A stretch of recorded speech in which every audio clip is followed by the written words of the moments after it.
Assignment in Utopia. Eugene Lyons. Book 1. Prelude to Moscow. Revolt against ugliness. In America, we still romanticize the glories of a hard, poverty-ridden youth. Our rags-to-riches legends and literature overlook the fact that Tony the Bootblack ends up as a hod carrier or a gangster more often than a millionaire. They overlook the more vital fact that when he does achieve wealth, he generally carries the scars of the unequal struggle on his mind and spirit forever.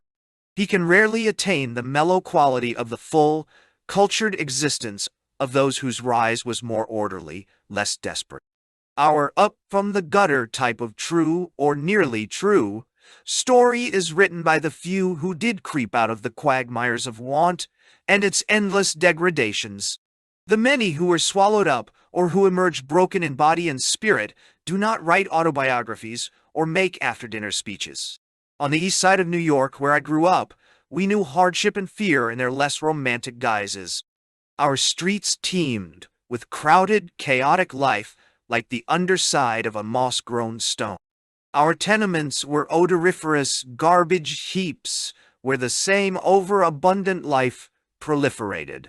We knew coarseness, vermin, want so intimately that they became routine commonplaces. The affluence, the ease, the glimpse of ordered beauty were distant and unreal, like stories in books. Only the ugliness and sweat and unrelenting tussle were close and terribly familiar. The idealization of poverty as the University of Hard Knocks seemed to me insult added to injury as early as I was able to think at all. The bee-furred ladies who came into the social settlements of our slums to assure us patronizingly of the blessings we were enjoying infuriated me. They fascinated me too, with suggestions of incredible far-off splendors in their sleekness. I was presiding at a Boy Scout meeting at the Educational Alliance one evening when just such a lady, trailing clouds of radiance from her uptown world, came into the room. Her intrusion offended some vague sense of fitness in me, so that when she asked me an innocent question, I ordered her sharply not to interrupt our meeting.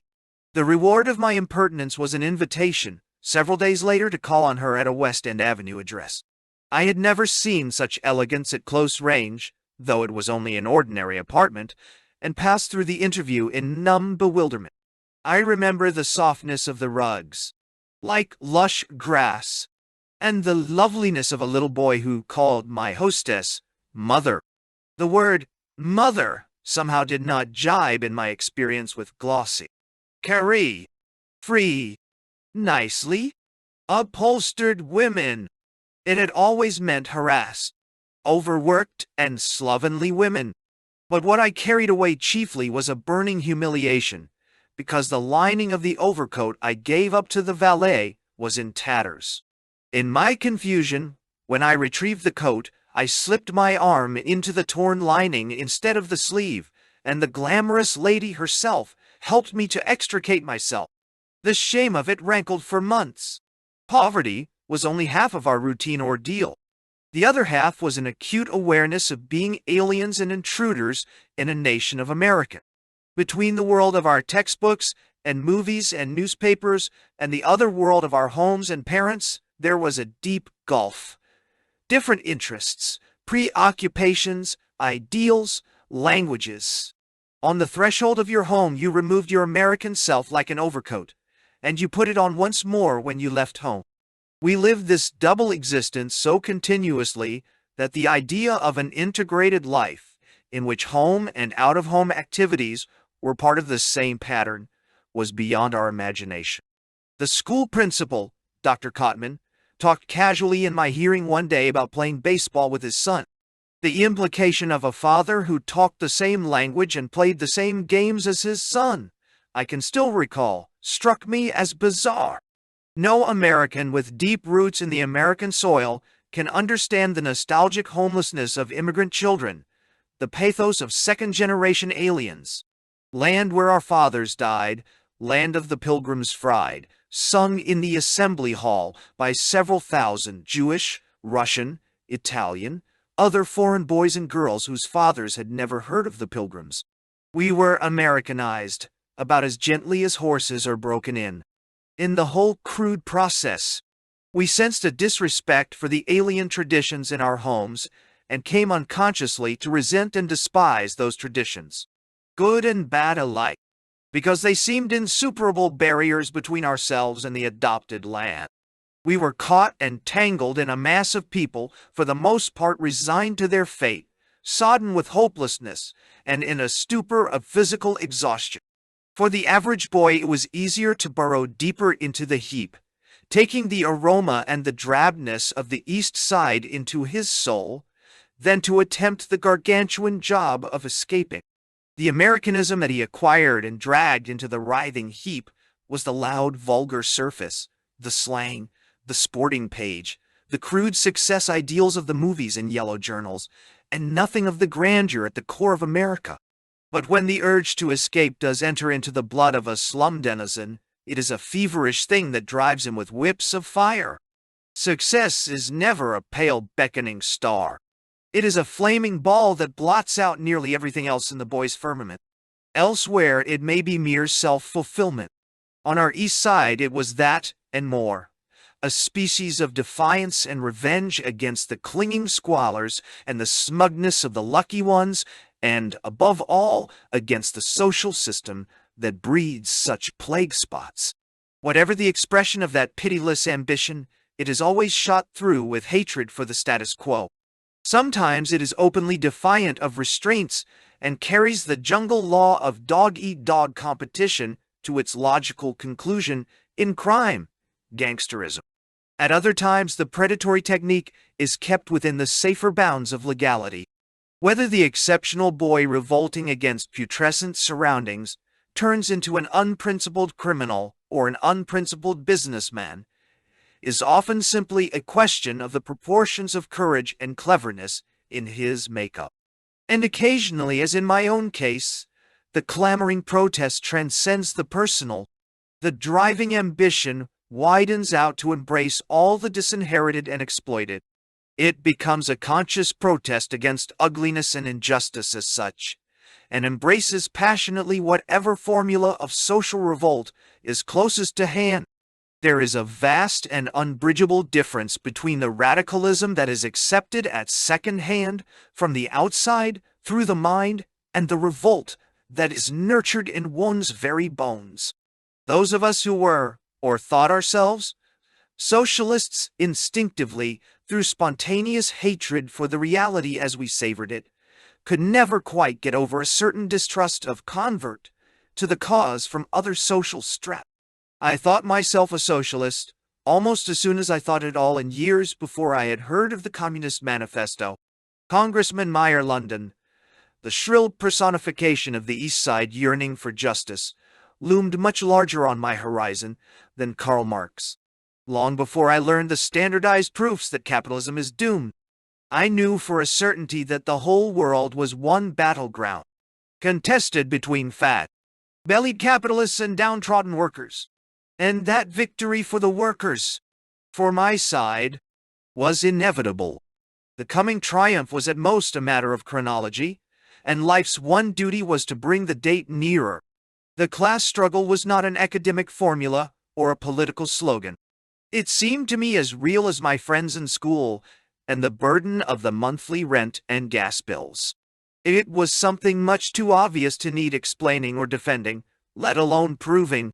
My memory can conjure up no one moment of thunderous illumination when the rightness and certainty of the socialist future of eternal justice and equality were revealed to me. In our multifarious world of dreams and ugliness, a boy soaked up a social faith, if he was built that way, as naturally and imperceptibly as his schoolmates and blockmates soaked up the tough guy philosophy, or the success at any price philosophy, by a sort of social osmosis. As a child, down in a stinking steerage hole full of vermin and vomit, in one of the foul ships, which, at that time, dumped cargoes of bewildered immigrants on the American shores, I treasured a vision of the fairyland called America. I shut my eyes and saw it clearly. The glittering streets, the happy faces, the new shiny land stocked with beauty. That lovely vision broke sickeningly on the garbage cans of the Corlier's Hook section of New York.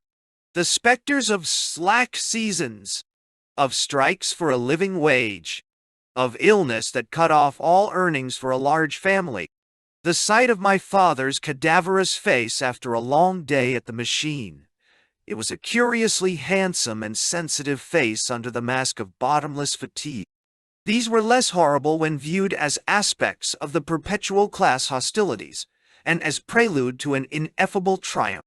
Our ant heap was infested with street gangs, but I found myself somehow enrolled in a socialist Sunday school on East Broadway, run by the Workmen's Circle. The hymns we chanted were "Arise, ye prisoners of starvation, arise, ye wretched of the earth," and the peopled flag is deepest red.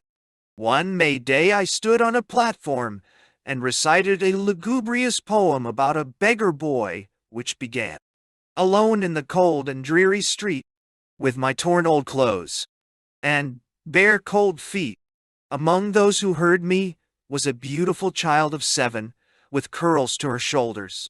I was all of 13, with the weight of suffering humanity on my thin shoulders and a volume of Dostoevsky under my arm." 10 years later, this girl became my wife. 24 years later, because the sad rhymes about the beggar boy had become a tradition in the family, our daughter made me recite them in the inappropriate setting of the ethical culture school. From the socialist Sunday school, I graduated naturally into the Yipsels, the Young People's Socialist League, where we debated weighty questions and took courses in Marx and Spencer and distributed leaflets for socialist candidates without the slightest hope of their election. The highest reach of anxious parental hope in homes like mine was to turn sons into doctors and lawyers and to marry off daughters to doctors and lawyers.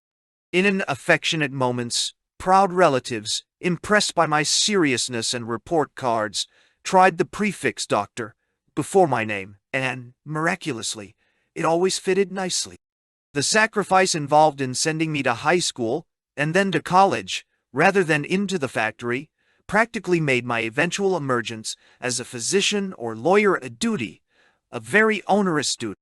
The fact that neither calling stirred me to enthusiasm made me feel a good deal of an ingrate towards my parents and towards my elder brother, who, since the age of 13, had been among the sweated legions bending over sewing machines. But I had no stomach for the professional respectability to which they aspired for me. Ostensibly, I was being primed for the law, but my dreams were of writing, not as a means of making a living, but as a weapon on my side of the class war. My parents' sacrifices consisted in dispensing with my potential contribution to the family income, and in providing me with food, clothing, and shelter. But it could not easily be extended to include bugaboo items of car fares and occasional expenses. By working after school hours, I managed to earn these myself. At one tragic juncture, internal politics ousted me from a night job at the Educational Alliance, and the lack of a single dollar a week threatened to cut short my high school career. That sum, advanced for 10 weeks running by Adolph Nash, my scoutmaster, helped a little to patch up the faith in social work which the ouster had shattered. By the end of the 10 weeks, I was earning $3 a week as assistant professor to a teacher of English in the hurry-up preparatory schools for adults. My function was chiefly the correction of examination papers on literary subjects, about which I knew precisely nothing. One night I would remain up, hurriedly digesting As You Like It in preparation for a set of test papers. Another night, it might be Hamlet or Silas Marner. This professorship I retained for 2 or 3 years, despite in profound ignorance of the subjects my employer taught, and even deeper ignorance of a certain alarming predilections on his part, which he once described as hedonism. I looked up the word in shell dictionaries and word day off is occasional experimental sallies in my direction. Luckily, his hedonism was not insistent, but I did not understand what it was all about until many years later. This brand of hedonism was one of the few weeds that did not find root in our slum soil. The Russian Revolution in March 1917 was, for most of the boys in my college freshman classes, just one more headline in a time replete with startling news. For a few of us, it was the rapturous harbinger of that great change in the glow of which we had warmed our spirits. Kerensky, Lvov, Milyukov, fraternization between Russian and German soldiers, the rise of Soviets, great names and great events amidst the fumes of inspired rhetoric. Even the confusion was heartwarming, because it sparkled with words and phrases learned in the socialist Sunday schools, shouted in the Meyer London campaigns, debated in the Yipsel circles. Our intimate, esoteric language suddenly holding the center of the world stage. The exultant realization that our thinking and dreaming had become history so soon.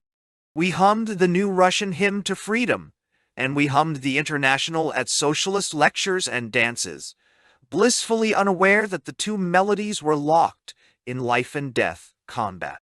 Then came yet greater names and greater events: Lenin, Trotsky, Zinoviev, Smolny Institute, the battleship Aurora, the surrender of the Winter Palace.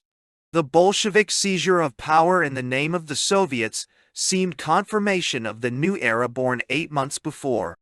We envied the men and women who lived and fought within the circles of light, shed by the heroes of the triumphant class war. We decked the revolution in the opalescent raiment of our visions. A fatherland at last, and a focus for our hopes. Our New York lives seemed hatefully prosaic, by contrast with the poetry of victorious revolution. The draft, slackers, Liberty bonds, Liberty cabbage, give until it hurts, goodbye Broadway, hello France. It all seemed a stupid burlesque in the blinding light of events in Russia. Stupidest of all were the college classes, the marching and saluting and bayonet drills of the Students' Army Training Corps into which we had been herded. For some of us, armistice, for all hysteria and noise, was an anticlimax, because they're Brest-Litovsk. Soon after I was demobilized and presented with an honorable discharge, I heard Norman Thomas speak. I can recall neither the occasion of the meeting nor what he said, but only my inner excitement. I carried away the revelation that the Russian Revolution had no boundaries, since it was the initial stage of the world revolution. The fight against capitalists in America, the battle to restore freedom to political prisoners and conscientious objectors, were just part of the worldwide defense of the Russian Revolution. I am not certain that Thomas said these things. More likely they were my private deductions from the fervor with which he depicted the capitalist injustice around us. On the very day when I removed my army uniform, I wrote my first publicity story for the Workers' Defense Union, organized by Elizabeth Gurley Flynn, with offices at the Rand School. Day after day, I composed these stories, destined for the New York Call and other radical publications, recounting the sufferings of IWWs and other political prisoners, the depredations of the Department of Justice on a rampage, the havoc being wrought by the American Legion. It was a time of raids on radicals, treat 'em rough, hooliganism, and mass deportations. Tales of horror poured in upon our Workers' Defense Union. Our work seemed to me an intrinsic, inseparable part of the civil wars being fought out then in the land of the Soviets. It was all part of the Russian Revolution and was, despite the cruelty and the suffering, curiously exhilarating, like the exhilaration of war. And when I left my parents' home in Brooklyn for a shabby furnished room on Lower 2nd Avenue, that, too, seemed part of the imminent world revolution. Society and I were coming of age at the same time. The world was casting off its capitalist shackles, and I was casting off the shackles of home and school at the same time. The coincidence, of course, was a marvel of marvels, even if no one realized the mystic significance of that conjuncture of events except myself. The thrill of seeing my name in print, secretly cherished, was no selfish indulgence, as with some of my literary friends, since my writing was for the cause. Such is the towering egotism of youth, even in its most altruistic poses. There was that May Day, 1919, a day of blood and terror, and the excruciating pain of helpless anger. Workers' parades were smashed, radicals were brutally mauled, jails were crowded. The telephone rang continuously to apprise us of more raids, more brutality, more arrests. Late that afternoon, the patriotic marauders swarmed through the Rand School, clambering up fire escapes. A metal workers' union shared our offices. I can still see the burly workman with an iron weight in his hairy fist waiting tensely at the door for the first legionnaire who forced it open. Only the accident that they overlooked our room prevented another serious casualty. Yet that appalling day was touched with rapture. We felt ourselves in the thick of a great struggle for justice, only a few of us, but pitting our faith against something monstrous. We had just emerged from another battle and the lull was sweet. There was a separate rapture for me. The others in the office may have been aware of her, Little Sunshine. One of the men nicknamed her. But in my eyes she was the loveliest thing ever created. She came to the office that evening in a midi blouse and a red tarn, and she remembered how I had recited Nobody's Child centuries ago. She was now nearly 15, radiant and electrically vivacious, and picked out on the typewriter words more wonderful than anything Shakespeare or Goethe had ever put together. Dear Comrade Eugene, I like you. Do you like me? Yours truly, Billy. The clowning called Justice. The next 2 years were so full, so rich, so tight-packed with sharp impressions and enthusiasms that they seem in retrospect a whole lifetime. I worked briefly on several newspapers, among them the Erie Dispatch and Financial America on Wall Street, and wrote copy for some months in the publicity departments of 2 motion picture companies. I succeeded in getting several high-pitched diffusions into arty little magazines. I became habituated to the thrill of my name in print. These things, however, were secondary. First place belonged to the exciting friendships and activities in the radical movement. There was Elizabeth Gurley Flynn, the most brilliant woman I had ever met. A veteran of the front trenches in the labor struggle since 15, she was, at 30, attractive, winsomely Irish in her wit and her savor of life, with a remarkably cool intelligence behind her fiery oratory and personality. In the Mesaba Range strike, the Patterson and Lawrence strikes, her eloquence and courage and sweetness had won her tens of thousands of worshipful friends among the workers. And there was Carlo Tresca, big, bearded, boastful, life-loving, and as unlike the embittered anarchist of popular tradition as possible. Priest-baiting and spaghetti were among his chief passions, and his hairbreadth escapes from enemy bullets everywhere from Abruzzi to the Copper Empire of Montana were ample proof of his charmed life. And Fred Biedenkap, the most Latin and temperamental German that ever lived, and the soft-spoken Vincent St. John, the saint, 2 wobbly fellow workers, full of mature class war wisdom, tales of prospecting for gold, and off-color stories. He was a compact little man who conveyed a sense of immense concentrated strength and reserve, the kind of man who needed only a first-rate revolution to win him immortality. And scores of other IWWS, anarchists, socialists, American lumberjacks, Jewish clothing workers, Russian intellectuals, Italian terrorists, Hindu nationalists, even liberals with creases in their pants and Harvard accents were not taboo. I had entered the American radical milieu in the twilight of its brief golden age, which had reached its high noon just before the war. United Front slogans had not yet become sources of disunion. Differences of opinion were sharp enough, but they remained essentially a family affair. As against the rest of the world, which meant everyone from J.P. Morgan to Matthew Wall, there was a solid front. And the symbol of that unity after 1917 was the Russian Revolution. The fact that shiploads of assorted deportees, with every shade of radical philosophy represented, sailed towards Russia without the slightest misgivings about the revolution and its course, is proof of the vitality of that symbol. In the autumn of 1919, the Workers' Defense Union sent me to Tulsa, Oklahoma, to cover the trial of Charles Krieger, an IWWW organizer accused of dynamiting the home of a Mr. Pugh, a Standard Oil official. I stopped in Kansas City and was met at the station by the IWWW attorney in case, Fred H.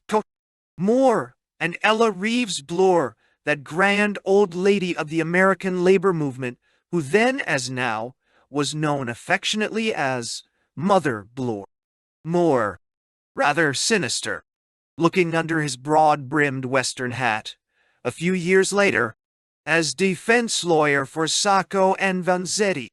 He was to become the most hated man in Massachusetts, took in my 100-odd pounds of scrawny youthfulness, my poetic haircut, the bohemian untidiness of my clothes. In one scowling inspection, he did not trouble to hide his disgust. And I thought Gurley was sending us a man, he said. Despite this inauspicious reception, we were close friends almost immediately, and remained friends until his death a few years ago. Books about the American labor and radical movements have not done justice to Moore. A brilliant lawyer, quixotically devoted and self-sacrificing, he was handicapped by a genius for nonconformity. He had started in the Northwest as attorney for the railroads, but just on the brink of precocious success, had scrapped it and begun anew in Los Angeles. One day in 1912, he was called on the phone by a casual IWWW acquaintance who had been arrested in a free speech fight in San Diego. Fred took his hat and his revolver. "I'm running over to San Diego," he told his law associates, "to see what I can do for this fellow. I'll be back soon." He returned some 12 years later. From one labor fight to another he drifted, taking on the cases that could not afford the more publicized attorneys, the hopeless, desperate cases in the labor struggle. Many of those legal battles have become famous in American labor history. The Ettore Giovannitti case, the Spokane free speech fight, the Everett Wash case, the Bisbee, Arizona case, the Wichita IWWW case. But no share of this fame accrued to him. Always he quarreled with the defense committees or the clients, or got himself into some private emotional scrape and lost the laurels of victory. Even in the Sacco Vanzetti case, to which he gave 4 years, and there probably would have been no such case if Moore had not taken hold of it and turned it to a cause célèbre. A well-paid capitalist lawyer, in the end, reaped the credit and the fame. The dynamiting charge against Big Boy Krieger, a tall, raw-boned Pennsylvania Dutchman, was so palpably a frame-up that no one even pretended it was anything else. The average citizen of Tulsa, which was then ruled by a vigilante committee of 100, merely had a sporting interest in whether the Standard Oil crowd could make their fantastic inventions stick. The case was the last stage of a determined effort of the oil interests to drive IWWW union agitation, which had been making considerable headway out of the state. Organizers had been beaten, tarred and feathered, ridden out on rails, but they kept coming back like so many pesky flies. One night someone set off dynamite under the Pugh porch, where Mrs. Pugh normally slept. She wasn't there, it happened, and not much harm was done. But the press promptly headlined it as Red Terror, and the authorities proceeded to round up every known and suspected IWWW in Oklahoma, The police were considerably chagrined when it appeared that not one of the men taken into custody had been in or near Tulsa the night of the explosion. After the recent tar and feather parties, the Wobblies had apparently kept at a distance from the city. But that little detail did not checkmate patriotic ardor. The Red Terror, the police decided, had been applied by absent treatment. The gangling Pennsylvania boy, Charlie Krieger, had passed through Tulsa 3 days before the dynamiting and had stopped overnight at a hotel. The state now charged that he had hired 3 notorious yeggs, the renowned John Hall and 2 of his young desperados, to blow up Pew, and that he had done so at the express order of Big Bill Haywood in Chicago. By the time the trial came up, Hall had been committed to Leavenworth Penitentiary for some federal crime, but his lieutenants, who were in an Oklahoma jail, were ready to plead guilty to the Pew dynamiting as Krieger's agents. That dynamiting had not been the only dirty work that night. About the same time, a post office had been broken into, its safe blown, and the contents carried off.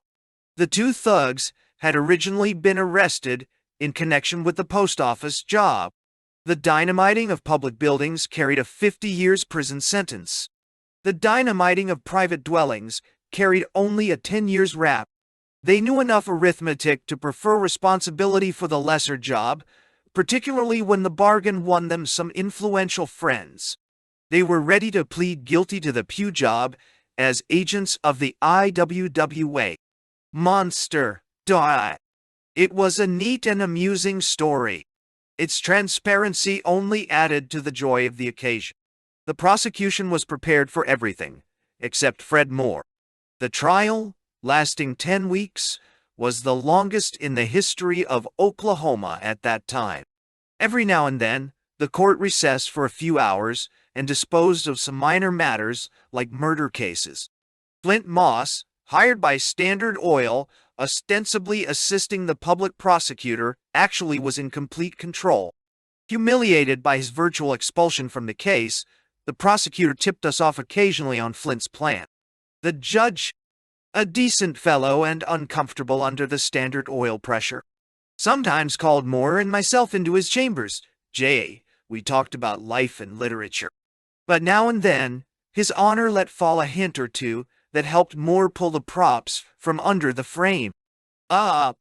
Even a court stenographer, being also stenographer for the vigilantes, telephoned one midnight to warn us that a formal decision had been reached that evening to run Moore and the other Reds out of town. Why the decision was not carried out, and why we were not riddled by bullets that tense afternoon when Flint Moss, under the guise of a summation to the jury, all but incited the tensely hostile crowd in the courtroom to settle us right there and then, amazed us. Not until afterward did we find out that we had been under the sharp-eyed protection of a little army of private gunmen, under orders to shoot down the first man who touched us. But even if we were sadly ignorant of this invisible and unsolicited defense, the vigilantes had been apprised of it. The orders had been issued by the picturesque 300-pound dictator of a nearby town.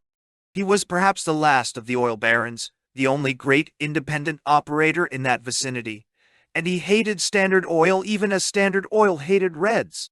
Anyone accused of an attempt to erase a Standard Oil official automatically rated the support of his private army, recruited from the prisons of the Southwest under laws permitting the parole of prisoners who could show respectable jobs waiting for them. The hulking oil man explained it all to us after the trial, as he sat on the huge butcher's block in his refrigerator, oblivious to the cold while the rest of us congealed slowly into icicles. He was disappointed at Fred Moore's assurances that Krieger was innocent, and that private terror was no part of the IWWA. Haywood's movement there and then lost a potential millionaire recruit. "Sure," he said.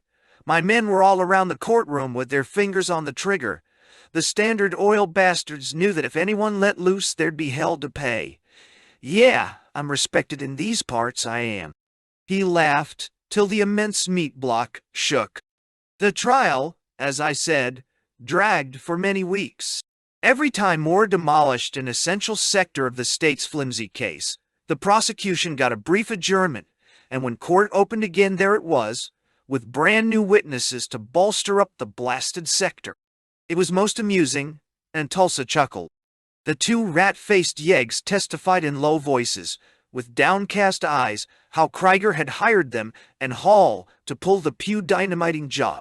They were very convincing in describing how they had stolen the dynamite, but rather vague on the dynamiting itself. Haywood's defense committee in Chicago was chronically short of funds. Besides, more important legal battles had a prior claim. Our burdens of perjured witnesses, murderous public hostility, and a frankly unfriendly jury were therefore complicated by financial distress. I recall the morning when we all turned our pockets inside out to find that the pooled resources would barely cover coffee and donuts. As we chewed the donuts, wondering when we would eat again, we smiled over a local 8-column streamer headline, revealing that $1 million fund was at the disposal of the Red agitators defending Krieger. The dangers and hardships of our situation drew us closer together. They added a tang of high adventure to the routine business of defending another wobbly in another frame-up. Besides Moore and myself, there were the handsome Lola Derrick. During the Sacco Vanzetti case in Boston, she became Mrs. Moore. Caroline Lowe, a sweet, spinsterish lady lawyer driven by her social conscience to defend deportees and IWWEs, and to intrude herself precisely where her primness seemed most out of place.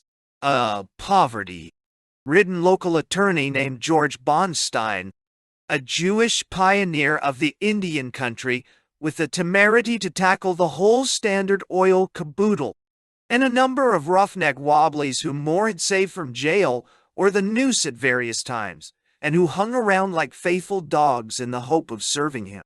These latter were not too fastidious about the nature of the service, nor was Moore himself too finicky.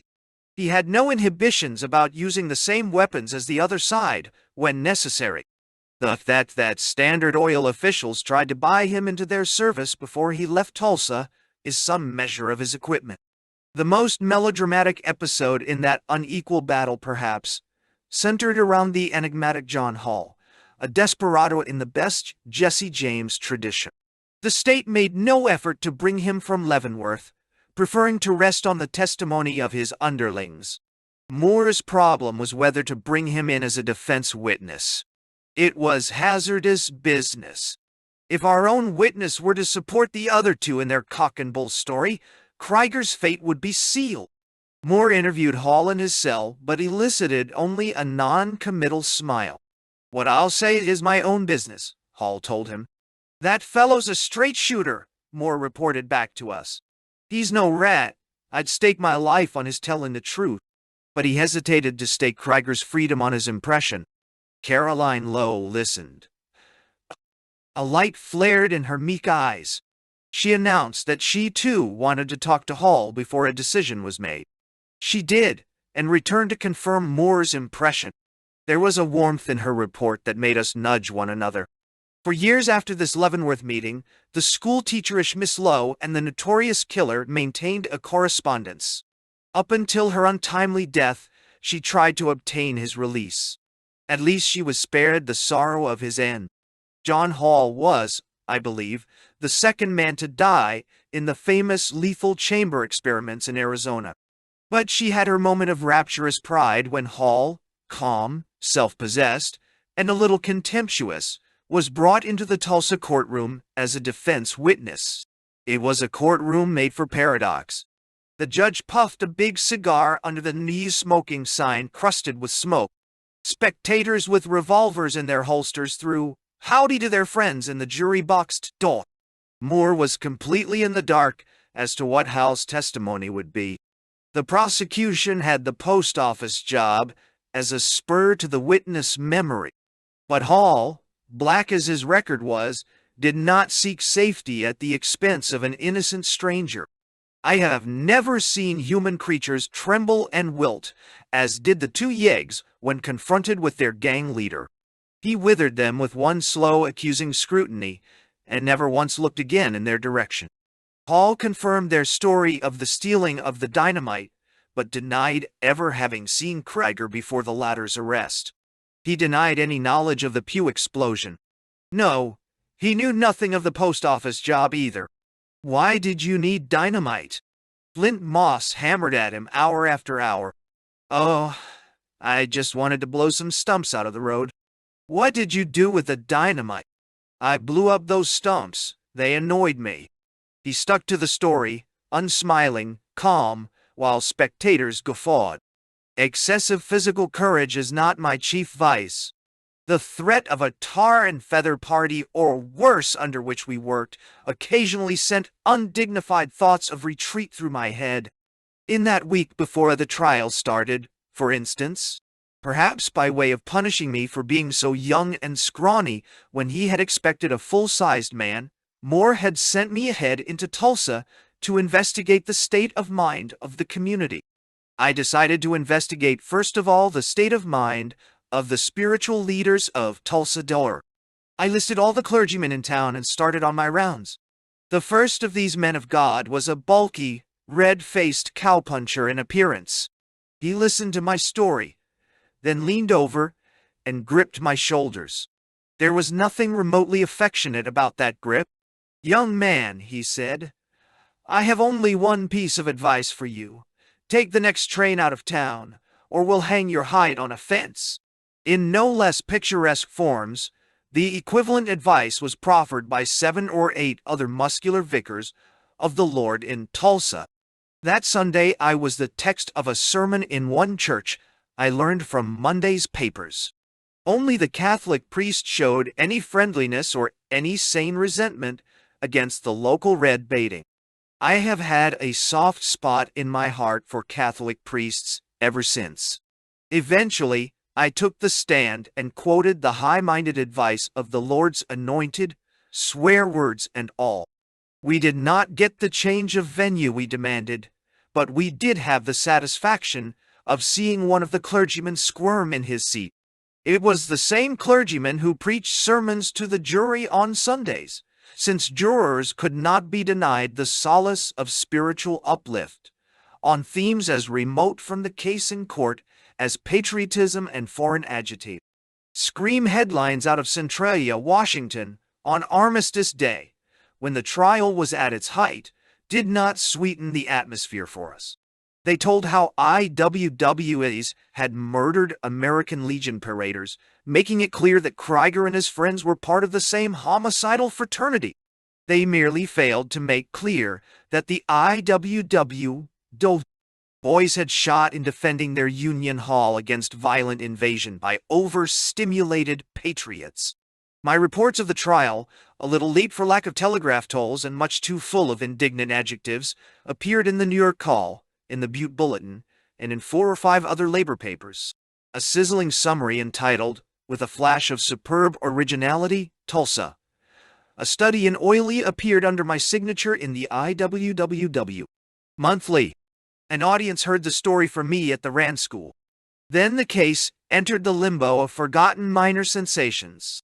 But in my own mind it remained as sign and symbol of the clowning that goes by the name of justice. The jury reported 11-1 for conviction. The one recalcitrant juror emerged with visible proofs that the arguments used on him were the kind that left marks on the body. We learned later that he had had a personal grudge against Standard Oil in some matter connected with a pipeline on his farm. His insistence on Krieger's innocence apparently had no more to do with the evidence than the other's insistence on Krieger's guilt. In a second trial, which I did not attend, the whole case collapsed and Krieger was free. The last I heard, he was settled down in his hometown as a law-abiding plumber, with a taste for solid respectability. On the eve of fascism. In the autumn of 1920, Italian workers seized the metal plants in Milan and ran up the red flag. Hope of world revolution, dimmed by reverses elsewhere, flared up once more. And since I thought the impending Italian revolution needed its John Reed out of America no less than its Russian precursor, I was soon in the steerage of an Italian liner bound for Naples. I was equipped with credentials from the Federated Press, a struggling labor news agency, and the Liberator. One cardboard suitcase half stuffed with paper to keep my worldly belongings from rattling, and that week's salary from financial America by way of sinews of war. The long hand of Italian anarcho-syndicalism, via a well-placed word from Carlo Tresca, reached down into the bowels of the ship and yanked me up into the comforts of officers' quarters. On deck, I struck up an acquaintance with a slim, shy fellow a few years my senior, Norman Matson by name. He too was inclined to push the ship along for fear of missing the revolution. For a day or two, we pretended to be the plenipotentiaries of respectable capitalist journals. Then we looked one another straight in the eyes, laughed and laid our cards, that is to say, our press credentials, on the table. He too was exclusive and authenticated correspondent for the Federated Press and the Liberator, and a candidate for the role of Italy's John Reed. Norman and I shared a room, our deficits, and our soaring thoughts in the next 6 months, and discovered that Italy was brimming over with potential John Reeds, all representing the Federated Press and the Liberator. If the Italian proletariat failed to live up to our expectations, at least Italy did not. Naples was an extravagant dream come true. We explored its narrow streets and smelly cafes and stuffy music halls. We hunted up comrades at Socialist Party headquarters and wrote reams of first impressions, which, alas, never got printed. We helped a scared and bungling Secret Service man assigned to shadow us to make out his report and treated him to black coffees. We mixed with Neapolitans in a daze of intoxication that blended the Bay of Naples and Viva Lenin e Trotsky. Pompeii and socialist mass meetings, everything exotically old and desperate, with the Soviets around the corner. Then came Rome and the pension dynasty and socialist deputies and Roman girls who exchanged Italian and kisses for English and kisses. We went into homes in crowded side streets where grimy children answered to the name of Lenin and Trotsky and Karl Liebknecht and Rosa Luxemburg. Thousands of these little Lenins and Liebknechts were destined to be hurriedly christened after the fascist march on Rome. We watched fistfights on the floor of Parliament and saw the earlier castor oil episodes in the rebirth of the glory that was Rome. How I managed to pay the rent and board at the pension is a miracle somewhat blurred in memory. A few articles in the Nation helped. $1 went a long way when turned into inflated lyre. Fred Moore, by the time I left for Italy, was in full command of an obscure case in Boston involving a fishmonger named Bartolomeo Vanzetti and a shoemaker named Nicola Sacco. He had given me explicit instructions to arouse all of Italy to the significance of the Massachusetts murder case, and to hunt up certain witnesses and evidence. The Italian labor movement, however, had other things to worry about. An ex-socialist named Benito Mussolini and a locust plague of black shirts, for instance. Somehow I did get pieces about Sacco and Vanzetti into Avanti, which Mussolini had once edited, and into 1 or 2 other papers. I even managed to stir up a few socialist honorevals, like Deputy Mucci from Sacco's native village in Puglia, and Deputy Miziano, a Sicilian firebrand, at the extreme left. Mucci brought the Sacco-Vanzetti affair to the floor of the Chamber of Deputies, the first jet of foreign protest in what was eventually to become a pounding international flood. Norman and I went to Livorno to witness the epochal Congress of the Socialist Party, which saw the birth of a Communist Party and the tragic splintering of the left forces that opened the road to Mussolini's Legion. We consorted only with the communist wing, of course, and sang paeans of praise for Terracini and Bombaci and the other leaders. Nothing less than immediate revolution suited our fervor and theirs. The excessive caution of the parliamentarians and timid evolutionists, we were convinced, had nipped a Soviet revolution in the bud when the metal workers took over the factories. Resentment against the lost opportunity smoldered in our hearts and flamed into oratory from the left. We had on our side, moreover, the weight of the triumphant Russian proletariat, whose agents were in Livorno to guide and inspire. What matter if the Bolshevik faction was a minority in this conference, since it spoke with the voice of the Third International, not to mention history and humanity? Only one argument directed against the left baffled its orators. It was hurled at them by Cerati from the center and Modigliani from the right. In the light of subsequent Italian history, that argument seems irony at its most tragic. A dictatorship may be possible in Russia, the left was repeatedly admonished. But surely, comrades, it is unthinkable in our country. We Italians are individualists, anarchists by nature. Discipline, blind obedience. Marche! When an Italian sees a no smoking sign in a tramcar or theater, it reminds him to light up.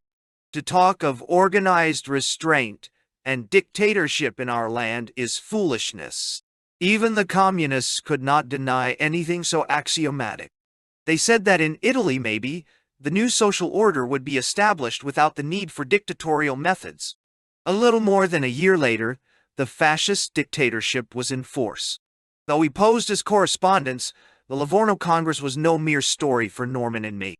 We felt it to be an extension of the civil warfare over in Soviet Russia, a local sector on the widening front of an international class struggle.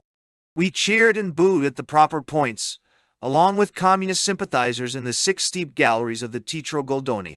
But the Associated Press correspondent, come from Fiume for the occasion, took the proceedings less seriously. He was never quite sure who was left or right or why. Nothing in his training as a Pittsburgh, Pennsylvania, police reporter had prepared him to record an epoch-making split in the Italian socialist ranks. Indeed, his private summary of the Talkfest was remarkable both for its simplicity and comprehensiveness. Strolling between Norman and myself after a stormy session, he confided it to us. "Just look at 'em! Karl Marx and the other guy with the alfalfa on his chin whose pictures are on the wall, and Bombacci, Cerati, Modigliani." He called off the leaders of all the factions who happened to wear beards, just a lot of Jews. The other guy with the alfalfa, of course, was Friedrich Engels, as dramatic as Bismarck. Bombacci, the eccentric communist leader, was an ex-priest. Only 1 or 2 of the other leaders in the limelight were Jews, and in Italy, the anti-Semitic issue was never a serious fact. But for a Pittsburgher, whiskers are whiskers. The exigencies of the Sacco-Vanzetti defense took me to the southern olive and grape provinces, into Sacco's native village of Torremaggiore. I found that his elder brother, Sabino Sacco, was the socialist sindaco, mayor of Torremaggiore. Red flags were flying over the municipal building and the cooperative store, and nearly every infant born since November 1917 was named for some Bolshevik diet. I even saw a baby, Soviet, peacefully sucking her mother's breast.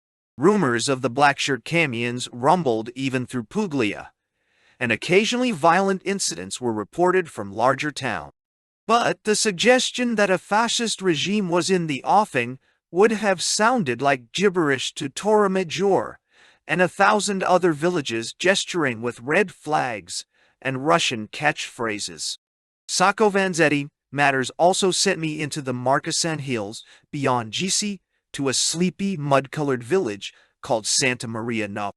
I tracked down an anarchist deportee from Massachusetts, whose yellow-haired wife wept for the vanished glories of life in a New England shoe town, snatched from her by the ardor of Mitchell Palmer's agents. The man's shelves were lined with brochures on the home manufacture of bombs, and he professed himself a terrorist of the Galini school. So deep, however, had the fear of American law and police entered his heart that it needed a week of pleading and thresher by Merlino, the grand old man of the anarcho-syndicalist movement, to bring this terrorist to the point of signing an innocuous affidavit in support of Sacco's alibi doll. But no sooner had I descended from the Marcasan Heights, though, than he recovered his magnificent courage. It expressed itself in a colored picture postcard addressed to me at my prim Danish pension, and showed an anarchist iconoclast hurling a smoking bomb at a row of gods. My standing with the Roman police must have been greatly improved by this belated boldness at my expense. It was not the only time I was to meet bomb-throwing bravado masking abject cowardice. Already, In the civil strife between black shirts and communists or socialists, the casualties were too numerous for the newspapers to report in full.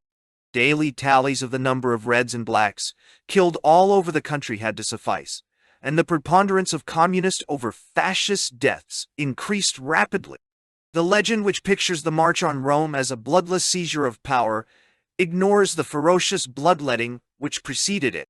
Panic spread in the Italian labor ranks. Almost overnight, it seemed, after the Livorno split, the sense of confidence and faith in their own strength departed from the revolutionary elements. An influx of communist refugees from Hungary after the collapse of Bela Kun's government deepened the gloom in the Italian circles with which I was in contact. Norman and I smuggled a few of these homeless, penniless refugees into our hotel room for a period, and heard hair-raising tales of torture in Horthy's prisons. One boy bared his back and chest by way of illustration. They were thickly sewn with tiny raw wounds. "Cigarette burns," he explained. "A favorite Hungarian amusement." I followed the news out of Russia with anxious and intimate concentration. Every defeat of some interventionist or counter-revolutionary general, every advance of the Soviet forces into Poland, was a personal triumph. There came a day when the Soviet drive was turned back at the very gates of Warsaw, and the bottom seemed to drop out of my own life. I remember pacing the roof of our pension with Norman, discussing that blow. It seemed to us that the fate of all history of the whole human race was in the balance.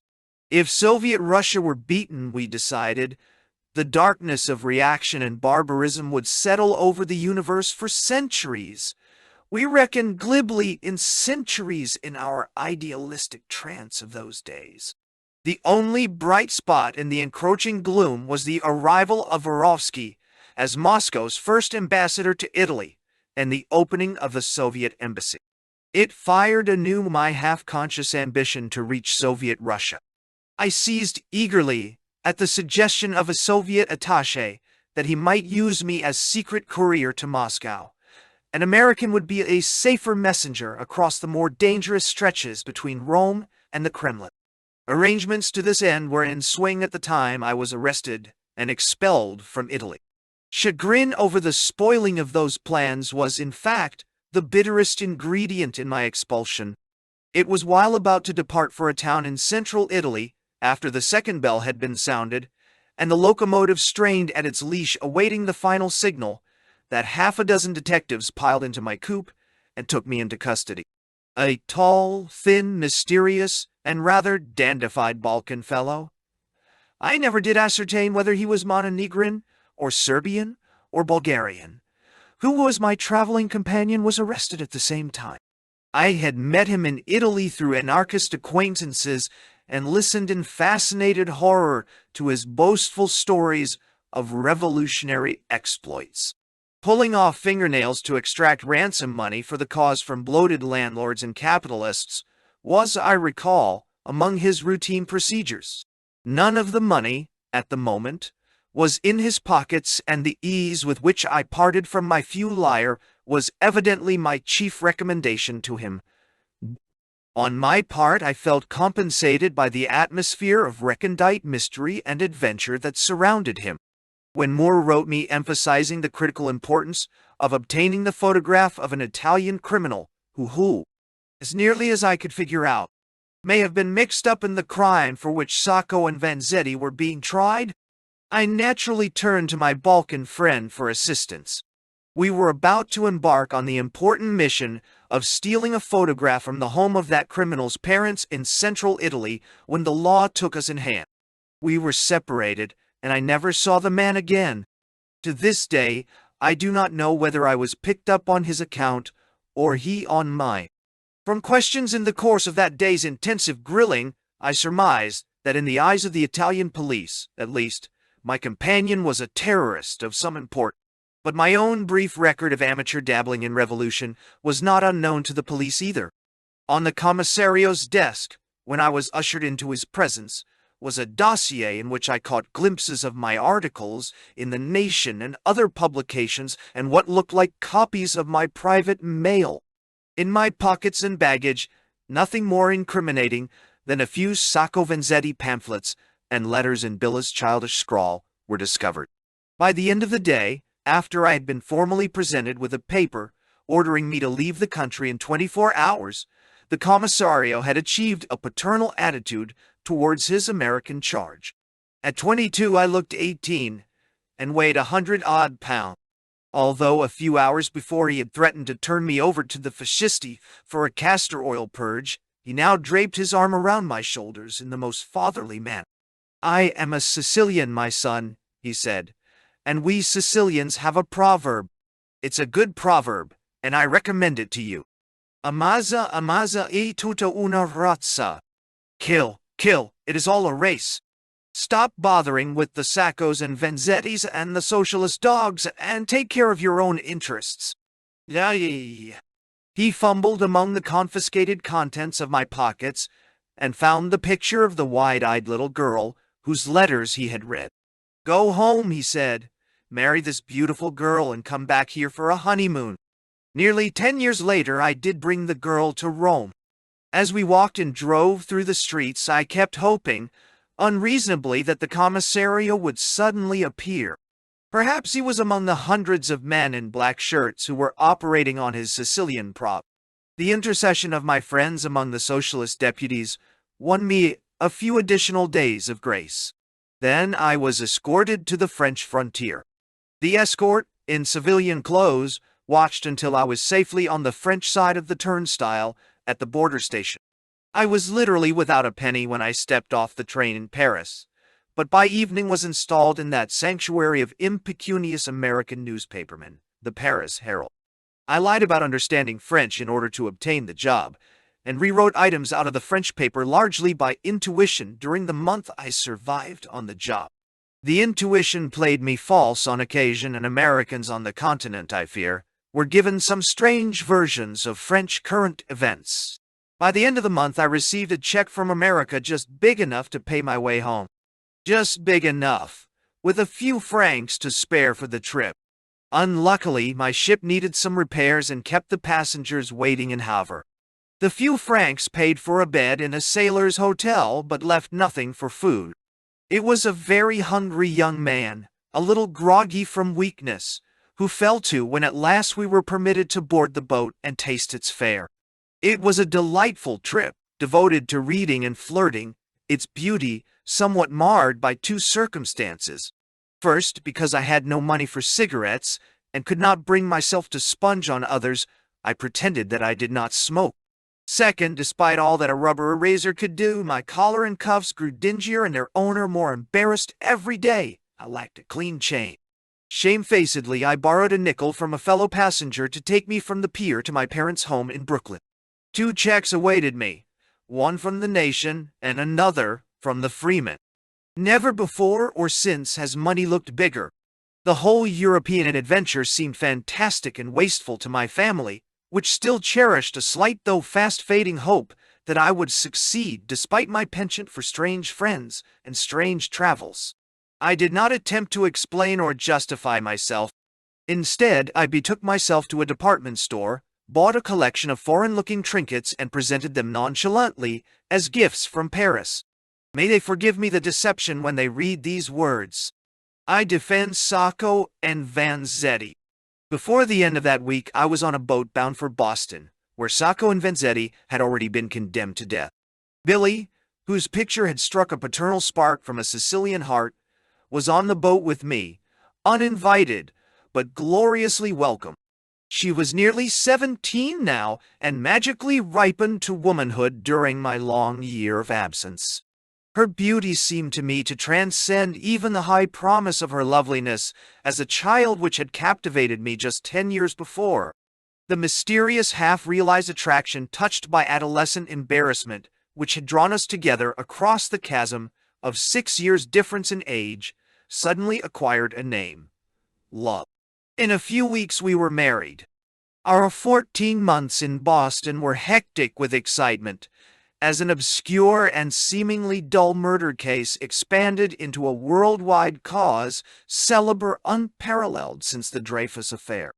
They were filled, too, with the bitterness of defeat, and frustration, as we bruised ourselves against the unyielding granite of laws and precedents and prejudice in the sanctimonious robes of formal justice. But they were months edged with the ecstasy of young love. We were pleased to find a small, inexpensive apartment right in Back Bay. Gradually reading newspaper reports of police raids on adjoining houses, it dawned on us that we had settled in a red light district. Far from being distressed, the discovery provided a fillip of amusement to the enchantments of our young marriage.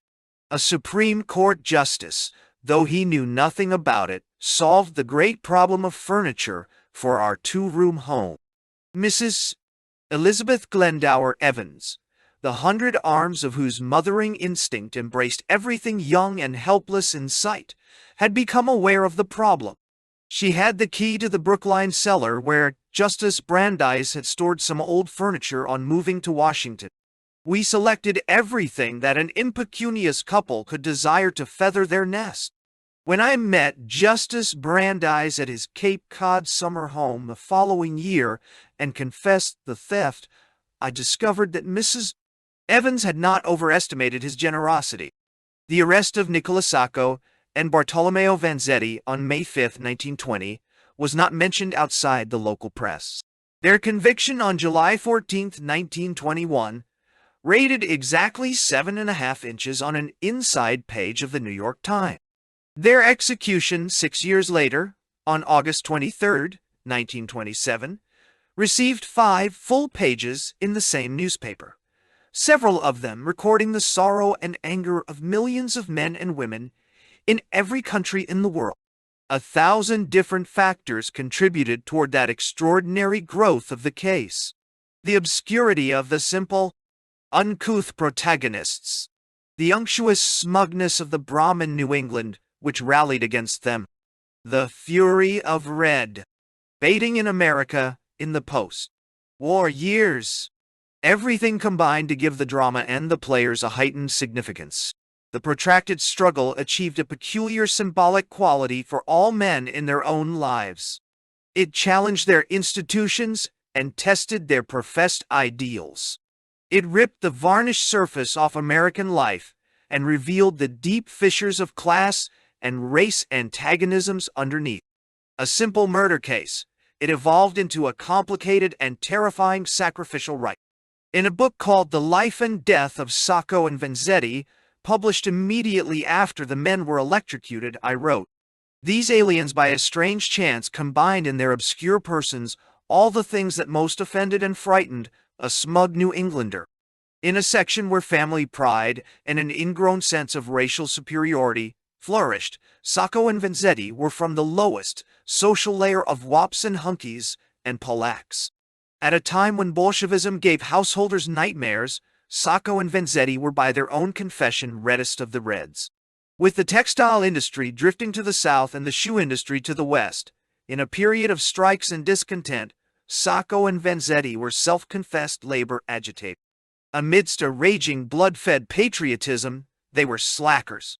In Puritan New England, they were atheists. It required no special effort or apparatus to generate fear of and hatred for the two men. They attracted the fears and hatreds already in full play. The belief of some that agents of the Department of Justice and of the state of Massachusetts got together and decided to electrocute them, innocent or guilty, is naive. It was not a frame-up in the ordinary sense of the word. It was a far more terrible conspiracy, the almost automatic clicking of the machinery of government spelling out death for two men with the utmost serenity. No more laws were stretched or violated than in most other criminal cases. No more stool pigeons were used. No more prosecution tricks were played. Only in this case, every trick worked with a deadly precision. The rigid mechanism of legal procedure was at its most unbending. The human beings who operated the mechanism were guided by dim, vague, deep-seated motives of fear and self-interest. It was a frame-up implicit in the social structure. It was a perfect example of the functioning of class justice, in which every judge, juror, police officer, editor, governor, and college president played his appointed role easily and without undue violence to his conscience. A few even played it with an exalted sense of their own patriotism and nobility. Many of those who were outraged by the deaths of Sacco and Vanzetti resented this interpretation. They preferred to regard it as a deliberate plot to railroad two workers and themselves as the heroic, if unsuccessful, rescuers. But their hero and villain pattern seemed to me false and petty against the reality of vast inchoate forces at play on both sides. To me, the whole thing shaped up not as melodrama but as epic tragedy. Though I did not formulate it in these terms until I had attained the perspective of time, I think that I sensed the epic quality from the first. All of us who defended the two Italians were wholly and deeply convinced of their innocence. Yet it was profoundly right that the question of innocence and guilt should become, as it did, of secondary importance to both sides, because the issues involved were wider than the character or destiny of two men. Those who rallied to our side, a relatively small and despised group at first, did so as inevitably and often as irrationally as the others who leagued against us. The case, I felt, was a catalytic agent that crystallized forces until then held in a deceptively unified social solution. Fred Moore was at heart an artist. Instinctively, he recognized the materials of a world issue in what appeared to others a routine matter. A socialist newspaperman spent a few days in Boston and returned to New York to report that there's no story in it, just a couple of wops in a jam. Not one of the members of the defense committee formed immediately after the men's arrest suspected that the affair was anything larger than it seemed. When the case grew into a historical tussle, these men were utterly bewildered. But Moore saw its magnitude from the first. His legal tactics have been the subject of dispute and recrimination. I think that there is some color of truth indeed to the charge that he sometimes subordinated the literal needs of legalistic procedure to the larger needs of the case as a symbol of class struggle. If he had not done so, Sacco and Vanzetti would have died 6 years earlier without the solace of martyrdom. With the deliberation of a composer evolving the details of a symphony which he senses in its rounded entirety, Moore proceeded to clarify and deepen the elements implicit in the case. And first of all, he aimed to delineate the class character of the automatic prejudices that were operating against Sacco and Vanzetti. Sometimes over the protests of the men themselves, he cut through legalistic conventions to reveal underlying motive. Small wonder that the pinched, dyspeptic judge and the pettifogging lawyers came to hate Moore with a hatred that was admiration turned inside out. He was not playing the game according to their sacred rules. Perhaps his most difficult task, and therefore his most creative achievement, was to show the two Italians as types and symbols of workmen everywhere. Labor elements in other countries recognized Sacco and Vanzetti as their own long before American workers consented to this identification. American labor, and especially the portion organized into conservative trade unions, at first rejected violently the implication that these two foreigners, self-confessed anarchists, internationalists, atheists, were in any sense representative American workers. Their social views were un-American. To accept them as brothers was to throw doubt on the middle-class delusions of the bona fide labor movement. Vanzetti had worked as an unskilled laborer, peddled fish, and taken some part in local strike agitations. Sacco was a skilled shoe worker, but as anarchists, they neither sympathized nor cooperated with the organized American labor movement, which they regarded as simply a part of the apparatus of capitalist enslavement. Despite this, American labor in the end was obliged to overcome its first revulsion and accept the Sacco-Vanzetti case as in large measure its own. Moore had slashed through the many layers of outer differences to the core of identity between Sacco and Vanzetti and all other work. To accomplish this, he did not hesitate to use any and all instrumentalities of publicity. On the one hand, the labor records of the two men were built up and emphasized. On the other, the attitudes of the prosecution were exposed as essentially anti-labor. By the time I arrived on the scene, John Nicholas Bethel and others had already done the groundwork, under Moore's guidance, in this connection. Because my presence, in 1921-22, happened to coincide with the period when the case exploded into world significance, I received at the time more credit, or blame depending on the point of view, than I merited. A series of articles in the Old New York World by Samuel Spewak, in particular, sensationalized and exaggerated my role. I figured in his version as one of three men, an Italian, a Spaniard, and a young American, who sat at their typewriters in a chilly little office in Boston and incited the whole world to protest. This journalistic simplification infuriated me. As a matter of fact, Felicani Lopez and I, writing articles and news stories in Italian, Spanish, and English respectively, were very minor factors in a situation that had outgrown all of us by that time and was rolling along on its own momentum. It is a curious fact that Sacco and Vanzetti, whose names are linked inseparably, saw one another very rarely in the 7 years between their arrest and electrocution. Sacco was kept in the county jail at Dedham, Vanzetti in Charlestown prison. Only on those rare occasions when some new hearing or empty formality brought them into court did they meet, embrace, and chat briefly. Several times, almost a year elapsed before they met again. By the time their cold bodies were laid out on adjoining marble slabs in the death chamber, they had become almost strangers. Of the same race, the same political faith, their destinies intertwined, they were yet men of the most contrasting temperaments and minds. Sacco was the Latin at his most impetuous, a man of emotion rather than logic, driven literally to madness on at least 2 occasions by the ordeal of imprisonment and waiting. The separation from his pretty red-headed wife and his 2 children, from friends and work, consumed his flesh and shook his reason. A week of incarceration for a man like Sacco was more terrible than a year for the more phlegmatic and contemplative Vanzetti. Sacco was a caged and raging animal.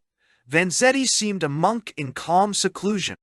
Under the ferocious Italian mustaches, which gave him a look of fierceness in the eyes of the ordinary American, the fishmonger from Piemonte had ascetic features and eyes of a tenderness that haunted one. With every year of imprisonment, Vanzetti seemed to grow calmer, gentler, more philosophic. His was the consolation of genuine martyrdom, in which there was no rancor but an ever-deepening understanding. Where Sacco had acquired his anarchist beliefs at second hand, more attracted by its harsh code than its philosophy, Vanzetti had read and studied the poets and prophets of his faith. His mind was crystal clear and expanded immensely in the enforced leisure of his 7 years' isolation. Some of his letters and speeches from the prisoner's cage have the ring of enduring literature. This despite his use of English, an alien, half-apprehended tongue. Certainly the scene, while he was being strapped into the electric chair, when he proffered his forgiveness to those who were about to snuff out his life, belongs among the high moments in the history of the human spirit. I saw Sacco and Vanzetti frequently, either in the company of Moore or alone. But in the fight that reverberated through all the nations and made their linked names a familiar word, their own roles were passive. They merely waited. My day 2 day contacts were with members of the Defense Committee, zealous Puritan ladies, visiting reporters, lawyers, wrathful anarchists, conniving communists, distressed liberals, local newspapermen, and the extraordinary assortment of men and women drawn together by a common interest in freeing the 2 men. In the final year of the case, 5 years later, the liberal intellectuals rushed belatedly and flamboyantly to the rescue. But at this juncture the affair had not yet become respectable or sufficiently notorious. The enlightened attorneys, poets, novelists, columnists, educators who were to hold the spotlight in the last frenzied months of the feudal fight in 1927 were with few exceptions blissfully oblivious to the affair in 1921-22. It was a motley and colorful and rather high-pitched company that gathered around the defense at this stage. Some were moved by an undiluted urge to save two innocent men. Others were interested primarily in the propagandist value of the case. Still others got an emotional kick out of the battle. At one extreme were hot-headed and desperate Italians and Spaniards distrustful of all law, bitterly sarcastic about the hocus-pocus of motions and affidavits, and often refusing on principle to cooperate with their own lawyer. At the other extreme were men and women of old New England stock, chiefly concerned with saving the Commonwealth of Massachusetts from the stigma of an ugly miscarriage of justice. I can recall vital meetings in which a snarling, red-headed little Italian exponent of direct action argued some question of policy with a benign pacifist like Mrs. Evans. It was Moore's delicate job to reconcile these people and placate their idiosyncrasies.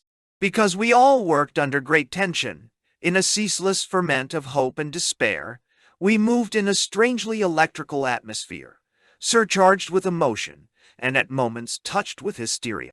Lack of funds forced a great many of the group to live very closely together in one narrow house on Rollins Place, and that scarcely helped matters.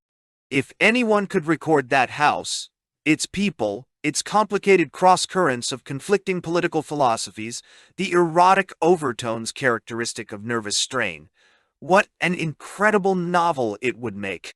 Commonplace stenographers accidentally drawn into this intense atmosphere developed into flaming radicals.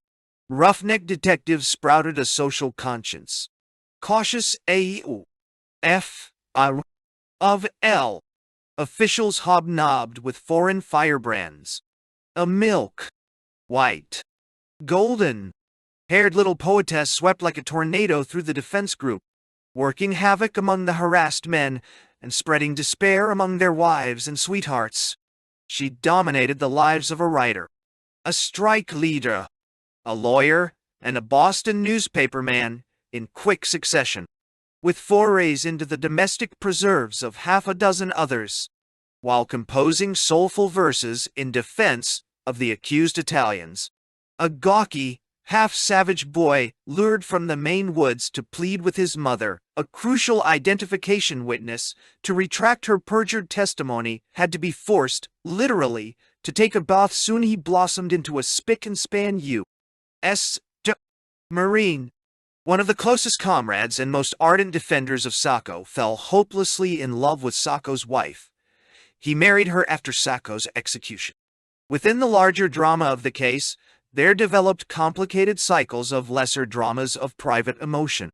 Of the reporters who had covered the trial for local newspapers and the great press agencies, not one believed that the foreigners had been proved guilty.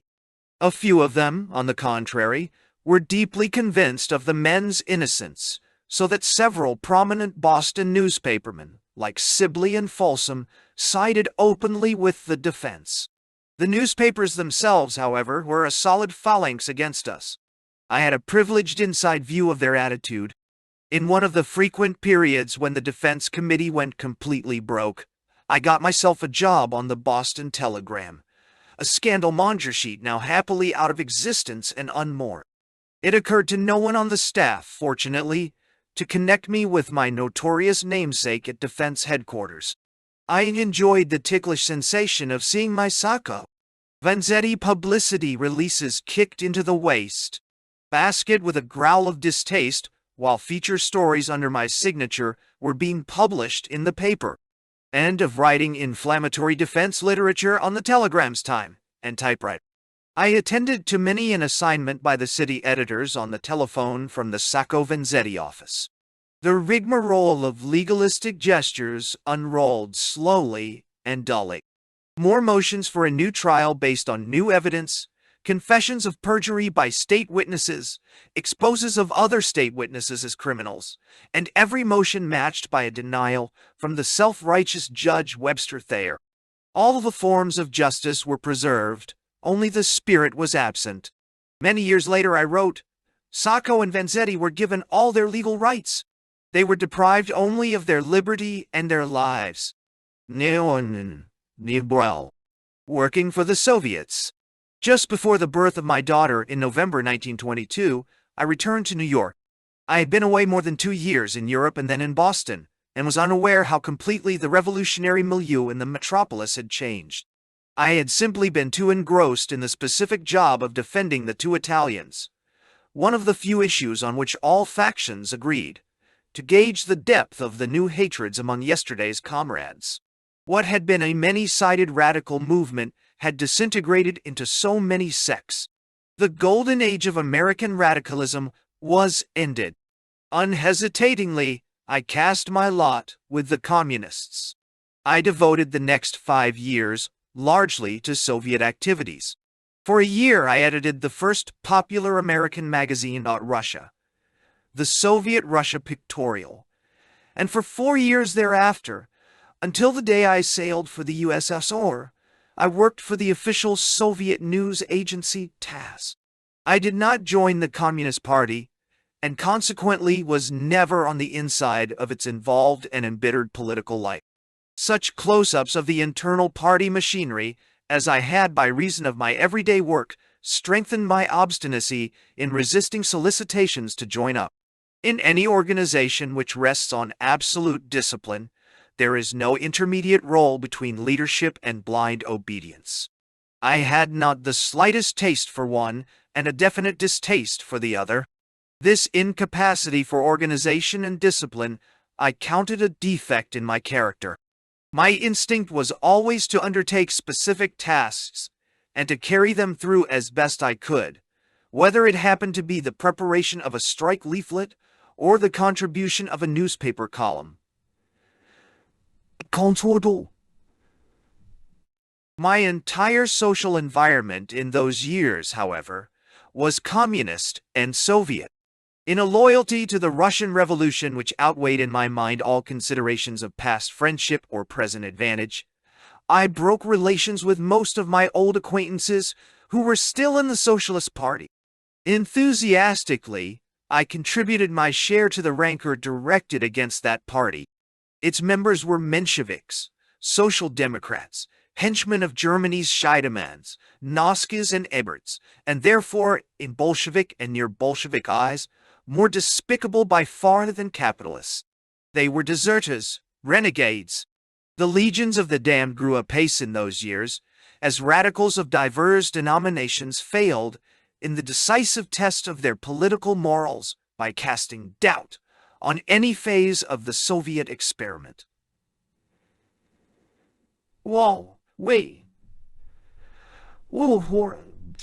It did not occur to me to examine the statements of people who went to Moscow to pray and emerged to scoff, since the process of investigation would have implied blasphemous doubts. The fact that Emma Goldman, Alexander Berkman, many other deportees from America abandoned the Soviet land, preferring a capitalist exile, was for us a commentary on these people rather than on the Soviets. We did not content ourselves with impugning their sanity, but tarred them as knaves, liars, self-seeking betrayers. A lifetime of exemplary devotion to the cause of the revolution did not save an anarchist, socialist, or I from the hot pitch of our epithets. On the contrary, the more impressive the culprit's record, the more urgent was our compulsion to level him with the dust. I was among the more temperate in this respect, yet I know the anger that flared in my heart against those who attacked the Soviets. If they were bourgeois journalists, middle-class tourists, even milk-and-water liberals, their blasphemy could be explained along orthodox class lines and discounted. But if they were workers, socialists, active radicals, they must be marked with the mark of Cain and sent wandering in the wilderness of bourgeois turncoats. Soviet Russia Pictorial was the progenitor of the many illustrated magazines about Russian achievements now on the American newsstand. It was at the time the mouthpiece of the Friends of Soviet Russia, and its primary purpose was to help raise funds for famine relief.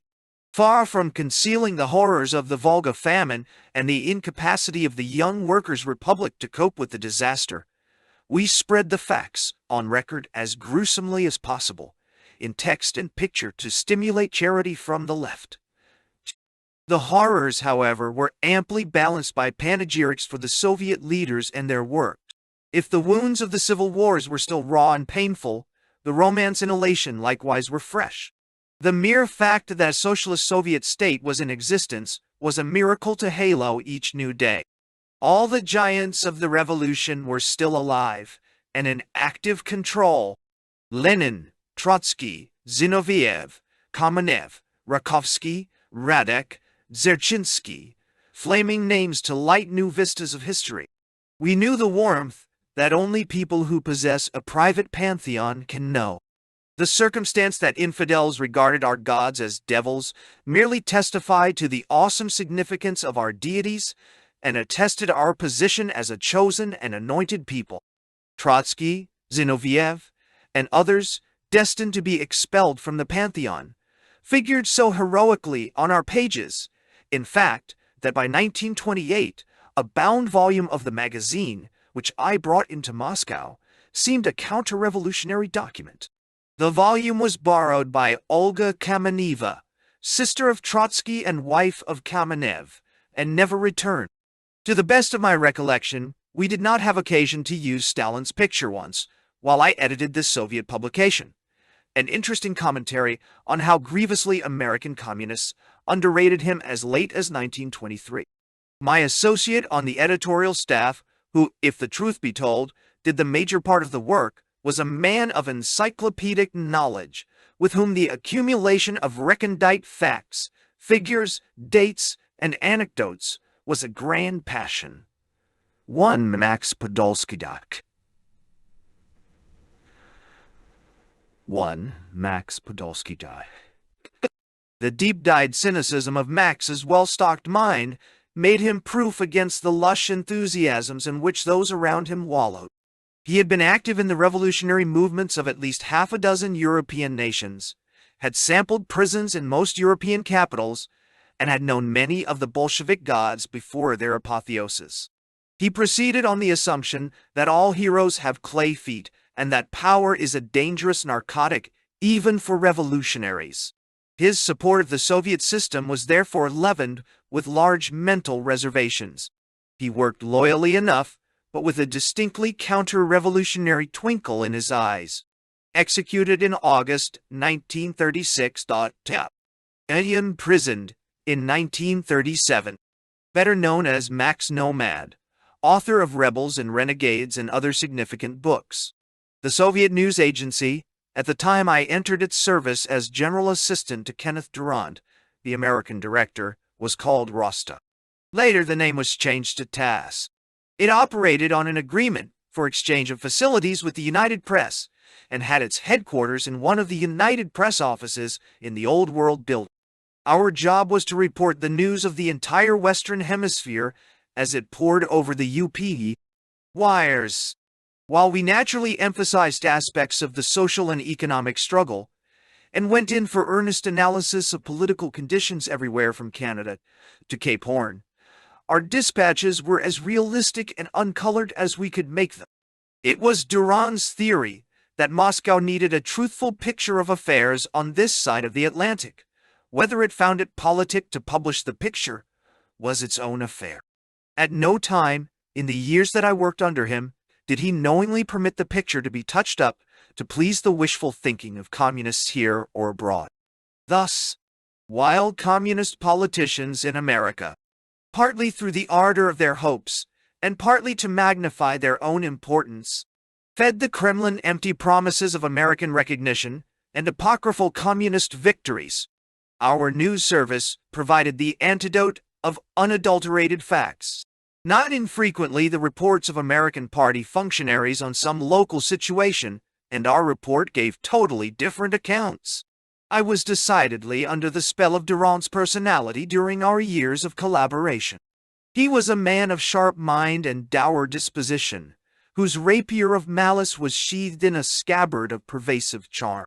In one mad jump, he had cleared the immense social territory between Rittenhouse Square and Sovietism. I say Sovietism rather than communism advisedly. It was communism as a functioning and ruthless system, backed by armies and secret services, I think, that fascinated him, rather than communism as a philosophy of human emancipation. I was to meet others from the upper social strata, who are thus captivated by a distant proletariat triumphant and regnant, but feel not the faintest kinship for the flesh-and-blood proletarians all around. Kenneth's frank dislike of all American communists flowed from his natural aversion to the lower social orders, though he would have denied this most vehemently.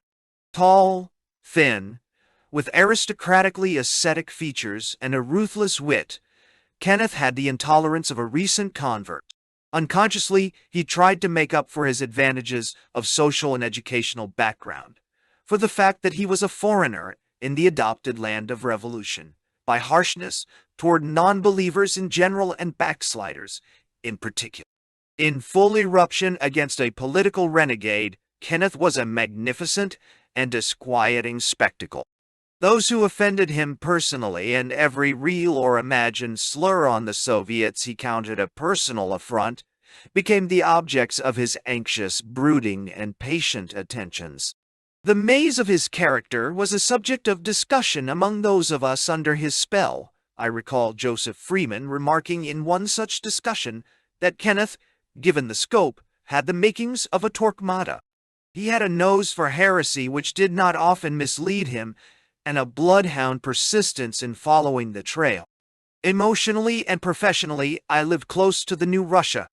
I read all of the books on Russia, saw its motion pictures, befriended some of its emissaries, discussed it with returning tourists or American communists, defended it against detractors, steeped myself in its legends and lingo. For months at a stretch, when Durant was visiting Russia, or Illa, I conducted the TASS Bureau and corresponded with Jacob Doletsky, the head of the organization, or Konstantin Umansky, then its foreign editor, or others whom I was to meet before long in Moscow. This direct relation with the center of world revolution, though limited to the routine of news dispatches and cable tolls and technical news-gathering problems, surrounded the work with an aura of importance. It gave me a precious sense of nearness to the one thing that counted above all other things in the modern world. By 1926, the repercussions of the Communist Party struggle in Russia, with Stalin and Trotsky as the principal adversaries, were being felt in America. Many of the Russians arriving in the United States on commercial and other missions, it became evident, were thus being shunted from the Soviet arena by Stalin's party machine, under guise of important foreign assignments. Our TASS dispatches were being minutely scrutinized on the other side for symptoms of partisanship. In the ranks of American communism, too, leaders and would-be leaders were choosing sides. On the whole, sentiment among American communists, as among communists everywhere outside the Soviet Union, was preponderantly for Trotsky, Zinoviev, Preobrazhensky, and the rest of the old guard. The romantic period of the Russian Revolution may have become a faint memory at home, where the strident prose of practical problems and sacrifices drowned out the poetry of revolt. Abroad, the romantic period persisted, though in a twilight haze. In a sense it is still alive, and the great names of 1917 and 1918 were still magical. The name of Trotsky, in particular, still connoted all the thrill and throb of the revolutionary honeymoon. Many of the Americans now in the camp of Stalin jeered at him as long as Trotsky and Zinoviev still seemed to have a chance of winning out. Their present ardor is part of the penance for having bet on the wrong horse at that time. The will to power is sometimes incredible and a little ludicrous to people who do not possess it to any marked degree. It creates dynastic struggles for the leadership of Lodge number 2387 in some absurd fraternal order, or for the chairmanship of some women's club.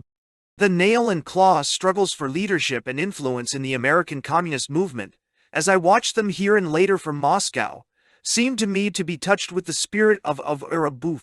The movement which these people sought to dominate was so small, persecuted, impotent as yet, that leadership offered at best larger opportunities for abuse and imprisonment. The spoils of victory were so meager in proportion to the bitterness and vigor of the struggle. Yet men and women, impelled to the radical way of life by their thirst for justice, suspended ideals, and elementary decencies in an unprincipled scramble for control of the party machinery. They played low politics. They flattered those who were on top. They lied to themselves, to their followers, and particularly to the arbiters of their party destinies in Moscow, in a frantic determination to win at any price. There is always, of course, an element of economic necessity in such a struggle. Shriveled and juiceless as its plums may be, political victory does mean a place on the payroll as editors, lecturers, officials, writers for people who have perhaps sacrificed their possibilities of earning a living in the capitalist setup. It may mean jobs at Moscow headquarters of the Comintern or the Profintern. The so-called professional revolutionist has been glorified by Lenin, who considered the overturn of an established order a full-time job and career enough for any one lifetime. Perhaps he was right. His view is shared, curiously, by the most conservative labor spokesmen who favor professional trade union leaders, and in both cases, the counsel may be that of practical necessity. Certain it is that the professional revolutionist is in a most ambiguous position psychologically when an internal fight develops in his particular party. However earnest and high-minded he may be in his stand on the principles and policies at issue, his livelihood, too, is at stake. Such practical compulsions were operative at the heart of the American extension of the Trotsky-Stalin fight, unavoidably, and were surely influential in driving many leaders into the camp of Stalin as his triumph over Trotsky became more assured. But overshadowing such personal motives was the genuine anxiety to keep the revolutionary regime in Russia and the international communist movement intact. The rank-and-file members especially watched in mounting panic a clash which threatened to pull down the whole Soviet structure. To prevent that disaster, they rallied to Stalin as they would have rallied to anyone who retained control of the Kremlin, the party machinery, the functioning state. Right or wrong, Trotsky meant schism, a communist movement minus the first communist state. Even we who worked by his side in the same narrow offices, by this time, under the roof of the Associated Press, could not guess where Durand's personal sympathies lay in the fight. Perhaps he had none, because his basic loyalties were to the Soviet system of power as such, regardless who might seize control of its instrumentalities. The fact that Jacob Doletsky, the task chief in Moscow, was a Stalinist machine politician very early tinged our work with a faint anti-Trotskyist color. The further fact that the American communists were so strongly Trotskyist tended, if anything, to deepen that tinge between our office and the American communists. There was always a tension at times amounting to a feud. In 1937, strangely enough, Doletsky was arrested as an alleged Trotskyist and attempted suicide. When the die was cast, however, and the Trotsky group indubitably defeated, our office instantly became a Stalinist fortress. Durand's flair for smelling out heresy had new scope. Not only renegades in relation to Russia as a whole, but deviationists from Stalin's line now engaged his talents. He scrutinized dispatches from Moscow for traces of pro-Trotsky bias and called such horrors to the attention of the American editorial headquarters involved. Anyone who spared a counter-revolutionary sigh over the fallen leaders, or suggested that the victors' tactics were in any wise questionable, instantly became an enemy to be crushed. In the atmosphere of the TASS office, I sided automatically with the victorious faction. I could not in my heart, however, think of Trotsky, Zinoviev, Radek, and others who had been glamorous symbols of a new world in my most impressionable years as enemies of the revolution. The secret margin of sorrow over their fate gave me a gnawing sensation of sinfulness in the presence of Kenneth's cold, implacable orthodoxy. Nor was I alone in my clandestine grief. Others around me carried a hidden hurt while we denounced the fallen idols in the name of discipline and unity. In August 1927, it was my professional duty to report in cable dispatches the tragic climax of the Sacco Vanzetti case. Russia followed the details of the impending executions more anxiously than any other nation, and we were under instructions to report every move. There was the tense night of August 10th, when the doomed men were prepared for death, while the rotund, smiling Governor Fuller of Massachusetts considered the plea for a reprieve. Hour after hour, I hovered over the Associated Press wires. By 11 p.m., 1 hour before the scheduled electrocutions, he was still withholding his decision. He was squeezing the last drop of sadistic relish out of his cat-and-mouse game, while the whole world looked on in horror. In a daze, I typed out 2 messages ready for flashing to Moscow. Sacco dead. Vanzetti dead. These were not names in the headlines 3. In a deep sense, they were members of my family, but close as few blood relations can be. At 11:24, 36 minutes before the hour set for the official killings, Fuller announced a 12 days reprieve. Then came the day and the night of August 22nd. In my memory, they have a nightmare quality.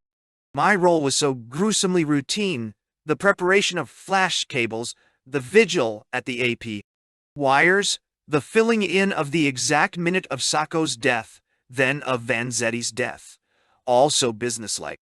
The case, which was integrated with my own existence, intimate as few things in life ever become intimate, was over, finished. Nothing to do but go home to bed. I remember wondering why I could not weep and shriek with the hurt of it, just as I was to wonder 7 years later at my father's coffin. A few weeks later, I shut myself into a room at Kenneth Duran's home for privacy, day after day for over 2 weeks, and wrote the story of 2 simple peasant boys, born in Italy to die in America, in full view of all the nations on the globe. Or rather, the book wrote itself.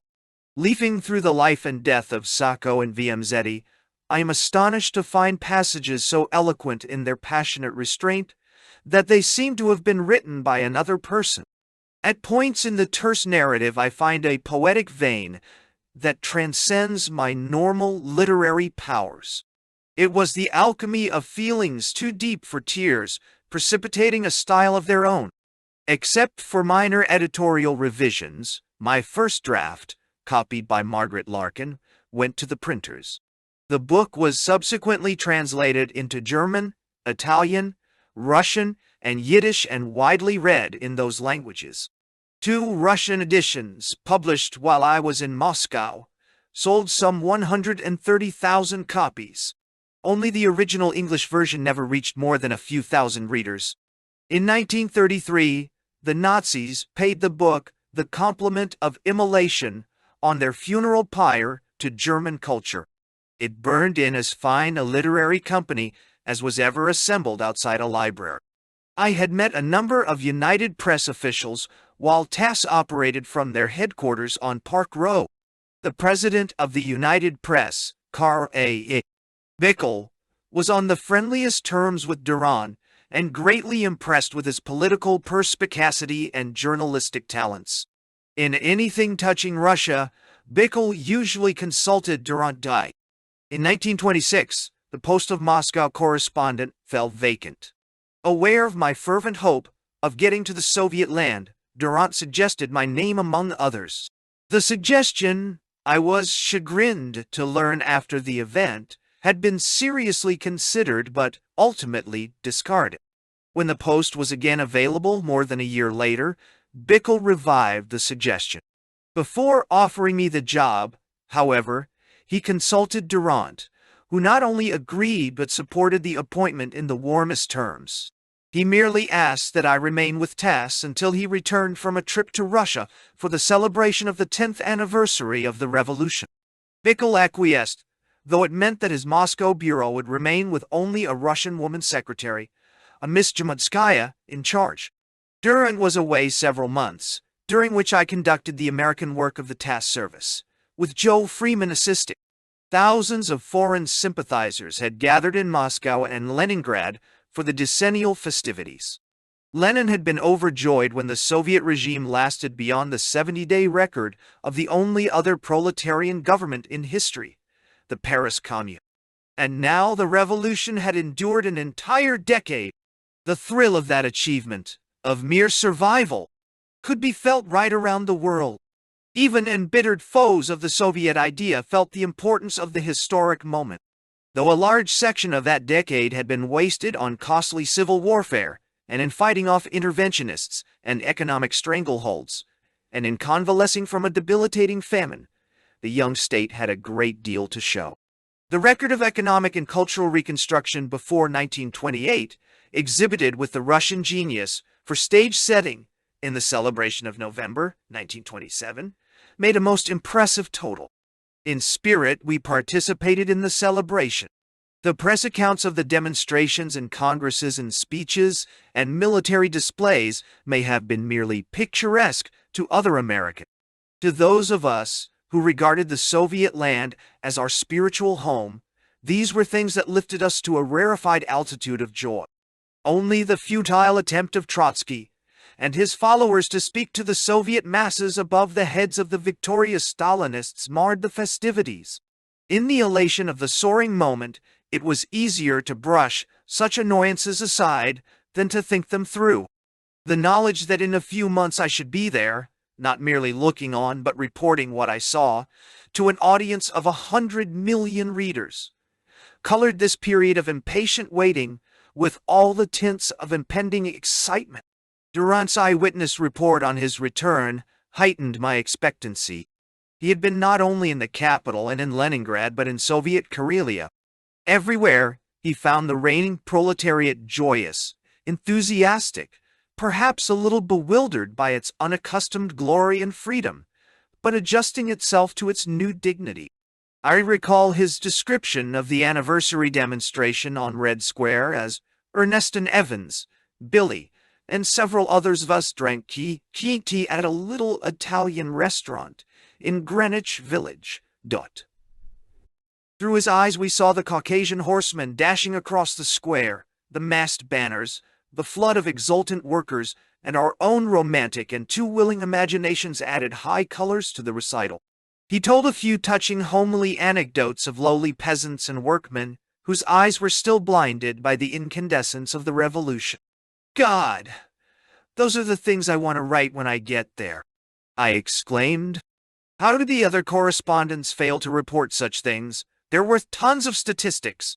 If anyone ever went to the Soviet realm with a deep and earnest determination to understand the revolution, to slow off petty detail and dig down to the hard, enduring core of a great event in human history, it was the newly appointed United Press correspondent. My problem, I felt, would be to tone down the rhapsody to the humdrum level of American journalism. I was not deserting the direct service of the cause for the fleshpots of capitalism. The United Press, as a matter of fact, was paying me only a few dollars more than TASS. I was accepting, rather, a post of immense strategic importance in the further service of that cause, and doing so with the wholehearted agreement and understanding of my chiefs in TASS, and therefore, presumably, of the Soviet Foreign Office. If I was aware of a congenital ineptitude for fanaticism, it was a secret and guilty awareness. I reckoned it a serious flaw in my nature, a lurking enemy who must be shown no indulgences. Book 2. Hallelujah. Moscow and Muscovites. The Red Stars, with their insignia of crossed hammer and sickle, brought poignant confirmation that we were at last, and indubitably in the land of proletarian dictatorship. They seemed to glow on the peaked caps of the red soldiers with an inner light of their own in the deepening twilight of our railroad coach. They shed an aura of intimacy and authenticated, in the mysterious language of symbols, the revolution and everything it stood for in our minds. After a lifetime in which established authority is synonymous with reaction and exploitation, the flesh and blood vision of a communist soldier or a communist policeman verges on the miraculous. The train had paused under a wooden arch inscribed, "Workers of the World, Unite," precisely as in the photographs I once published in Soviet Russia pictorial. The Polish officers in their comic opera uniforms and dragging swords and provincial foppishness had stepped off, and the red soldiers boarded. They wore greatcoats that reached the floor, snowflakes clung to their homey peasant faces, and the red stars, perhaps reflecting our ardor, shed an effulgence over their features. We tried our first words of Russian as we handed over our passports. "Good evening, Tovarichi," we said, relishing the word. "Comrades," and the familiarity it implied. The soldiers saluted and smiled faintly. They met the faithful arriving tremulously day after day and were possibly a bit bored with the performance. As we chugged into the frontier station, Negoroloy, night fell suddenly, like the angry closing of shutters overhead. Sullen-looking porters, grimy burlap aprons over their padded coats, took our baggage to the customs house. We followed into the snow and the cold. The customs house at that time was a dingy, dimly lit barn of a place, the more cheerless in contrast with the clean concrete structure we had left a little earlier at Stolpsy, on the Polish side. Neither a forlorn-looking station, nor cold, nor darkness could douse our high mood of expectation. More than the returning Russians, apparently, we felt this moment as a homecoming. Elsewhere dinginess might be depressing. Here it seemed to us romantically proletarian, without stupid bourgeois frills and pretensions, in the revolutionary tradition of gloom and starkness. The sound of Russian spoken around us seemed in itself worth the journey. The presence of Lenin, Stalin, Rykov, and Kalinin in framed lithographs on the walls made this melancholy place one in spirit with all the radical headquarters and meeting halls in my memory. The thrill of finding one's private esoteric symbols installed in the role of authority. On the train next morning, I was up and dressed soon after dawn, impatient to see the Russian land jog by. I was fearful of missing something, anxious to soak up impressions, to absorb a new world. Peering through the swirling curtains of snow, I saw only a monotonously flat white landscape, occasional huts, half buried in snow, now and then a huddled peasant driving a sleigh. At stations, gray, grotesquely bundled figures moved about, exhaling great clouds of visible breath, stopping to wipe icicles from bearded faces with their coat sleeves. Slovenly women in patched coats, felt boots, and thick head shawls offered roasted chicken, hard-boiled eggs, and pickled cucumbers with filthy fingers. Third-class passengers filled their tea kettles with boiling water from the station's samovars and rushed back to their cars, pursued by the biting winds. Our porter served us tea in glasses and zwieback. He shrugged his shoulders helplessly when I tested a few phrases from my Russian primer on him. Either the primer or I were mistaken, and in either case the illusion that I had made considerable progress in the language since leaving New York was punctured. Toward noon, on February 8, 1928, we reached Moscow. There is no human creature more helpless than a foreigner arriving in the Soviet capital for the first time. But Louis Fisher and my Russian secretary, Miss Jamudskaya, met us at Alexandrovsky Station and took control of our destinies. They packed the Lyons family and its baggage and themselves into a dilapidated Ford, which burrowed its way noisily through the snow, and deposited us at the door of the Grand Hotel. The not-so-grand hotel, I was to rechristen it privately soon. Imprisoned in 1937, Chayovs. My cramped position in the car had shut out the view of the streets, and I felt cheated of the first glimpse of the city to which I was entitled. The next few weeks, indeed, were filled with snowstorms and intense cold and disturbing incidents that hid the city from my sight and deepened a curious and almost panicky sense of bafflement that I did not quite shake off for months. Bewilderment was the word that I used most often in my first letters home. Not until we were settled in a large room on the 5th floor of the hotel, eating sturgeon and black bread, and receiving lackadaisical answers from Miss Jamudskaya to our fumbling questions, did I realize the peculiar difficulties of my situation. Here I was in a strange land, with scarcely a word of its language, with the care of a wife and 5-year-old child on my conscience, not a penny in the bank, and full responsibility for the news of a vast, mysterious country on my shoulders. The mood of romantic anticipation resolved for the moment into 1,000 formidable immediate problems, ranging from milk for Jeannie to news sources for the United Press. The bill for our modest repast, when it arrived, did little to brighten the picture. There must be some mistake, I insisted. She studied the reckoning through her pince-nez. No, it's right, quite right. Prices are high here and going higher every day. But a full meal and champagne at the Ritz-Carlton would have cost me less. Miss Jamudskaya shrugged her shoulders. She had been through the civil wars as a young girl. She had shifted for herself all these years, despite her nearsighted, school-teacherish appearance. She had searched for her mother for 6 or 7 years, then run into her accidentally on Leningrad Street one day when the search had been abandoned as hopeless. Neither now nor ever after could my worries or excitements perturb her. At this rate, I said, my salary won't half cover the cost of eats alone. You don't have to eat at the hotel, she consoled me. I'll show Mrs. Lyons where to shop. Things are much cheaper in the markets. I suppose you brought an electric cook stove and utensils. Well, you will borrow one from some of the Americans. Of course, it's against the rules to cook in the hotel rooms, but that's all right. No. Miss Jamudskaya's nasal voice was as monotonous as a high-pitched buzzsaw.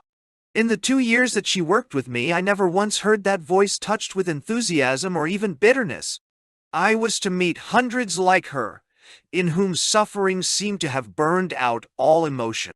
Only the charred husks of their character remained. I'm Debna. She steered me a little later through the blinding snows along zigzagging streets to the Foreign Office building on Vorovsky Square. I waited while she negotiated a permit, a Froppenke, the word that looms gigantic on Russia's horizon. It allowed me to enter the musty old building, to follow my secretary through a maze of dark corridors, and finally to meet the censors. These corridors and the censors themselves were to remain among the focal points of my existence for 6 years. I came to know their idiosyncrasies and sharp windings as an Indian runner knows his trails. A podgy little intellectual, bearded and shrill and full of words, was the head of the press department, Theodore Rothstein. He was genial and clearly desirous of setting me at ease. I would soon learn the ropes, he assured me, and his department existed only to assist the correspondents in everything. It censored dispatches only pro forma and largely to safeguard us against falsehoods and malicious rumors. My fame had preceded me, I gathered, and as a sympathetic and friendly correspondent, I was counted upon to hew close to the line of official information, avoiding the temptation to sensationalize or to believe malign libels. That suited me perfectly. Indeed, I was impatient to begin to serve. When, for instance, could I see President Kalinin? There was so much fantastic exaggeration about peasant recalcitrance in the foreign press these days. I meant to counteract it, and an interview with the homespun peasant president should do the trick effectively. Mr. Rothstein, however, was shocked. He shook his beard reproachfully and marveled at the temerity of America. Mr. Lyons, he asked in a hurt voice, would a foreign correspondent arriving in Washington, let us say, have the nerve to ask to see President Coolidge, yet as soon as you fellows arrive in Moscow? But, Comrade Rothstein, a correspondent in Washington would see the president as a matter of course at press conferences twice a week and would be allowed to ask questions. What's more, he would see the Secretary of State usually every day and other cabinet members almost as often as he wished. No. The little man's astonishment was boundless. Though he had lived a large part of his life in England, officialdom remained for him, as for all Russians, a race apart behind the barbed wire of inaccessibility. The Asiatic ritual of mystification around high personages, inherited from Tsardom, was complicated by a strange touchiness. The newly powerful, like the newly rich, are on the alert against any slight to their dignity. Mr. Kyle. Rothstein's first assistant was no less cordial. Jacob Podolsky, his head as bald as an egg, and his chin decorated with a square black beard, looked a little like an Assyrian priest come to life. He was full of good-natured cynicisms and laughed easily, though most non-committally.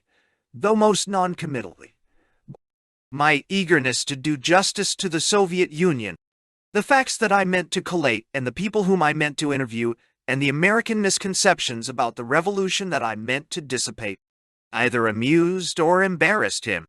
I am not sure which. It surely amused Mironov, a sour, phlegmatic man, whose large hooked nose all but met his chin when he frowned, and even his smile was a frown. His sarcastic expression, as nearly as I could decipher it, said, "Ha!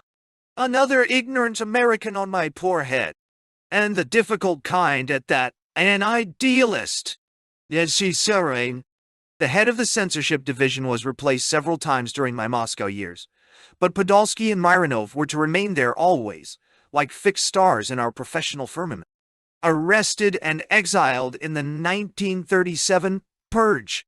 The years did nothing to alter the non-committal laughter of the one and the sarcastic frown of the other. The stirring or tragic events that passed in review under their official blue pencils rarely fluttered their resigned boredom. Returning from the Foreign Office, I stopped to lace my shoe just as we were passing a large, square, rococo building. Instantly, 2 soldiers with fixed bayonets rushed at me. Miss Jamudskaya's hurried explanation saved me from being gored. It appeared that I had picked the Ogpu headquarters of all places to pause at, and that such a procedure was fraught with danger. Later, I found that many Muscovites made a detour to avoid passing that segment of innocent-looking sidewalk. Ogpu translated as Joint State Political Directorate, All Union State Political Administration, Unified State Political Directorate Secret Police from 1923 to 1934. In the evening, I trudged through the snowstorm from the hotel uphill on Tverskaya in the company of a gifted American cartoonist, William Gropper. The cobbled street and broken sidewalks were treacherous under tight-packed snow. Ghostly frost-covered trolley cars crawled close to the curb. At every step we were accosted by women in high felt boots, their heads wrapped in thick shawls, their faces glowing with the cold cigarettes smoldering between painted lips. Several of them pulled our coattails and tried a few words of pidgin English on us. A few well-stocked shop windows seemed ill at ease in their embarrassing prosperity, among the dusty windows filled with debris and emptiness. The strumming of a guitar reached us from some basement restaurant. The sing-song of a persistent beggar clung to our heels. Bundled-up droshky drivers, their beards streaked with frost and icicles clinging to their nostrils, sat in front of miniature sleds. 1 or 2 of them whipped disconsolate horses into action and followed us half-heartedly. That first day in Moscow remains with me in minutest detail, something mounted and fixed like a scaled model, which I can draw out and study at will. A special permit to enter a public building. Alarmed soldiers if you paused at the wrong spot on a city sidewalk. The sense of being in a city besieged and closely guarded, which was to recur to me throughout my long residence in Russia, was born on this day. Prostitutes, beggars, food difficulties. I had known these things existed and was prepared to confront them. I was fully aware that Russia in 1928 was far from socialism and that it contended with many of the evils of other lands and some of its own. In my romantic heart, however, I had not quite credited this knowledge. The tangible evidences had to be assimilated. The physical Moscow began to fall into focus. After the first confusion, the pattern of the city emerges. The walled, in Kremlin on whose eastern flank is the spacious Red Square. A second crenellated old wall, enclosing Kitai Gorod, the so-called Chinese city, in which there are no Chinese. Beyond that, 2 concentric rings of wide boulevards, A and B, and outside the B ring, the spreading city encroaching far into the farm and forest lands. Broad avenues radiate spokewise from the center and form important squares where they cut across the boulevards. Theoretically straight, these avenues have a wayward manner of changing course unexpectedly or narrowing sharply for no reason, as though tired of the outlandish efficiency Within the neat design of avenues and boulevards is the maze of side streets, narrow, tortuous, often turning snake-like on themselves, and a mystery even to old Muscovites. The serpentine Moscow River, always intruding where it is least expected, adds to the tangle. Russians used to call Moscow the largest village in their land. Despite several skyscrapers, the tallest of them 12 stories, it was still a straggling, meandering place, and its utterly Eastern character rather astonished me. Moscow is Asiatic in its sprawling chaos. Its squat houses, its quaint old churches, and profusion of colored cupolas. The strongly Mongoloid faces everywhere, the fantastic rags of the beggars, and the makeshift garments of the majority of the population underlined this un-European appearance. Gliding along at night noiselessly in a diminutive sleigh through the labyrinth of alleys, every turn of the street revealing a new roofline like quaint Arabic script against the sky, I often had a powerful sense of nearness to the Orient. Winter is the most difficult time for a newcomer to adjust himself to the Soviet capital.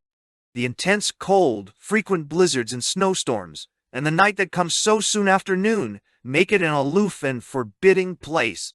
For me, plunged at once into the exacting business of gathering news, having it censored, and filing it at the telegraph office, the adjustment was that much more difficult.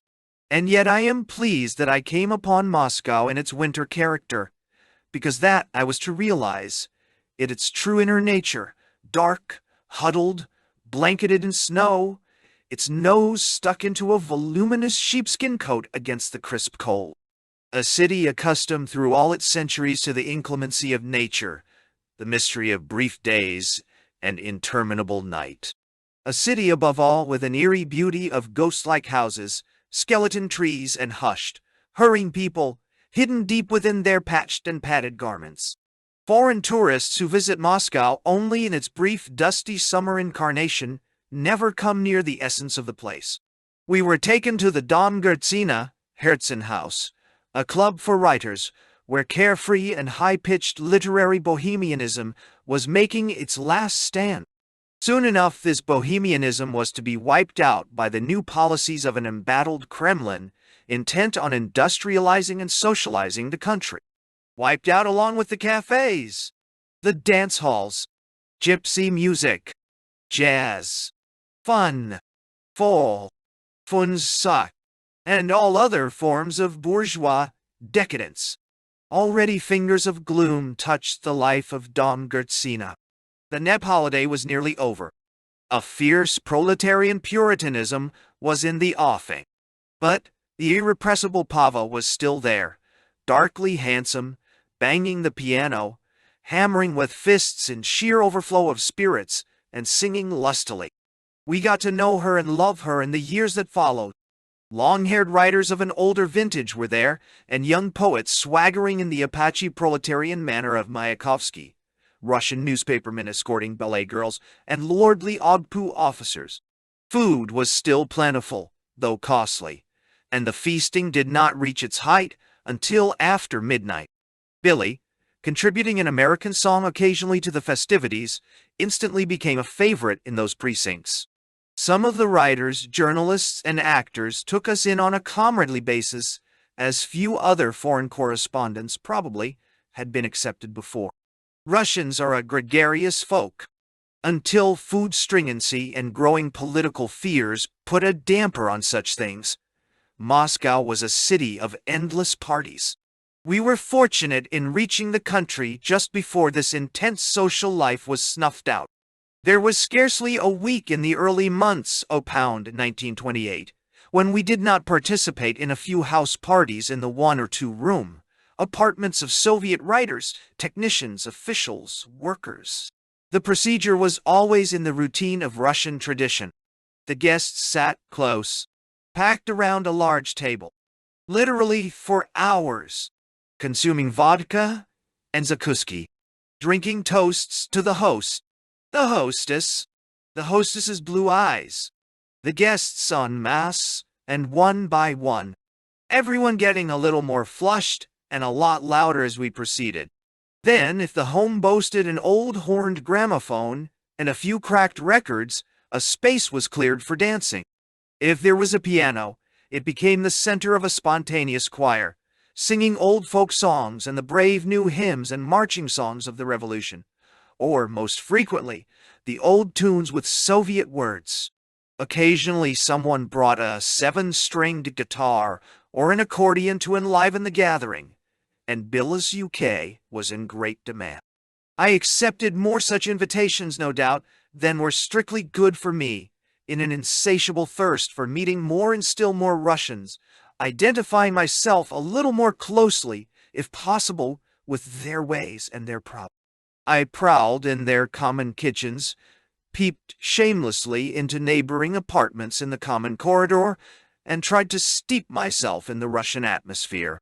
Sometimes a group of us capped a night's festivities with a visit to some beer hall on the Arbat, a gypsy restaurant on the Tverskaya, Dorn-Gertsina, the Artists' Club, or a cooperative cafe. Whatever the hour, we found these resorts crowded and filled with noise and smoke. I instigated these excursions light-mindedly. I did not as yet realize that I was compromising those Russians whom I inveigled into appearing in public in a foreigner's company. At our first Foreign Office reception for the Correspondence Corps, we became acquainted with the Soviet newspaper fraternity. A few of these men we came to value in the following years. I remember the gathering particularly because there was a camaraderie between the native and foreign newspapermen never again repeated. At the home of Comrade Yonov, he head of a publishing trust and brother in law to Zinoviev, we met a few Kremlin officials, painters, and authors, several of whom remained our friends, within the narrow limits of discretion in the suspicious years to follow. Yonov, whom we had met in New York, was a bibliophile and a man of cultivated taste generally. He exhibited rare first editions and spoke fervently of the fine printing his organization was doing. To his typographical tastes, the Soviet Union owes those lovely academia editions of the Arabian Nights and other classics known to book collectors the world over. Arrested and exiled in 1936, in the salon of Rachel Osipovna, we found a congregation of artists and near-artists, opera and ballet hopefuls, and the slim young men for whom the hostess had a sweet tooth. Elsewhere I met the irrepressible Sergei Trivas, whose job it was to entertain visiting Americans and Englishmen. He headed the Anglo-American Department of Vokes, the Society for Cultural Relations with Foreign Countries. He made no secret of his service in the Ogpu, but if he started to cultivate me in the line of duty, he came in time, I like to believe, to relish that duty, if only because he found me a sympathetic listener to whom he could safely confide his hopes and boast of his amorous escapades. And thus, through 100 different contacts and accidental meetings, we added to our acquaintances minor officials, simple factory workers, office clerks, students, and, particularly, as was only natural, intellectuals of both the pre-revolutionary and the new generation. We learned to drain wine glasses while someone sang a charaka, and the company clapped hands and chanted, "Paidu ne faidu deum," drink to the bottom, at the top of its lusty voice. We learned to join in the choruses of all the songs. We acquired a few words of mispronounced Russian. Above all, we learned not to talk politics, domestic or international, but to stick close to safe subjects like the theater, the new ballerina, the weather, and the relative virtues of the Caucasus and the Crimea as vacation resorts.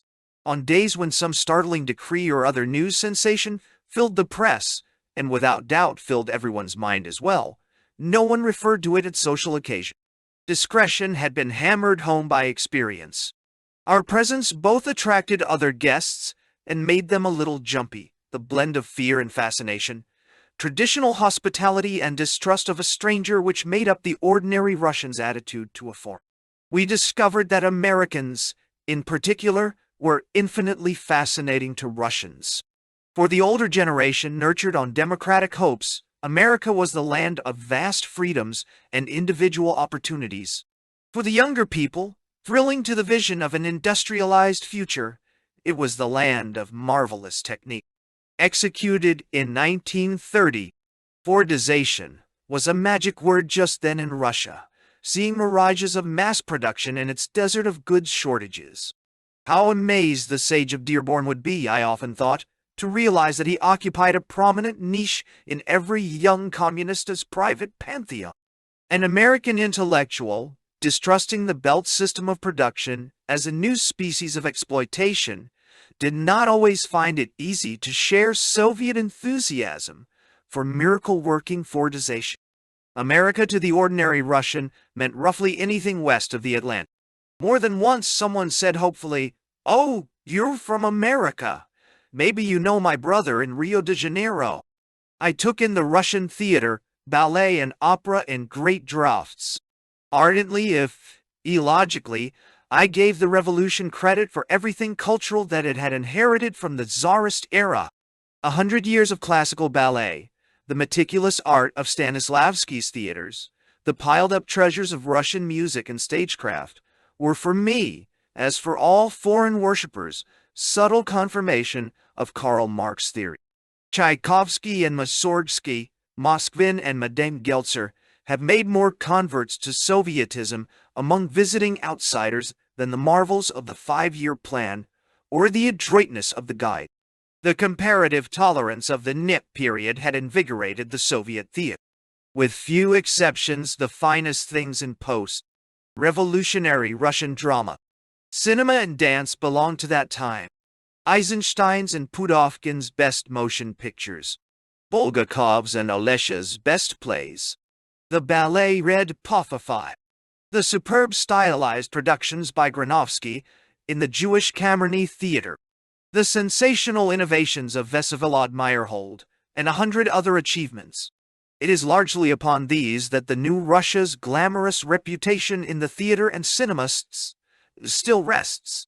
Some of them were robust enough to weather the stormy years that followed. In the theater, the people on my side of the footlights interested me even more than those on the stage. Russian dramatic art is old. Even Meyerhold did most of his pioneering before the revolution. The audiences were new. Those citadels of snobbery in all lands, ballet and opera, had fallen to the masses.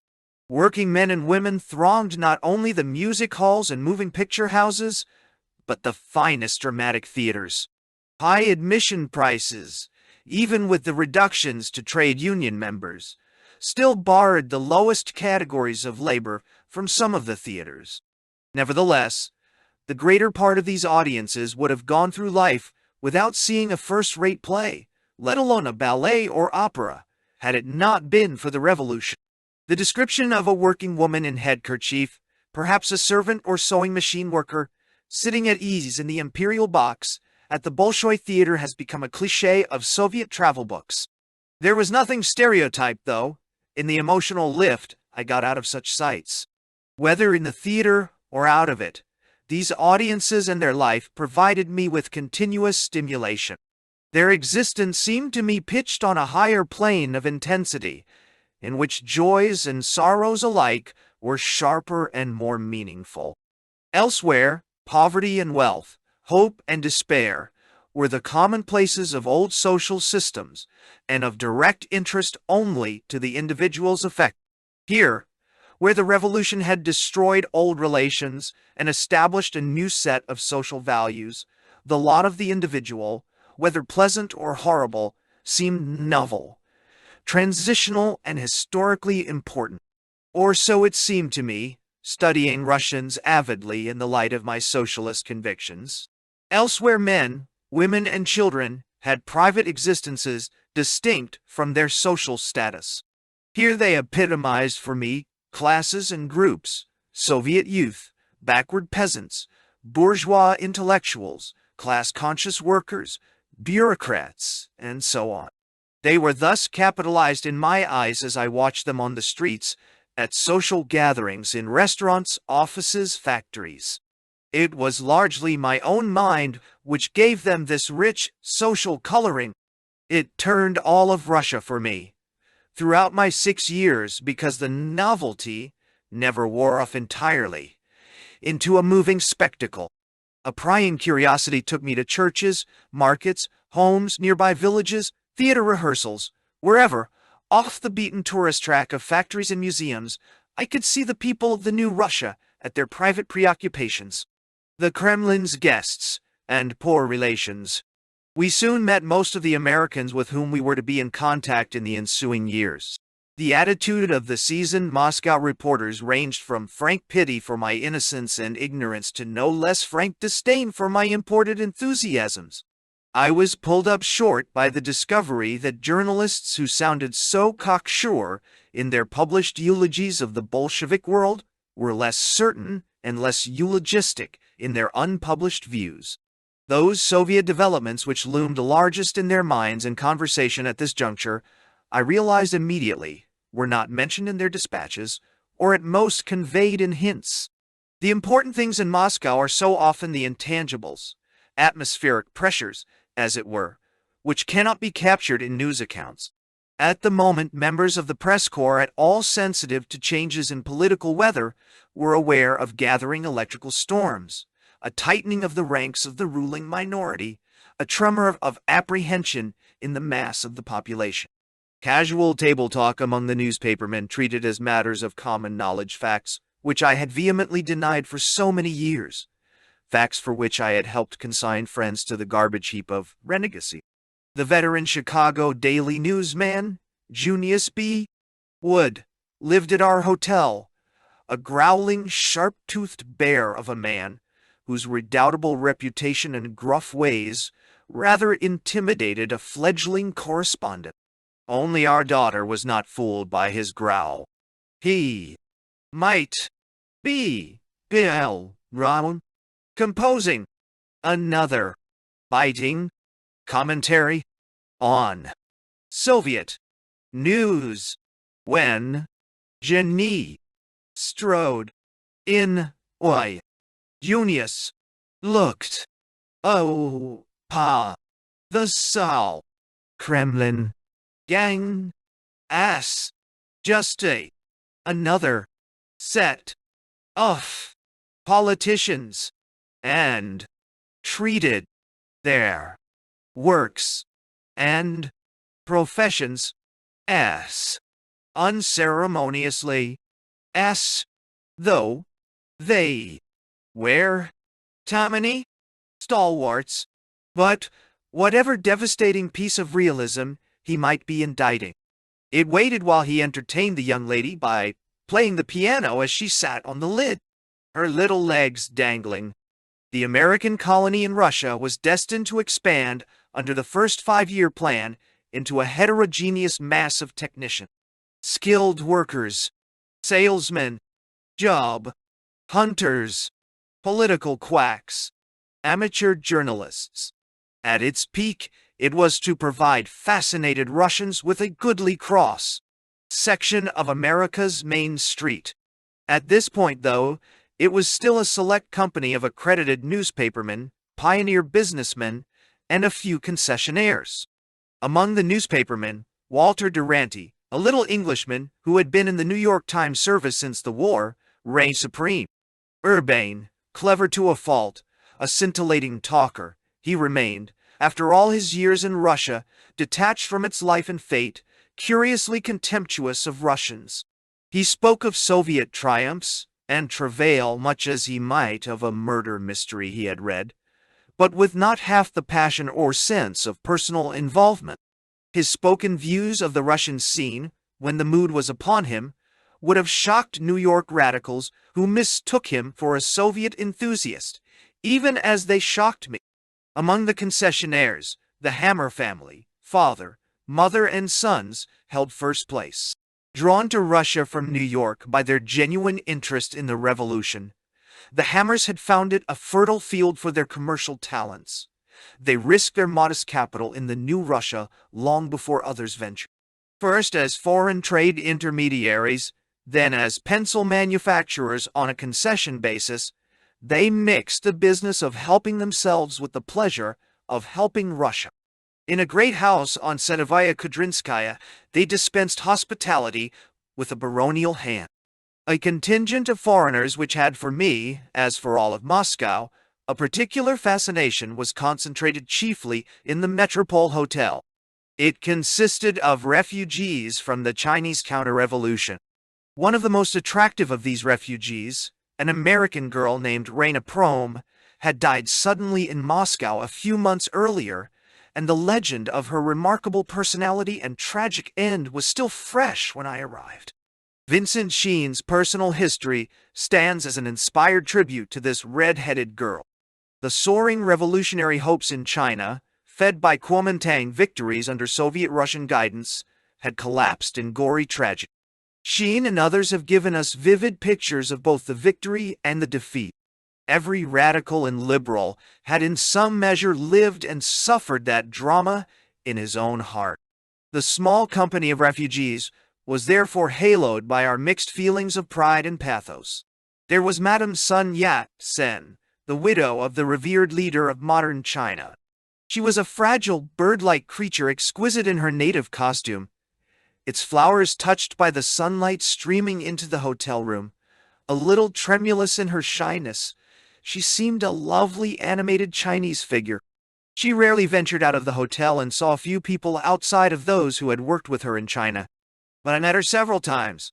It seemed a little unreal and even disconcerting to find this delicate little woman possessed of a sharp mind and robust character. And there was Eugene Chen, who had been foreign minister when the Chinese Revolution was at its glowing apex. In his case, too, a small physique somehow set off his vigorous mind dramatically. He had been born in Trinidad, in the West Indies, with a considerable admixture of Negro in his blood. He had married a handsome Negro woman. The children showed me photographs of her, and she bore him 2 boys and 2 girls. They owned land, were thoroughly British in their education, and might easily have remained in Trinidad as typical humdrum natives of mixed blood. But the Chinese heritage asserted itself. Chen traveled to the land of his forebears and, without knowing its language, became a leader in the revolutionary upsurge. His official notes and manifestos as foreign minister were the delight of the radical world. I found that he spoke as he wrote, with a diplomat's care for the meaning and an artist's sensitiveness for the proper word. Both Madame Sun and Mr. Chen soon left Moscow, she for Shanghai, he for Paris. The 4 Chen children remained in Russia, learned Russian, and made themselves part of the new surroundings. We came to know them intimately, and to admire them for their charms and their talents. All 4 ultimately married Russians. The historical fate which linked China and Russia for a few years, and may again link them in the future, is curiously personified in these 4, born in Trinidad, educated in England, touched in China by a new faith that came to flower in Russia. Then, as now, there were 2 foreign colonies in Russia, and they rarely met. One was bourgeois, and its center was in the expensive hotels, the embassies and legations, and relatively comfortable private apartments. The other was communist, and its center was at the Lux Hotel set aside for the use of foreign Bolsheviks, at the offices of various Red Internationals, and in the communist schools. Both colonies were suspect, for to the Soviet mind an outsider, whatever his politics, is an alien creature of curious habits and unstable fate. The bourgeois group was openly under surveillance.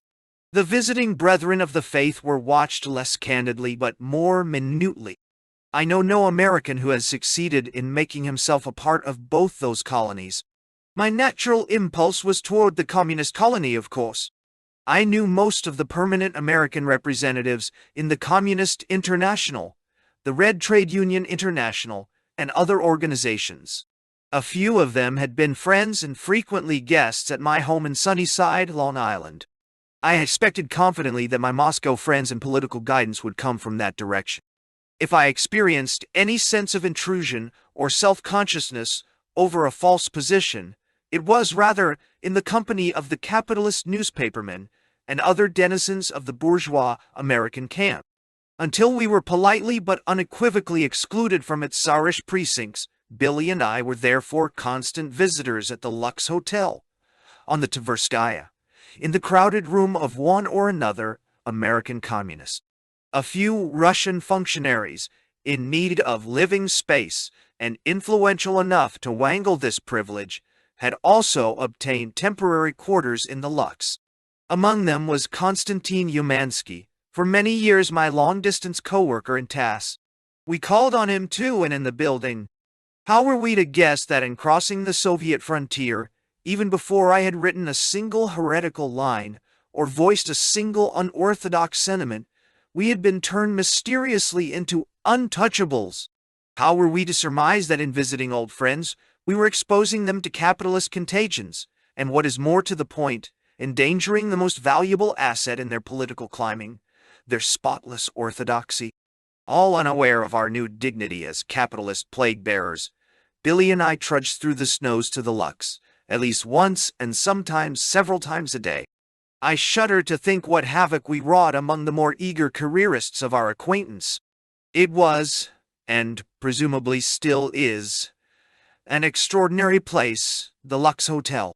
Physically, it had the character of an overcrowded tenement, an overflow of untidy perambulators in the lobby, pervasive and peculiarly unpleasant food smells, slatternly housewives, cooing and quarreling audible in the corridors. The elaborate precautions in guarding the inmates added a prison aura to the cabbage odors. The population of the hotel consisted of men and women, boys and girls, of all nations, colors and tongues, few of them able to understand one another, all of them awed by the grandeur and the might of the enthroned revolution. Various as they were in race and language, their creed was one. In a curious way, too, their looks were one. If there is such a thing as an international communist type, it was to be met in the Lux realm. If not the same features, at least the same negligent dress, unkempt hair, and the same expression of anxious devotion. Ostensibly agents or employees of an international organization, these people had no doubt of their real status. They were the guests of a successful government, the Kremlin's poor relations, eating its food, protected by its police, shadowed by its spies. Their tenure of employment and sojourn in the final instance dependent on how they measured up in the graces of their hosts. The poor relation humility was unmistakable in the shrill pride with which they boasted of Uncle Kremlin's importance and strength, and particularly in the anxiety with which they catered to his every whim. He was a frowning, cantankerous uncle just then, suspicious that his foreign nephews and nieces might forget themselves and play with those horrid Trotsky brats. Most of them, fresh from cities where they were despised and persecuted, had never been so close to the honeypots of power and found the taste heady. Not, mind you, the make-believe power of leadership in an oppressed or underground revolutionary party, but the power that is spelled in armies, airplanes, police, unquestioning obedience from underlings, and a vision of ultimate world dominion. Relieved from the risks and responsibilities under which they labored at home, their yearning for position, career and privilege in many cases took on a jungle luxuriance. Never before had I witnessed so much naked, unashamed sycophancy and career-building concentrated under one roof. Who stood well, with whom was the theme song of most conversation. Breathlessly Comrade X, almost within earshot of her meek, bespectacled husband, boasted that she had slept with Comrade Y, a terribly important communist, you know. Close to Stalin. She was helping her husband get places. The arrival of a communist dignitary from Germany or France. A visit in some room by a third secretary to Stalin's secretary. The rumor that the Hungarian comrade, the lucky girl, was having an affair with that influential Chinese comrade. These were the raw stuff of gossip, speculation, and envies. I saw the professional revolutionist theory reduced to obnoxious absurdity. With few exceptions, the Lux inmates knew no Russian and were cut off from such realistic guidance as they might have received from the local press. They met few, if any, Russians other than those told off as liaison officers for the foreign communist elements. A special news bulletin was prepared for them, in which Soviet developments were perfumed for their orthodox nostrils. Several of the bolder Americans in Moscow surreptitiously dropped into my office at intervals for years to find out what was happening in Russia by reading my files of American papers. The guests of the revolution lived a narrow, ingrown life, stewing in their own juices, shuttling between the bureaucratic offices of the various international headquarters. The Americans among them might just as well have remained near Union Square, New York, instead of Red Square, Moscow, for all that they learned of Soviet reality. Their ignorance of Russia remained correctly official, stereotyped, and self-righteous. Almost every evening there was a gay party in some Lux comrade's room, in which vodka and dance music flowed freely. We always met approximately the same people, and it was normally the same routine of zakuski, liquor, flirting, and dancing, aimless talk in English, German, French, with a rare word of Russian. One such gathering was in the room of Kostya Umansky. It was predominantly German in character, Umansky's wife being a German. A child prodigy of the German communist movement, Heinz Neumann, was the pampered guest. A few years later, this boy was to become virtual dictator of the movement in Germany, as Stalin's most trusted lieutenant. We sat on the floor of the stuffy room, drank, played jazz, and had a gay time of it. Returning to the hotel towards dawn, Billy and I decided that having accepted so much hospitality, the least we could do was to throw a party in return. The result of that council of conscience was a gathering about a week later in room 441 of the Grand Hotel. We had quickly relinquished the elegance of our first suite, with its bath and running water, for this cheaper room. The party was in every respect a carbon copy of the other. The same people, the same food and drinks, even the same gramophone and records, so, except that it was in the Grand instead of the Lux, and that I paid the bills. Umansky was having a pleasant time along with the others, the only fly in the ointment being the protests of neighbors. But evidently his official conscience was bothering him. He drew me aside. "You know, Gene," he confided, his face suddenly glum and official, "he was putting me in my place. This is quite a condescension on our part. I don't understand. What are you condescending about, and to whom?" "I mean our attending a bourgeois party," he smiled, his smile full of gold teeth. "A bourgeois party? But, Kostya, these are the same people, the same everything as in your room the other night." "No matter," he laid down the law, this commissar to be. "This is the Grand Hotel, and this is the room of a bourgeois correspondent." I retorted much too politely, but with sufficient vigor to leave no doubt that such sectarian and formalistic revolutionism seemed to me merely ludicrous. The tension of mutual dislike between us, I suppose, was born at that moment. This was the first of a series of hints which slowly penetrated my self-assurance. But for more than a month I continued to contaminate the sacred purlieus of the Lux with my heathen presence. At the end of that time, one of my more intimate acquaintances in that establishment took the matter into his own hands, or perhaps he had been commissioned to speak to me. "It's rather embarrassing," he stammered, "to have a bourgeois journalist calling on us. Of course, we all know you and like you and that sort of thing. But this isn't New York. It's Moscow, and one must watch his step. The slightest suspicion of any of us, and we go out on our backsides. I'm sure you understand." I tried to make the onerous errand easy for him. "Is it that they mistrust me, or mistrust you?" I asked. "God knows. Everybody distrusts everybody and everything here, and the only safe way is to keep your mouth buttoned up and stick to your job and avoid seeing anyone or anything that's not strictly kosher. But after all, I was thinking aloud rather than arguing. I worked for TASS for 4 years. They're preparing to publish my book on the Sacco-Vanzetti case. In fact, I only accepted the Moscow assignment from the United Press with Moscow's explicit permission. It was understood that I would use my strategic position for the cause. No, Zai. My informant shrugged his shoulders sadly. Had I been less than Snow White in my revolutionary conscience, I suppose I would have required fewer hints. A number of extraordinary incidents would have served as danger signals and kept me from intruding my brand new capitalist personality where it was not wanted.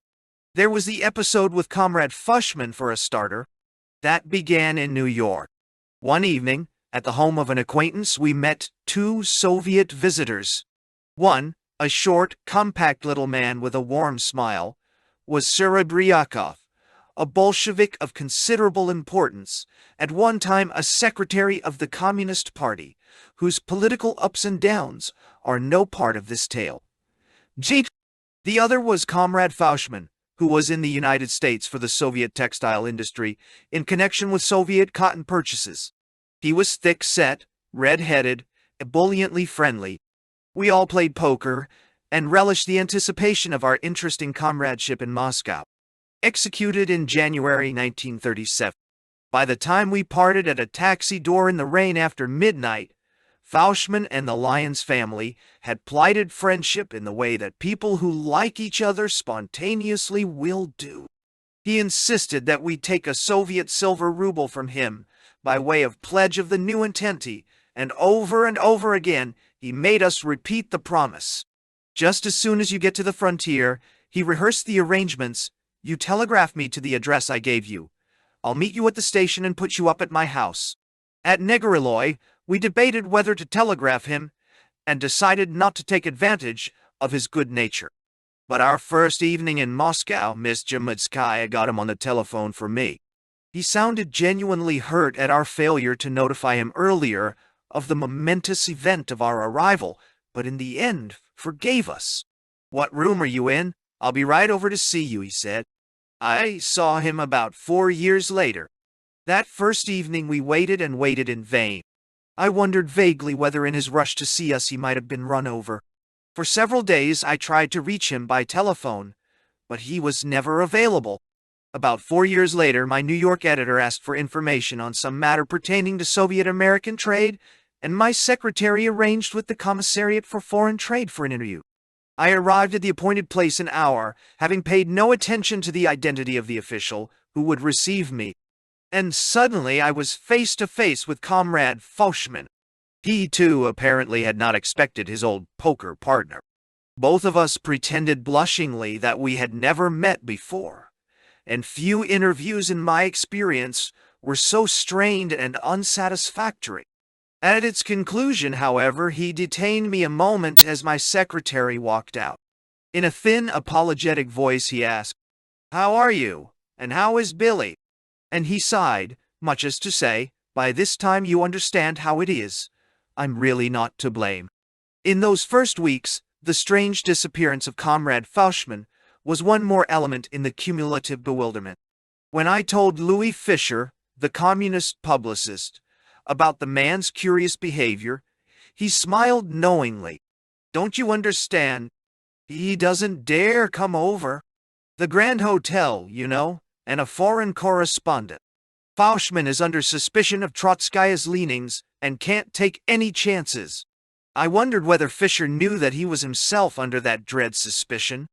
A Soviet journalist in Berlin had taken particular pains to warn me against associating too closely with him on that ground. Another rebuff that should have enlightened me, but alas, did not, was my meeting with my recent absentee boss, Jacob Doletsky, the Director General of TASS. I had counted heavily on his friendly advice in my new job. For 4 years we had corresponded, and he was privy to all my hopes for utilizing my new position in the interests of the revolution. It took me more than a week of continuous, and in the end slightly panicky insistence to receive the favor of an interview. Finally, I found myself in his outer office. After I had been kept waiting for half an hour, the doors were thrown open and I was in the blessed presence. At the far end of a long room stood a vast and shiny desk covered with many telephones and push buttons, and behind its imposing expanse sat a bearded, obese little man, blinking behind thick glasses. Mussolini, too, makes his visitors walk the length of a great chamber before he recognizes their petty existence. I was fated to become excessively familiar with the species of ex-revolutionary known as a bureaucrat. People who once risked their lives for a cause, but now trembled at the thought of risking their job by a bold word or gesture. So, he greeted me sarcastically, "You have gone over to the enemy?" I staggered under the unexpected blow. "But, Comrade Doletsky, you yourself agreed that I should accept Bickel's offer. Don't you recall? I was to learn Russian and get closer to things, then return to tasks. Oh well, now you're a bourgeois correspondent all the same." And he changed the subject. We talked polite formalities, and he made it clear that I was not to presume on my record of service in the Soviet employ to expect special consideration from TASS. His organization was in contractual relations with my position, the Associated Press, and TASS would therefore regard me of necessity as a competitor. In conclusion, by way of social salve, he promised to call me soon and take me and Mrs. Lyons to the theater. By the time we left his country 6 years later, he had not yet gotten around to keeping his promise. One of the few Luxites who remained until the end uninhibited in his friendliness was Big Bill Haywood, former Generalissimo of the IWWS. Unluckily, his end came too soon. He died 3 months after we reached Moscow. In the broken, abnormally corpulent, homesick man with whom we played checkers at the Lux, there was scarcely a trace of the dynamic Haywood who had made labor history in America. A little of the old fire came into his one eye as we recalled episodes and mutual acquaintances in the IWWW movement. Then he relapsed into a tragic and hopeless boastfulness. The bust a Moscow sculptor was making of him, a diploma of some sort which he had been presented. He reached avidly for American cigarettes and waxed lyrical over the memory of American grub. Though stupidly regarded by so many as UN American, Haywood's every nerve and muscle was rooted in the American soil, and the movement which he started and led, a movement of hobos, drifters, unskilled workers, lumberjacks and miners, was likewise authentically American in a sense that made it incomprehensible to foreign students. He had fled to Russia with other IWW men while out on bail and was therefore forever cut off from his native land. This robust, two-fisted American, essentially democratic and idealistic in his instincts, found the Bolshevik system of impersonal brutality hateful and fumed inwardly because he could say and do nothing about it. After a lifetime of fighting what he considered the delusions of political action, he could not swallow a superstate, whatever slogans it might profess. He was suddenly an impotent alien, dependent on the bounty of a dictatorial state, and unable to return home. Out of one prison, he had escaped into another. He was a pathetic ruin. The solace of his last years was a Russian wife, much younger than himself, who nursed him and coddled him with great devotion. It was her firm hand which kept him from drink and imposed absolute rest, and thus prolonged his life. The one time that he overrode her insistence ended him. He heard about a party for the Lyonses at fellow worker McLeod's, another IWW exile, on the other side of the Moscow River. Mammy, a negress who had lived in Russia 35 or 40 years, would be there to prepare American food. Billy would be bringing an American ukulele. For the first time in more than a year, therefore, Bill Haywood left the Lux, trailed by his protesting wife. The party, unfortunately, grew much too hilarious and Big Bill was caught up in it. Recklessly, he drank vodka and ate Mammy's waffles and joined in IWWW songs to a ukulele accompaniment. Only his wife knew how seriously ill he was and pleaded with him to desist, but he kissed her gaily and tried to reassure her. After the party he took to bed and 2 weeks later died in the Kremlin hospital. It was on May 18th, the same day the shady sabotage trial began. In cabling his death, I scooped the other American reporters by many hours. The first of these petty successes, and a victory that was all sorrow. Haywood's ashes were buried in the communist cemetery on the outskirts of the city. We were first led to the Salon of Rachel Osipovna by several of the Negro comrades studying at the Lenin Institute and other communist institutions. A few of these black Americans were fully aware of the risks and rewards of the communist career they were embracing. Others saw in communism only a shortcut to racial equality, ultimately for all their people, but immediately, and that was far more important, for themselves. They were not only accepted as equals by the comrades, but given a privileged role by virtue of the bourgeois slavery their color symbolized. A good many of these Negro recruits, however, had stumbled into the communist career ignorantly. The most pathetic in this group was a thin, sad-eyed little girl from Chicago, flat-nosed, thick-lipped, and black as India ink. She told us her story. She had never graduated from elementary school and dreamed of an education while washing dishes in a Chicago restaurant. She confided her burning hope for learning to her friends. Then one of them brought her amazing news.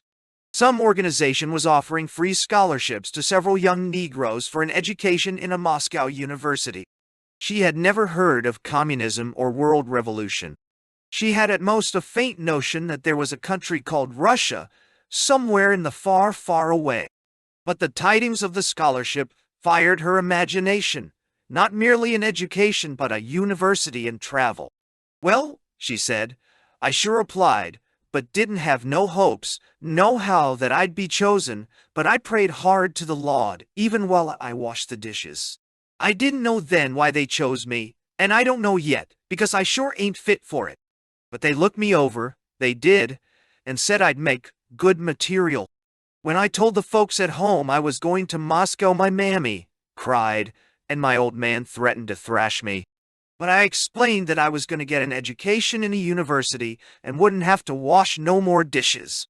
Then I would come back and get myself a good job teaching or office work or something.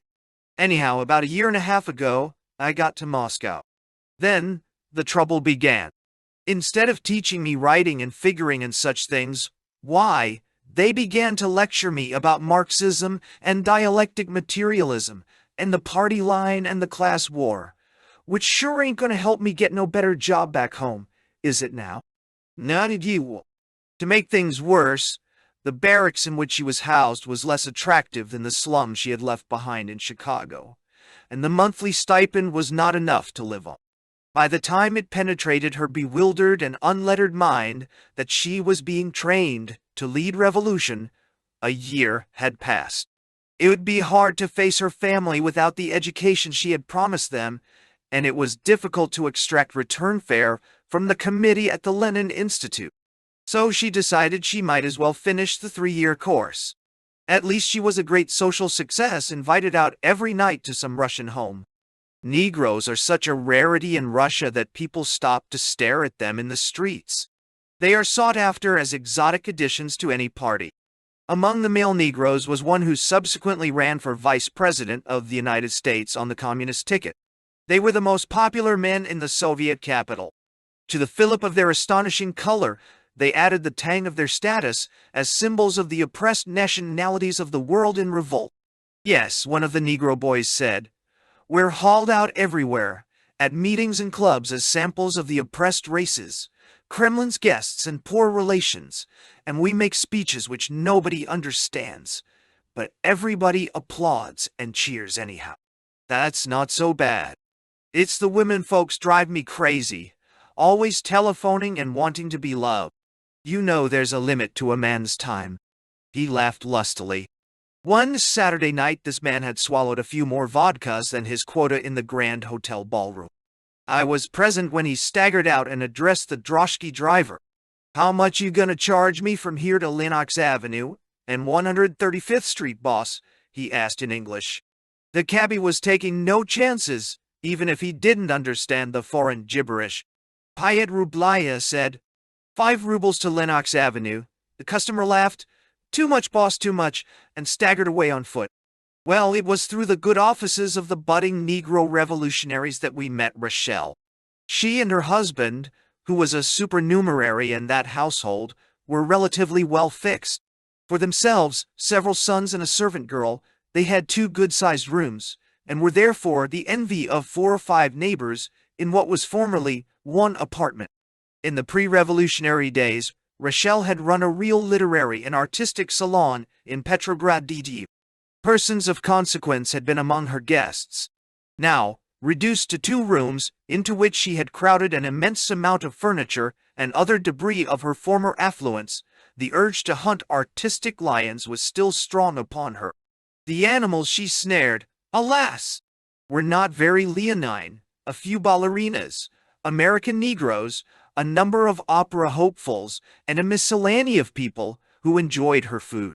But her anxious imagination turned them quickly into lions all the same. She introduced them to one another and to outsiders as great dancers, opera stars, literary luminaries, important foreigners, etc. She was herself the only one who believed it. Under her eccentricities and innocent pretensions, Rachel Osipovna had a lively mind and a heart of pure gold.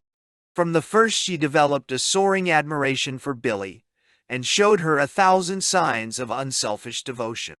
In those first difficult months, when the people on whose friendship we had counted began to ostracize us in the interest of their political careers, Rachel's friendship was one of the few things we could count on implicitly.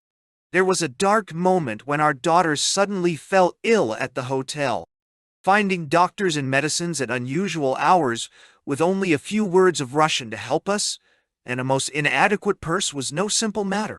We felt ourselves indescribably alone. Several people who would have helped were frankly afraid to come to the hotel.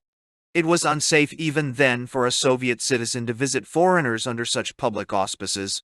Rachel, however, rushed over immediately and remained for some 48 hours, until Jeannie was out of danger.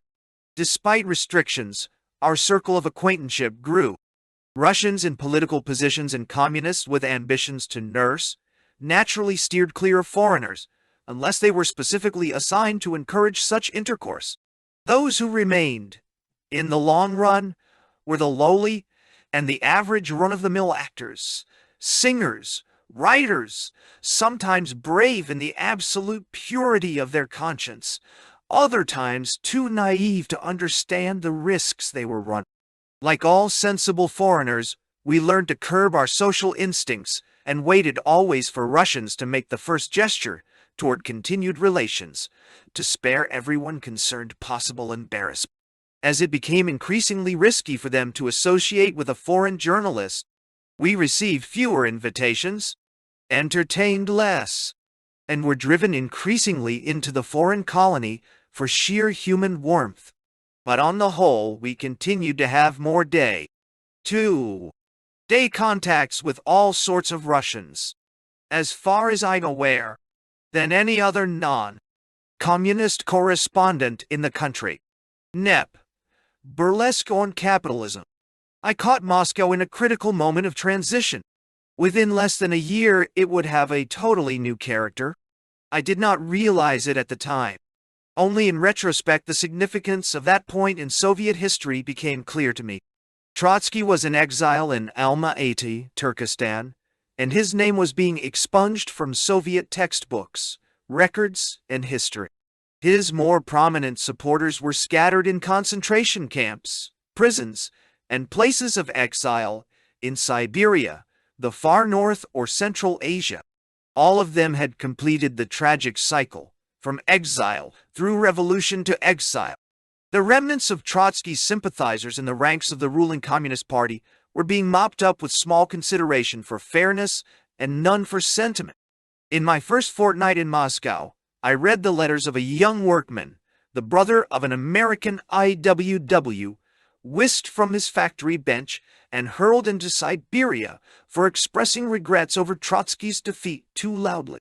I heard stories of idealistic young communists who committed suicide in despair over what they considered the collapse of the revolution, though I could not check the truth of such stories. NEP, the new economic policy of socialist-capitalist compromise, introduced by Lenin in 1921, was in process of liquidation. Without actually decreeing the end of that period, the Kremlin was effectively choking it to death. Confiscatory tax arrears were imposed which automatically wiped out one private enterprise after another. The netmen, the private traders of this compromise period, were arrested for real or imaginary infractions of real or imaginary laws and hustled to Siberia or the north. The tolerance under which the more industrious or shrewder peasants expanded their holdings in land, livestock, and other property was abruptly reversed. There were intervals of doubt this year in which there seemed a possibility that the attack might be restrained. Its wishful thinking victims believed at moments that the worst was over, but they were dismally wrong. A new epoch had begun, what was in effect a die-hard drive for full socialization. Had I arrived 10 or 12 months later, so rapid was the process, I would have missed the momentous change. As it was, I had a fleeting but unforgettable glimpse of the Russia which the newly entrenched leader, Joseph Stalin, had doomed. Despite the ruthless proofs that their day was over, many of those who had thrived under NEP dosed themselves with deceptive hope. How could the government shut down all private trade, they asked, when it had no economic machinery for the effective distribution of goods ready to take its place? How could it crush the small enterprises and artisan establishments manufacturing everyday necessities for the population when it was unable to manufacture those things itself? Nonsense! The proprietor of a private seed shop around the corner from the Grand Hotel argued with me. They can't do it.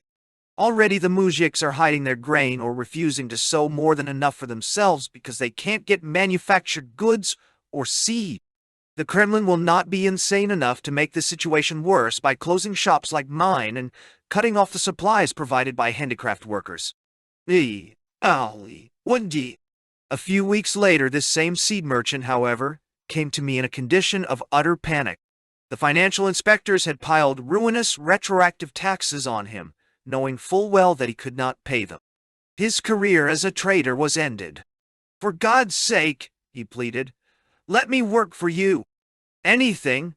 I'll run your errands or make your stove. Anything so I can claim that I am gainfully employed. Maybe I will then be allowed to join a trade union after a while. If not, it's expulsion from my apartment, maybe Siberia." Oi! A few of the more perspicacious foreign observers were aware of the implications of this process of liquidating NEP. I recall that Paul Scheffer of the Berliner Tageblatt was the first to write boldly that NEP was ended, and that Duranty, who was his disciple, and wisely so, followed his lead in this regard, though more guardedly as was his way. Most of the others recorded the individual episodes in the process without venturing to make clear-cut deductions. As for the Russians, they were instinctively apprehensive and excited by the tension of impending change. But no one, perhaps not even the responsible leaders in the Kremlin, guessed how quickly and how thoroughly NEP would be swept out, to give way to the slogans and sacrifices and inspired cruelties of the 5-year plan. The Tverskaya, Moscow's, and therefore Russia's, Main Street of that time remains in my mind as almost a symbolic representation of the transitional moment. It was, or seems to me in retrospect, a microcosm of the half-socialist, half-capitalist Russia which was expiring. Along its length were private stores, state shops, private restaurants, gypsy sellers, the government-operated gambling casino, private peddlers, beggars and prostitutes, the offices of state trusts, and the headquarters of the leading newspapers. The street runs from the fringe of Red Square northward to the triumphal arch commemorating the Muscovite victory over Napoleon, past the Alexandrovsky station, and on to the city of Tvor, from which it takes its name, and beyond that to Leningrad. It is the first street traversed by tourists arriving from the west, since it connects the railroad station with the hotel district. It is the street with which they are likely to become most familiar in the ensuing days, because it holds such standard tourist fare as the Anti-Religious Museum, the Museum of the Revolution, the Lenin Institute, the Moscow Soviet, and the new telegraph building. The first impressions of Moscow are thus the gift of the Tverskaya. The blood of Russian history has flowed through this artery as through no other. The pulse of the Tverskaya is the pulse of Russia. On holidays, now as for centuries, it is the most lavishly decorated and illuminated, the most crowded and most sensitive to popular feeling. Until 1917, imperial parades, religious pageants flowed through it, and since then, the floods of singing, cheering humanity under a froth of red banners. It was here, in the palace of the Governor-General, that is now the home of the Moscow Soviet, that the Bolshevik staff had its headquarters in the crucial days of November 1917. It was here, from the corner balcony of the National Hotel, a few blocks farther down, that Leon Trotsky made his last dramatic appearance in Moscow in November 10 years later, and was howled down and yanked away by Odpu men. The melodrama of Russian history, the colossal ironies of its last great change, seem more sharply reflected on the Tverskaya than elsewhere. The very buildings on both sides of the street, the names and monuments, attest the revolution. Yet they retain a brooding sense of something ageless and unchanging. On a pedestal opposite the Strasnoy Monastery, now the Anti-Religious Museum, Russia's great national poet, Alexander Pushkin, has stood since 1880, watching the ebb and flow of the Tverskaya's human tides, mulling over the rotation of chronological and political seasons. Nothing can surprise him any longer. Once, there were self-important officers with their shoulders squared off by heavy epaulets, uniformed civil servants, ragged peasants. Now the officers were no longer epauleted. The civil servants carried briefcases. The peasants were still red. Always there were children racing and shrieking their delight around the base of his pedestal. Always the lovelorn passed him, without recognition, absorbed in one another, and quoting his lines without knowing it. Always the aged, the beggared, the heart-sore. And they must seem to Pushkin the same people, the same loves and despairs that he found on the day he mounted his pedestal. At the time of my arrival, I did not quite grasp the meaning of Moscow's Main Street, where NEP was having its last hysterical fling. The NEP period was an armed truce at best. The resumption of hostilities was inevitable. But the truce had lasted 7 years, and the nation had come to regard it as more or less permanent.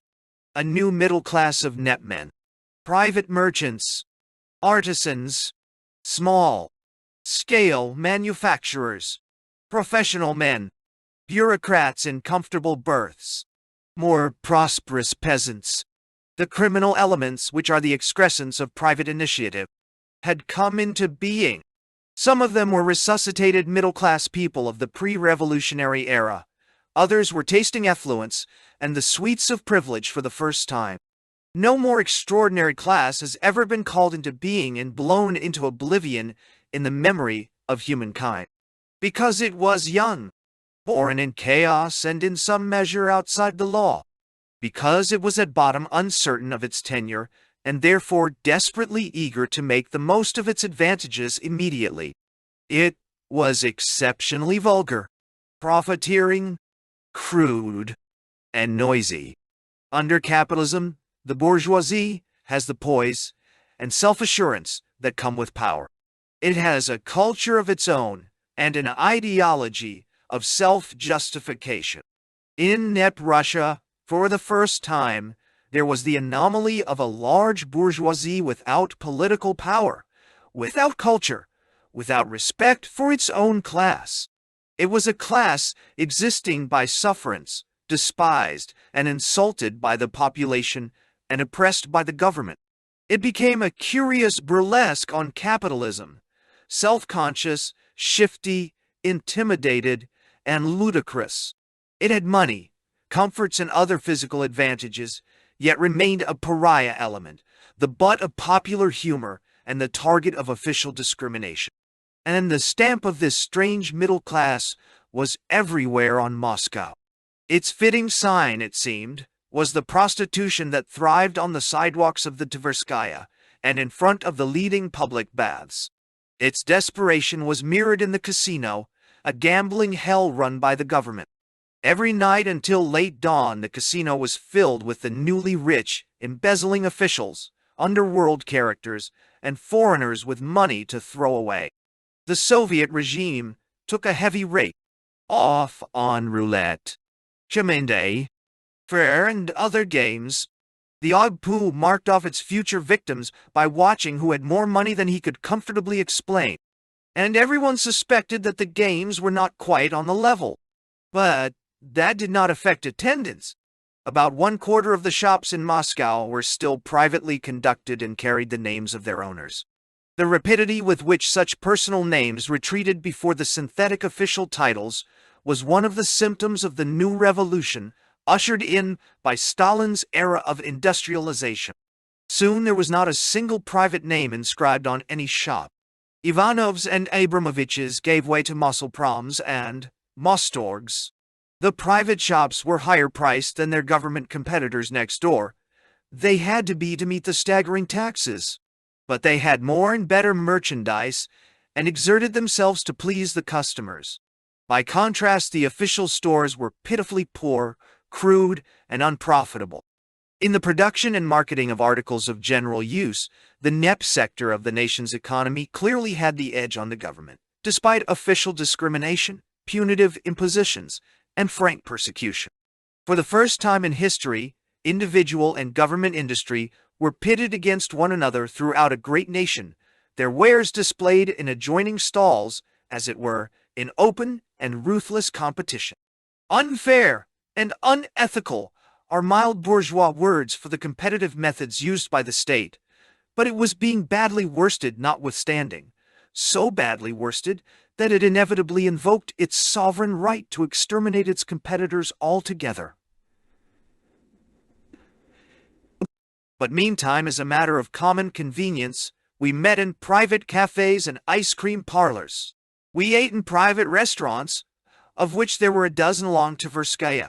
We shopped in private stores, called in private physicians, and used the services of private photographers, dentists, and other professional people. Everyone else, from commissars down, did likewise. By the end of the year, most of this private traffic was ended. Since we could not afford to eat in the hotel, except for the extravagance of an occasional breakfast, Billy learned to cook on a single-heater electric stove, despite regular warnings from the hotel management that it was strictly prohibited. She accepted the hardship smilingly. Considering her theatrical background and Broadway tastes, I had feared Billy would find Moscow intolerable. But she proved more resilient than I did. With only a few words of kitchen Russian at her disposal, she bargained with the peasants on Hunter's Row, returning to the hotel triumphantly with chicken, vegetables, meat, dairy products, and fruit in tow. There were still numerous markets where such foodstuffs, not to mention clothes and the products of home industry, could be bought at prices which seemed to us steep, but in a few months were to seem, in retrospect, incredibly cheap. Later we were to hear Russians sigh over the good old days, referring to the NEP days rather than the Tsarist times. Having tasted a little of the vanishing plenitude in the twilight hours of NEP, we could understand their nostalgia. Private kiosks sold candy, flowers, sausages. Sidewalk hucksters offered homemade brassieres, toothpicks, wooden toys, aprons, frozen apples. The figure of one of these hucksters, around the corner from our hotel, sticks in my mind. A sad-eyed fellow who announced the wares on his improvised push cart and their prices in the sing-song of synagogue chants, more engrossed in the sacred melodies than the profane words. A number of narrow shops, mere crevices between buildings, specialized in domestic and imported sausage, for which the Russians have an inordinate fondness. The succulent garlicky aromas were more effective advertising than the most spacious show window would have been. One of these crevices, by some accident, survived for years after all other private trade was extinct. There is in Russia always at least one startling exception to prove even the most rigid rule, as though tolerated for purposes of dramatic contrast, or by way of museum exhibit. Our chief personal problem, as that of every other permanent resident, was housing. A city with accommodations at most for 1 million already had a population of over 3 million. Tens of thousands more poured into Moscow every day. Clerks in the unwieldy bureaucratic apparatus, peasants anxious to become proletarians, youth seeking an education or a new start. Flats that formerly housed one family now contained half a dozen, with an overflow of houseworkers, servants, sleeping on boxes in the corridor, on the kitchen floor, on the common up. On most apartment doors there was a card listing the inmates, with complicated instructions for ringing. Alexandrov, ring 1. Stepanov, ring 2. Lazarovsky, ring 2 short, I long. Kagan, ring 4 short, 3 long, etc. At the first stir of the bell, people in their crowded cubicles automatically paused in their work or play, quarrels or lovemaking, to count the rings. Little things in a new environment have a way of impressing themselves on the newcomer's mind out of proportion to their importance. A curious awareness of the intimate life of Moscow being suspended for a moment over and over again, like a motion picture that suddenly stops moving, became part of my private sense of the Soviet capital. No one who has not lived through a space shortage in a great city can imagine the terrors of the situation. It cannot be apprehended at second hand. People married and divorced, lied and denounced their neighbors for a little space. The law courts were jammed with cases growing out of disputes over living quarters. In the midst of this hideous overcrowding, however, many privileged officials, police officers, and particularly netmen had managed to acquire the luxury of entire apartments of 2 or more rooms. Space was the measure of affluence, as a bank balance might be in America. Many netmen, who had read the handwriting on the wall, were at the moment trying to dispose profitably of their apartments, and were especially anxious to lay their hands on foreign currency. In the following years we blamed ourselves for stupidity in not snatching up such a bargain. But the prices seemed exorbitant to us, fresh as we were from New York. We felt certain that the housing situation would improve. It would have been disloyal to think otherwise, and that such an expenditure, even if we could borrow the money, was inadvisable. One such apartment remained as a glamorous memory to taunt us. Half of an 8-room layout, with a tiled bathroom and other alluring conveniences, which was offered to us for a mere $3,000 down and a rental thereafter. Had we accepted it, we would have missed the nightmare years on Chistya Prudy, Clean Ponds, Boulevard as occupants of one half of a former stable. We paid $1,500 for the privilege of entering the place, the United Press having come to our rescue with a loan deducted from my wages. Further payments agreed upon fortunately went by default, because the netman who had remodeled the stable was sent to a concentration camp in the nick of time. The other half of the glorified stable was occupied by a Soviet bookkeeper, his fat and slovenly wife, and a brood of snot-nosed children. We shared a kitchen and an improvised bathroom between us, and a corridor in which their servant girls slept on boxes. Our servant girls slept more comfortably in the parlor. Human labor was the only commodity cheap and plentiful in Moscow, so that even an underpaid bookkeeper could afford a servant. Indeed, every family needed an extra person to stand in lines and to explore distant markets in the perpetual search for food. Our share consisted of 3 narrow rooms, the abnormally high ceilings turning them even narrower and giving them an exotic look. We carpeted the floor and disguised the stable with the camouflage of wall hangings, pictures, maps, lamps, until it took on the character of a queer but colorful bohemianism. Our chief afflictions on Chistya Prudy Boulevard were moist walls and unpleasant neighbors. The house was without a foundation, and as the winter thawed into spring, the walls began to sweat. Great leprous patches along the floor line and on the ceiling spread slowly but surely. Consultation with engineers hatched the device of a secondary set of walls of building board, with a few inches of air between. When the board was found and the inner shell built, with much tribulation and expense, and all of it painted jet black, our apartment looked quite Greenwich Village. The wetness was for the most part foil, though it made repeated and sometimes successful forays. The neighbors, however, could not be foiled. Although their half was exactly the same size and shape as ours, they lacked our skill in camouflage. Their rooms were crowded, filthy, and emanated obnoxious odors. We painted our doorways and thresholds with chemicals intended to bar the vermin that luxuriated unnoticed and uncontrolled on their side.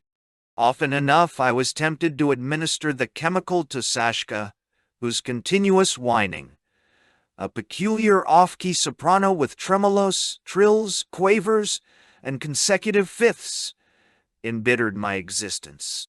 The entire family took a reactionary view of the machine age and refused adamantly to use a toilet bowl as modem science intended, preferring to squat on it in traditional Asiatic fashion. The bathtub we had finally found and installed seemed to them the most natural place for the disposal of garbage. Because our half of the stable was colorful and perversely clean, we became in the eyes of our neighbors horrible exemplars of the capitalism which they actually envied, and therefore thought that they hated. The two apartments branching off from a common corridor did indeed provide a symbolic model of two worlds. On one side, cleanliness and relative comfort; on the other, dirt, noise, and poverty at ease in its own offal. The entrance to the place was through a common yard, around which several score other families lived in verminous ant heaps. Though we deliberately tried to dress Jeannie in clothes bought in Moscow, so that she might be less conspicuous among the other children, her neatness and foreign manner set her apart. She learned to speak Russian almost immediately and played with the Russian children, but she remained an Amerikanka and a Borzhoika in their young ideological eyes. Our better food, our American clothes, our well-dressed visitors, the fact that we possessed a telephone and a gramophone made us conspicuous. We were closely observed and openly envied.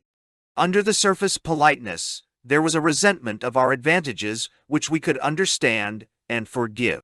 As in all Moscow courtyards, the iron gates were closed in the evening. By midnight, the dvornik or concierge, a limping, bearded old man straight out of Chekhov, was invariably drunk and dead to the world. No amount of ringing could arouse him. Billy and I learned to scale the gate, though it was 15 feet high, and in time were so adept at this exercise that we no longer ripped our clothes on the spikes. We always felt like thieves in the night while clambering over the grilled barrier and expected to be arrested for housebreak. Once a militiaman did question the procedure, and only our lack of Russian saved us from a trip to the police station. Casual visitors at our Chistya Prudy Palace could not guess at the moisture, the persecution by envious neighbors, and 1,000 other discomforts.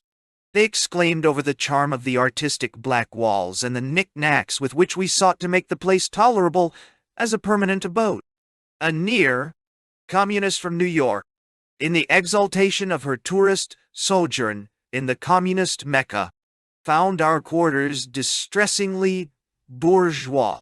Evidently, she had counted on me to demonstrate the sincerity of my radicalism by wearing a Russian blouse and giving right of way to the neighbor's bedbug. Returning to her spacious and elegantly furnished apartment on Madison Avenue, she reported to mutual friends that Eugene Lyons was living in Moscow like a bourgeois. It was the beginning of a legend in New York revolutionary circles, the legend that I had suddenly and inexplicably gone capitalist. Moscow abounds with Americans who demonstrate the ardor of their faith by wearing Russian shirts, shaving their heads, defiling their vocabulary, and snubbing everyone who fails in these externals of the ritual. Long after the Russian communists had stuck their shirt tails into their trousers and blossomed out in gaudy neckties, these outsiders persevered in their romantic nonsense. There was the heart-rending plight of a young lady who struggled bravely to survive on a Soviet ruble salary. She dressed and lived like a Soviet worker, would not supplement her rations with foreign currency purchases, and hinted darkly at the sacrifices she was making for the cause. Her father was a Midwestern millionaire.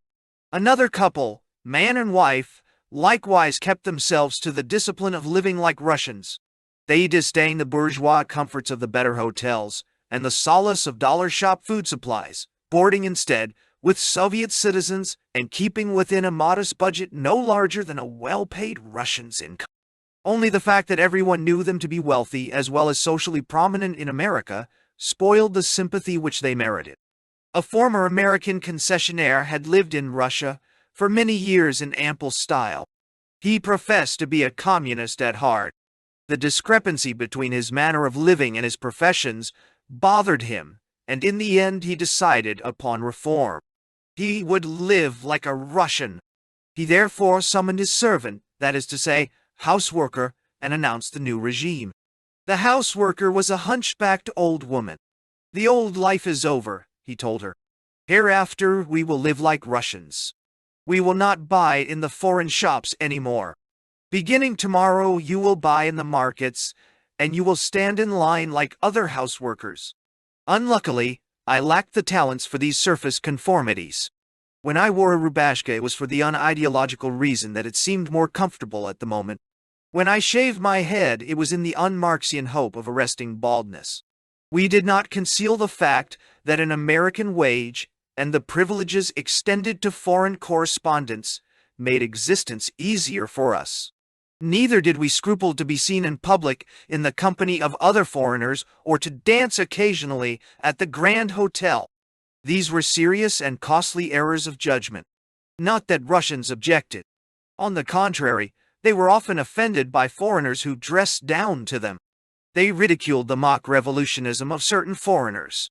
But every detail of my bourgeois indulgences, from the hangings on the wallboard to the foxtrots in the hotel, were duly reported to my friends in New York, with fine embellishments.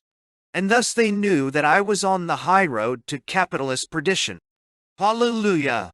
If love is blind, faith is both deaf and blind. These blessed imperfections of deeply rooted belief, which are also its strength, help explain the perennial mystery about Russia. That mystery is why two foreigners, equally honest and intelligent, having passed through the same routine of sightseeing and interviews, emerge with diametrically opposite impressions of the Soviet land. What is to one a gray, unsmiling population, is for the other the inspiring spectacle of a grimly determined population. One speaks of magnificent industrial discipline, the other of factory serfs. One declaims about the tyranny of fashion having ended. An uninhibited, unpretentious, and truly democratic attitude towards clothes. As the new UP correspondent put it early in 1928, the other dismisses this achievement of the revolution in some such phrase as ragged, pathetically patched people. The contrast goes much farther than different interpretations of the same physical facts. The facts themselves sometimes fade from the mental retina of the faithful, or by the same token, are vastly enlarged in the mind of the unbeliever. It is no special perspicacity that enabled me to recognize and forgive blind spots as large as all of Russia in the anxious tourists who came to me, as to all other permanent residents, with letters of introduction.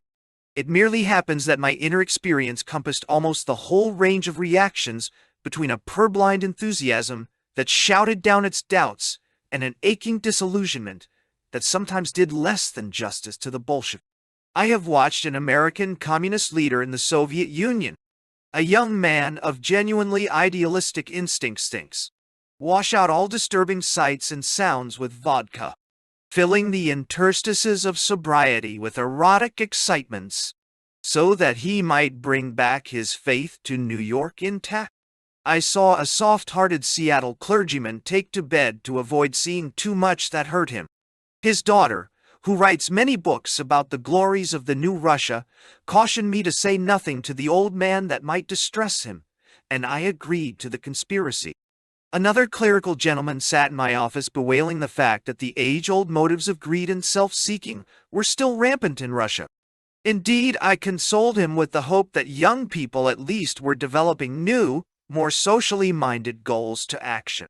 He left Russia to compose, in all sincerity I am sure, a book to prove that brand new motivations guided conduct under the Soviets. Such crude self-deceptions, however, are the exception rather than the rule. Faith needs little conscious assistance. It brews its own deceptions far below the surface. I recall a scene in the hotel room of another correspondent. A well-known British journalist, Ashmead Bartlett, was attacking everything Soviet in bitterly sarcastic detail. A half-hearted and unconvincing defense was being put up by a Soviet functionary, Sergei Trivas. Trivas himself felt constrained to admit certain facts which shocked my sensibilities. I listened in mounting anger, then turned furiously on them both. They were maligning the revolution. Nobody here was lining his own pockets as in England or America. In the face of the greatest event in all human history, they were bickering about mistakes in policy. And to think of a Soviet official admitting such libels on the revolution. Trivas quickly retreated and left the field of battle to Anglo-American journalism. The dispute became more heated and finally was halted on the sheer brink of a fistfight. Yet Bartlett, Trivas, and the others in the room had only taken for granted commonplaces evident to the naked eye and the naked intelligence. Facts which I too was to accept as a matter of course a few months later. That clash with Bartlett, incidentally, was duly reported to the OGPU and raised my stock considerably in those mysterious quarters I was to learn later. I needed no help in retouching everything I saw to match my expectations. No one who has not been close to the revolutionary movement in his own country can quite understand the palpitant anxiety with which a foreign radical approaches the realities of an established and functioning proletarian regime, or the exaltation with which he finally confronts the signs and symbols of that regime. It is a species of self-fulfillment, a thrilling identification with power. Phrases and pictures and colors, tunes and turns of thought connected in my mind with years of ardent desire and even a measure of sacrifice were now in evidence, all around in the places of honor, dominance, unlimited power. A strong sympathizer with the communist point of view arriving in Russia is in a curiously hectic state psychologically and emotionally. A member of a small and maligned sect, he finds himself magically in a place where his sect holds complete sway. All his life, perhaps, the massive head of Karl Marx was associated in his consciousness with a fervent mission. Now he finds that symbol in every office, every railroad station on postage stamps, in 10,000 store windows, on pedestals in the public squares. The word comrade was the password of a small and ridiculed minority. Suddenly it is a title of nobility and a talisman of power. The revolutionary jargon, until yesterday known only to a few initiates, today is the official and dominant tongue over a sixth part of the globe's surface. The brawny, flame-eyed proletarians of the revolutionary posters, once symbols of revolt, are suddenly become symbols of dominion. Consider the emotional force of the Song International for such a visitor. At home, it was played and sung, perhaps in secret. At best, it was surrounded with an aura of social rebellion, dangers of arrest, economic hazard, the risk of deportation. Suddenly that song is blared forth mightily by a dozen combined military bands on Red Square, its pulses carried to millions of workers deployed in the streets of Moscow, challenging and threatening and exulting. Diplomats, representing the whole world, meekly bare their heads in token of respect to its rhythm. It is no longer a marching song, but a triumphal hymn, backed up by a government and armies and air forces and secret police. Small wonder that this visitor is in no condition to grasp or hold lowly facts. His world is in the soaring clouds. Whether it will take him a year or 10 years to descend again to earth depends on his own makeup. It is presumptuous to expect foreign communists to see the Soviet social landscape except through the prism of their own feelings and convictions. Their minds become finely adjusted instruments for selecting impressions in harmony with their exalted state. The validity of their life's work, their sufferings, and their sacrifices is at stake. Who can estimate the pain and frustration that have gone into those books of communists who came to their Russian utopias and found them unacceptable. Their minds and hearts are a shambles of bleeding illusions, and the insults from their former comrades are salt on their open wounds. Such men and women are scarcely to be blamed if they shrink from the realities and seek sanctuary in desperate rationalizations. It was through an emotional haze that I viewed the new Bolshevik world around me. My early dispatches out of Moscow were laudatory, though toned down to conceal my bias. Each of them sheathed a poisoned dart aimed at the heart of the capitalist system. Every fact which might be misunderstood by a world of infidels was carefully explained and turned by implication into one more proof of revolutionary wisdom or courage. I often read the messages of my colleagues in comparing notes on how we covered some event or decree. Junius Wood of the Chicago Daily News had a talent for piling up indisputable detail which somehow added up to ridicule. Durante juggled his phrases, and even in his ostensible eulogies left a fuzzy margin of uncertainty. Edward Dias of the International News Service wrote with a bread-and-butter realism that ignored the deeper meanings of the revolution. William Henry Chamberlain of the Christian Science Monitor was always exact and scholarly and passionless. But all of them seemed to me so exasperatingly calm and composed in the midst of high historical drama. I resented their boredom. I was continuously astonished how many unsavory stories they found right in the Soviet newspapers which somehow escaped my attention. My dispatches in these months, as I say, were consistently and ardently partisan.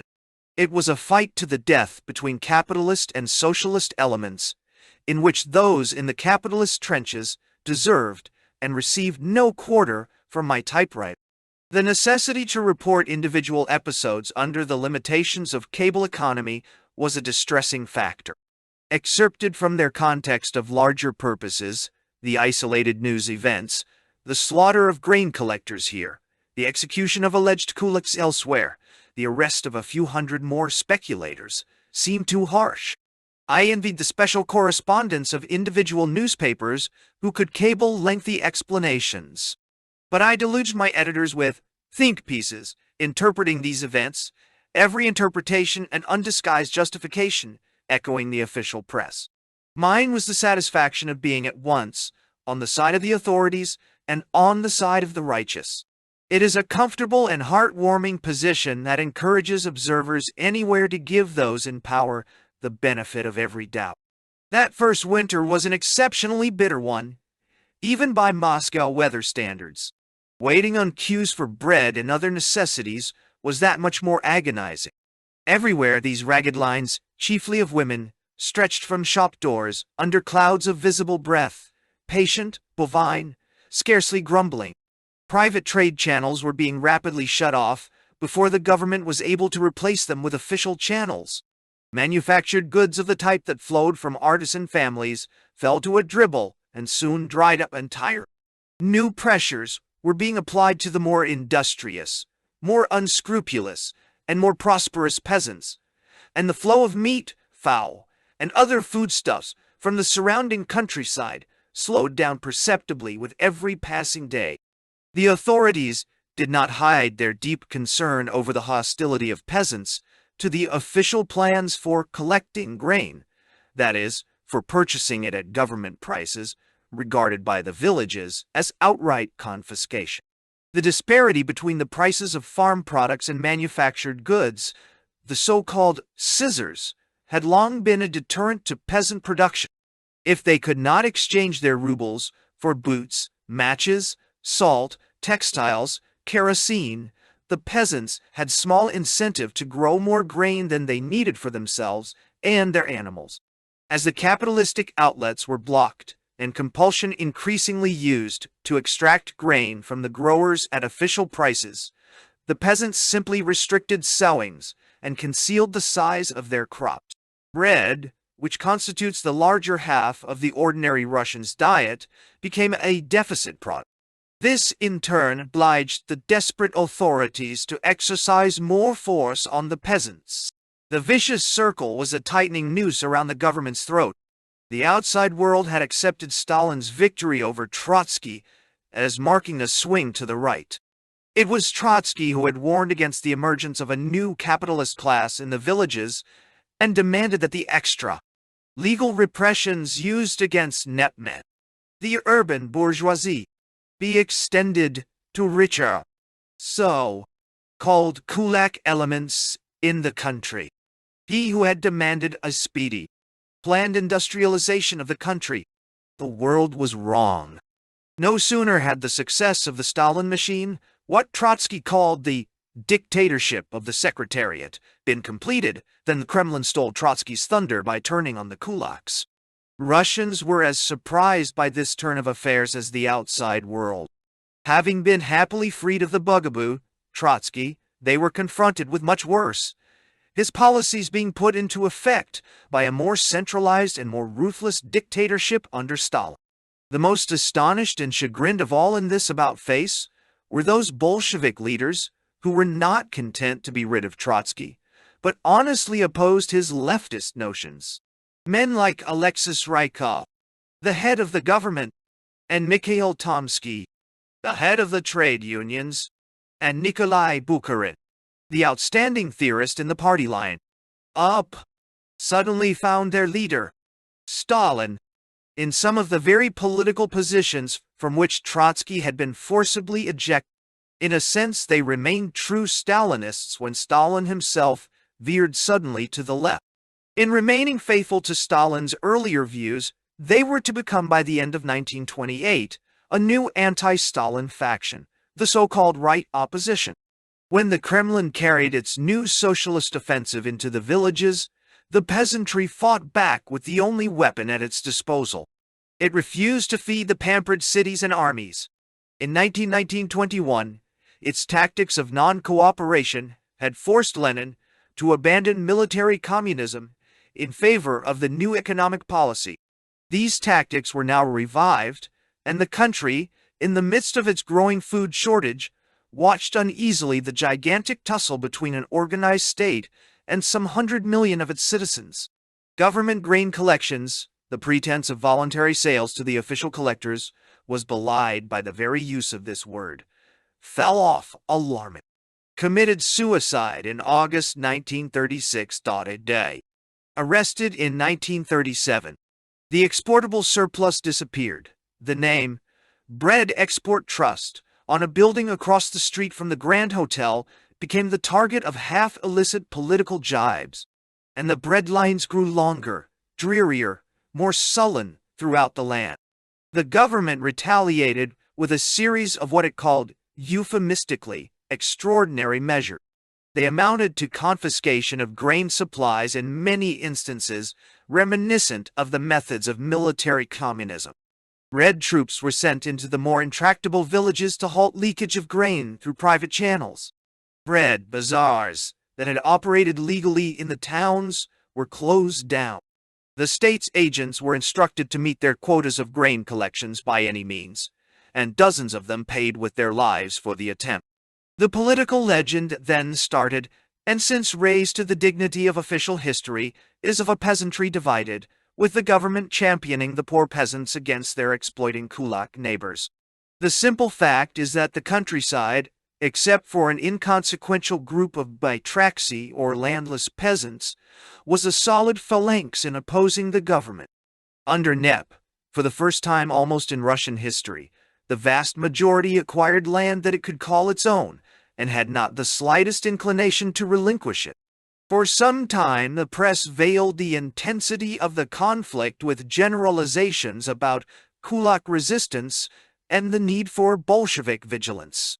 Moscow buzzed with rumors of localized rebellion in the Kuban, Ukraine, and other sections, of workers goaded by food shortage into striking. And strikes under Soviet conditions are equivalent to rebellion. When the press was permitted to speak more openly, many of the rumors appeared to be true. From all sections of the country came reports of local communists visiting grain agents and tax collectors assaulted and murdered. One official estimate, I recall, placed the murdered communists at more than 500. Batches of kulaks and kulak agents were summarily executed for counter-revolution. Though few of us realized it, we were witness to the opening battle in a war that, with brief armistices, was to culminate in the famine of 1932-33. That Stalin and his advisors took an earnest view of the dangerous conflict may be surmised from the fact that by July the Kremlin formally admitted that its extra-legal methods had been a serious error. It pledged solemnly that the error would not be repeated. Outwardly, peasant non-cooperation seemed to have scored another victory, the last in its tragic history. For a few months it looked as if right sentiment might prevail after all. This agrarian struggle provided the melancholy background for everything else that transpired in the country. It was the dismal setting for the first sensational sabotage trial, which began in May, for the relentless campaign against critics of Stalin in the ranks of the party, for the intensified persecution of netmen.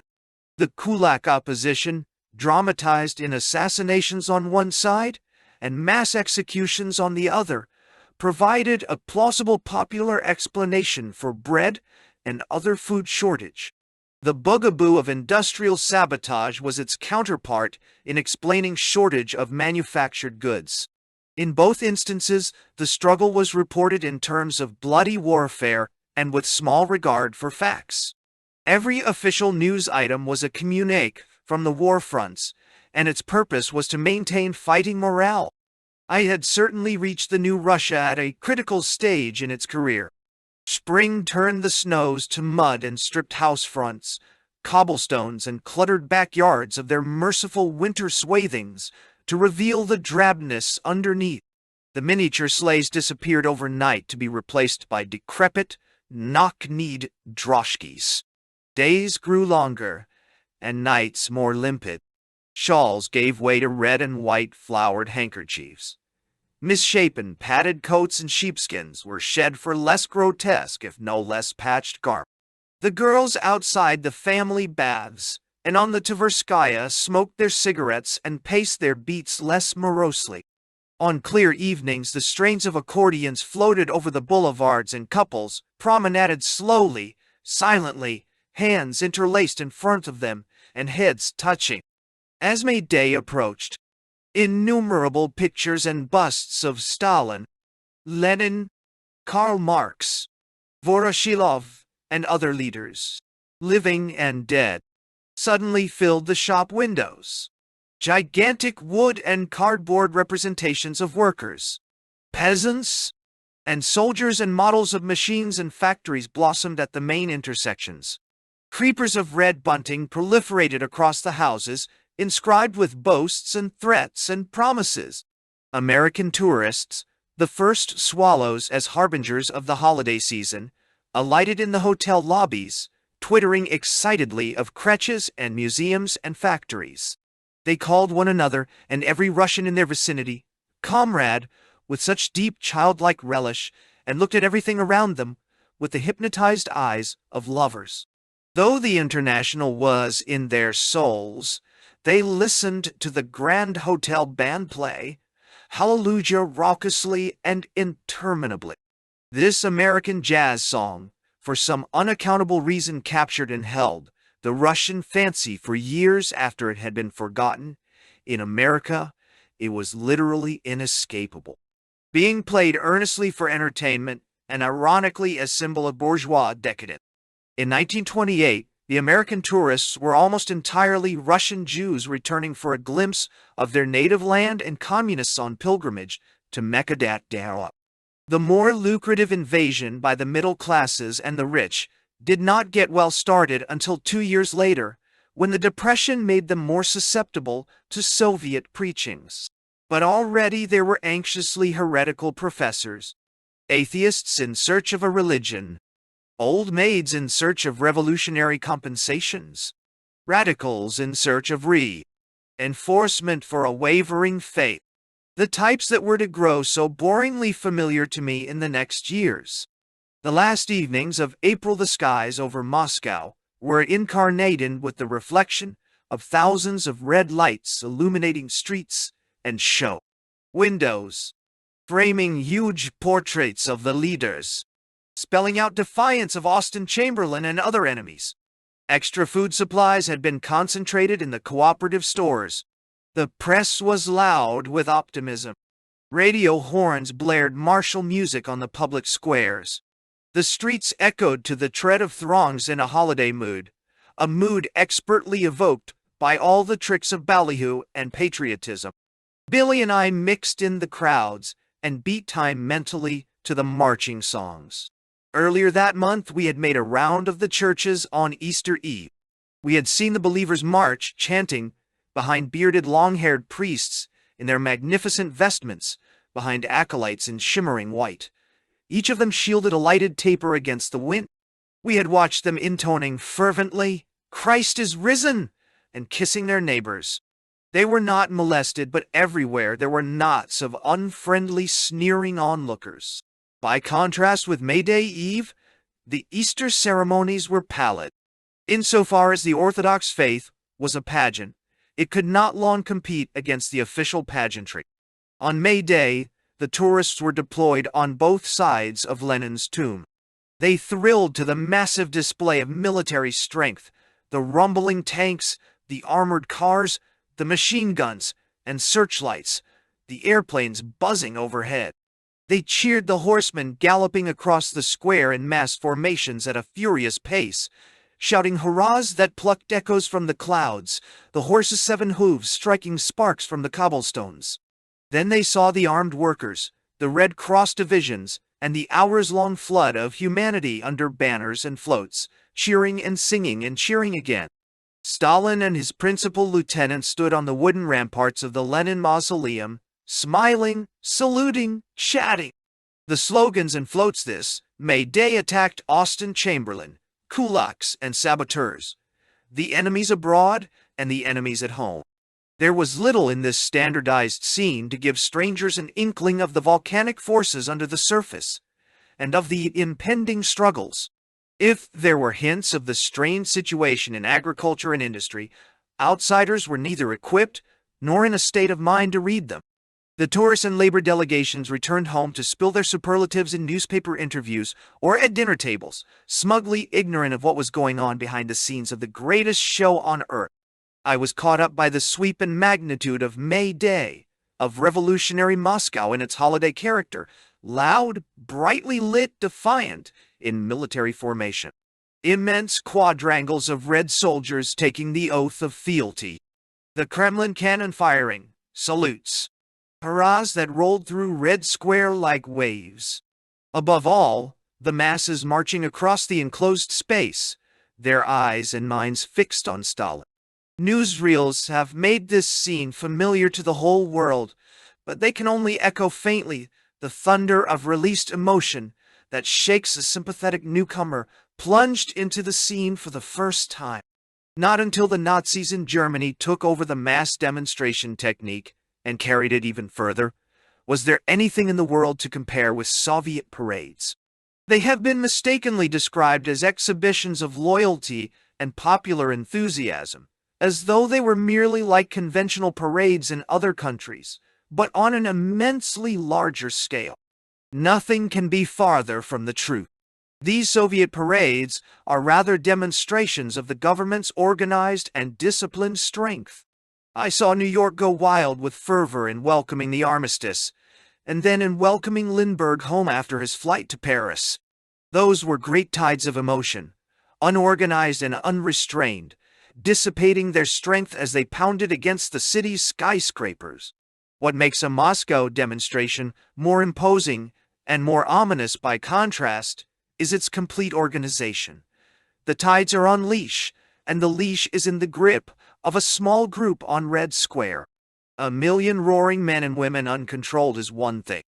The same million in battalions under banners, meekly waiting their turn for hours for the privilege and duty of crossing one square, passing one spot, glimpsing one leader. That is quite another thing. Moscow demonstrations are infinitely more than parades, and a good deal less. They are reviews of fighting forces, a counting of heads. The slogans are in no sense a spontaneous expression of public opinion. They have been carefully selected and announced by the ruling group in formal edicts. Not simply the subject matter, but the precise wording has been officially prescribed. The synthetic enthusiasms and hatreds have been meticulously apportioned among the objects of approval or abomination at home and abroad. Whether the inscription on a strip of bunting means anything to the men who hold it aloft is never certain, since they did not themselves choose it. The only certainty is that they are sufficiently disciplined to hold it aloft. Journalists who find a reflection of popular attitudes in banners and red bunting and cardboard insults to the Kremlin's enemies are either fooling themselves or their readers.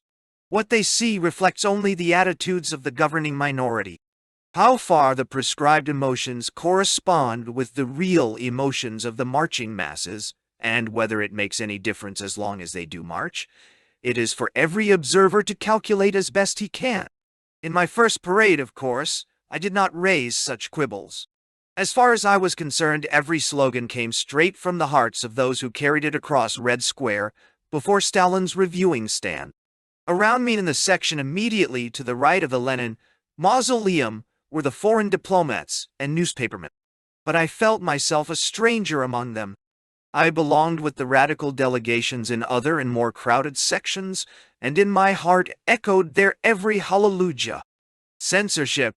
My working day began usually with the reading of the morning papers, which in this topsy-turvy land appear in the morning. The Soviet press is officially owned and more rigidly controlled than any other of the state properties. It is frankly and proudly a kept press, kept by the government, the Communist Party, the trade unions, which are but different names for the same centralized power. The very memory of an independent newspaper, in serious disagreement with the government, has faded out. Every sentence in every paper has been censored. Not merely what it actually says, but the inflections and overtones of its dreaded voice are political weather vanes to the initiate. Its very silences are portentous. An editorial is the equivalent of an official pronunciamento. The faint hint of a new attitude towards some sector of the population in a random article may foreshadow destiny for millions. The kind of news published, the stress placed on an occurrence, the failure to mention certain events at home or abroad, all have an importance they do not possess where the press is relatively free. The whole ethical baggage of journalism in democratic countries has been thrown overboard by the Bolsheviks. No claim is made for unbiased or objective reporting. No pretense is made of newspaper independence, and no reference is ever made to the freedom or dignity of the Fourth Estate. All this baggage, in fact, the communists regard as a piece of bourgeois hypocrisy. The press is not primarily a conveyor of news at all.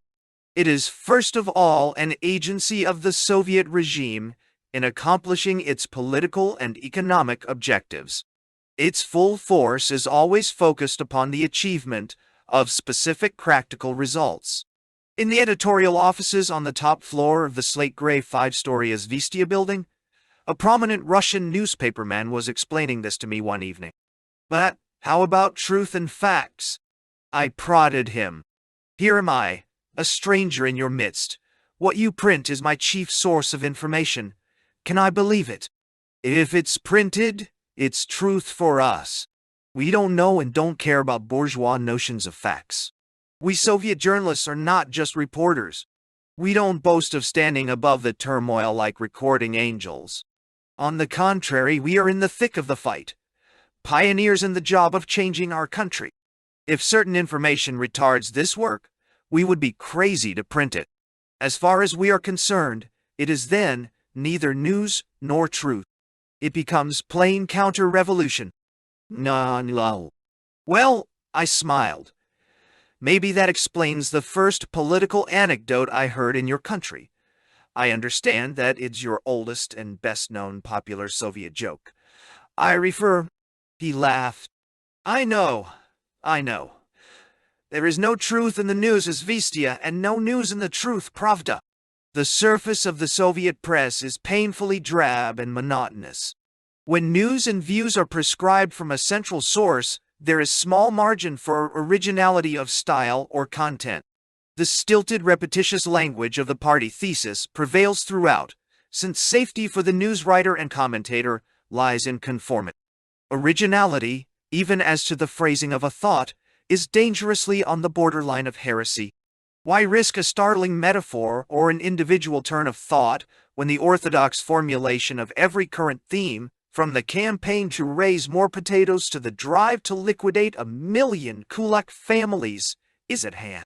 But once you learn to break through the dull surface, the press becomes a mine of surprises and excitements. In some casual phrase, you may discover a clue to a puzzling chain of events.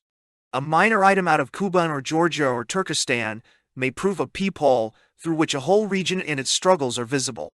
The tone of an editorial comment, or the fact that someone's name is mentioned again after a long silence. The routine announcement of the removal of one official or the appointment of another imply, for those who know the code, thrilling news affecting the lives of the entire population. The perusal of the day's sheaf of newspapers and the analysis of the news grist that it yields were therefore a challenge to my intuition about news and a constant test of my comprehension of the Soviet scene.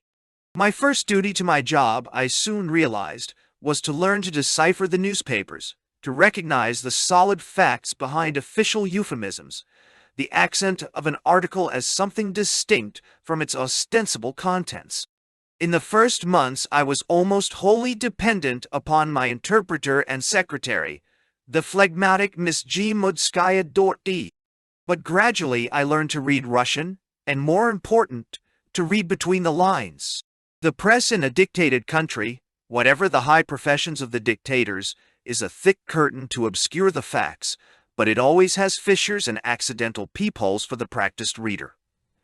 The Russian people themselves had become sensitive to the overtones of their press.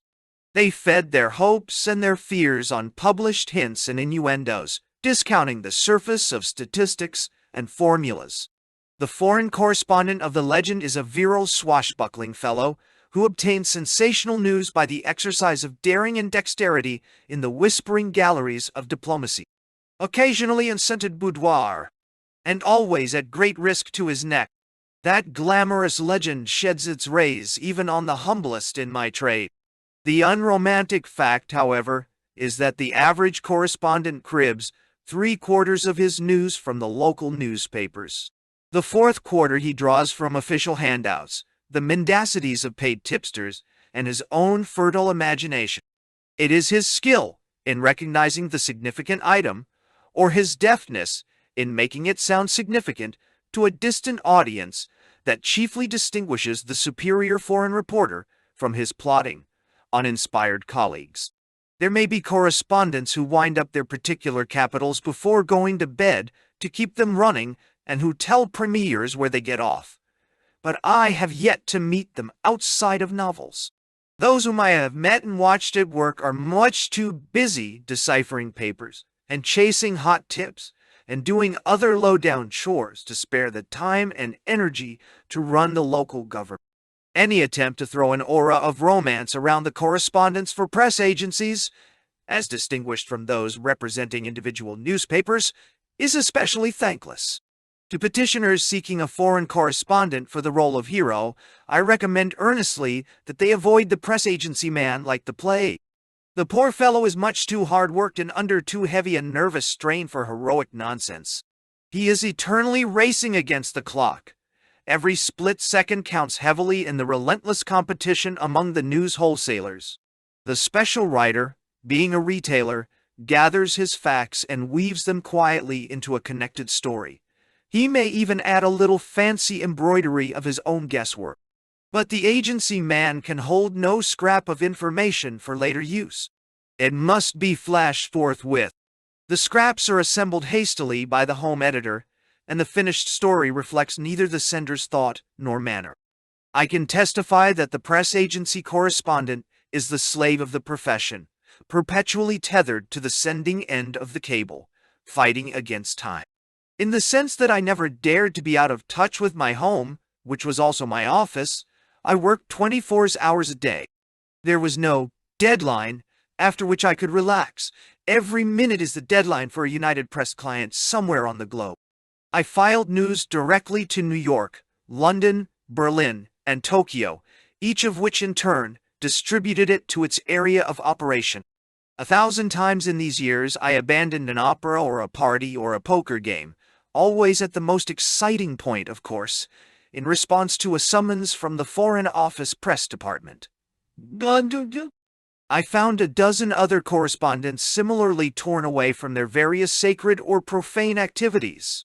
After long waiting, we were rewarded, as likely as not, with a dull communique about President Kalinin's reception to the new Afghan plenipotentiary, the lack of progress in Kamchatka fishery negotiations, or some other item unlikely to excite my readers.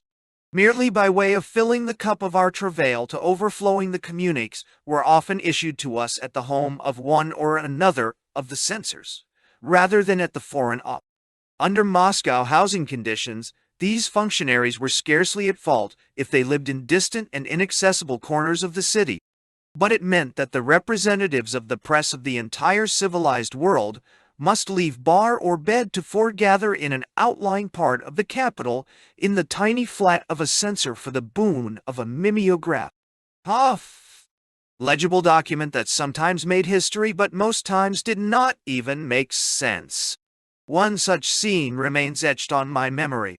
The whole world was waiting anxiously for an expression of Soviet sentiment on a matter of foreign affairs of major international import. For days we had begged and clamored for it in vain. Finally it came through in the form of an Izvestia editorial.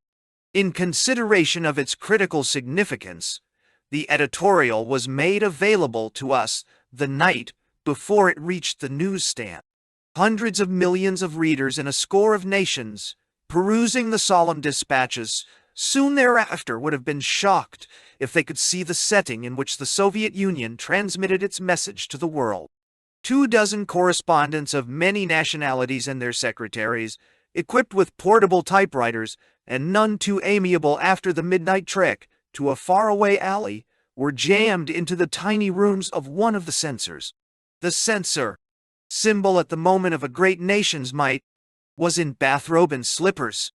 On the other side of a partition, one of his children was crying plaintively. Every so often his wife, sleepy-eyed and in a frayed negligee, plopped by on her way to or from the kitchen. The promised editorial was 2 hours late in arriving. The world press camped there amidst the censor's domestic intimacies until it did arrive. It was as a physical nuisance that the correspondents resented the censorship, even more than as a professional barrier. A dispatch required the signature and official seal of the press department before it would be accepted at the Central Telegraph Office. We thought with deep envy of cities where one wrote out his dispatch, pressed a button, and the process was completed. In Moscow, every message must first be carried to the Foreign Office. There one waited until the censor, who was usually importantly in conference, was good and ready to read the projected dispatch. Its precise wording having been bargained over, passages deleted, and compromise formulas found for telling the news while blurring its meaning. It must be carried to the one window in the one telegraph office authorized to accept press dispatches for transmission. Should it become necessary to send a news story during the hours when the censors were off duty or retired for the night, they must be trailed to their hiding places or routed out of bed for the indispensable signature and seal.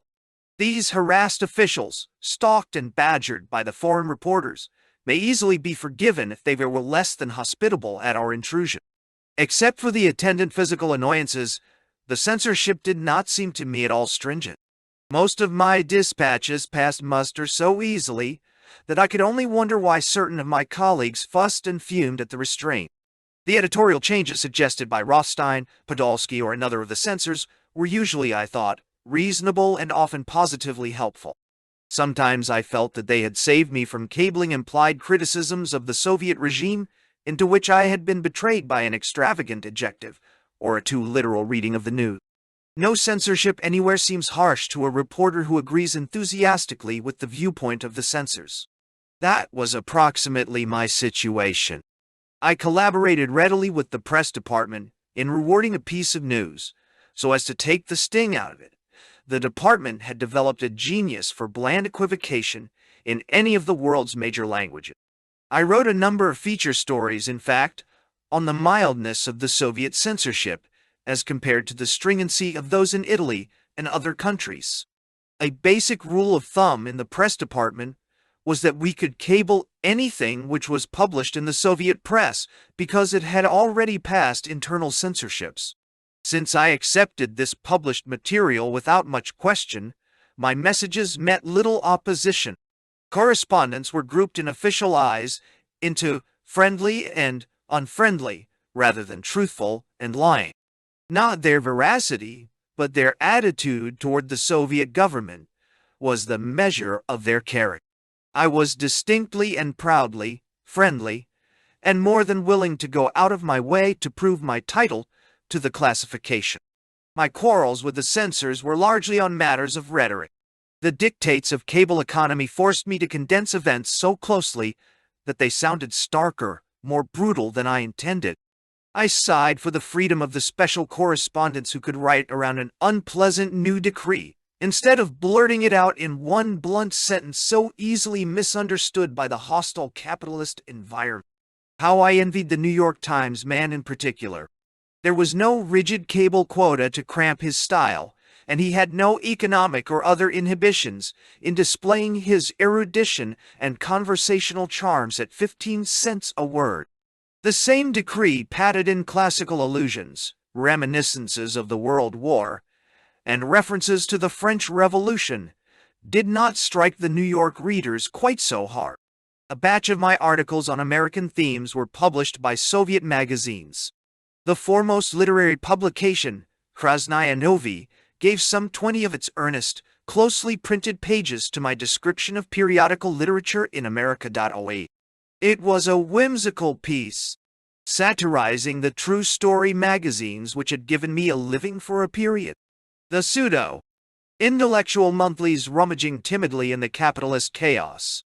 The million circulation magazines that filled the interstices between soap advertisements with gooey romance. The Journal of Foreign Literature, then edited by Sergei Dynamov, ran several of my articles on American literature. Others used vignettes of the American scene. For 4 years I had seen my dispatches from New York in the Soviet newspapers, but always under the imprimatur of TASS. It was thrilling now to see articles in influential Russian publications under my own signature, and my name listed casually, as of right, in the tables of contents among Soviet authors. The thrill derived, no doubt, from this proof in black and white that I still belonged in the Russian Revolution. The rebuffs from communists had wounded me more deeply than I cared to admit to myself. With my name, cheek by jowl, with Gorky's or Koltsov's or Dynamov's, I was not wholly outcast despite my equivocal position as capitalist reporter. Sergei Dynamov, one of the editors with whom I dealt, was a young man of considerable personal charm. His friendship was a pleasant element in our first Moscow year.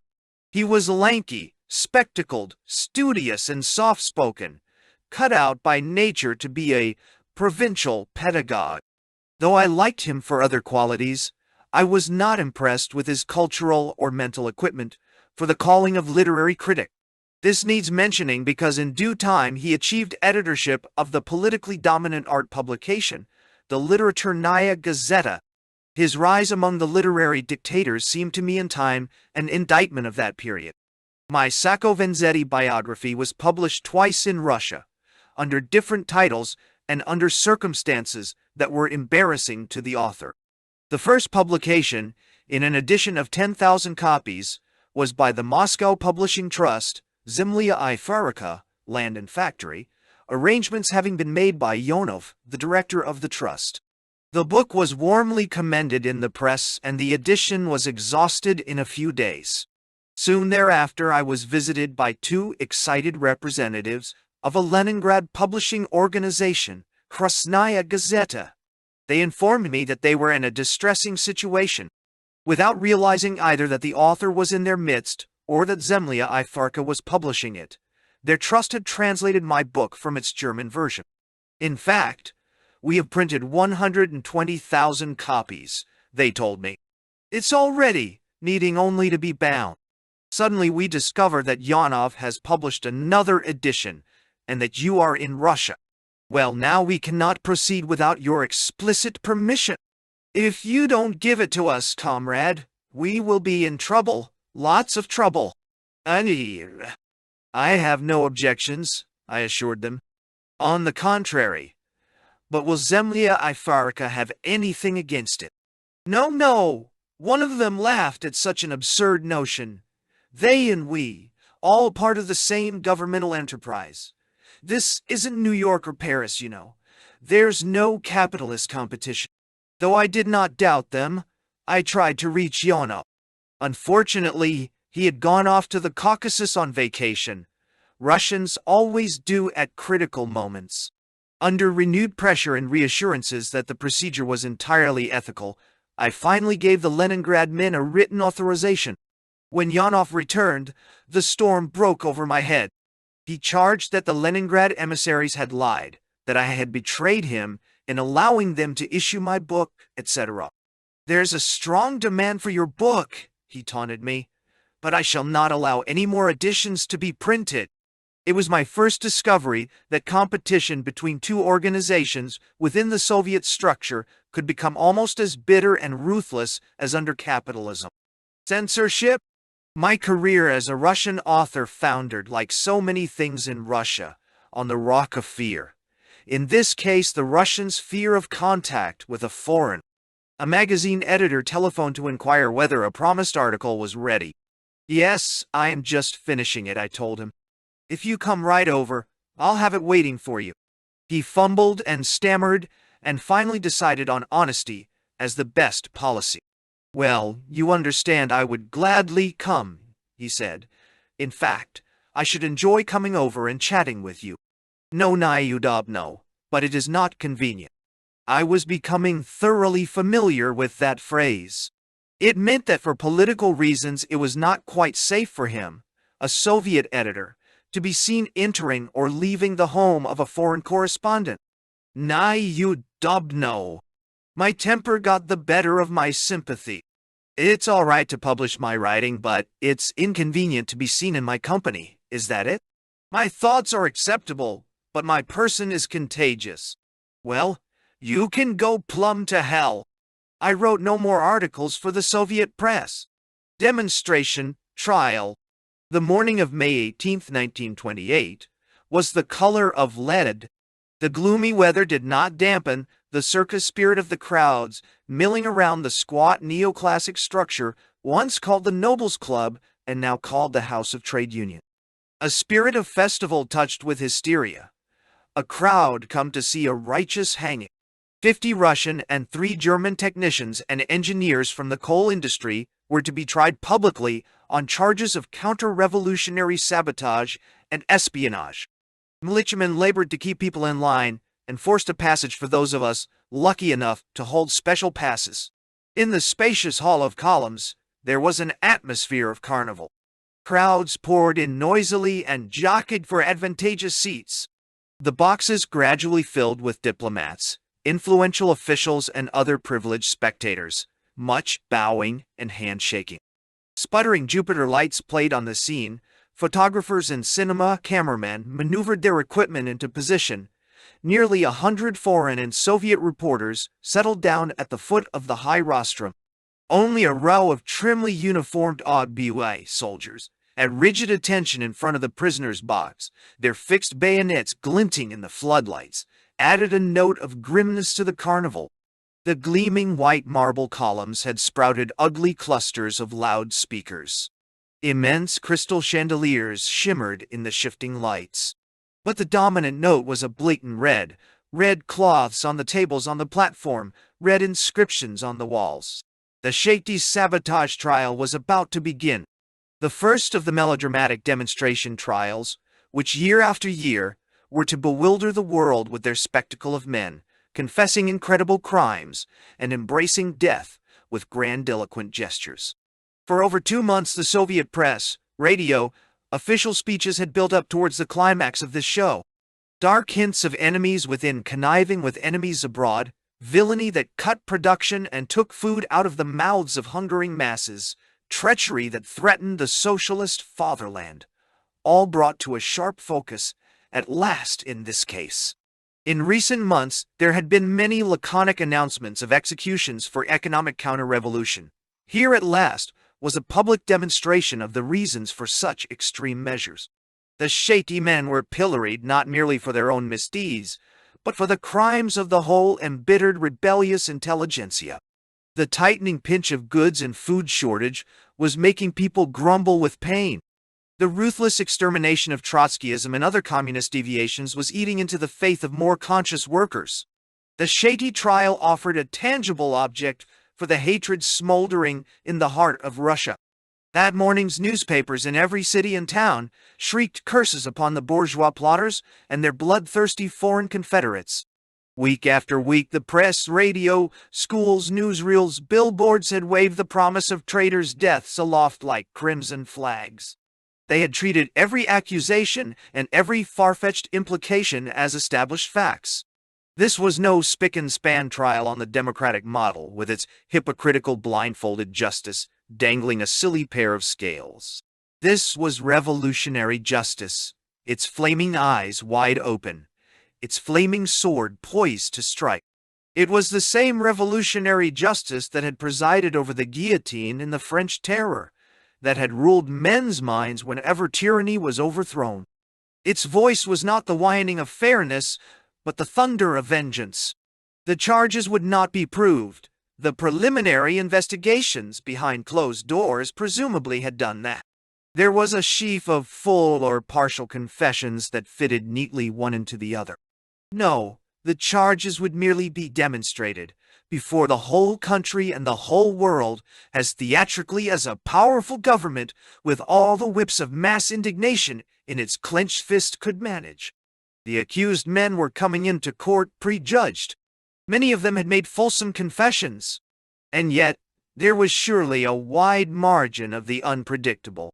When 100 men are corralled for an ordeal of death, in the sight of the entire world, the best planned melodrama may go askew. Even Russians might refuse to die meekly. Minds might crack. Neat patterns might crumble. Unsuspected peaks of courage or abysses of cowardice might be uncovered. Who knows what might happen?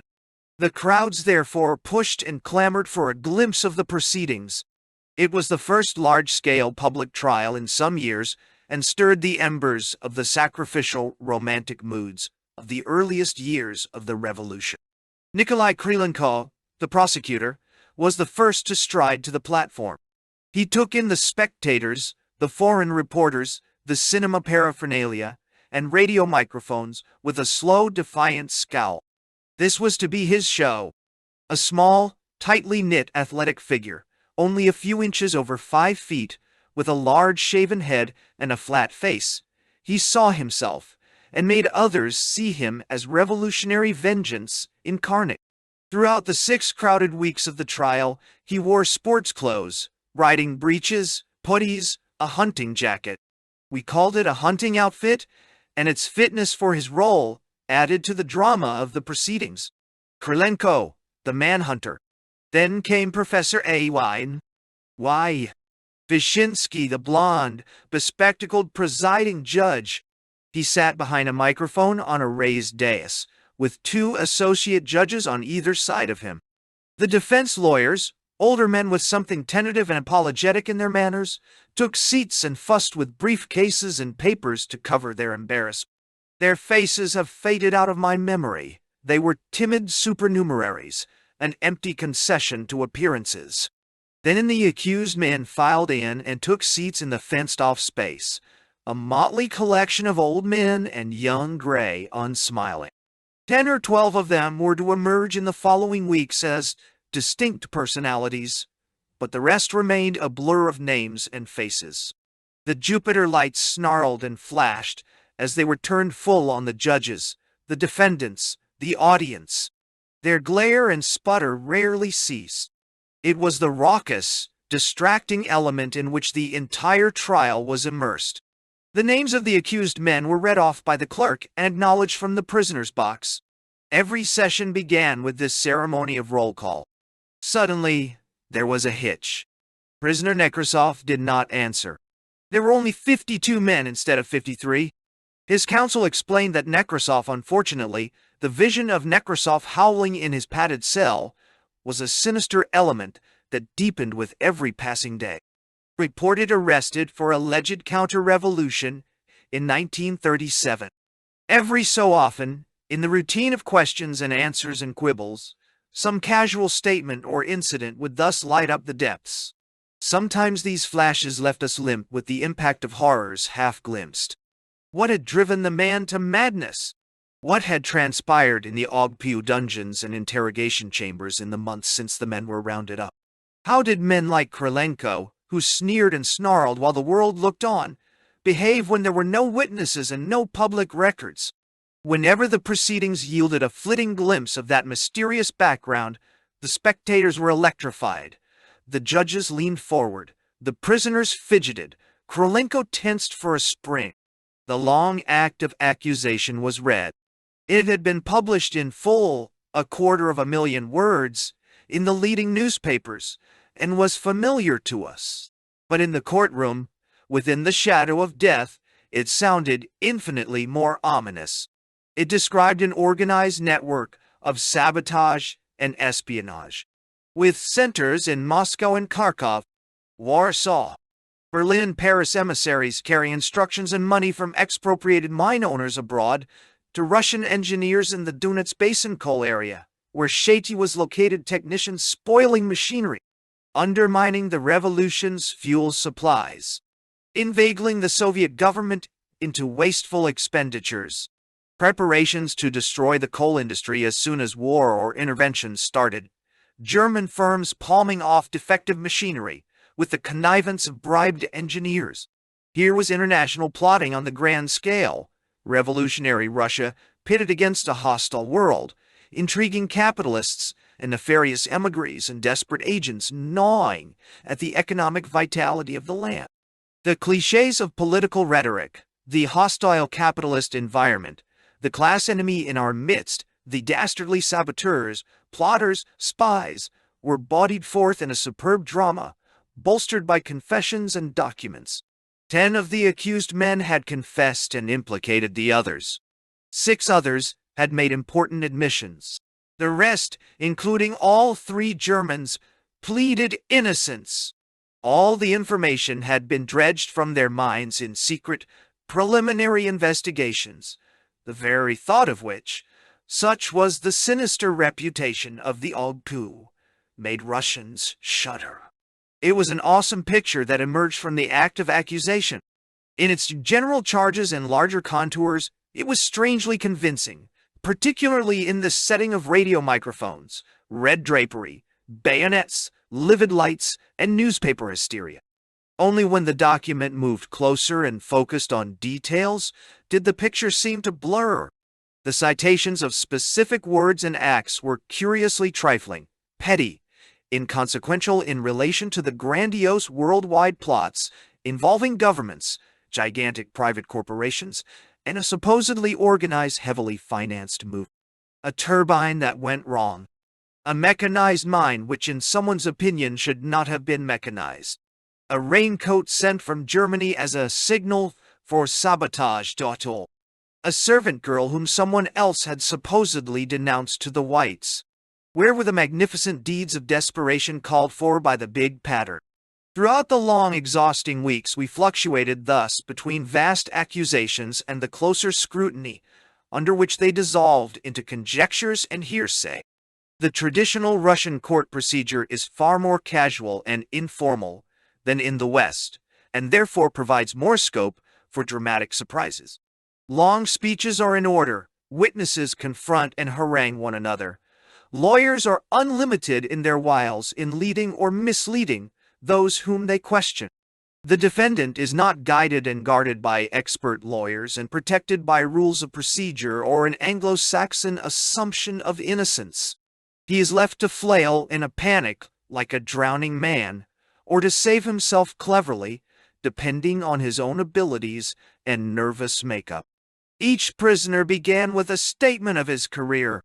A few of them talked for more than an hour, tracing their life's course from birth to the impending death. Often they achieved real eloquence, and even the most inarticulate among them occasionally found words that lit up the vistas of his ordeal. I doubt if 100 men from the same social layers in any other race could have done so well as these Russians. Certainly no other race would have offered so much natural histrionics. Those who confessed and willingly played Krylenko's game tended to overplay their roles. With an artist's instinct for emphasis, they built themselves into arch-traitors, into personifications of the bourgeois intellectual and everything communists despise. The Slavic talent for hyperbole was among the things most fully demonstrated in this demonstration trial. Having told his whole story unimpeded, the prisoner was then questioned by Krylenko, by his defense counsel, and brought face to face with his accusers and with witnesses. He interrogated these people himself and called upon others in the prisoner's box for corroboration. Often 4 or 5 defendants were grouped around the microphone questioning one another, bickering over disputed points and shouting, "Liar!" while Krylenko and Vyshinsky prodded them expertly to involve one another. Often these men who had spent their lives in equipping and operating coal mines grew more excited in defending some technical point of mineralogy than in defending their lives. We saw the color ebbing from men's faces. We saw horrified disbeliefs staring from their eyes, as 2 willing fellow prisoners calmly dragged them into their elaborate confessions. A web of mutual hatreds and suspicions was woven under our eyes among the 52 prisoners, none of whom cared to die alone. We watched the skill with which Krylenko, narrowing his eyes and twisting his lips into a sneer, inflamed these hatreds, setting man against man and sowing insinuations. My job was to dash off bits of information that make headlines in the American papers, a piece of extempore drama that would provide a good feature somewhere among the department store ads, a startling hint of foreign intervention plotted in a Berlin cafe, the exciting confrontation of 2 prisoners, brothers or lifelong friends, that would make good human interest stories. Somehow I must wring more and better stories out of this performance than my competitors. But the dispatches did not begin to reflect the reality of that tangle of passions, fears, suspicions, and desperations. When I saw my reports in type, they seemed to me only vaguely related to the Roman circus that I was witnessing. An American or English reader must see the exotic spectacle through the lenses of his own knowledge and experience, and these did not touch, at many points, the emotions and overtones of the Soviet political trial. Nor did the published dispatches so much as hint at my own inner reactions, or the disturbances set up in the deeper recesses of my mind. I readily accepted the great trial for what it was, a revolutionary gesture in which the concept of justice did not even enter. It was a court-martial in the midst of a strenuous social war where ordinary notions of fairness must be suspended. We wrote of evidence and witnesses and judicial rulings, fortifying the illusion that this was, in a rough and strange way, a tribunal of justice. All the time I knew, as those around me knew, that the innocence or guilt of these individuals was of no importance. It was the indubitable guilt of their class that was being demonstrated. What were the lives and the liberty of a few dozen men against the interests of the revolution? They were merely a batch of exhibits, the best that could be gathered at the moment, to impress the populace with the fact that the revolution was still honeycombed with enemies. I accepted this version, as I say, as a working hypothesis, and did nothing consciously to throw doubts on the essential justice of the thing in my reader's mind. If their narrow individualistic code of justice was violated at every point, that larger justice which is historical necessity was being served. Not one of the American correspondents was naive enough to regard the performance as in the literal sense a trial to assay men's guilt.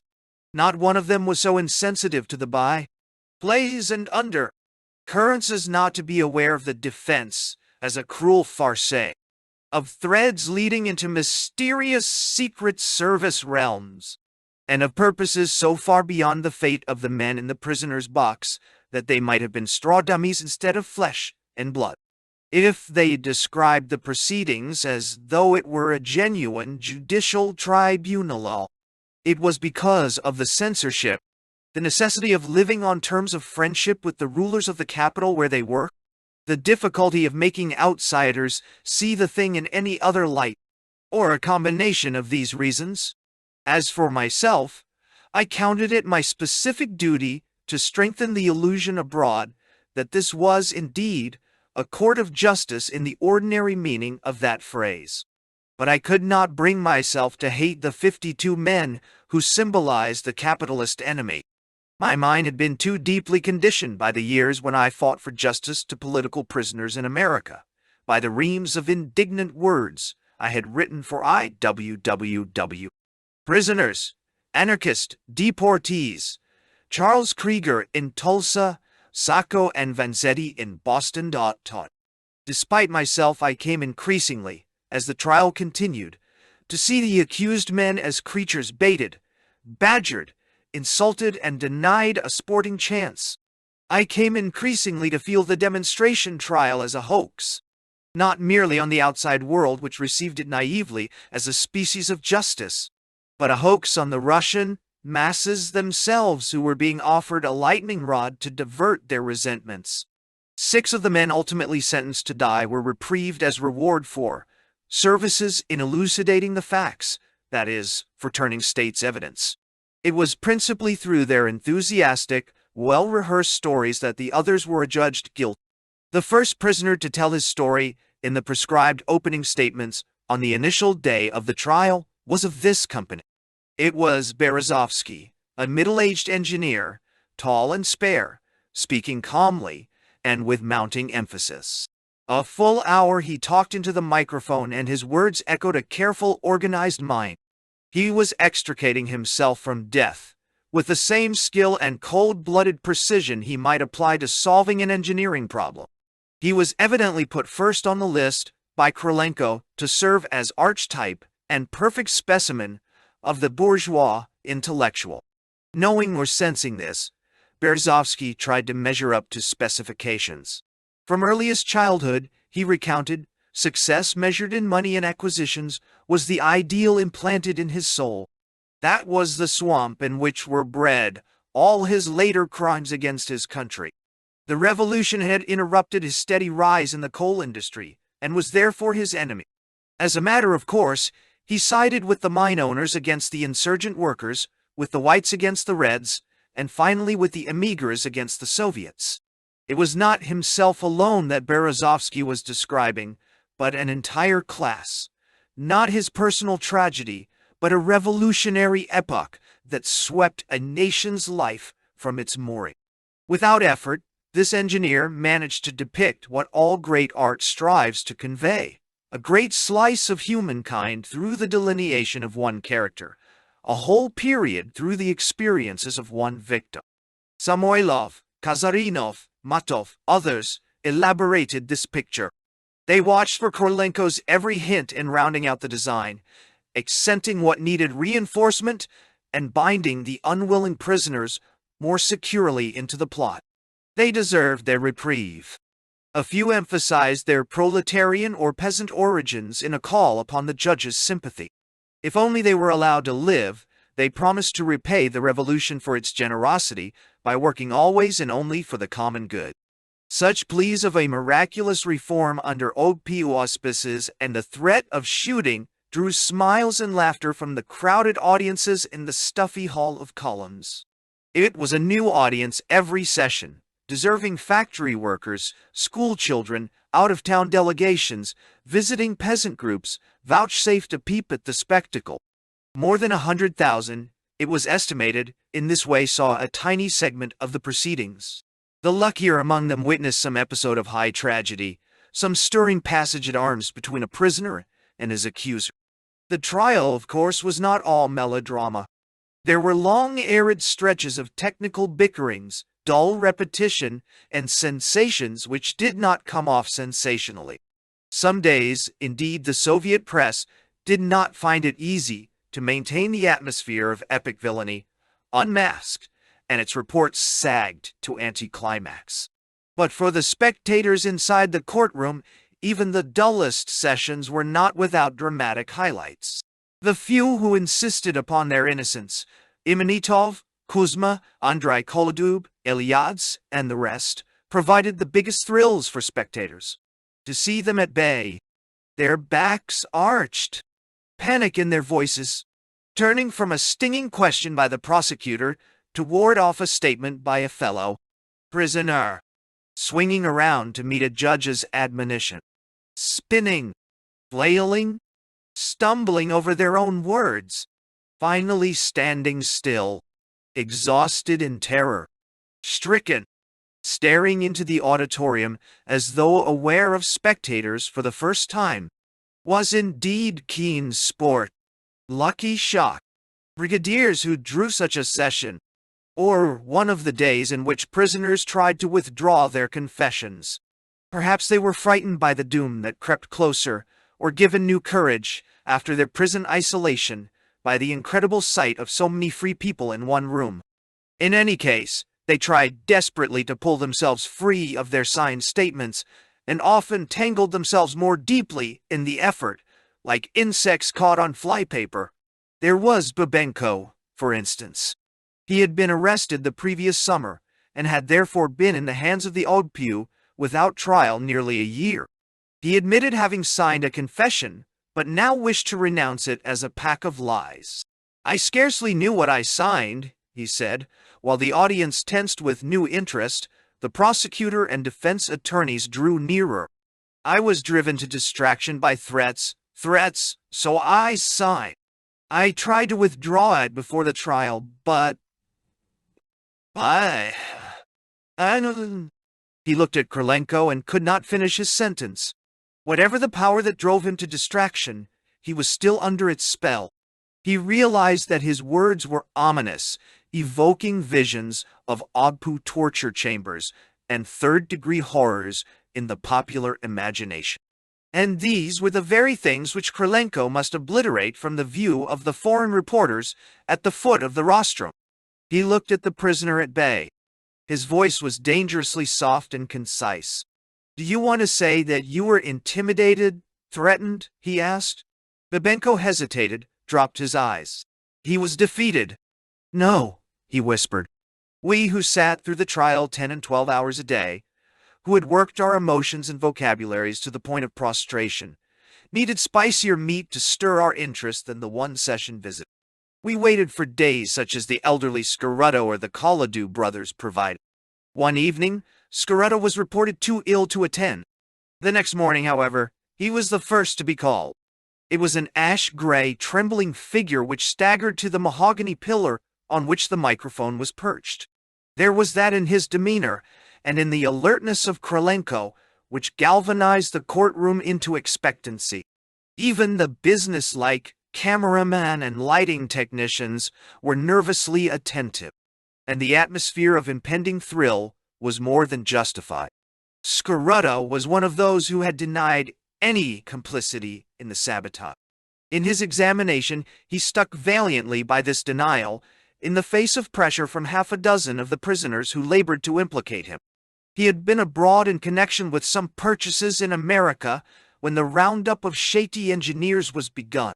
In Berlin, he had read of the arrest of many of those who worked close to him, and could expect nothing less than his own arrest. Nevertheless, he had returned to his native land and his Soviet job. Was it a token of clean conscience? Or perhaps supreme gall?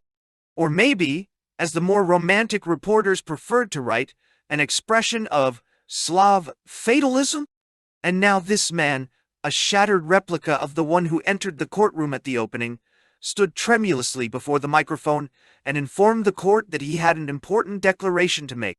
Last night, he said in effect, I wrote out and signed a statement confessing my own guilt, as well as the guilt of Rabinovich, Imanitov, and others. The words had barely registered on our minds when the courtroom was electrified by an unearthly shriek from the box where the relatives of the prisoners sat, the piercing notes wrenched from the throat of a wounded animal. It was a woman's voice. "Kolya," the woman cried. "Kolya, darling, don't lie!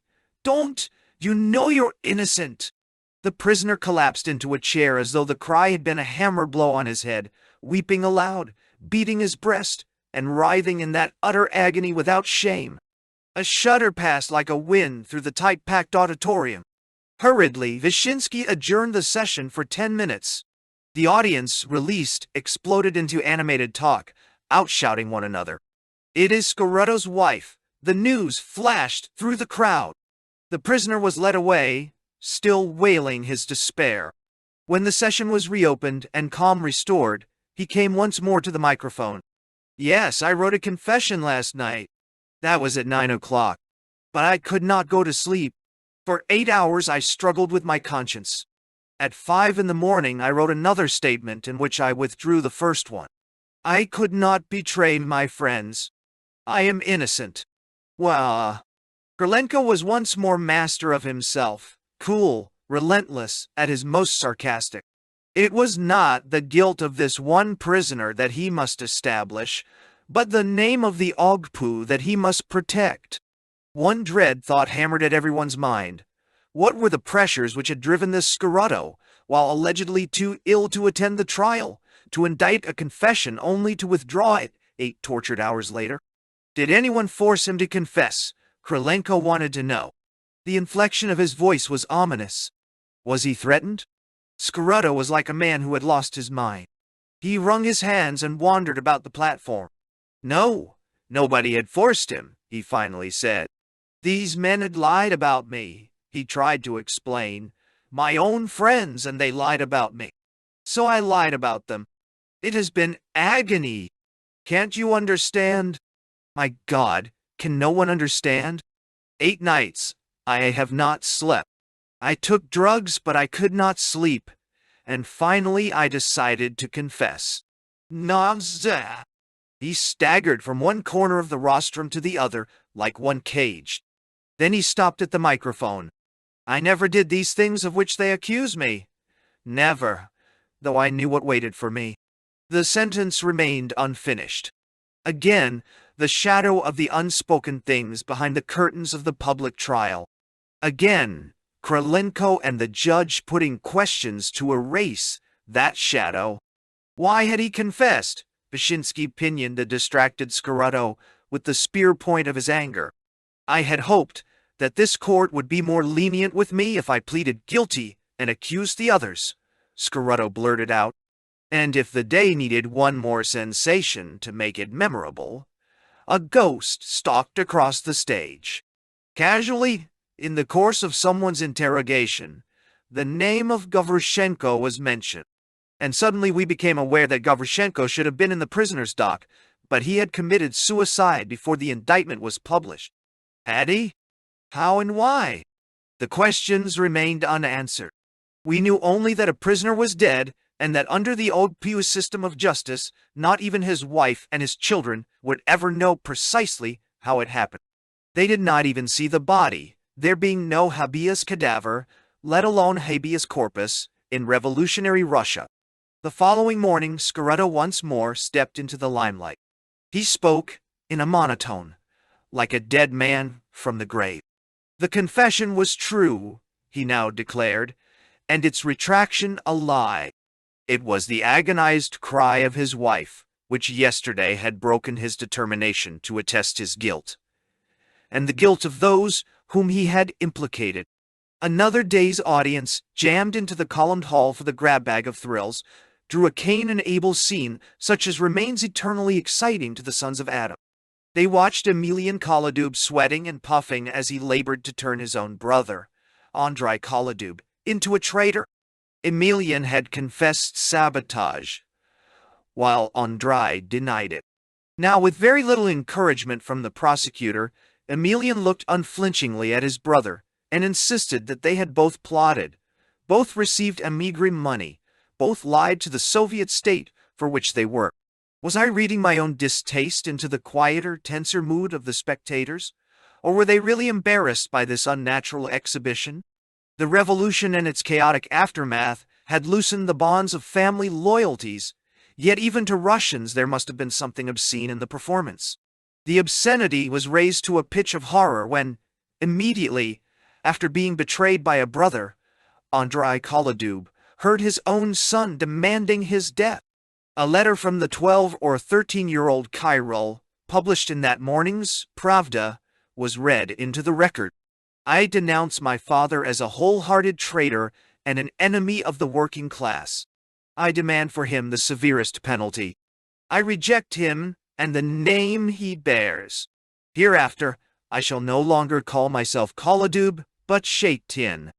In later years, the Kremlin came to alter its view on family relations. It was to preach once more the importance of blood ties and the beauty of domestic loyalties. When I read the news in New York, the memory of Kirill Kolyadub flashed through my mind, and how, all his life, he must carry the name Shaitan like the mark of Cain to remind him and all men of what he did to his father. I thought of other sons in other Soviet exhibition trials who had similarly urged death for their fathers, for this piece of theater became a routine procedure in sabotage trials. Engineer Bretanovsky, tall and well-groomed, provided us with further opportunities to discuss Slav fatalism and Russian psychology, and draw the stale analogies with Dostoevsky characters. He, too, had been abroad when the arrests of shady engineers began. He had not the slightest doubt that he would be arrested, yet he did not remain abroad. As though there was nothing remarkable in walking open-eyed toward the certainty of imprisonment and shooting, Bretanovsky told of his return in the matter-of-fact tone of a well-bred person at a dinner table. One after another, the puppets and the men stalked across the red-draped stage, some cringing, others weeping, most of them composed in the calm of ultimate despair. The last of the 52 to tell his story was perhaps the most impressive, and certainly the one most eagerly awaited. We had become familiar with the 70-year-old Rabinovich in the weeks before his turn came. Again and again he had been yanked into the recitals of other men.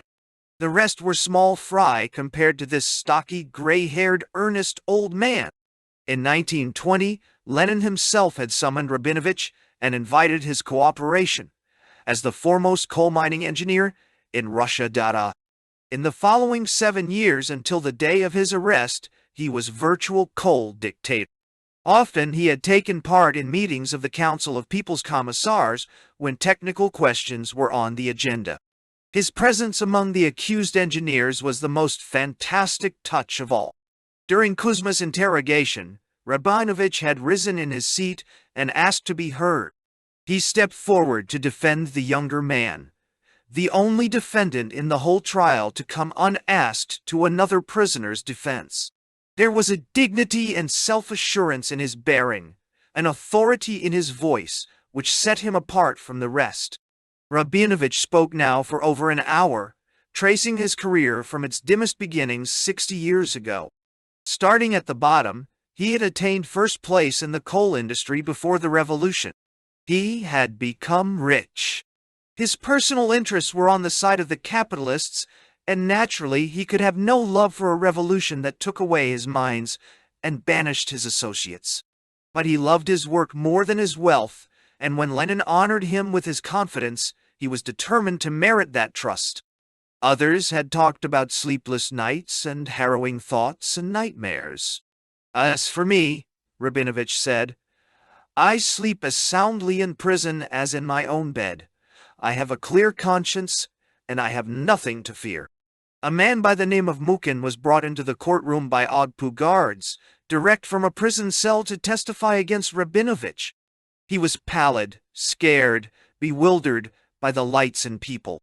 Parrot-like, he spoke a piece accusing Rabinovich of plotting sabotage. Every so often, his voice broke and he asked for a drink of water. His hands trembled so that the glass rattled on his teeth. When he had finished his testimony, Rabinovich moved forward so that the witness must look into his face. "Is it me that you are talking about or someone else? Look at me and answer." Mukin staggered under the question, and like a man blinded groped once more for the water glass. Finally he wrenched the word from his gullet. "You," he said. Stammering, drinking, fidgeting, he repeated his accusations under Krylenko's prompting and bulldozing. But as a state witness, the man was doubly a failure. The trial's impresario had committed his greatest blunder in dragging this harried creature from the gloom of his cell into the floodlights of public attention.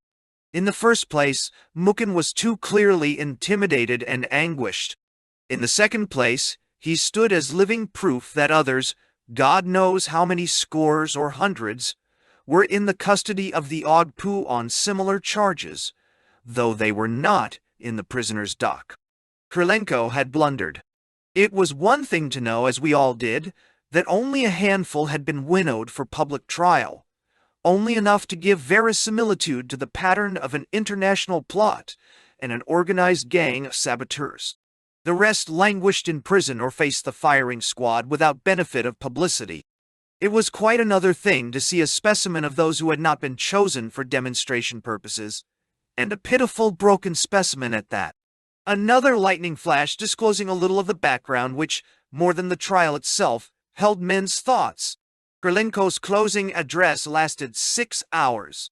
He justified once again his fame as an orator. How his eloquence swept uncertain regiments into the ranks of the Soviets was part of the legendary of the revolution in its earliest days. That eloquence now lashed the 52 men, and many of them cringed, as though his words were physical blows. He stirred the auditorium into a frenzy of hatred, so that they applauded wildly the demands for the highest measure of social defense, rostral shooting. The word exploded in his speech over and over again like a pistol shot. He asked death for 22 of the prisoners. Only when he reached Rabinovich did he falter. It was painful to him to ask for it, he said, knowing the old man's past services, but rostral. The defense speeches were faint and tremulous and apologetic. These lawyers selected for the dangerous task of pretending a defense were in a most uncomfortable position. Men whose reputations dated back to Tsarist days and Tsarist courts. They belonged to the same social group as the men whom they ostensibly defended, and knew well enough that the bloodthirst and the eloquence of Krylenko and the applause of the crowd included them no less than the accused technician. Meticulously, they avoided any suggestion of doubt as to the genuineness of the confessions, or anything which might reflect on the OPU. Each of them had a specific group of prisoners as his special charges, and therefore felt free to attack the rest of them as furiously as Krylenko himself. The total effect of their speeches, therefore, was to reinforce the state's case. Then several so-called prosecutors for the people took the radio mic. The formal fiction was that they represented the public, and having sat through the entire trial, now gave their views. Each of them added his quota of abuse and ended with an impassioned demand for death sentences. Among them, it happened, was a large, bearded, impressive-looking man representing the engineering societies. Several years later he was to appear on the same platform in the same setting of lights in Ballyhoo, but in another role. He was himself arrested for economic sabotage. The final ceremony, in accordance with ancient Russian usage, was the last word by each of the prisoners. It turned into a fantastic and incredible parade of naked passions. There were those who begged for mercy and those who spoke words of defiance. They cringed and snarled and begged and blundered. 52 men stampeded by the fear of death. Only a very few, among them the 2 aged Jews, Rabinovich and Imenitov, retained their self-respect intact. Imenitov said, "One day another Zola will arise, and will write another accused to restore our names to honor." A tall man, when his name was called, staggered to the microphone and shouted, I don't want to die. I don't want to die. Another walked forward calmly, and in the most urbane manner said, I am guilty. I do not deny it. That is all. On the whole, they made a sorry picture. Only by a violent stretch of the imagination could one cast these groveling men in heroic roles, either as martyrs or as great conspirators. Guilty or innocent, they were men defeated, impotent, without a deep faith or hope for the future to sustain them. Not one of them had advanced any more exalted motive for spoiling machines or opposing the revolution than his own desire for more wealth. Not one of them had even tried to raise his behavior to the level of a social cause or the defense of a principle. Any principle, the right to private initiative, or democracy. In other Soviet trials of which I had read, of churchmen or social revolutionaries, some of the accused men and women had held their heads high. They had plotted and connived for God, for fatherland, for a new revolution. There was no trace of such idealism to dignify the shady trial, in which those who admitted guilt were by their own description small, self-seeking uninspired persons, filled with chagrin over their private losses, and never once thinking beyond their own bellies and purses. A few among them showed that they possessed a certain human dignity, but the group as a whole seemed to me a sad exhibition of what the age-old system of private greed does to its most devoted servants. The verdict was announced for 4 in the afternoon, but the public was not admitted until 8. An hour later, the prisoners filed in and took their seats, but the judges did not emerge until midnight. Ancient custom required that the presiding judge write out the verdict in his own handwriting, and it was a lengthy document. There was an ironic touch in such preservation of an inherited form of justice when so much of its substance had been deliberately violated. The long waiting added to the tension. Everyone remained standing, another inherited formality, while Vyshinsky for a full hour read the verdict. 11 were sentenced to death, 6 of them with recommendations for reprieve in consideration of their helpfulness. 38 other Russians were sentenced to prison terms ranging from 1 to 10 years. Rabinovich was given 6 years. One of the Germans was acquitted, and the other 2 received suspended sentences, which amounted to the same thing. The show was over, except for a formal announcement 3 days later of 5 executions. The next days were a sort of convalescence for me after the fever and strain of the long trial. Even physically, it had been exhausting besides reporting the proceedings in the former Nobles Club. I had to keep abreast of all other news developments throughout the Soviet Union. Far more exhausting, however, were the currents of self-searching generated by the trial. I had proceeded on the assumption that the revolution can do no wrong, since even its crimes are justified by its mystical mandate from history. Something in the weeks of trial, I could not place my finger on it yet, challenged that mystical assumption. Whatever the infinite purposes of history, whatever the compulsions upon its finite human instruments, did it relieve them, and me, of all responsibility? Turning my impressions over and over in my mind, discarding the ranting of politicians and sifting, as best I could, the palpable lies from what rang true, I felt certain of only these things. First, that most, if not all, of the accused men were guilty either of actual sabotage against the Soviet regime or of such utter apathy toward their work that the results amounted to sabotage.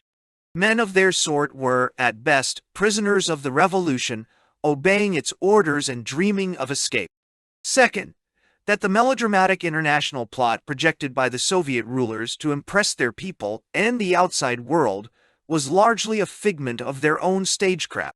Third, that behind the trial was a story of mass arrests, forced confessions, unprincipled and inhuman third-degree methods that broke the body and the spirit of its victims.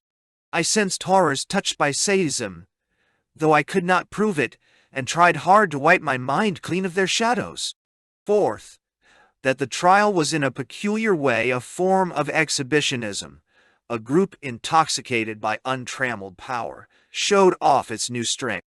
It renounced the hamperments of principles and decencies and respect for human life to give its fresh energies the widest play. I do not say that these were the facts. I record only that those were my inner conclusions. Conclusions some of which I buried far out of sight, because they would have inhibited me in serving the revolution. I shouted down similar conclusions when they were voiced by Russian or non-Russian acquaintances.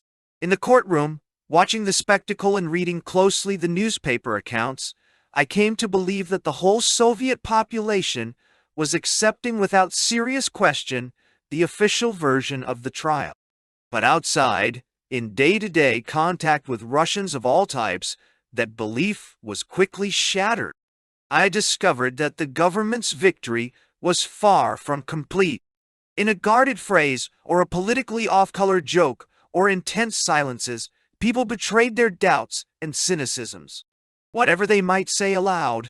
Few in their hearts doubted that the confessions had been extorted by threats or actual torture, and that the sabotage and apathy of the technicians had been blown up to the size of an international plot for obvious political reasons.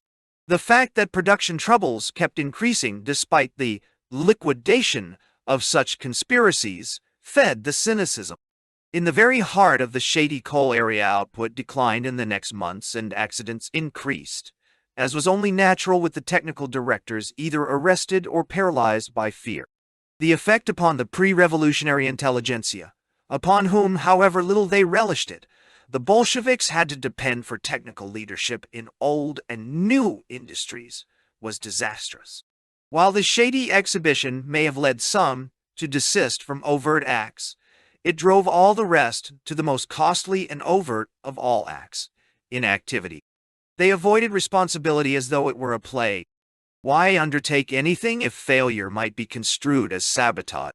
They had seen men treated as traitors because the mines they had mechanized at great cost proved unprofitable. They had seen others accused of issuing sabotage instructions in telling technicians that turbines would be spoiled if handled in a particular way. The only safety was in doing nothing, in passing the buck of important decisions to someone else. During the greater part of the 5-year plan period, the strength of the technical intelligentsia was crippled. It worked in fear and trepidation, aware that it was a pariah class, distrusted, easy game for petty tyrants, and convenient scapegoats for the mistakes and ignorance and mismanagement of others. The shady trial and the persecution of the intelligentsia which it initiated and symbolized seemed to me, with every passing year, as much a blunder as a tragedy. For me, as for others, it remained a glaring proof of the dangers of immense unrestrained power, with its inevitable temptation to use unstinting force where force was least effective. Journey through Russia. In the summer, there is traditionally a wholesale exodus from the cities to the country in Russia. Long before the advent of Moscow's brief and dusty summer, people talked of nothing but dakhas, country houses. When the snows were still on the ground, more prudent Muscovites traveled into the villages nearby and rented rooms or cottages from the peasants. By June, wagons loaded with household goods began to rumble towards the country districts. Peasant householders in pleasant locations earned more by renting to summer tenants than they did by plowing the soil. They moved to shanties or crowded their families into a windowless garret to make room for the profitable visitors. For anyone accustomed to summers in New York, the season should hold no terrors even on the equator. The Russian summer, we were to discover in time, was merciful by comparison. The general and frenzied preparations for the annual evacuation, however, alarmed us into a frantic search for a dacha. Billy explored the suburbs, returning with sad tales of failure. Befouled, ill-smelling cottages shared by the peasants and their cattle could be rented only for sums beyond our bank account. Probably the prices were stepped up as a subtle compliment to the supposed affluence of all foreigners. Livable quarters had already been preempted by bureaucrats, embezzlers, Ogpu officials, and others who could stand the tariff. In the end, Billy and Jeannie joined the families of two Foreign Office employees who were going to the Baltic seashore near Riga for the summer, while I faced the terrors of the summer alone. It turned out far from terrible. The annual exodus, in fact, proved as much a social convention as a necessity. I visited at the dakas of Russian and foreign friends, learned to play gorodki, a Russian variant of Skittles, and bathed nude in the Moscow River beyond the city limits, and in the lakes and brooks where the summer colonies were clustered. I discovered the charms of the countryside of the region. Forests of slender silver birch, or darkling pine, rolling meadows of tenderest green, and sudden brooks where men and women bathed and soaped themselves with only an imaginary boundary line between them. I picked huckleberries and blackberries in woods carpeted with pine needles, woods as dim and hushed as Gothic cathedrals. To the peasants whom I met, a foreigner was a minor miracle and an object of endless curiosity. They plied me with questions about American peasants and American skyscrapers, in part, I am sure, for the sly fun of hearing my stumbling Russian. My shoes, my trousers, my horn-rimmed glasses, everything foreign set them clucking with admiration. Even to peasants on the periphery of Russia's metropolis, the outside world was a fairyland on the other side of the moon. Whether in town or country, the summer nights were magical interludes of only 2 or 3 hours at most, between the late sunset and the early sunrise. Coming out of a party at a hotel or a home at 1 or 2 in the morning, I would find the deserted city silhouetted delicately against a violet dawn in the east, while the western sky was still a bluish-gray studded with expiring stars.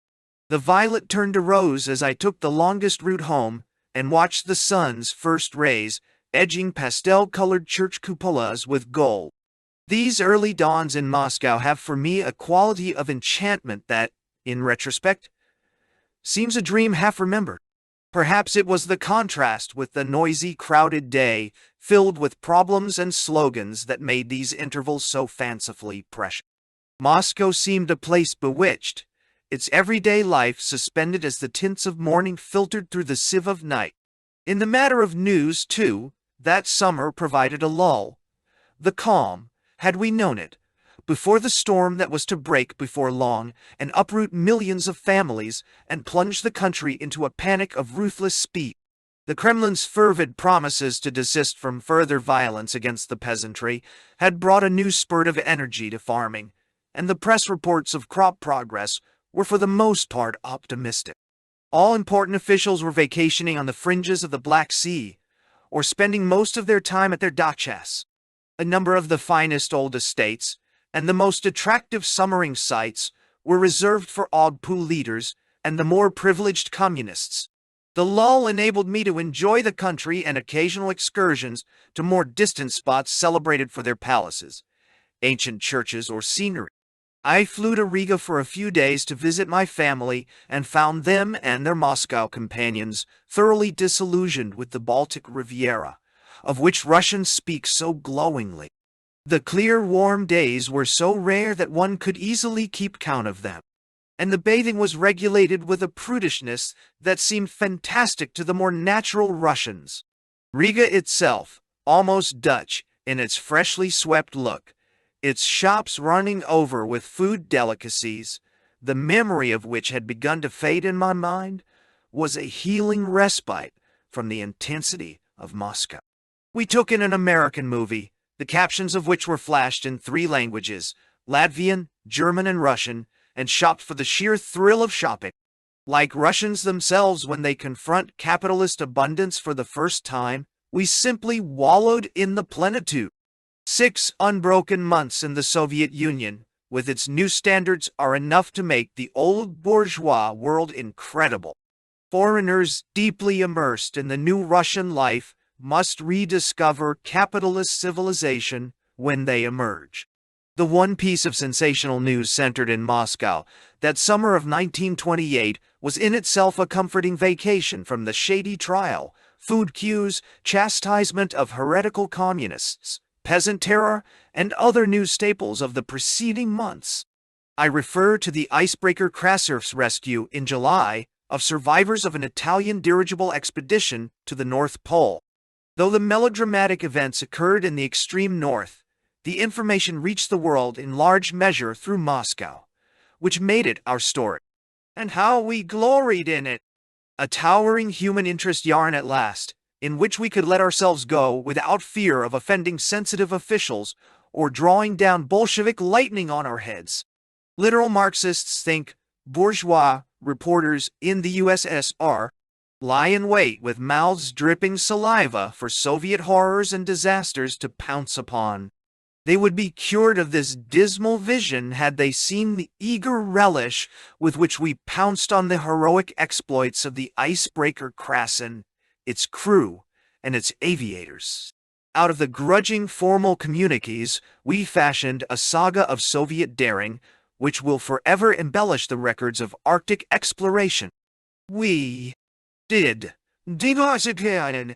this, despite it, the bureaucratic attitude of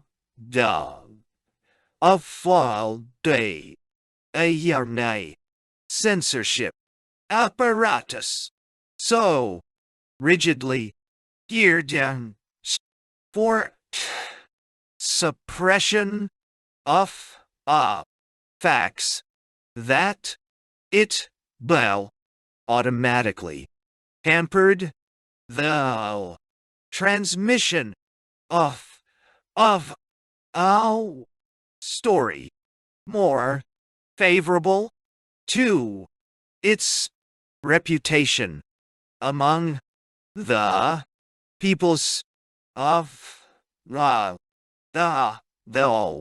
globe than anything that had happened in years.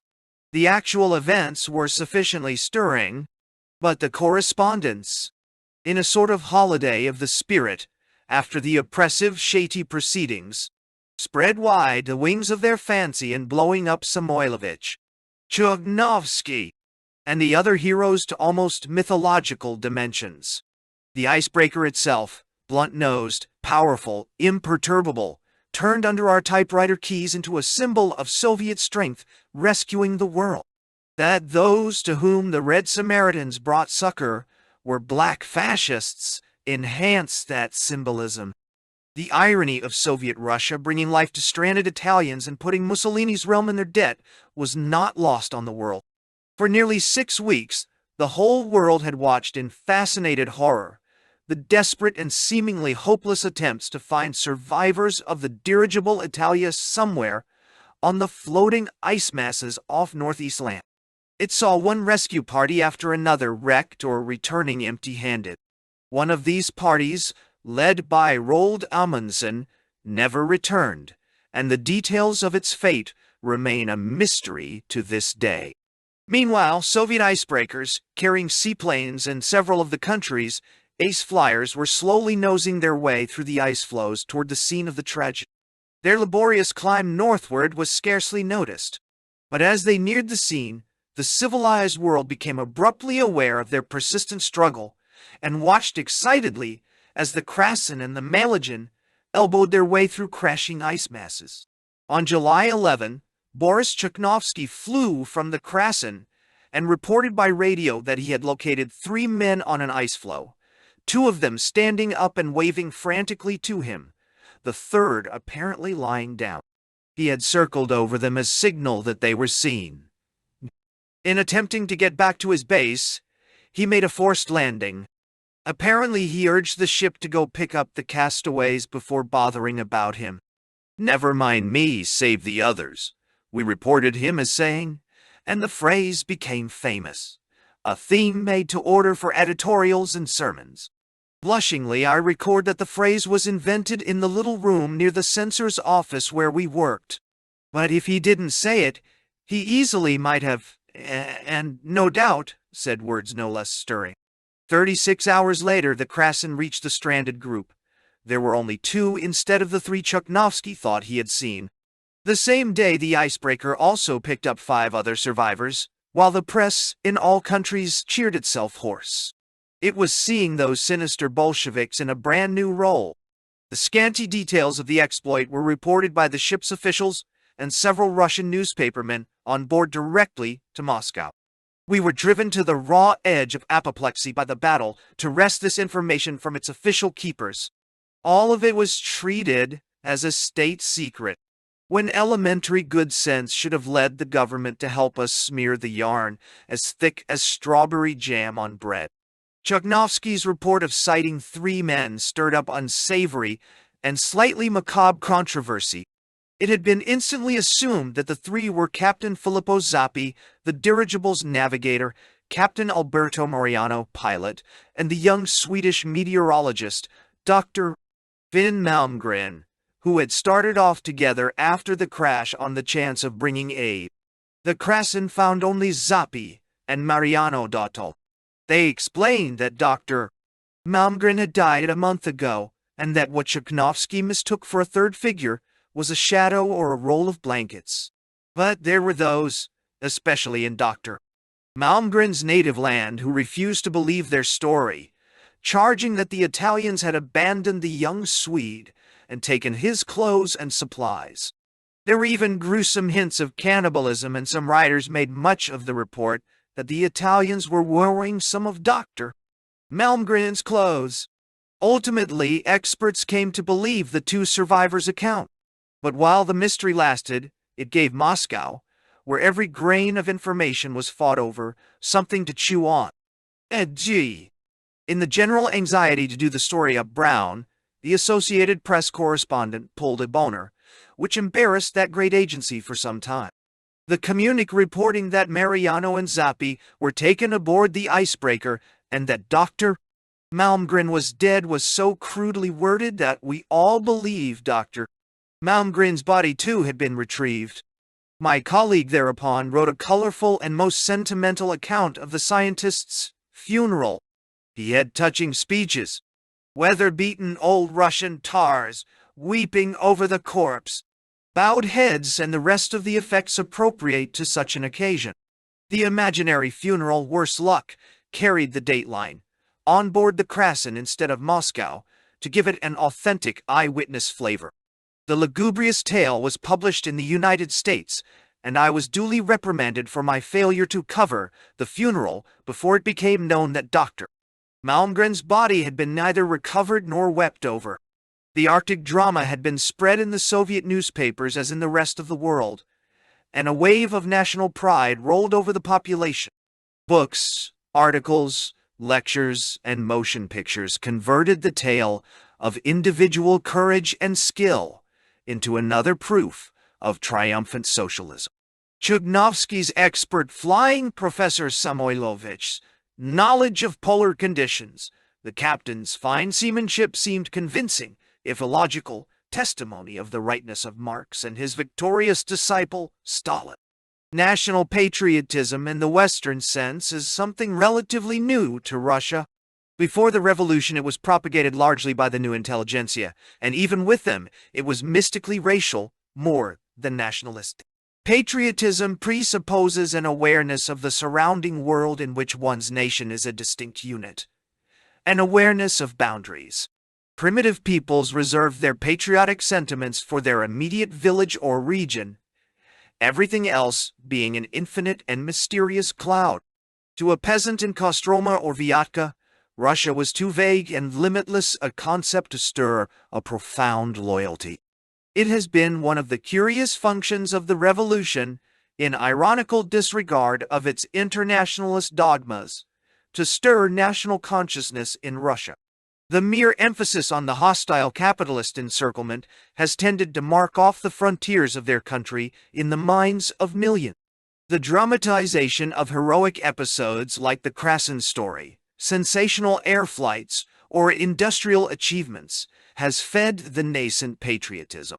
I made my first long journey through Russia in the early autumn, visiting Kiev, Odessa, the Crimea and the Caucasus, Rostov, and other sections. I visited these places many times in subsequent years, and it is not easy to disentangle my first impressions from the cumulative memory. I kept no notebook, a stupidity for which I cannot forgive myself, and my articles on the trip, like nearly everything I wrote in this period, are far from a literal record of my reactions. Deliberately, and with a clear conscience, I wrote for effect. My duty as I saw it was to strengthen the faith of the world's workers in the first socialist land, and I did not permit myself knowingly to cast doubt on the perfection of the Soviet scenery, let alone its economic system and leadership. I brought back from the tour a heavy heart. The routine miseries of the period were more apparent in the provinces than in the capital. But I wrote pieces which could, with only slight emendations, have been published in one of the Soviet propaganda magazines in America. Having mentioned that I had met persons of the most diverse temperaments and social interests, I added, almost without exception, these people reflected a warm conviction that just ahead of them lies a bright future, for their cities, for their country as a whole. They talked with enthusiasm of the new factories, the new power stations, the rows of bright new workers' homes, the grain elevators that were going up in places where they live and work. They talked of these things, moreover, as though they were personal possessions. I met indeed people who talked in the strain of a Pravda editorial, especially officials whom I cornered and plied with questions. But they were the exception. Casual acquaintances made on trains, in hotels and restaurants, were more likely to complain about food shortage, overbearing bureaucrats, and other troubles. My American clothes, a glimpse of my wristwatch or fountain pen or razor blades, were enough to pluck complaints about hardships and the barrenness of their lives from envious Russians. I found myself repeatedly trying to convince them that their fate was not as bleak as it seemed. The Jubgaw's pound capitalist production, I assured them, were small compensation for a system of bourgeois exploitation and slavery. One day, leaving Moscow, I shared the bare wooden shelf in the hard or third-class carriage with a tall, clean-cut fellow in a semi-military overcoat and good boots. He might easily have posed for the portrait of a stalwart workingman. In removing overcoat and jacket and making himself comfortable for the long journey to his home, Odessa, he left his revolver in full view. The dumb show was intended too obviously to impress everyone, and the foreigner in particular, with the fact that he was somebody. Then he became a little ashamed of this childish show-off. He put away the revolver and blushed like a schoolboy. He transferred his boastfulness from a personal to a national level, and for an hour or two enlarged on the achievements and perspectives of the Soviet regime and the genius of Stalin. But gradually it dawned on him that this emissary from the capitalist world was already sufficiently convinced. Abruptly, he changed his tune, and long before we reached Kiev, we had exchanged roles. I was reduced to convincing him that things were not nearly as bad as he thought, and the difficulties which distressed him only temporary sacrifices on the road to socialism. "Ech, brother," he interjected ever so often, "it is easy for you to speak. You have an American passport and can thumb your nose at us if you like, and go back to America.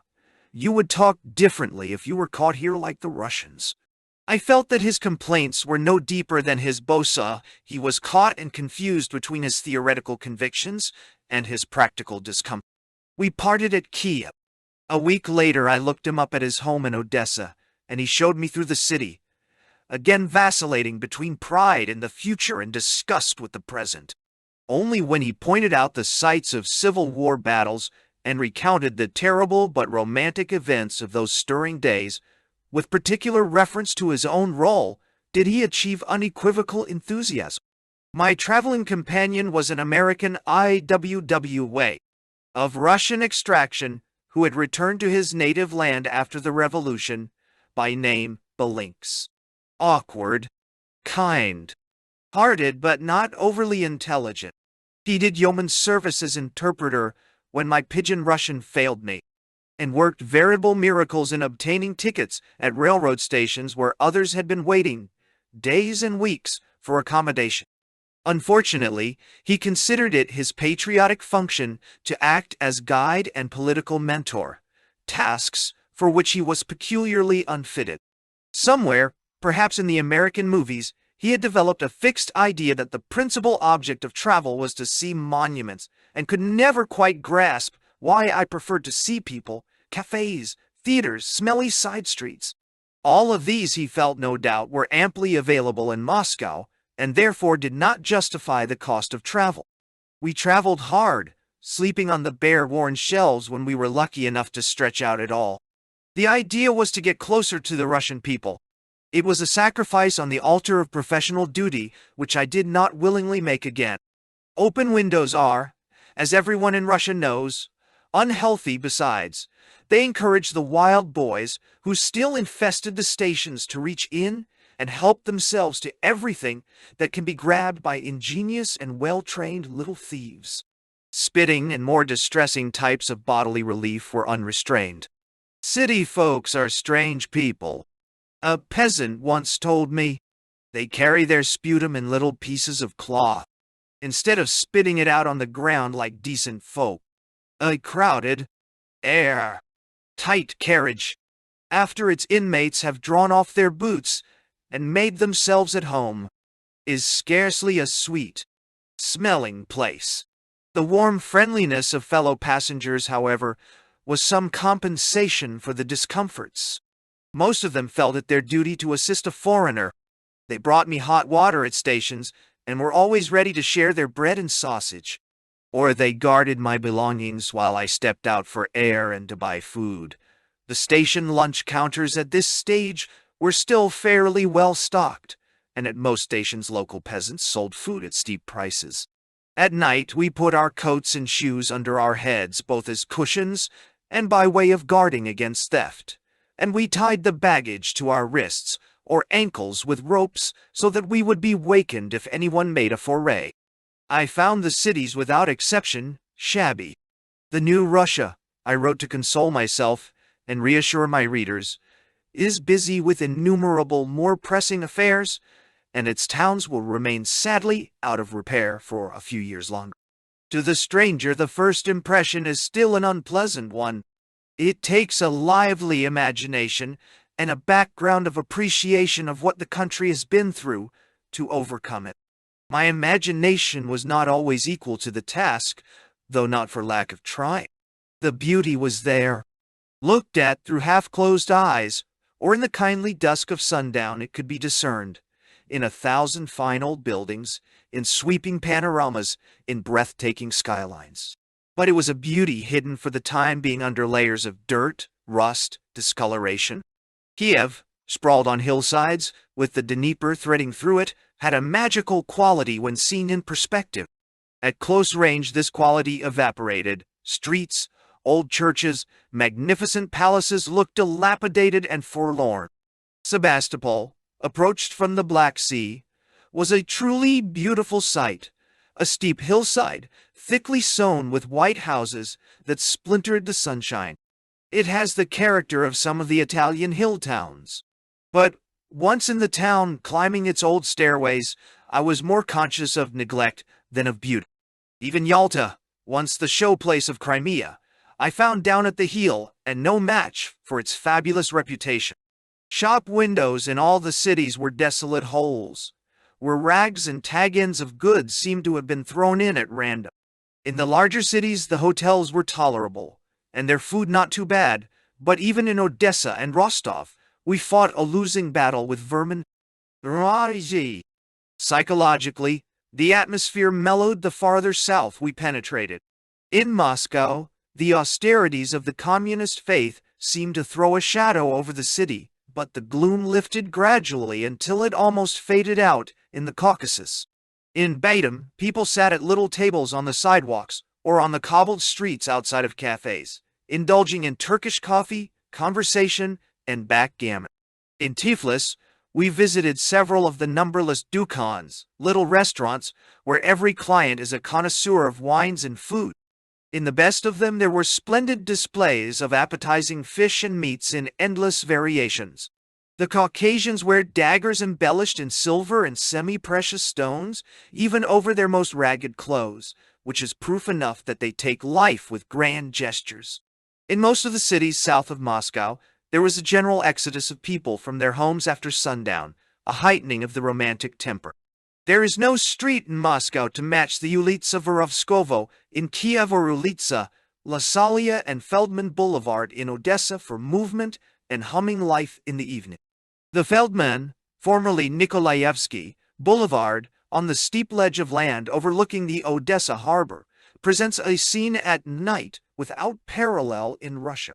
It is thronged with people, young and old, by twos and threes and entire families, strolling endlessly in the subdued light. The crackle of sunflower seeds is in the air, and a web of flirtations lies over the promenaders like a tangible and mildly stimulating presence. Though new friends in the city complained that it was melancholy compared to its old self, Odessa was by all odds the pleasantest spot I had as yet found within the Soviet frontiers. Its large cafes still had the warmth one associates with Vienna cafes. Before the war, it considered itself the Paris of the Black Sea. It even had bad men to match the Paris of Aix. Many of them, I was told, used their courage and their proficiency with weapons to more useful purposes in the Civil War, in punishing pogroms and repulsing invaders. The legend of Mishka Yaponietz, a Jewish gangster whom the revolution turned into a hero, was still fresh in the city. His exploits have been celebrated by the gifted Soviet writer Babel and others. Mishka organized and led Red Volunteers, many of them drawn from the criminal elements, to defend Jews against massacres by the whites, and he died fighting the white foe. Along the waterfront, at the foot of the ledge on which the city is propped, were the haunts of the bad men and their thorny lady loves, as wicked and colorful as the dives of Marseille. Some of these haunts still exist, but an industrious excursion convinced me that the color has run out of them. I received a flaming reception when I returned to Moscow. Literally. As I stepped into the backyard, I saw flame and smoke pouring from the door and windows of my apartment. Our servant girl lay stretched on the ground, bleeding, while neighbors shouted and wrung their hands in helpless excitement. There was no sign of my family. I rushed into the house and plunged flailing through the thick smoke, calling the names of Billy and Jeannie. Then I realized that the flames were confined to the kitchen, and the rest of the house was filled with smoke, but otherwise untouched. A defective kerosene stove had started the fire almost at the moment of my arrival, and was extinguished in a few minutes. The servant had dived through the closed kitchen window, though the door was wide open. Her lacerated arms and my singed eyebrows were the only casualties. Billy and Jeannie had gone to meet my train and missed me, and the fire was over when they reached home. 15 minutes behind them came the firemen, bustling and self-important. Despite the evidences of a bona fide fire, they were offended that we had sent a false alarm, and threatened to fine me for having put out the fire without benefit of their nice new hatchets and fire hose. I promised, however, that next time I would not be so rash, but would keep the fire going for them, and everything was forgiven. The journey through the hinterland gave me a new appreciation for Moscow. If the city had seemed to me, coming from the west, bleak and impoverished, it impressed me as a veritable metropolis after Kiev, Novorossiysk, Batum, and the 1,000 towns and villages which I had glimpsed in passing. The shops now seemed opulent, and the people well-dressed. Above all, the vital cultural life of theater, music, radio, and newspapers, and the sense of proximity to the political dynamos of the land, made Moscow wonderfully full and alive. I could understand how a native of Kazan or Minsk, even of Rostov or Odessa, might feel himself transported to a wonderland of civilization on confronting Moscow for the first time. Oh, it was a pity almost to destroy this illusion by a vacation in Berlin. At the Adlon Bar on Unter der Linden, I met correspondents stationed in Germany or passing through on their way to assignments. They had been nearly everywhere and seen nearly everything. Yet Russia was a magnetic land of mystery, even to them. They questioned me eagerly about the shady trial, peasant disorders, food queues, the new political lines, and particularly about the redoubtable, inaccessible, and rather ominous Stalin.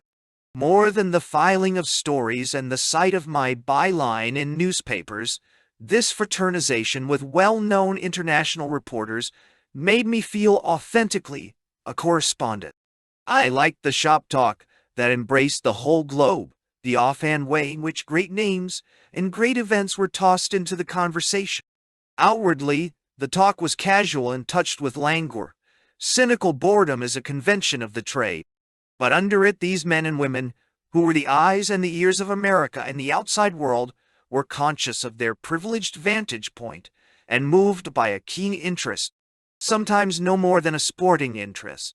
It is true, though none the less real, in the revolutions and counter-revolutions and political jockeying of pre-Depression Europe. Iron monolith. The period of the 5-year plan has been christened Russia's Iron Age by the best informed and least sensational of my American colleagues in Moscow, William Henry Chamberlain. I can think of no more apt description. Iron symbolizes industrial construction and mechanization. Iron symbolizes no less the ruthlessness of the process, the bayonets, prison bars, rigid discipline and unstinting force, the unyielding and unfeeling determination of those who directed the period. Russia was transformed into a crucible in which men and metals were melted down and reshaped in a cruel heat, with small regard for the human slag. It was a period that unrolled tumultuously in a tempest of brutality. The 5-year plan was publicized inside and outside Russia as no other economic project in modern history, which makes it the more extraordinary that its birth was unknown and unnoticed. The plan sneaked up on the world so silently that its advent was not discovered for some months. On the momentous October 1st of 1928, the initial day of the 5-year plan, we read the papers, fretted over the lack of news, and played bridge or poker as though nothing exceptional was occurring. It was the beginning of a new fiscal year, precisely like the October 1sts preceding it. The control figures, or plan for the ensuing 12 months, were rather more ambitious, with new emphasis on socialization of farming through state-owned grain factories and voluntary collectives of small holding. But they were not sufficiently different from other years to arrest the attention of competent observers. The fact is that the Kremlin itself was far from certain that a new era had been launched. It had not yet charted a course, or rather it had charted alternative courses and hesitated in which direction to move. Not until Stalin and his bound by knees closest associates see fit to reveal what happened in the crucial months of that autumn. Will we know how close the Soviet regime came in to choosing a course which would have altered the whole history of Russia, and therefore of the present world. There was nothing in the figures for the fiscal year of 1929 that committed the ruling party to a 5-year plan of the scope eventually announced, but a feeling of tense expectancy now stretched the country's nerves taut. A sharp turn of the wheel to one side or the other was inevitable, and the population squared for the shock. Economic difficulties were piling up dangerously, and the Kremlin could not steer a middle course much longer. Food lines were growing longer and more restive. The producers of food had tested their strength and tasted a measure of victory. They rebelled more boldly against feeding the urban population and the armies for rubles which could buy nothing. Millions of grumbling mouths had to be either filled with food or shut by force. A partial crop failure in southern Russia aggravated the situation. Grain collections were not going well, and, as always happened under these circumstances, the collectors began to resort to strong-arm tactics. Arson and assassination flared up once more in the villages, and Red troops were said to be pacifying the most unruly districts with lead. Schools, clubs, government buildings, and other institutions typifying the Soviet power were burned down in dozens of places. The published details of the peasant revenge were sufficiently harrowing, and what the press reported, we all assumed, was no more than a fraction of the picture. Death penalties, with and without trials, were the government's automatic answer, but they did not suffice. Something decisive had to be done that would either placate the peasants or end their insubordination. For a while, the hope of drawing in foreign capital postponed a decision.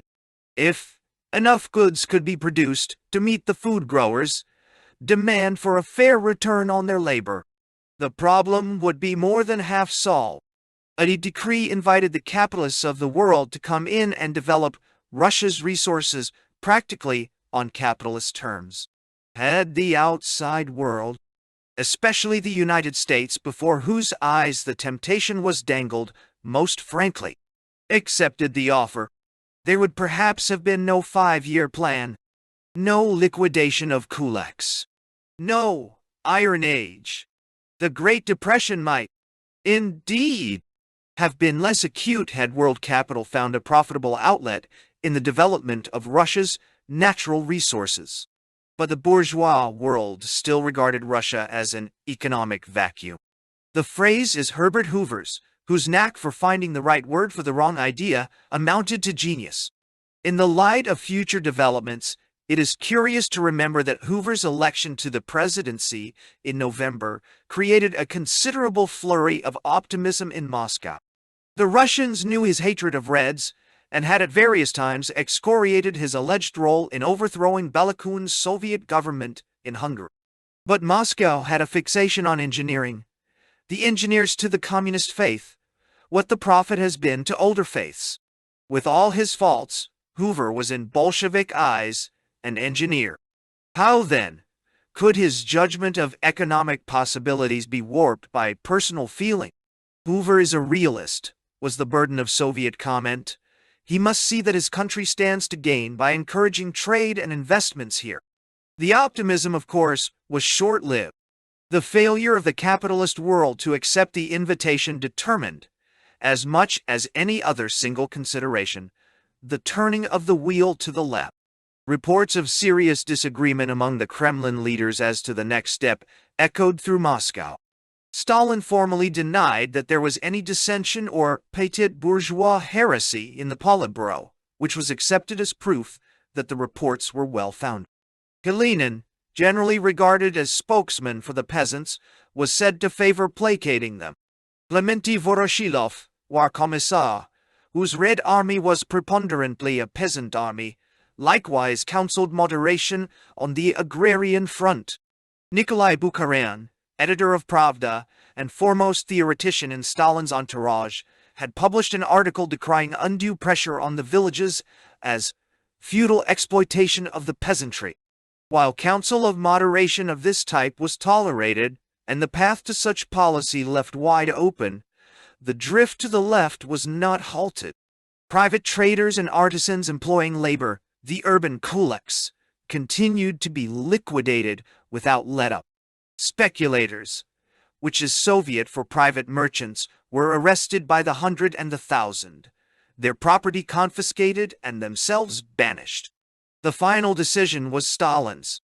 Whether he had hesitated in deference to the prevailing right sentiment, or because of his own doubts, will probably never be known. The Stalin legend is one that cannot countenance the admission of even a temporary uncertainty. His choice showed an amazing daring and an awareness of absolute power. The moment may well be accepted as marking the final emergence of Stalin, the party's secretary, as Stalin, the dictator. He had bided his time with Asiatic patience. An inconspicuous commissar and party functionary under Lenin, then an equal member of a triumvirate with Zinoviev, now indisputably the uncrowned monarch. No doubt he derived intellectual self-confidence in his choice from the humbled but still leftist supporters of Trotsky, who, one after another, had crawled back on bleeding knees, ready to serve. Stalin was more at ease maneuvering men than maneuvering ideas. Chastened Trotskyists like Pyatakov, Radek, and Preobrazhensky were invaluable intellectual reinforcements. Stalin's espousal of policies close to Trotsky's provided the returned Trotskyists with a perfect justification for seeming betrayal of their whilom leader. It took the sting from humiliation and spread balm on a sore conscience. But while this accession of brains may have given a fillip to Stalin's assurance, it does not detract from the audacity.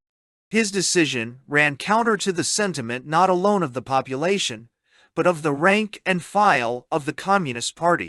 Supporters of Trotsky like to believe that pressure by the masses forced Stalin to throw his right allies overboard and steer reluctantly to the left. Doubtless, there was a portion of the more revolutionary workers, especially among the younger people, bitterly opposed to any compromise with the bourgeois elements in the country.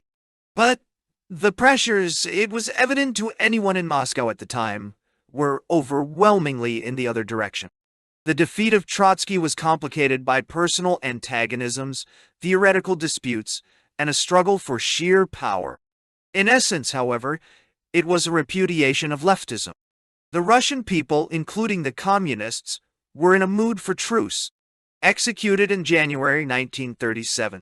The failure of revolutionary efforts in Germany, Hungary, and China had bankrupted the hope for world revolution and foreign allies. Millionfold classes, not the least of them being the vast bureaucratic apparatus and entrenched police machine, had developed a sizable stake in the status quo of NKVD. The existing system, like any system ever devised, had developed a robust will to survive, to make a permanent abode of the historical halfway house. In attacking the talk about permanent revolution and more vigorous struggle against NEP, Stalin had voiced the weariness and the despair of a people surfeited with struggle and sacrifice. The party membership itself was in the main content to let things be. It had been considerably watered in the last years by the admission of hundreds of thousands of new members without personal memory or intimate relation to the old revolutionary struggle. The admixture was largely from the factories.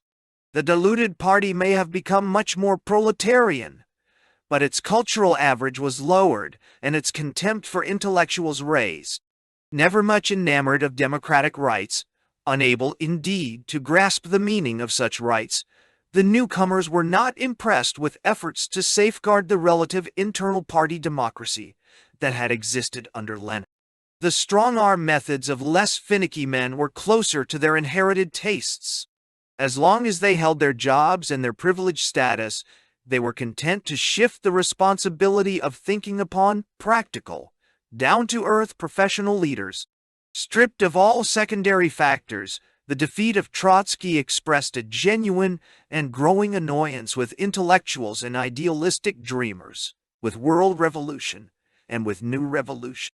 It reflected a natural yearning to settle down and bite into the fruits of the revolution. It was a reaction, when all is said and done, against internationalists and westernizers, a large portion of them Jews, it happened, and a straining back to folk ways and national self-sufficiency. Though not consciously anti-Semitic, the movement had distinct anti-Semitic undercurrents, in that it reacted against the Jewish type of mind, idealistic, missionary, and without tough roots in the Russian soil.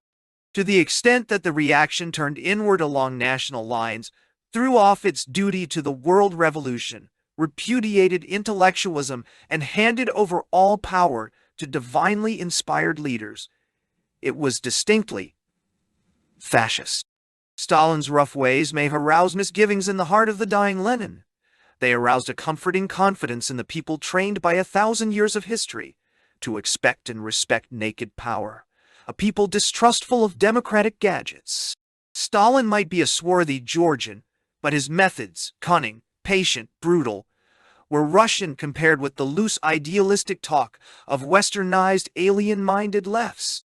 in adopting the main features of Trotsky's program, except for its international implications. Stalin was therefore thumbing his Caucasian nose at the tides on which he had ridden to the dictatorial apex.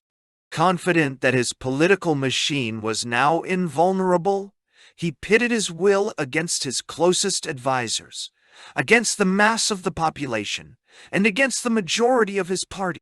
No estimate of popular sentiment naturally can ever be made.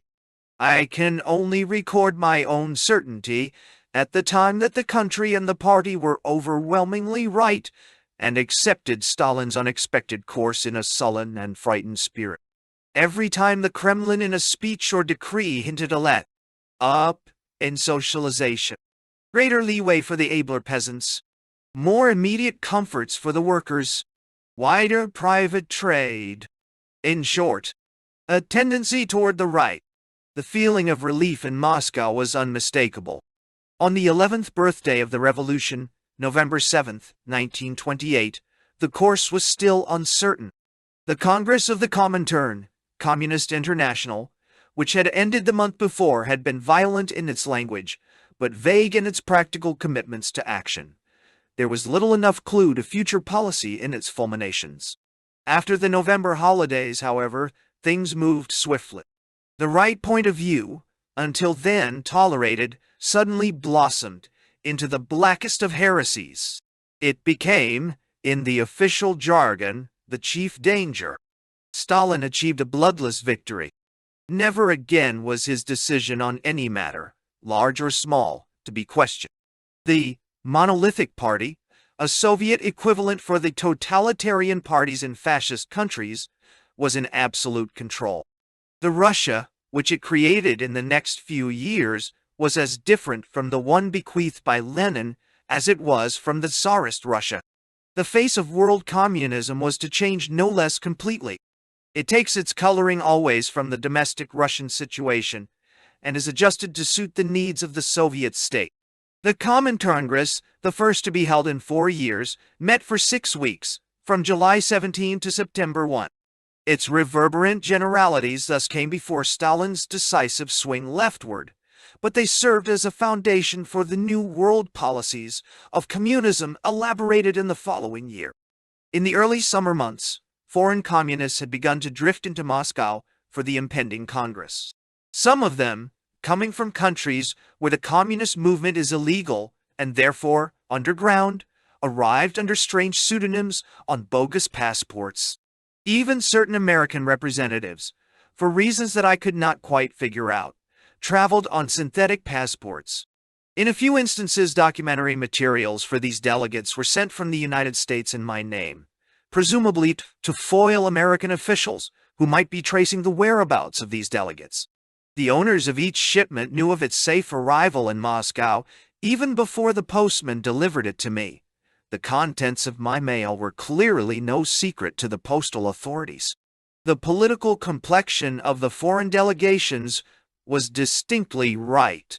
The American group was captained by J. Lovestone, Bertram Wolfe, and others expelled in the following year for rightist heresies. In the other national groups were men like Brandler, Sellier, Kilbore, Roy, Gillette, whose elimination was likewise in the cards. The most curious aspect of this conclave of world revolutionists, indeed, was its apparent domination by men who were soon thereafter discarded. As a test of the real authority of the Congress and the worldwide movement it ostensibly represented, the fate of its supposed leaders is enlightening. There was not another Congress in 7 years, until 1935. The policies and activities of the organization were to undergo profound changes in this period. But the people who thought they were directing the 1928 gathering, who fought over programs and bargained for advantage, were for the most part expelled and branded as agents of the bourgeoisie in less than a year. The real power, it is all too evident, rested safely elsewhere and was exercised independently of the dictates of what was supposedly its highest governing body. The Comintern is the organization that gives all honest and not so honest capitalist householders nightmares.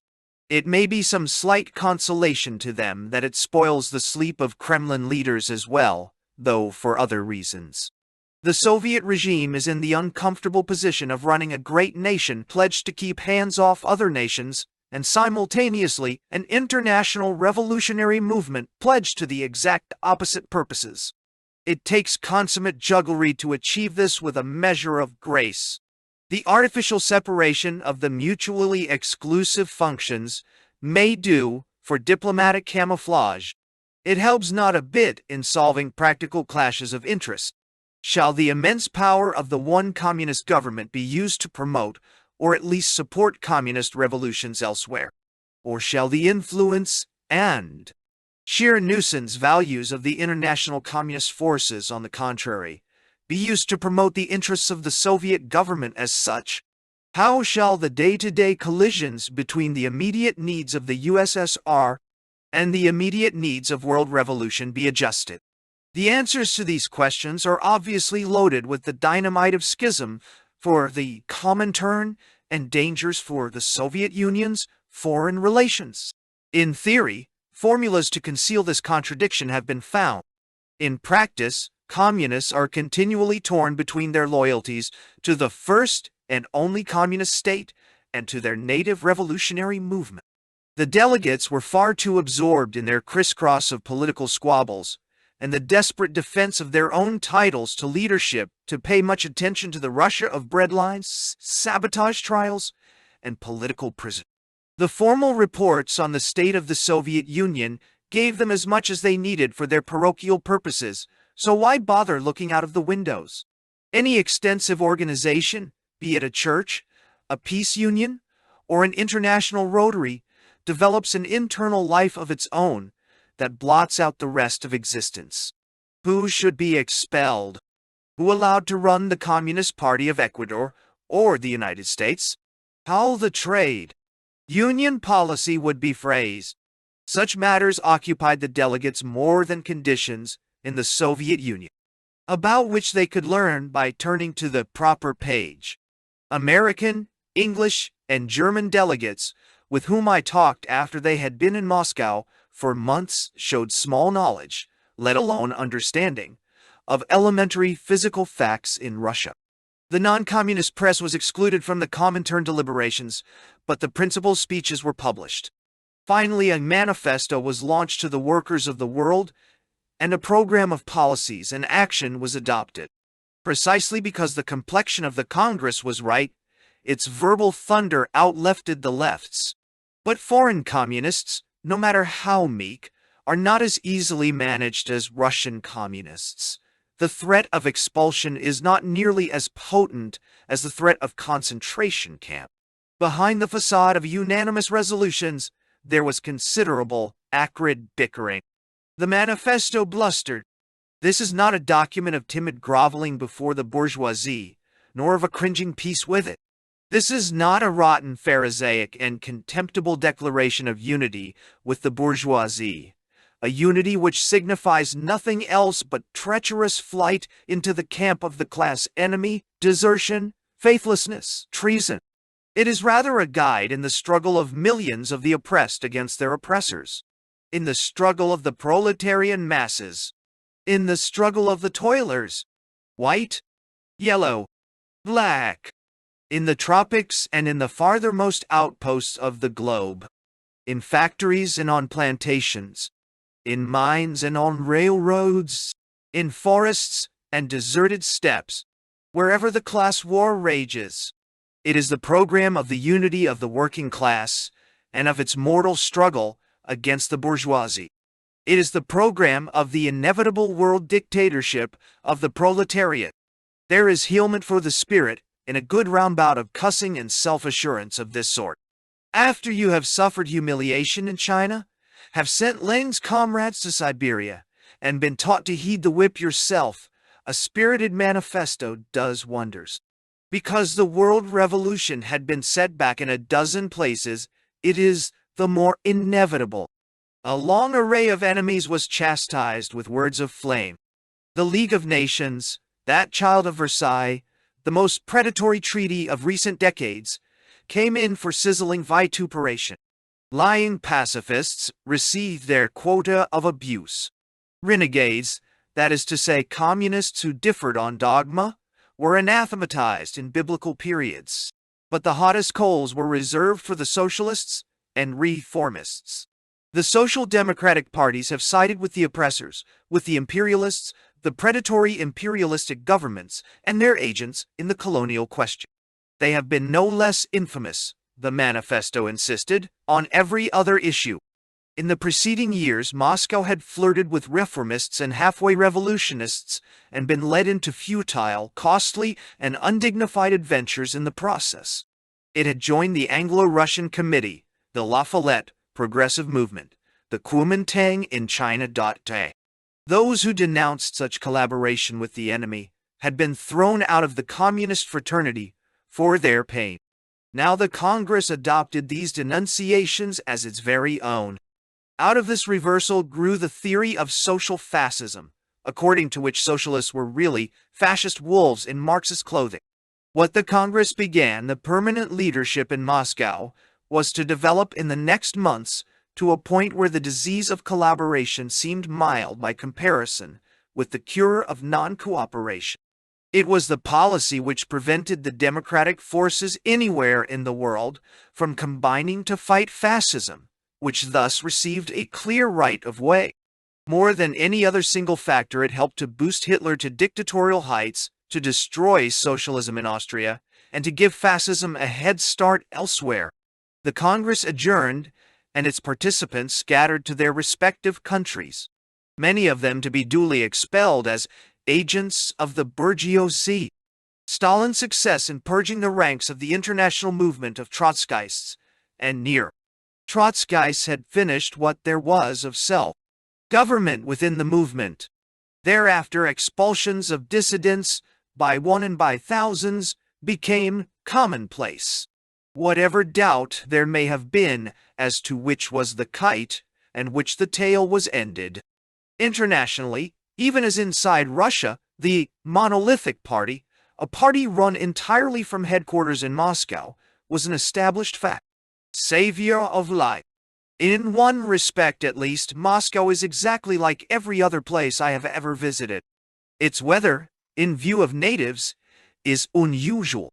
Thus my first autumn under the hammer and sickle was protracted and slushy as never before, a circumstance that held true every subsequent autumn.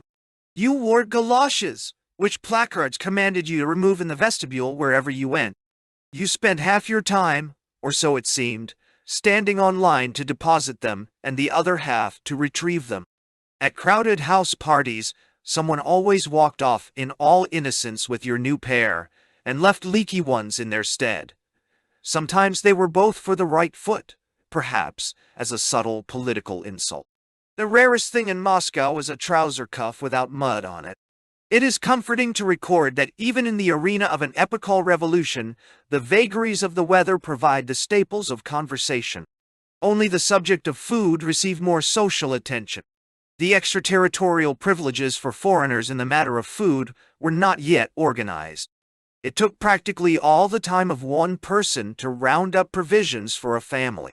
People looked back regretfully to the ample days of 6 months ago, when the private market at Hunter's Row flourished. You discussed the new party line and the bread line or kerosene line with equal intensity. They were not entirely unrelated. The one crop that never fails in the new Russia is the crop of politically off-colored jokes. These stories spring from the soil of immediate conditions and preoccupations, and are therefore significant. Many of them are so intimately related to the news of the day that they make no sense out of that context. They are parables that circulate with lightning speed, sharpened and given new twists as they spread. A large collection of this acid humor arranged chronologically would constitute a history of the revolution, caricatured, it is true, but easily recognizable. Much later, I toyed with the idea of such a tour de force. I jotted down hundreds of stories, but my patience gave out. Current jokes were not only available, but unavoidable. The latest was whispered in your ear a dozen times a day, but the older ones were not easily garnered. People who had written them down were afraid to admit it. The Ogpu has a special division to gather and conserve this bittersweet humor. One of these days, the archive will be open to historians who will write serious tomes tracing the social conditions which gave rise to new cycles of anecdotes. The bumper harvest of such stifled and unhappy merriment was to spring in the near future from the food shortage. Already the early pre-ration food jokes were being spread. You asked someone, "How are you getting on?" And he replied, "Luch tem zavtra, better than tomorrow." Or he said, "Oh, like Lenin in his mausoleum." "How do you mean that?" you inquired, knowing that a joke impended. "Because they neither feed us nor bury us," was the answer. But the Stalin-Trotsky battle was still the major target of the underground humorists. One of them represented Stalin, after having banished Trotsky, summoning to the Kremlin a rabbi famed for his learning and wisdom. "My rival is out of the way, and I am committed to building socialism in one country," Stalin told the sage, "and yet I am not certain that it can be done. You are a wise man. I command you to tell me truly, without fear, whether it is possible to build socialism in one country." The rabbi replied that he could not answer such a difficult question without consulting the sacred books and pondering deeply. He was given 3 days to ponder. At the end of that time he returned. "Well," Stalin asked eagerly, "have you the answer?" "I have," the rabbi said. "I have consulted the holy texts and thought a great deal." "What is it? What is it?" "Well, I can assure you that it is altogether possible to build socialism in one country. But to live in that country, that's impossible." Though grave decisions were being made within the Kremlin walls, and the whole nation was in a state of nervous uncertainty, individual men and women were of necessity riveted to their common places of work, pleasure, and petty worries.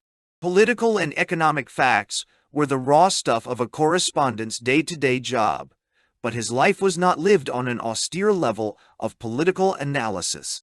Trifles loomed enormous on the horizon of their own day, particularly the morsels of spot news and the details of their transmission.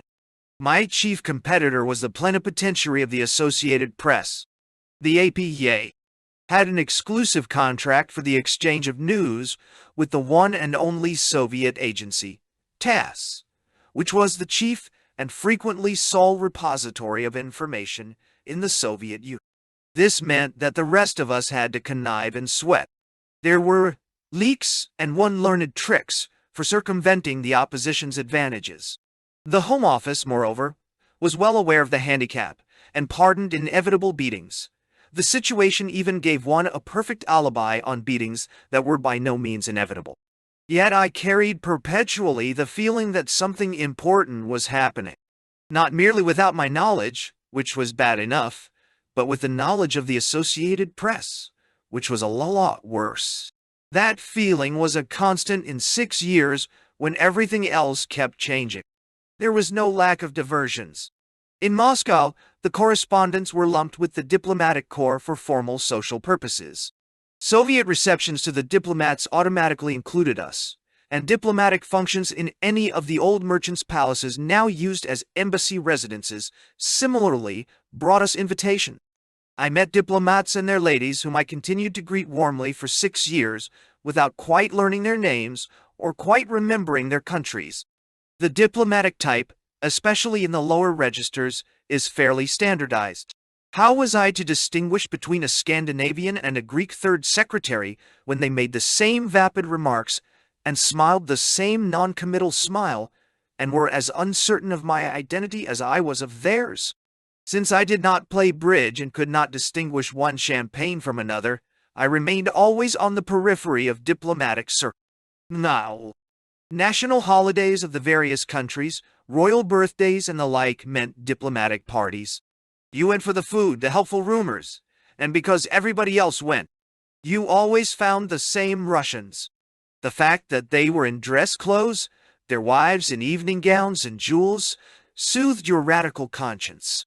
But always there was an undertow of guilt. To be wearing a starched shirt and stretching your equator with sturgeon, caviar, imported fruits, and a dozen kinds of meats and cheeses while around the corner long queues waited all night for a little bread or herring.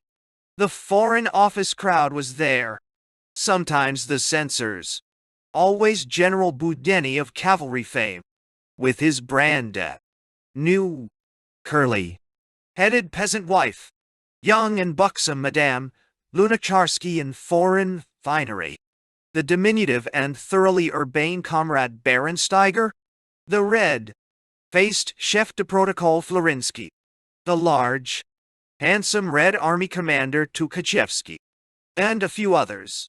You came to expect a lavish table at the Polish and Oriental receptions and more abstemious fare in certain other embassies. For amplitude of provisions, music and entertainment, however, the Soviet Union's own receptions had no rival. On the evening of November 4th, the government, in the person of President Kalinin, was host to the foreign colony. Half a dozen commissars, including warlord Voroshilov, were in evidence, as well as a handful of the more famous Russian literary men. Only Kalinin was in workaday clothes, everyone else being correctly decked in formal black or uniforms. Coming on the heels of the great mass demonstration on Red Square, in a city ablaze with red lights and bunting, the party was not without its obvious ironies. I shall never forget the bafflement and anger of the correspondent of the New York Jewish Freiheit, a communist paper, when he was excluded from such a reception because he lacked a dinner jacket. That blow to his proletarian pride, I would wager, was not confided to his readers. In later years, the formalities were relaxed on the revolutionary anniversary, apparently as a result of the jibes which correspondents could not resist. 2 cultural anniversaries in this season were to remain in Moscow's memory as a reminder of the more tolerant atmosphere on the eve of the 5-year plan era. They were the celebrations of the centenary of Tolstoy's birth and the 30th birthday of the Moscow Art Theater, respectively. Both Tolstoy and the Moscow Art Theater are far from the Bolshevik regime in spirit, but the Kremlin did itself proud on these occasions, notwithstanding. That inveterate and eloquent speechmaker, Anatol Lunacharsky, then Commissar of Education, orated for 2 hours at each celebration. The story was told in Russia of a fire that was blazing, while a crowd looked on. The fire brigades were there and the roof was falling in, but they did nothing to arrest the conflagration. They could not get started, because Lunacharsky had not yet arrived to make the opening address. Executed in December 1937, exiled from Moscow about 1934, he executed, along with 7 other army chiefs, in June 1937. As a Christian anarchist, pacifist, humanitarian, and mystic, Count Tolstoy, had he been alive, could scarcely have supported the Bolshevik cause. Scores of Tolstoyans were even then in prison and exile for their anti-Soviet attitudes. For those acquainted with these facts, the festivities were both cynical and tragic. But for Stefan Zweig and other foreign guests who traveled to Yasnaya Polyana, the great writer's estate, the proceedings were presumably grave enough and impressive. Lunacharsky's impassioned eulogy conveniently avoided discussion of Tolstoy's beliefs, insofar as they ran counter to Soviet ideology. The aged Alexandra Lvovna, daughter of Tolstoy, faithful to her father's ideas, had driven a sharp bargain with the new masters for countenancing the celebration. She obtained the virtual lifting in Polyana of Soviet laws that violated her father's philosophy. For a while, therefore, the Tolstoy school on her old estate was the only one in all of Russia that did not teach atheism or militarism. After escaping from Russia several years later, Alexandra Lvovna wrote a moving and bitter book accusing the Soviet government of arresting and betraying herself and other Tolstoyans. The Moscow Art Theater anniversary celebration, in the spacious and ornate Big Theater, was an extraordinary scene. Its aroma does not easily fade from memory, for it was the aroma of camphor. Furs, silks, laces, brocades, and black broadcloth, packed away since 1917, were drawn out once more by surviving members of the suppressed classes. Whatever remained of the bourgeois intelligentsia ventured timidly from its crevices and corners to pay homage to Vladimir Stanislavski and the intellectual tradition that his theater represented. Sartorially, it was a revival almost of the styles of 1917, with only the foreigners in full dress and the Soviet officials in Soviet clothes to mar the period. Though Stalin and other leaders were present, and the whole ceremony a gesture of respect for Russia's cultural heritage. The Workers' Gazette was goaded by the scene into making the bold remark that all ranks of the proletarian state were invited to celebrate the anniversary except the workers. An additional impetus to my natural interest in the amusement arts was given by an invitation to cover the Soviet domain for Variety, the most influential American trade journal in the theatrical and related fields. It was an excellent discipline, forcing me to follow this phase of Russian life a lot more closely than other correspondents needed to. Quite aside from the pleasure I got out of it, the attention was not without value in the way of political guidance. The stage, and even more so, the screen are highly sensitive barometers of pressure under a regime of complete artistic censorship. Variety is written in a hard-boiled and picturesque jargon all its own. Only seasoned readers can really interpret all its verbal shortcuts and Broadway allusions. For nearly 5 years, everything that appeared in its pages out of Russia, whether signed or not, was mine. The authentic Variety slang was above my acrobatic skill, but it was fun trying, a little like learning a new language. Eventually, a sentence of mine received the accolade of public recognition as genuinely in the Variety manner, proof that my devotion was not altogether wasted. In an erudite article on the remarkable style of this journal, Gilbert Sells quoted a sentence in which I reported that the only love interest in Eisenstein's film The New, and the old was provided by the mating of a bull and a cow. A Russian-American tenor of great personal charm and talent, Sergei Radomsky, and his lovely blonde wife, Marie Williams, gave a series of concerts that autumn. The Russian public took with great enthusiasm to their Negro spiritual. Something primitive and intense in these songs touched the Russian heart, perhaps their blend of joy and sorrow so familiar to Russians in their own folk plaints. Soviet audiences, however, were not aware of the religious implications of the spirituals. Musical programs, like everything else, must pass a censorship. Had the Radomskys' repertory been Russian instead of Pound English, the Negro hymns would never have passed muster. As it is, there were awkward moments.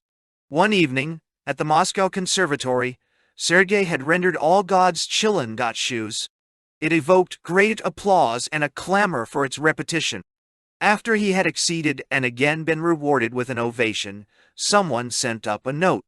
"Will Citizen Radomsky please explain to us what the song is about?" the note suggested. For a moment the tenor looked nonplussed, and tenors, as everyone knows, do not easily nonplus. Then he remembered that deception is the best policy. He explained, "You see, comrades, it is about poor black slaves who live in misery.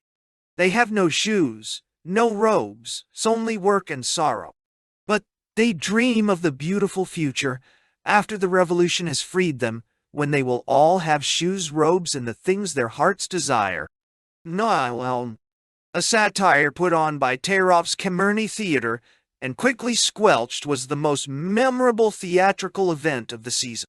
It was by Michael Bulgakov, the author of Days of the Turbans, and showed his remarkable versatility. It was called The Purple Island. As devastating a takeoff on stupid censorship as ever was written, its dynamite was so neatly concealed that it actually reached the public and survived a few performances. The action is set in a provincial theater with a play in rehearsal. It is a vapid melodrama with music. As the rehearsals proceed, the self-important provincial censors, blood brothers of their Moscow betters, discover ideological flaws. One questions the class line, and the accommodating director instantly turns the rollicking sailors into class-conscious proletariat. Another finds fault with the attitude toward colonial and semi-colonial peoples. A third protests that the campaign for potato culture has not been given its due. The play is revised on the spot, and emerges in the final act as a hilarious burlesque on inept propaganda drama. Many a pompous policeman of the arts in that first night audience must have squirmed in his seat. The banning of the play, the second of Bulgakov's to win that compliment in 1 year, was sufficient proof that the farce had not exaggerated. Bulgakov was barred from the theater for a period, then allowed to return as a director of other people's works for the Moscow art. His subtle revenge was the play Molière, in rehearsal when I left Russia. Ostensibly an anti-religious drama, showing a French playwright of old persecuted by Jesuits, the parallel with his own hounding by Bolshevik Jesuits is perfectly evident.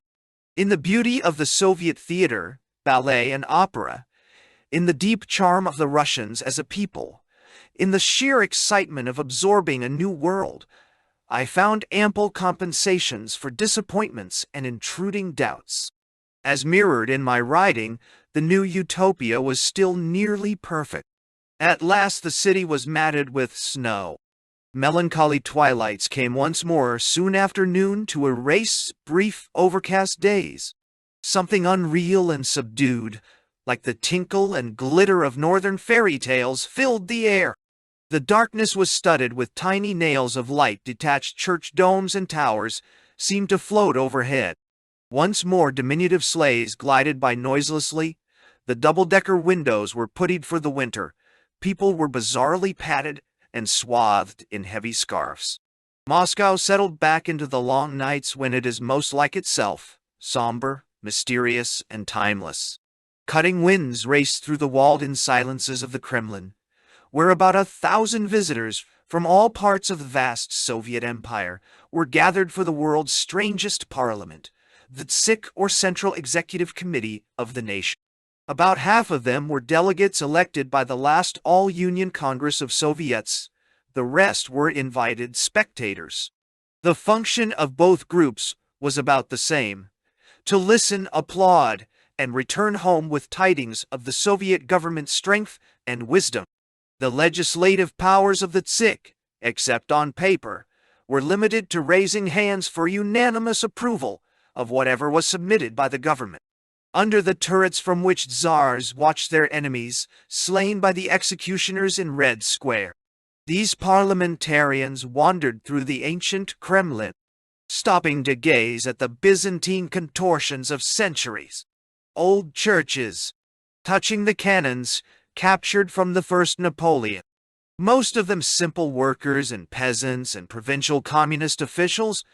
Their mere presence within the Kremlin walls must have seemed to them a thing for endless wonder. Their additional dignity as legislators, however empty of real meaning, must have raised the wonderment to a sort of miracle. They were the strangest agglomeration, these new rulers in whose name laws were promulgated and plans were launched, and a nation's life turned upside down. Close packed on straight wooden benches in the great Kremlin palace, they presented an amazing patchwork of races and cultures. Though it was 11 years after the revolution, they looked a little like intruders obviously overawed by the marble and crystal and magnificence of the set. Many of them, perhaps, had only learned to read and write in the last year or two. Neither slogans nor Marxist formulas could express the marvel of their waking dream. Perhaps I was reading more into their earnest demeanor than was really there. This was only my second view of the Soviet Parliament in session, and I was almost as impressed and excited as the delegates themselves. I called to mind the dignity of an American Senate, a German Reichstag, the House of Commons, the atmosphere of pompous worldly success, social eminence, sartorial respectability, and the buzz of connivings in a bourgeois legislative chamber. Not 11 years, but 11 centuries separated that memory from the huddled mass of Soviet legislators before me. Rough-hewn faces of men and women from the mills and fields. Faces ingrained with soot and grime. Stolid, expressionless faces of old men from Siberia. Beturbaned, gray-bearded faces from the Asiatic deserts. Youthful, eager faces from Moscow and Leningrad and Kharkov factories. Few had troubled to shave for the occasion, and men rubbed the thick stubble meditatively as Kalinin called the session to order. It seemed to me not a parliament but a new world in solemn session. Why cavil about their powers or legal status? If only as a pageant of the emerging new order, their role seemed to me to transcend that of legislators in any other land. In the hall of St. Andrew, where the sessions are held, huge square pillars, thickly crusted with gold embellishments, grow into a richly inlaid vaulted ceiling. Immense clusters of crystal lights set all the ornaments of the former ballroom ablaze. But from each of the pillars grew two large black radio horns, the new grafted upon the old, the utilitarian imposed upon the merely magnificent. A steep rostrum was built across the front end of the great chamber, where once stood a monarch's throne. A red draped table ran the length of this rostrum, and behind it sat leaders of the Soviet dictatorship. Stalin too was among them, but sitting a little farther back, chatting now with one, now with another of the men on the platform. He was there as a guest merely, not being a member of this august assemblage.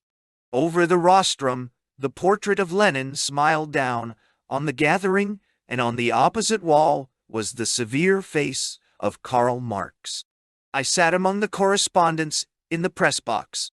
In an adjoining box were the diplomats of all nations. For all of us this parliament was unique, strange.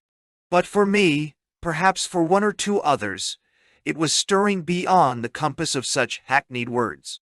I watched a peasant woman, dull-eyed and rather scared, trying to follow Rykov's exposition of the grandiose plans for industrializing her country. She represented perhaps 250,000 peasants like herself. Rykov spoke simply, forcibly, despite the impediment of a stammer.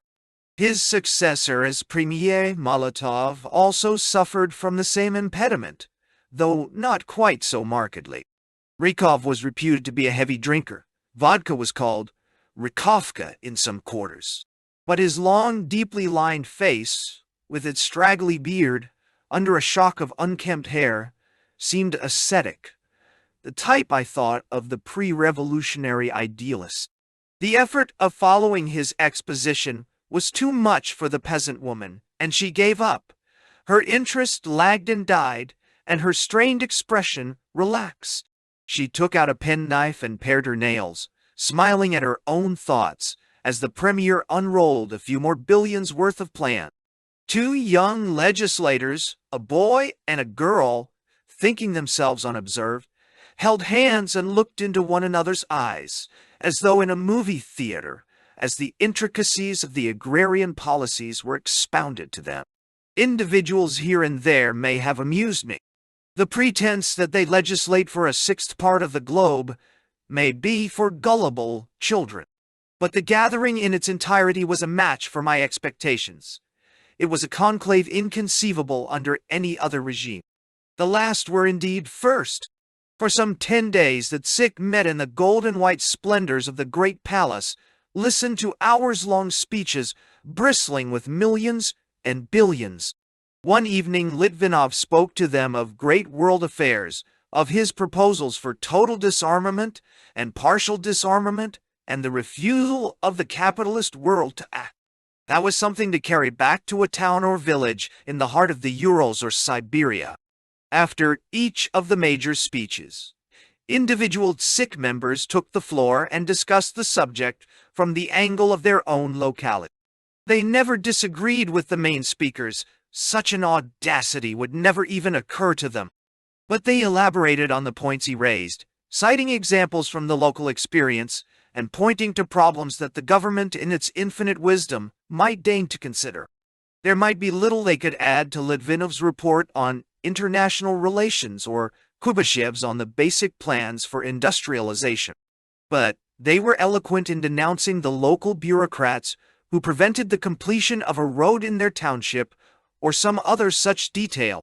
To the shrewd leaders of men on the platform, these hints and suggestions and meek complaints were valuable indices to the conditions and the state of mind of the country. On the face of it, the government was reporting to its parliament. In fact, it was the parliament reporting to and petitioning its government. Stalin's decision to steer the nation far to the left had already been made. The Tsik resolutions neither added nor subtracted anything, but merely embodied his decision in legal forms. They were adopted unanimously. No dissenting voice, to my knowledge, has ever shocked this legislature. The thought of a lone delegate voting against a proposal from high places is so inconceivable that it seems a grotesquerie. The TSIC was not a lawmaking body in the Western sense. At most, it was another technique of propaganda, a method for giving the population a sense of participation in big affairs, and a channel for conveying the wishes, the threats, and the promises of the dictatorship to the masses. A 5-year plan of agrarian socialization was voted, and a 5-year plan of industrialization. The contours were left sufficiently vague to permit the planning authorities to work them out in detail. The 5-year plan which the world was to exclaim over was not formulated and made public until some months later. No shadow of doubt, however, was left that Stalin had signaled full speed ahead towards the ultimate eradication of private ownership in both farming and industry. Every TSIC member must have departed with a distinct premonition, at once exalting and frightening, of immense purposes to be carried through at immense cost. I shared that premonition, and I was content that I had reached the one proletarian country on the edge of a new epoch. There was plenty for our forebodings to feed upon. Counsel of desperation prevailed in the Kremlin in its treatment of the peasantry.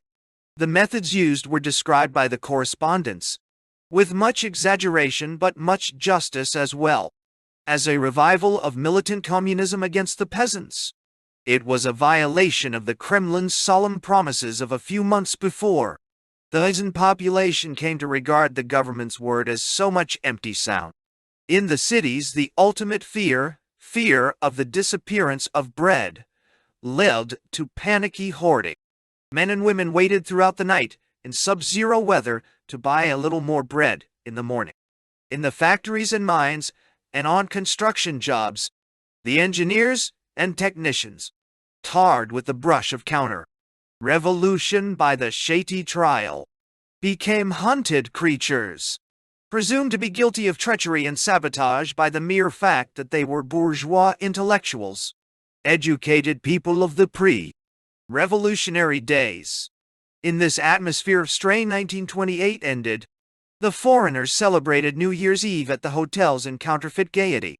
Russians met the New Year in lively but surreptitious parties.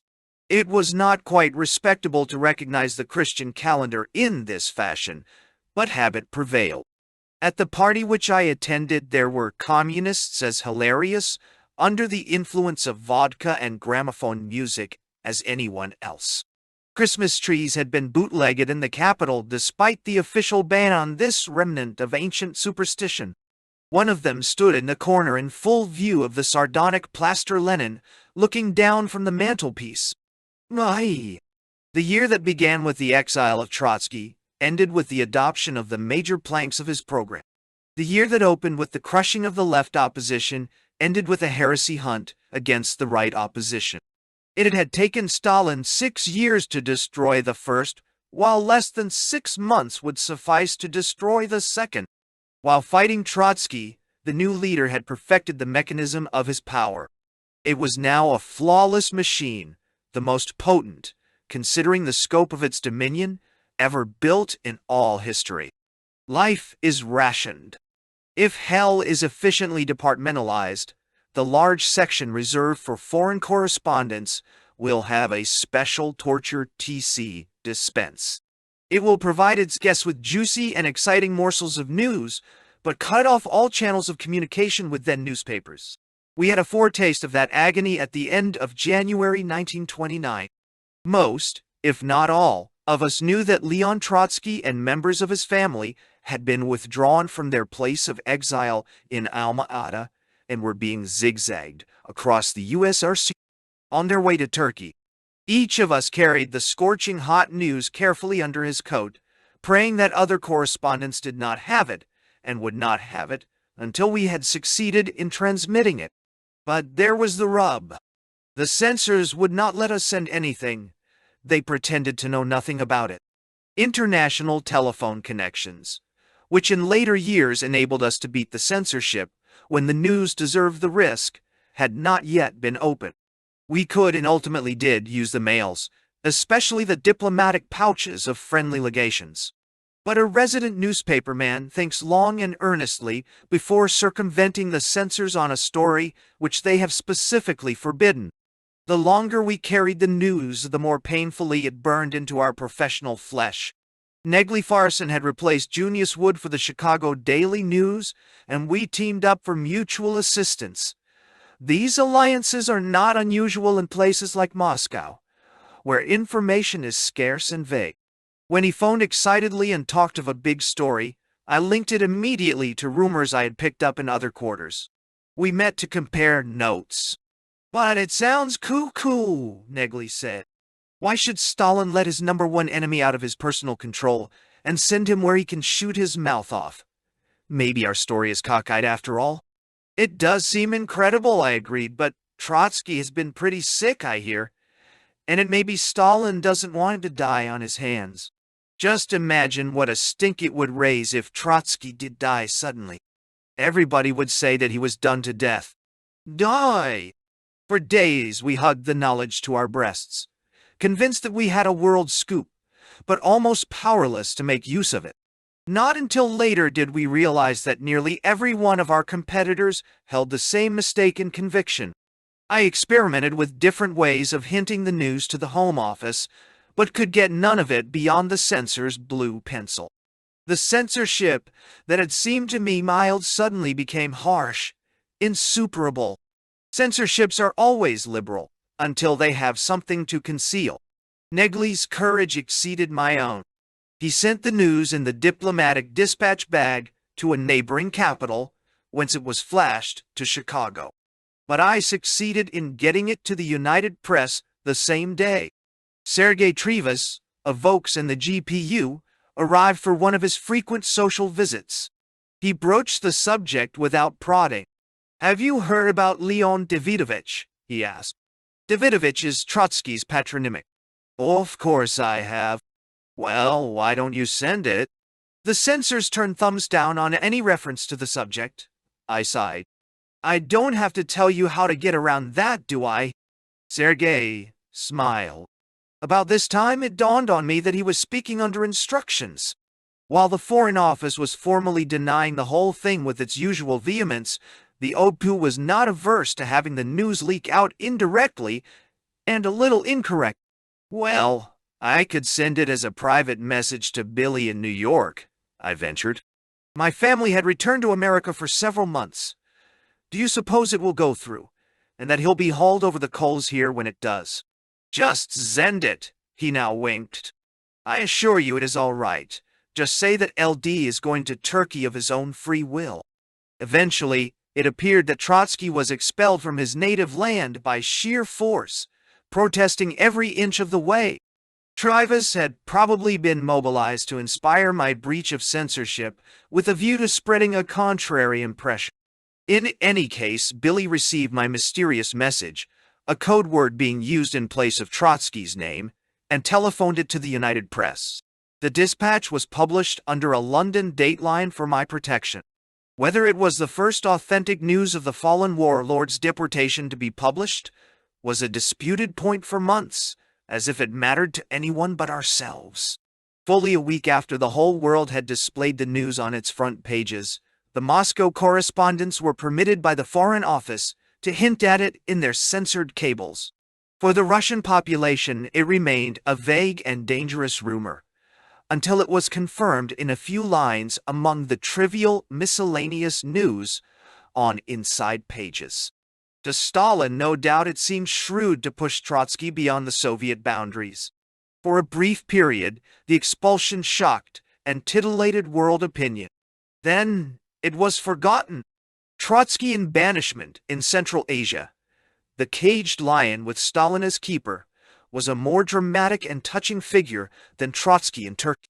In Asiatic exile, his voice had a resonance it lacked outside. A short message smuggled out by Stalin's prisoner had more effect than a long article by Trotsky, the deportee. With the leader gone, moreover, the left opposition inside the USSR lost its sense of cohesion.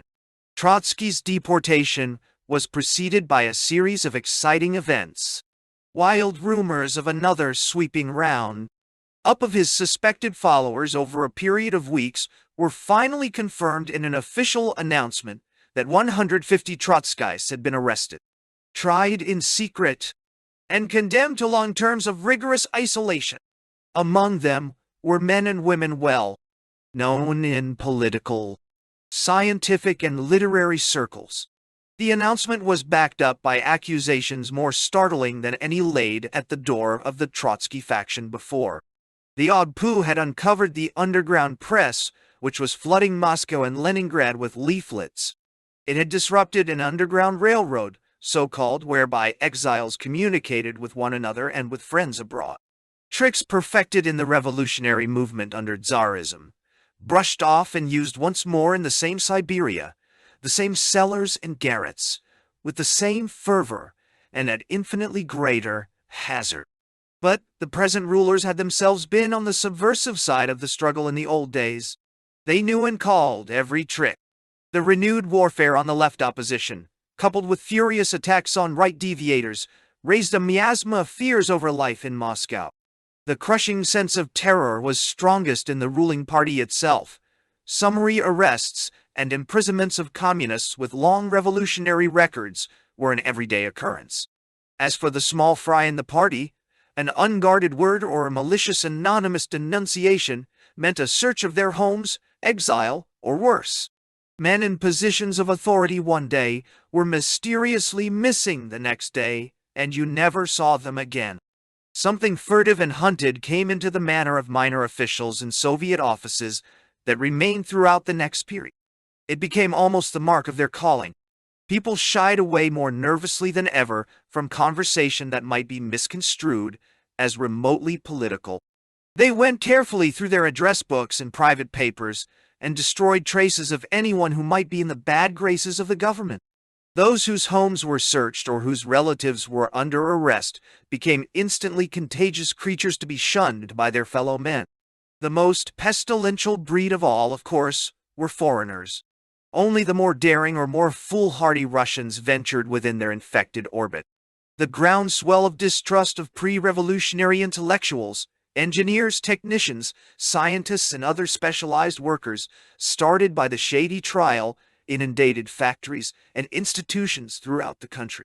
Suspicion of the so-called technical intelligentsia quickly expanded to the proportions of a national phobia. A chisika or cleansing of the ranks was carried through in the Communist Party and in the Komsomol, Communist Youth League, tens of thousands being expelled for small reason or none. A new Puritanism was setting in which regarded amusement and laughter as politically immoral. Dancing and card-playing and gypsy music and vaudeville without a political lesson had flourished under Neptitoy. Therefore, these things now became symbols of bourgeois degeneracy. Communists found themselves deprived of their membership in the ruling order because they lived too expansively, drank too much, or were in some other way unworthy examples for the proletariat.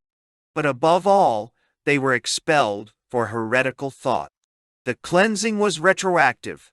Hundreds in every city and town were punished for views they had expressed in former years, when open internal controversy was still permitted.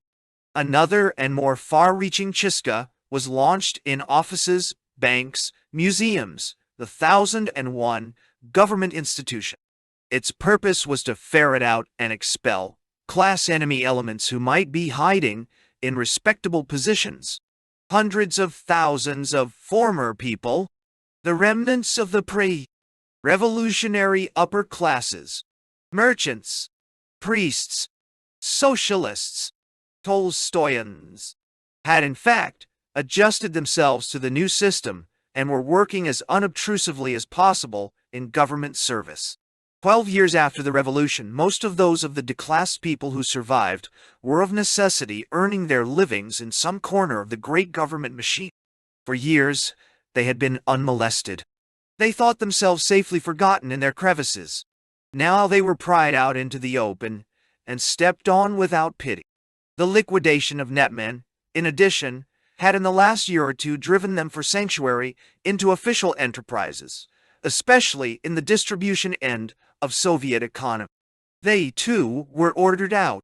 No one in the ruling circles even raised the question as to how these outlawed masses would live now that they were deprived of a chance to labor. To hint any concern in that direction was bourgeois sentimentality. 1,000 incidents crowd to my mind. A meek old man who had been bookkeeper in a government office for many years, now cast out as a class enemy. A young teacher dismissed because her father had been a shopkeeper. A student in the technical school thrown out for concealing his social origin by claiming descent from a poor peasant when, as a matter of fact, his father had owned 4 cows. Nests of former people, uncovered in museums, libraries, or research institutions. Broken down middle-aged and elderly people suddenly hounded from their jobs solely because of their social origin. A sharp increase in street beggary marked these initial months of 1929.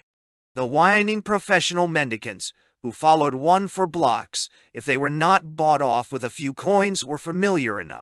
So were the peasant families in fantastic rags huddled in a heap on the sidewalk looking with pleading eyes at every passerby, until a militiaman came to drive them away. But now there were new types on the Tverskaya, Dmitrovka, Petrovka and Kuznetsky most. Old men and women, with something of dignity in their bearing despite threadbare clothes and heads bowed in shame, stood against walls with hands timidly outstretched for alms. I recall a blond, consumptive-looking man, still young and aristocratic in his bearing, but incredibly ragged, whom I passed every day on my way to and from the censorship office. He held out his hand silently and pretended not to notice when coins were dropped into it. Another sign of the renewed pressure on the bivshia former people was the sudden opulence of the commission shops. These emporia, several on every main street, either bought goods outright from individuals and resold them for several times as much, or accepted articles for sale on a percentage basis.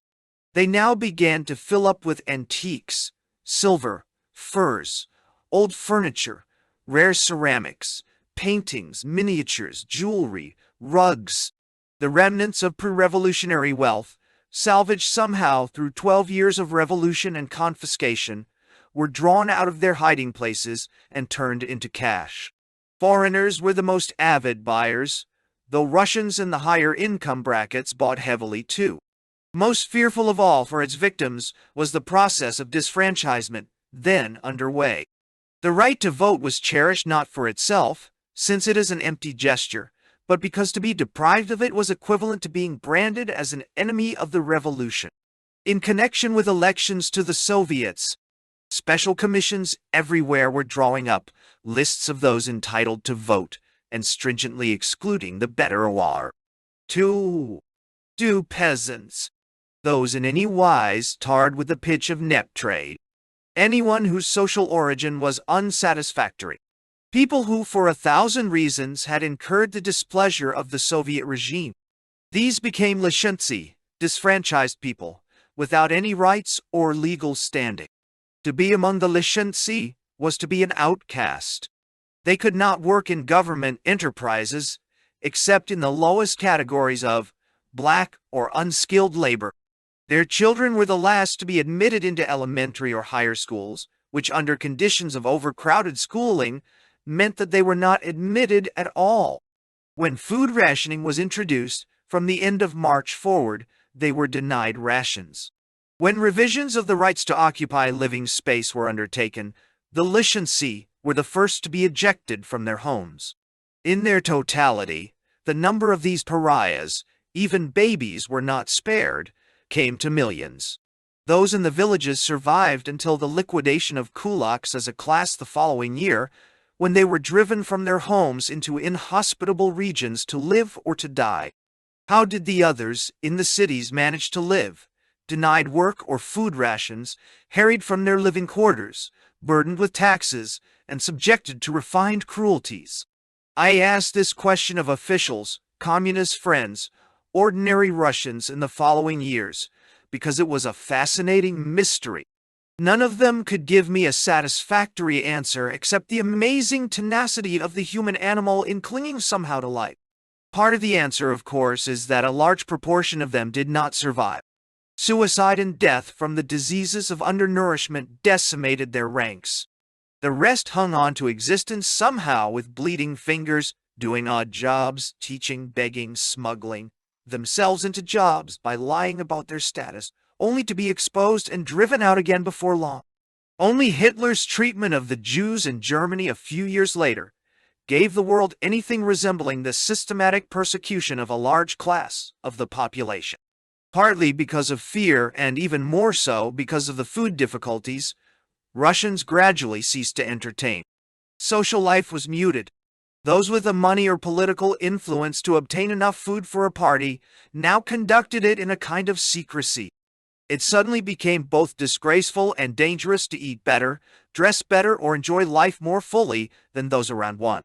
There was a renewal of the asceticism that characterized the first years of the revolution. Only more of it now was protective coloration, hypocrisy, rather than necessity or conviction. The chief good in life was to be unobtrusive, because therein lay the chief safety. The shadow of the new epoch was settling over the land. It was to deepen visibly month by month, and was not to lift for nearly 5 years. Its gloom entered into the very fiber of existence.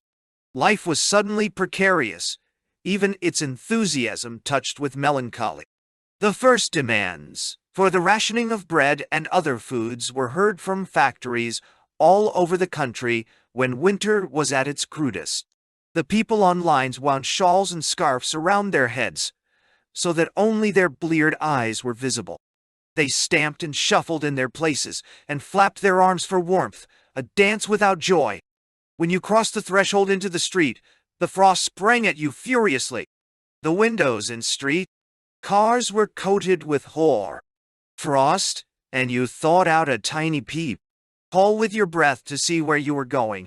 Thousands of sharp, round little holes in the white windows, as though the ghost, like cars, had been riddled with bullets.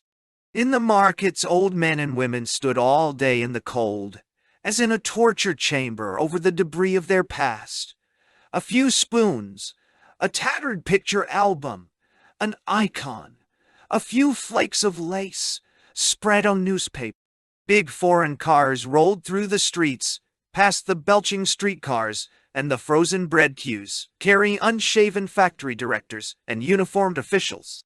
In the Grand Hotel, an orchestra played threadbare jazz tunes over and over again raspingly, like a horned gramophone with only 2 or 3 worn records. "This is the coldest winter I remember," an old-timer among the foreigners said, sipping Caucasian wine in the high marble-walled dining room. "And the toughest," another confirmed. "It's like the last months under military communism. Only then we were reaching the end of a nightmare. Now we seem to be at the beginning of one." "They say that the Red Army's being used again to collect grain," a third added, as though it were all part of the inclemency opound the weather. "A German technician just back from Rostov says they're shooting kulaks right and left around there." "Yeah, and it's only the start, boys. The Bolos are in an ugly temper, and there's going to be no half measures. I've been watching them since 1921, and I know whereof I speak. The Trotskyites have gotten Stalin's goat.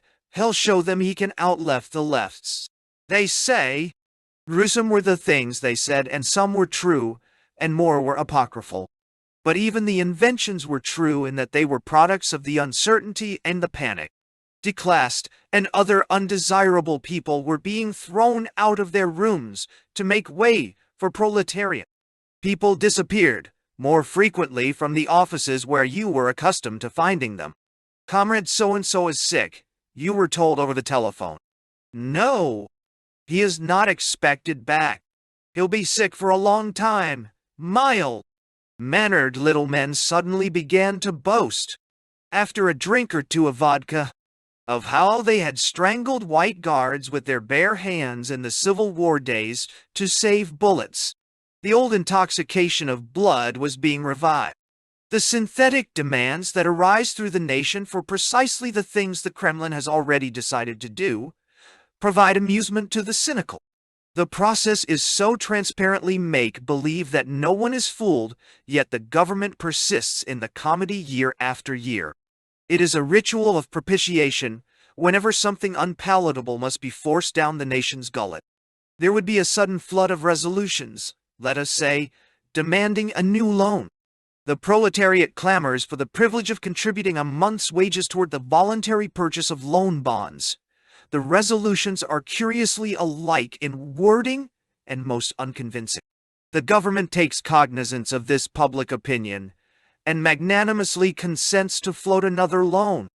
Instantly, posters and displays, though it must have taken months to prepare them, blossom throughout the country.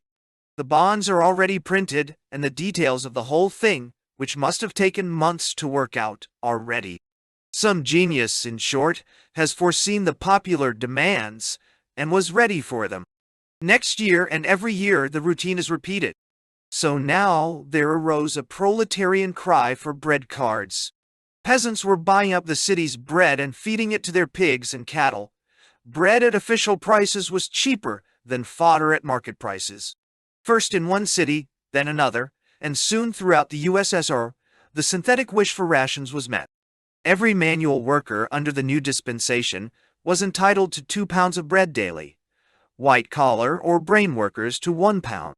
Relatively low prices were fixed for these ration quantities, and prices twice and later 4 or 5 times as high for bread bought without ration coupons. In effect, it was a method of supplying workers at comparatively low prices. The licentiae and those not belonging to the trade unions for any other reason were not entitled to rations. A shudder of apprehension passed down the country's spine.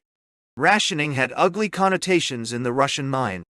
It recalled the most tragic days of the war and the civil wars. In the 12th year of the revolutionary era, in the midst of the new boastful slogans being raised by the Stalin regime, it seemed a depressing omen.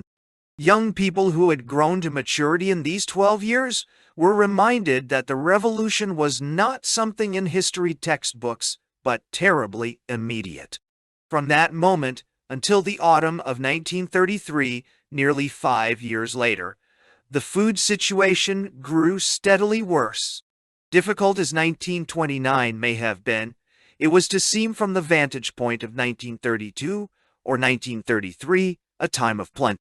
As in a city besieged, food becomes the one absorbing subject, dominating all thought and all conversation. Even so, in the Soviet Union of the 5-year plan, the search for food, the struggle for sheer physical subsistence monopolized men's and drained their energies. National events and foreign affairs had a meaning for the mass of Russians only to the extent that they might affect the food supplies.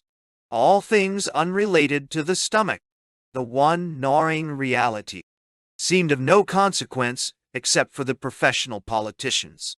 Men changed their trades, their creeds, their friends in the hope of a little more sunflower seed oil or tea or bread.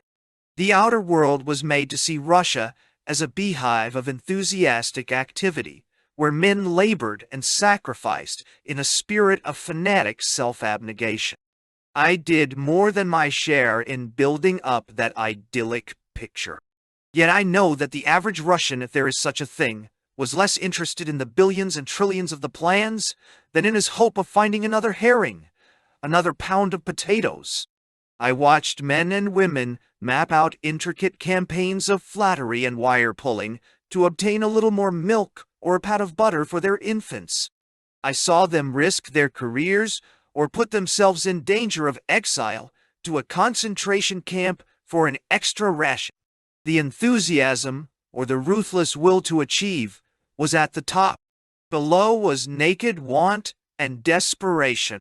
A population meek by nature was made meeker by undernourishment, and therefore more amenable to manipulation by its rulers. People who spend every free moment looking for food have no time to mutiny or even to ask questions. It is not true that people revolt when they are hungry. Revolt needs more strength than hungry men can muster. The fear of hunger, or the memory of it, is a more effective spur to protest than the debilitating fact itself. At any rate, I know that the grumbling in Russia was bolder at moments when the food situation eased up a bit.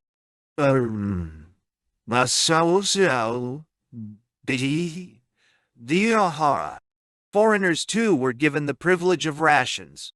The inflation of the Soviet currency, however, made them all affluent, so that they could afford to feed themselves at non-ration prices. The physical hardships involved in standing in line to buy, and the total absence of some products, were their principal problems. Later, the government solved these in part by organizing for foreigners special shops where they could purchase within liberal limits whatever the government had to sell, which was frequently less than enough for a balanced diet. We had to hire another houseworker, the lanky, aging Vera Ivanovna, to give all her time to corralling food supplies and helping Billy prepare meals. In the old days, this Vera Ivanovna had been cook in a well-to-do family, with maids and scullions at her elbow, and she resented her decline more bitterly than any multimillionaire reduced to penury. Her temperamental fits were worthy of a prima donna. The food shortage was seriously aggravated by the Kremlin's decision to meet foreign trade obligations with food export. As conditions became steadily worse, the knowledge that their government was exporting food became perhaps the deepest of the silent grievances of the Soviet people. It was with rationing that the lush verdure of half-illicit humor on the theme of food sprang up everywhere. I could fill a thick volume with the tragic jokes that multiplied and spread. New ones and variations on old ones arose nearly every day and swept the country. "Why is ours the most cultured country in the world?" a popular riddle asked, to which the proper answer was, "Because nearly everybody has at least one book and treasures it, the food book." "Why has Trotsky been sent abroad?" another asked. "Because we export all our most necessary products." "Papa," a little boy was represented as asking, "why don't Jews eat ham?" At which father turned angrily on his son. "And we Russians," he said bitterly, "do we eat ham?" Another anecdote told of a conference which discussed ways and means of fighting prostitution. The question arose as to which of the government departments should be entrusted with the task. Some favored the Commissariat of Health, others the Commissariat of Education. But the wisest among them said, "And I, comrades, suggest that we entrust prostitution to the Commissariat of Trade. Then it is sure to disappear. And that's what has happened to everything else it manages. Bread, sugar, tea, milk." A former netman is asked how he feels. "Oh, just like a moth," he sighs, and explains that he has already eaten his wife's coat, by selling it through a commission shop, of course, and is now eating his own fur collar. Endlessly these anecdotes were hatched and elaborated. It was no laughing matter. None of the subjects of political humor are in themselves funny. It is the humor begotten of pain. I saw the tremulous excitement that touched a Russian family when some member of it brought home a decaying herring or a verminous bit of meat. A reputable Russian actor came to me shamefacedly, with tears in his eyes, to beg a little cereal and a bit of sugar for his sick baby. Women offered their bodies in the hope of a real meal. A woman visiting the home of a General Electric engineer saw white bread, touched it incredulously, and burst into hysterical weeping. I telephoned half a dozen legations to find a lemon for a Russian friend whose dying wife needed it. The advantages of foreigners, with their greater opportunities for buying edibles and their right to import some, made them a class apart, as far above the mass of their neighbors as J.D.P. L.Y. Morgan might be above a workman on relief. Conversation in Russia might begin anywhere, in the clouds of philosophy or art, but it spiraled down always and inevitably to food. I saw all work in offices paralyzed when someone mentioned that an article of food could be bought at a certain market or cooperative store. There was enough to eat in the better hotels, it is true, but at prices far beyond the reach of any but a few privileged officials or successful embezzlers. A meal at the Grand Hotel might cost the equivalent of a factory worker's income for a week. Tourists and visiting delegations, unless they were uncommonly stupid, could not be totally unaware of the food shortages. There were the queues, the empty shelves in shops, the haggard faces. But they ate amply themselves and saw workers and officials eating in the favored factories. There were also individuals, thousands of them, who did not know deprivation personally, either because they were earning large amounts or had enough political pull to obtain necessities denied to others. For the masses, these lucky exceptions only underlined their routine miseries.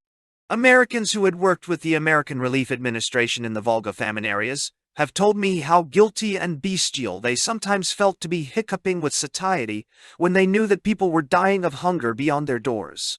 In the midst of a robust mouthful, a woman told me, she suddenly recalled the starved little faces and swollen bellies of children she had seen half an hour before, and it made her sick with nausea.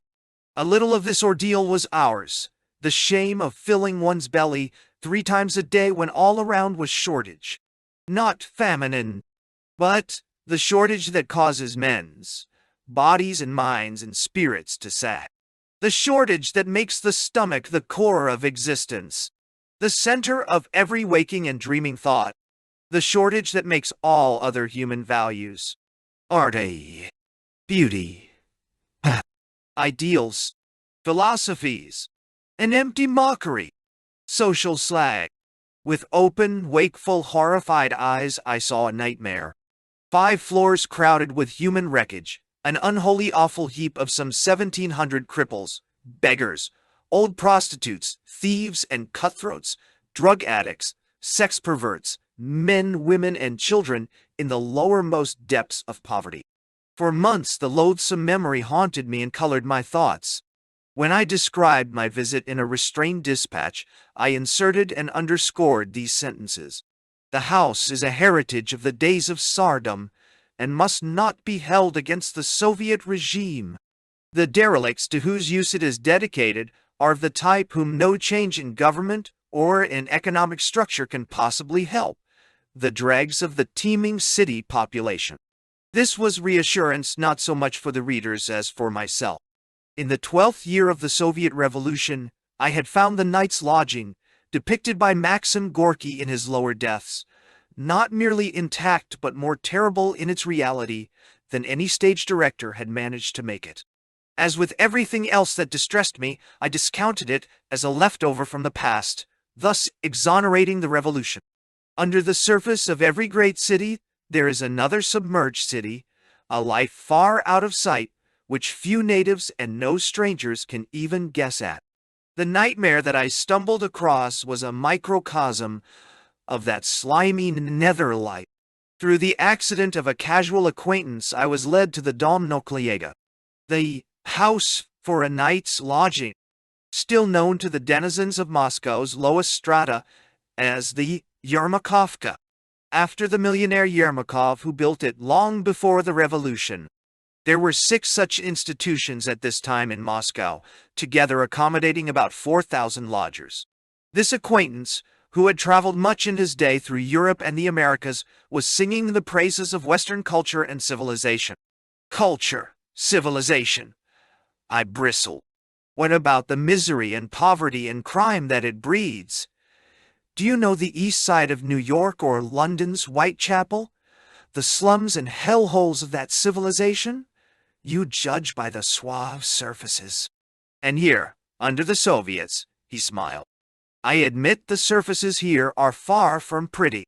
But that's because the veneer has been ripped off, and we are seeing things as they really are. Here there is no pretense and no concealment. The sores are visible to the naked eye, and they will be cured. So you think it's all on the surface, do you? You think you have seen the worst of it? Well, my young friend, maybe I can show you that even what you see here is only a veneer.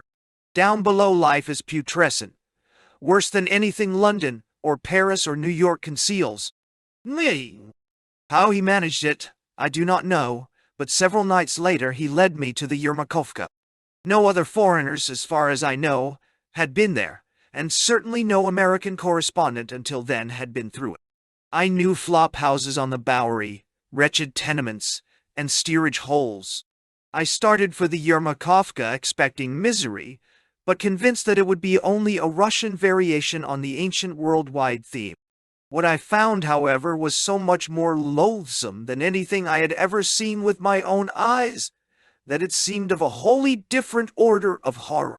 We went through chamber after chamber and floor after floor, accompanied by armed guards, to look at a lengthening exhibition of broken and degraded humanity.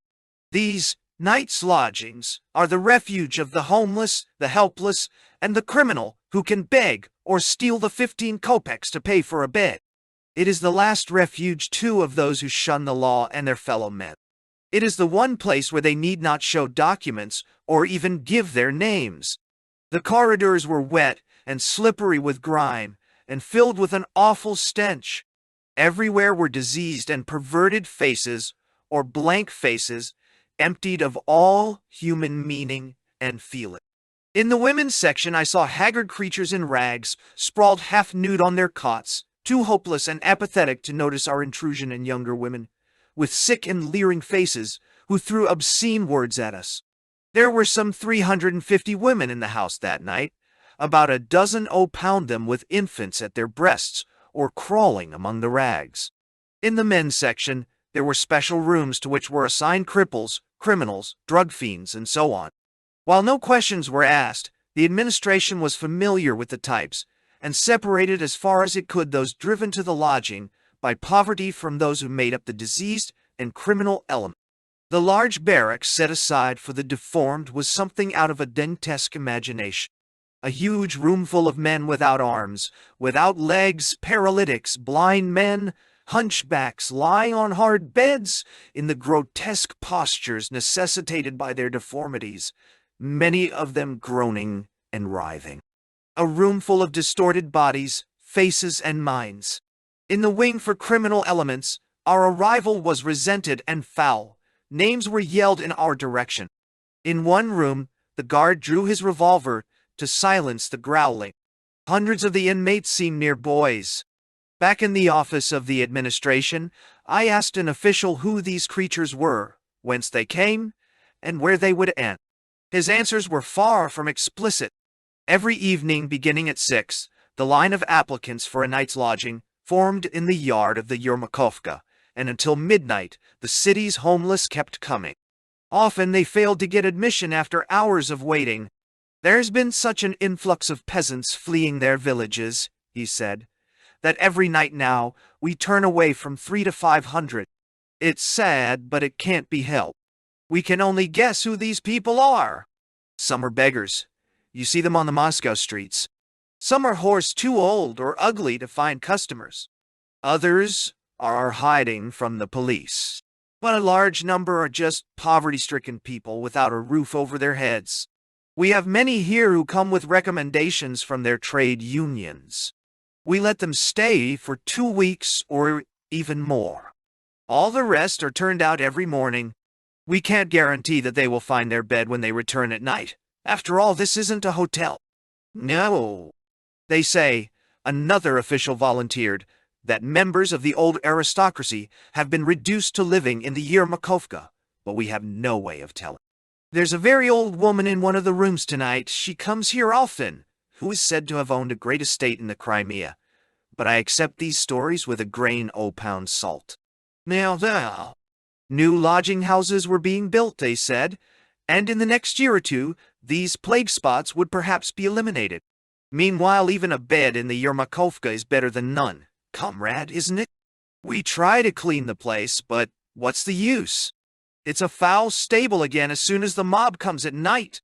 But we have instituted a medical department in the basement. While we don't force anybody to get treatment, we let them know that they can get it. Mostly mothers and babies use the clinic.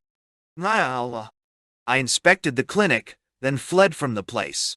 I could not contain myself and mentioned the visit to a communist acquaintance. "The dregs of the capitalist civilization that we're eradicating," he said, untouched. It's just a lot of nonsense putting them up in nights' lodgings of any kind. They should be drowned and forgot. We are starting from scratch and don't have to drag along the past. Nigel Dahl. When I cabled detailed accounts of the trial of anti-Semites from Minsk, my London editor, Webb Miller, unkindly but not untruthfully described them as alibi for the expense account. The trial was, in fact, an excuse for a close-up of this town. My curiosity had deep roots. For some centuries before its transfer to America, my family had lived in that region, and members of it in Minsk proper. The town is the first railroad station beyond the frontier point when one enters Russia through Poland, and I had promised myself a more detailed view. Like all things heard or glimpsed in early childhood, the name had overtones of glamour for me, however commonplace it might sound to others. I use the past tense advisedly. One good look at the bedraggled capital of White Russia wiped out forever the faintest suggestion of glamour. Poverty and ignorance, both ancient and deeply encrusted, were written indelibly on the old town and its environs. Streets and houses were more woebegone, droshkis more rickety and disreputable looking. Even the horses seemed hungrier and wearier than in any other city I had as yet seen. The pulse of new construction that disturbed the sluggishness of other Soviet towns seemed absent in Minsk, a slow-moving and seemingly hopeless place. Its major industry, from the looks of it, was photography, probably explained by the fact that nearly everybody in the former Jewish Pale has relatives in America who must be reminded with portraits of folks in the old country. The principal streets were overrun with holes in the wall, calling themselves modestly Rembrandt, Rubens, Michelangelo, or Repine photograph studios. Shop windows specialized in fly specks and portraits of the Soviet deities. The ill-smelling side streets lined with decrepit houses were so reminiscent of scenes remembered from the tales by Shalom Aleichem and Mendele Mikar Sforim that they surely could not have changed much in the intervening generations. A scant 25 miles from the Polish border, and therefore destined to be among the first victims in the event of war, Minsk suffers neglect. Moscow's sensible policy is to concentrate new industries in less vulnerable geographical areas. The city having been viewed and discounted in short order, the trial became the sole local interest for me after all. 3 young rowdies were accused of anti-Semitic outrages against a 20-year-old Jewish girl, Druzia Barshai. In the glass factory where they all worked, another woman worker, a factory official and 2 policemen were brought to trial with these 3 for their failure to protect the girl. Neither the stupid pranks nor the victim in themselves merited national attention, but the episode was singled out for the limelight because of its very pettiness. It served as a sample of routine, habitual Jew-baiting in the government's unending fight against Russia's heritage of racial hatreds. The Minsk exhibition trial took place in the auditorium of the Railroad Workers Club, decorated with posters, pictures, and red bunting, and crowded to suffocation by a local population whose life is not often enlivened by events of national importance. About half the inhabitants of Minsk are Jews, the rest being White Russians, Poles, and Great Russians. The life of the city, its Soviets, police stations, courts, street signs, and even lavatory signs, is conducted in 4 languages. A disconcertingly literal application of the principle of racial equality. The trial, however, was not attuned to local needs. The C-Pound Barshai affair became a kind of banner in the campaign against anti-Semitism. What would normally have amounted to a police court case of hooliganism was converted into a charge of counter-revolution, for which the extreme penalty is death. No one seriously expected this penalty to be invoked, but its mere shadow threw the proceedings into sharper relief. Leading journalists from all over the country attended the trial in my own presence as the only foreign representative, aside from correspondents for American Jewish publications, was played up by the Soviet press as proof of international interests. Despite earnest efforts to eradicate it, anti-Semitism still flourished in Russia, traditionally the scapegoats for hardship and disaster. The Jews were blamed by the more ignorant sectors of the population for the deeds of the Soviet regime and the misdeeds of anti-Soviet elements. They were hated as Nepmen and as the liquidators of Nepmen. Prejudice has no need for logic. On food queues, I heard the Jews cursed by simple suffering people, though the Jews were on the queues with them. Even within the Communist Party, the disease was prevalent. A party of millions inevitably reflects the superstitions and prejudices of the population from which it is drawn. The great number of communists expelled from membership for anti-Semitism is sufficient indication of its spread in the ruling minority. The dilution of the party in recent years by drawing in hordes of factory workers had operated to deepen its anti-Jewish streak. To the most ignorant layers of the Soviet population, Lenin is still a Jew, and his regime is still a Jewish regime. Occasionally one hears Russians assert, without realizing the irony of their remark, that they approve of the Jewish government. The Kremlin is keenly aware that anti-Semitism is frequently an indirect expression of anti-communism and must be combated as such. The triviality of the actual incidents involved, and the unprepossessing personality of Druzy Barshai, took the edge off the exhibition. The girl was a creature of stunted mind and body, illiterate and uncommonly ugly, the sort of unfortunate doomed to be the victim of backward ruffians, whatever her race might be. The young hooligans had tripped her up, played obscene tricks on her, and in general made her bleak life more miserable. They were now completely bewildered that their fun should have become an affair of worldwide importance, dignified by the charge of counter-revolution. They blinked stupidly in the flaring arc lights, and even in the improvised courtroom kept referring to Jews in insulting words, the only names for Jews that they knew. Though they were pitifully contrite and insisted that they really had nothing against the Zidi, the traditional foul designation for the race by Jew-baiters in Russia, it was evident that they were unconvinced that their behavior was criminal. The factory heads and the policemen, among them communists, who had not moved a finger to help the Barshai girl and had chuckled at the obscenities of her tormentors, were the real culprits. The prosecution directed its fire against them even more than against the illiterate rowdies. Sentences ranging from 6 months to 3 years were imposed on all the accused. The factory officials no doubt paid for their complacency by the loss of their posts and their party membership. At the AMO automobile works on the outskirts of Moscow, several hundred men and women were gathered in a large room, listening to a long and tedious speech. Their boredom was too evident. Hungry glances were cast at a counter against one wall heavily laden with sandwiches, red caviar, cheese, and other rare delicacies. When I entered and took a seat in the rear, the speaker was discussing Geneva, disarmament, and imperialism. From world politics, he descended by stages to national affairs, and finally to the AMO plant and its duty to produce more and better motor cars. It is Comrade so-and-so of the Moscow Committee of the party, an important communist, my companion whispered. He was followed by other speakers, evidently communists working in the plant. All of them lectured the audience like school teachers lecturing a class of retarded pupils who needed the same thought repeated endlessly.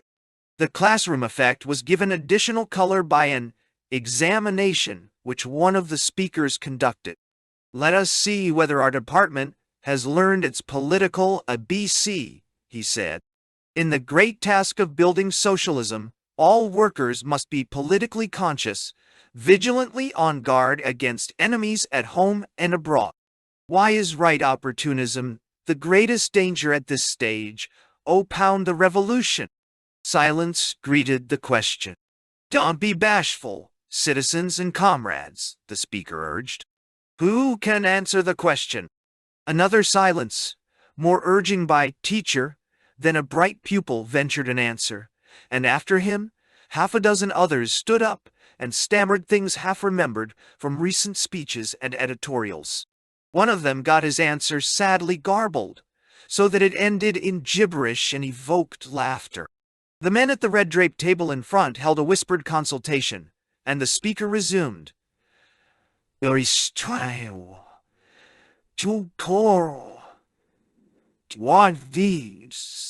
The correct answer, citizens, is the one given by Comrade Ivanov. Yes, right opportunism is the chief danger because it is the ideology of kulaks, nepmen, and disguised Trotskyists. Comrade Ivanov receives this prize for his answer. Oh, Ryul.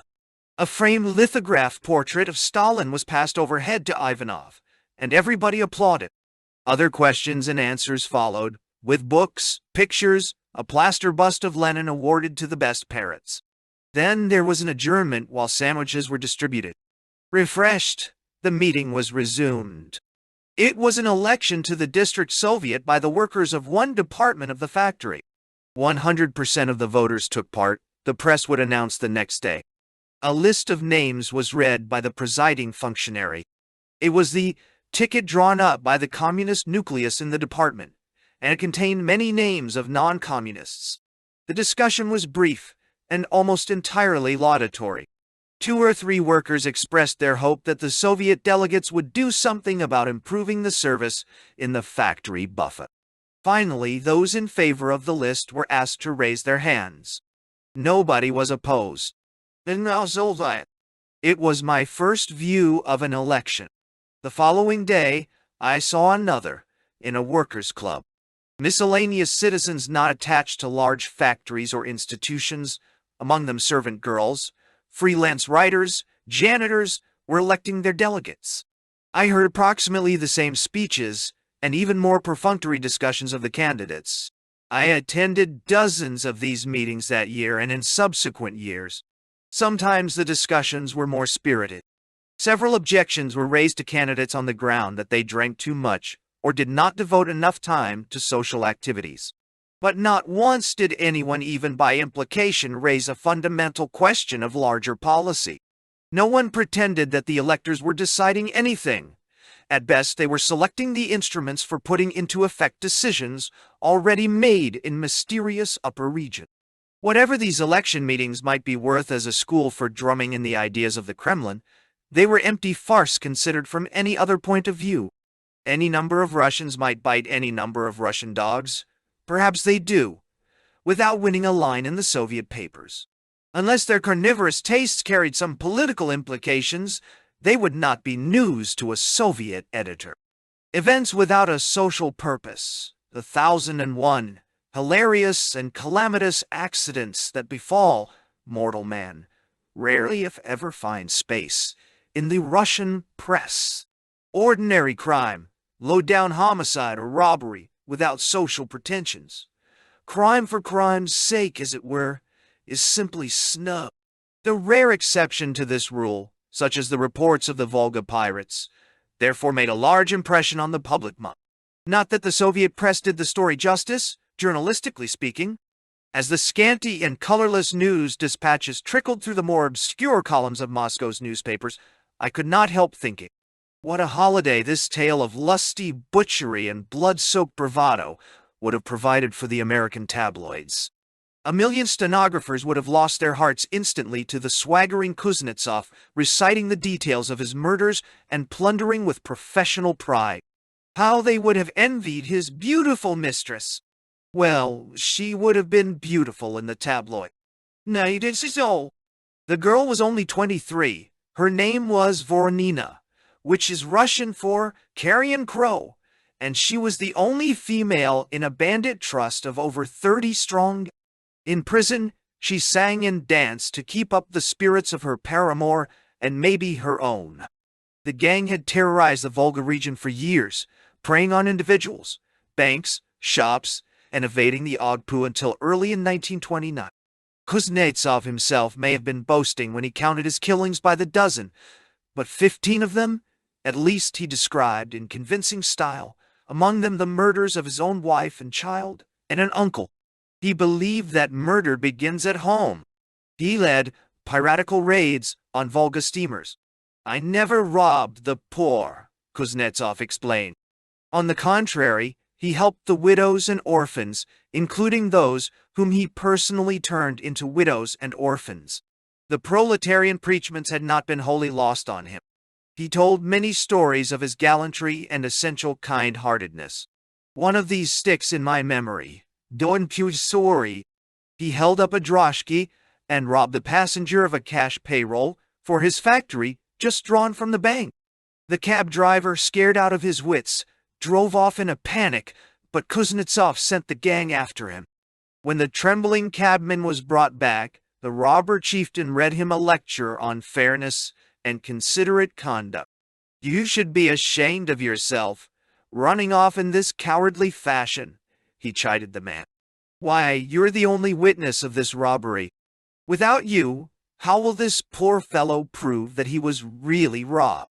He would be accused of having disposed of the money himself. You have to stick by your fellowmen, and we'll see to it that you do." Nay.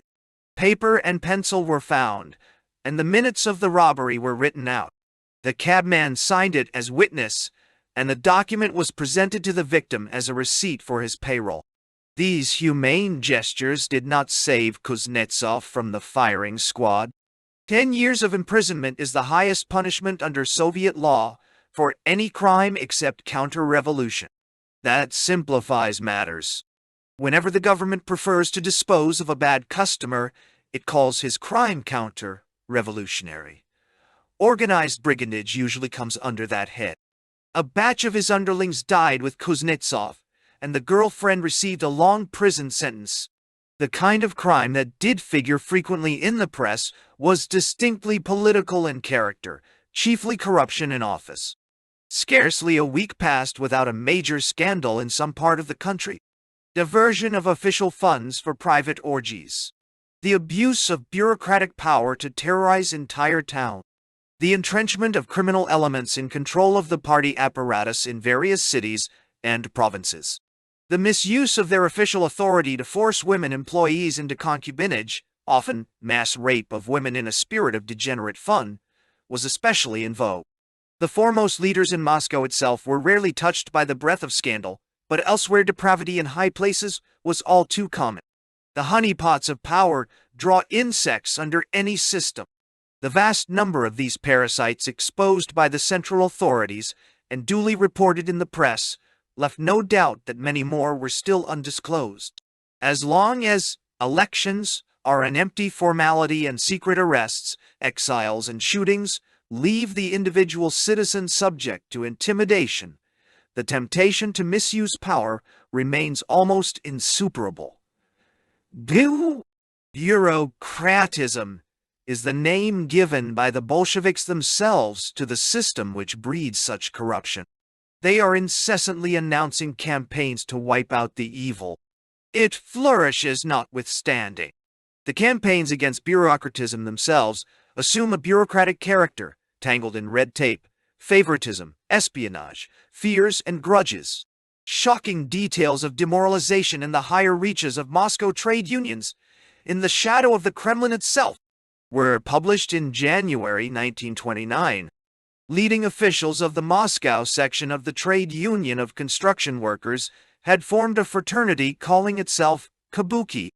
Its object was debauchery in the grand manner, using union funds, and intimidated women employees for the purpose. Drunkenness, embezzlement, sale of favors were among the numerous charges made against the Kabuki Bravos by the Control Commission of the party. The details of the Saturnalias were too foul for publication. The Russian imagination is fertile. In the important proletarian region of Smolensk and its environs, the party earlier had uncovered rottenness that makes toil. In 1937, Henry Yagoda, after his dismissal as head of the GPU, was accused of having embezzled state funds. If the charges were true, it means that the corruption described here had spread to the very top in the next few years. Tammany Hall seemed puerile by comparison.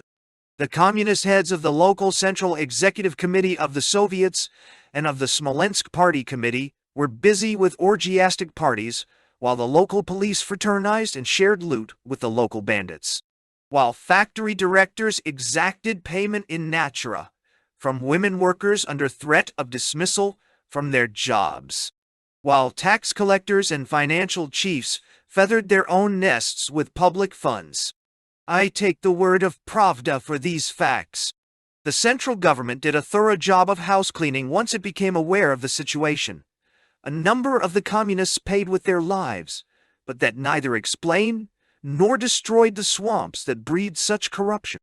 Then there was the astounding tale of Veli Ibrahimov, chairman of the Central Executive Committee of the Soviets of the Tatar region in Crimea. An old-fashioned brigand chieftain, he lorded it over his domain in the name of Marx until detected by Moscow and liquidated. The list of crimes for which he and his band, communists, all, were shot included cold-blooded murder of political enemies. Analogous decay was uncovered in Irkutsk, in Artemovsk, in dozens of cities. Of communist leaders arrested in Sochi, a lovely garden spot on the Caucasian Riviera, Pravda was able to write, their orgies usually ended in the mass rape of a woman. The girls of the Communist Youth Organization were commanded to come at night to the secretary of the district committee of the party. If any one of them refused, she lost her job. The Soviet journalist Mikhail Koltsov was able to report out of Syr Darya in Turkestan, following the cleanup of a corrupt party leadership. In general, it became clear that the local committees, the Soviet authorities and the party cells of this region contained a large number of sneaks, authentic thugs, genuine thieves, and highway robbers, and that the party was obliged to prepare for the Soviet elections with the help of such human material. I know that these perversions, and I could cite dozens more from the official press accounts, were in no sense typical of Soviet political life. They were merely extreme symptoms of the disease of bureaucratism. The average Soviet official, I am still convinced, is more virtuous and conscientious than the average capitalist official. But there are millions more of them in a monolithic state. The departures from the average, absolutely, not relatively, are therefore more numerous. Milder manifestations of the disease were visible in every office, factory, and institution. The Soviet regime has never minimized the extent and seriousness of bureaucratic depredations. But the Kremlin stops short at that point. It cannot follow the diagnosis to its ultimate implications, because the root of the disease is in the prevalent hierarchy of power. Absolutism, at the top, implies hundreds of thousands, even millions, of large and small autocrats in a state that monopolizes all means of life and expression, work and pleasure, rewards and punishment. A centralized autocratic rule must function through a human machine of delegated authority, a pyramid of graded officialdom, each layer subservient to those above and overbearing to those below. Unless there are breaks of genuinely democratic control and the corrective of a hard and fast legality to which everyone, even the anointed of the Lord, are subjected, the machine of power becomes an engine of oppression. Where there is only one employer, namely, the state, meekness is the first law of economic survival. Where the same group of officials wields the terrible powers of secret arrests and punishments, disfranchisement, hiring and firing, assignment of ration categories and living space, only an imbecile or someone with a perverted taste for martyrdom will fail to kowtow to them. When dishonesty assumes the proportions of a pervasive national phenomenon, it is sheer nonsense to set it down to ill will or hostility of class, enemies, or some other catchphrase. There were men of ill will, and there were hostile class enemies, but the conditions which put them in positions of leadership were not of their making. Those conditions were the direct result of the suppression of every vestige of democratic expression in the party organizations, in the factories, and in Soviet life generally. These, however, were conclusions taking shape, as yet, in the remoter regions of my mind. Not only in my dispatches, but in my conscious views, I discounted the engulfing corruption, drove it out of my range of vision where possible, to safeguard my vision of the socialist fatherland. Well, the great break The mass of the population was caught between its fear and its despair, bodied forth in food queues, rations, repeated cleansings, waves of arrests, new hordes of disfranchised, coercive loans, new restrictions on religious organization, more stringent requisitioning of farm products. But a minority was galvanized into a fierce enthusiasm, fanatic, self-sacrificial, and pitiless, magnificent in its sheer will to carry on. It was the inspired minority, with the whole arsenal of a nation's means of propaganda and instruments of terror at its disposal, that spoke and acted for the whole country. The only voice that could be raised above a whisper or a smothered groan was the voice of this minority. It now filled the Russian land and echoed through the nations of the world, until it seemed even to the Kremlin's enemies the authentic voice of the whole country. That enthusiasm was deep and genuine. Only the pretense that it represented the Soviet masses, or even the Soviet proletarians, was false. The voice was authentic, but it was magnified through the loudspeakers of the Kremlin's propaganda. Whatever doubts there may be about the measure of fulfillment of the Piatyleka 5-year plan, there are none about the overwhelming success of the worldwide ballyhoo around. High-minded capitalist investigators viewed the Soviet economic landscape through veils of shimmering statistics and pronounced it perfect. Even breeders of journalistic canards about the Soviet Union, in neighboring capitals, came to accept as literal truths the high-flown metaphors about crowding a century of progress into 5 short years. New industries blossoming on the Russian steppes, an epochal experiment, etc. I did more than my share in fortifying those metaphors in the world's imagination. Few foreigners in Moscow outdid the United Pressman in the glorification of the new socialist objectives. How the government proposes in the short space of 5 years to drag a backward agrarian country into the front ranks of industrialized European nations was the theme song of my daily dispatches. I viewed successes in all their splendid immediacy, but regarded attendant confusions and brutalities through half-closed eyes from the vantage point of future history. It's a neat and solacing trick of perspective, practiced expertly on every page of the book singing hymns to Soviet industrialization. You look at the new factories, the collectivized acreage, the figures for tractor building in close-up in the here and now. Then you step back a few generations or centuries and look at the human costs of these achievements through the telescope of posterity. Naturally, they seem small and unimportant at that distance. I was intimately aware of the sullen indifference and stifled resentments of the mass, but I yielded my emotions to the enthusiastic minority. Hardships and routine cruelties became sacrifices and casualties in a war for socialism. Every present-tense difficulty that I was obliged to report, I proceeded to dwarf by posing it against a great future-tense vision. As soon as any vast undertaking can be translated into a campaign with fighting, fronts, and battles, and shock troops and enemies, its generals are relieved of every obligation of restraint and humaneness. Whether it be a campaign for the supremacy of the Aryan race or the establishment of collectivization, a mistake costing 1 million lives and subjecting a nation to untold miseries becomes a tactical error to be disposed of in neat war communique. Garden variety tyranny is rationalized as military discipline, and the obscenest perversions of justice pass muster as courts-martial. It was in an exalted mood, in any case, that I accepted the new period in its first stages. Socialism in one mad leap. I saw its daring but disregarded the madness. Hundreds of thousands of Russians similarly found the new spirit of military regimentation, the focusing of the nation's energy on clear-cut goals, the scientific generalship that reckoned not costs acceptable. Their flagging faith in socialism in their own time was revived. The idealism of youth and its hunger for adventurous action found an outlet. To comprehend this new epoch, the Iron Age, one must take cognizance of both the inert, sullen millions and the exalted driving thousands.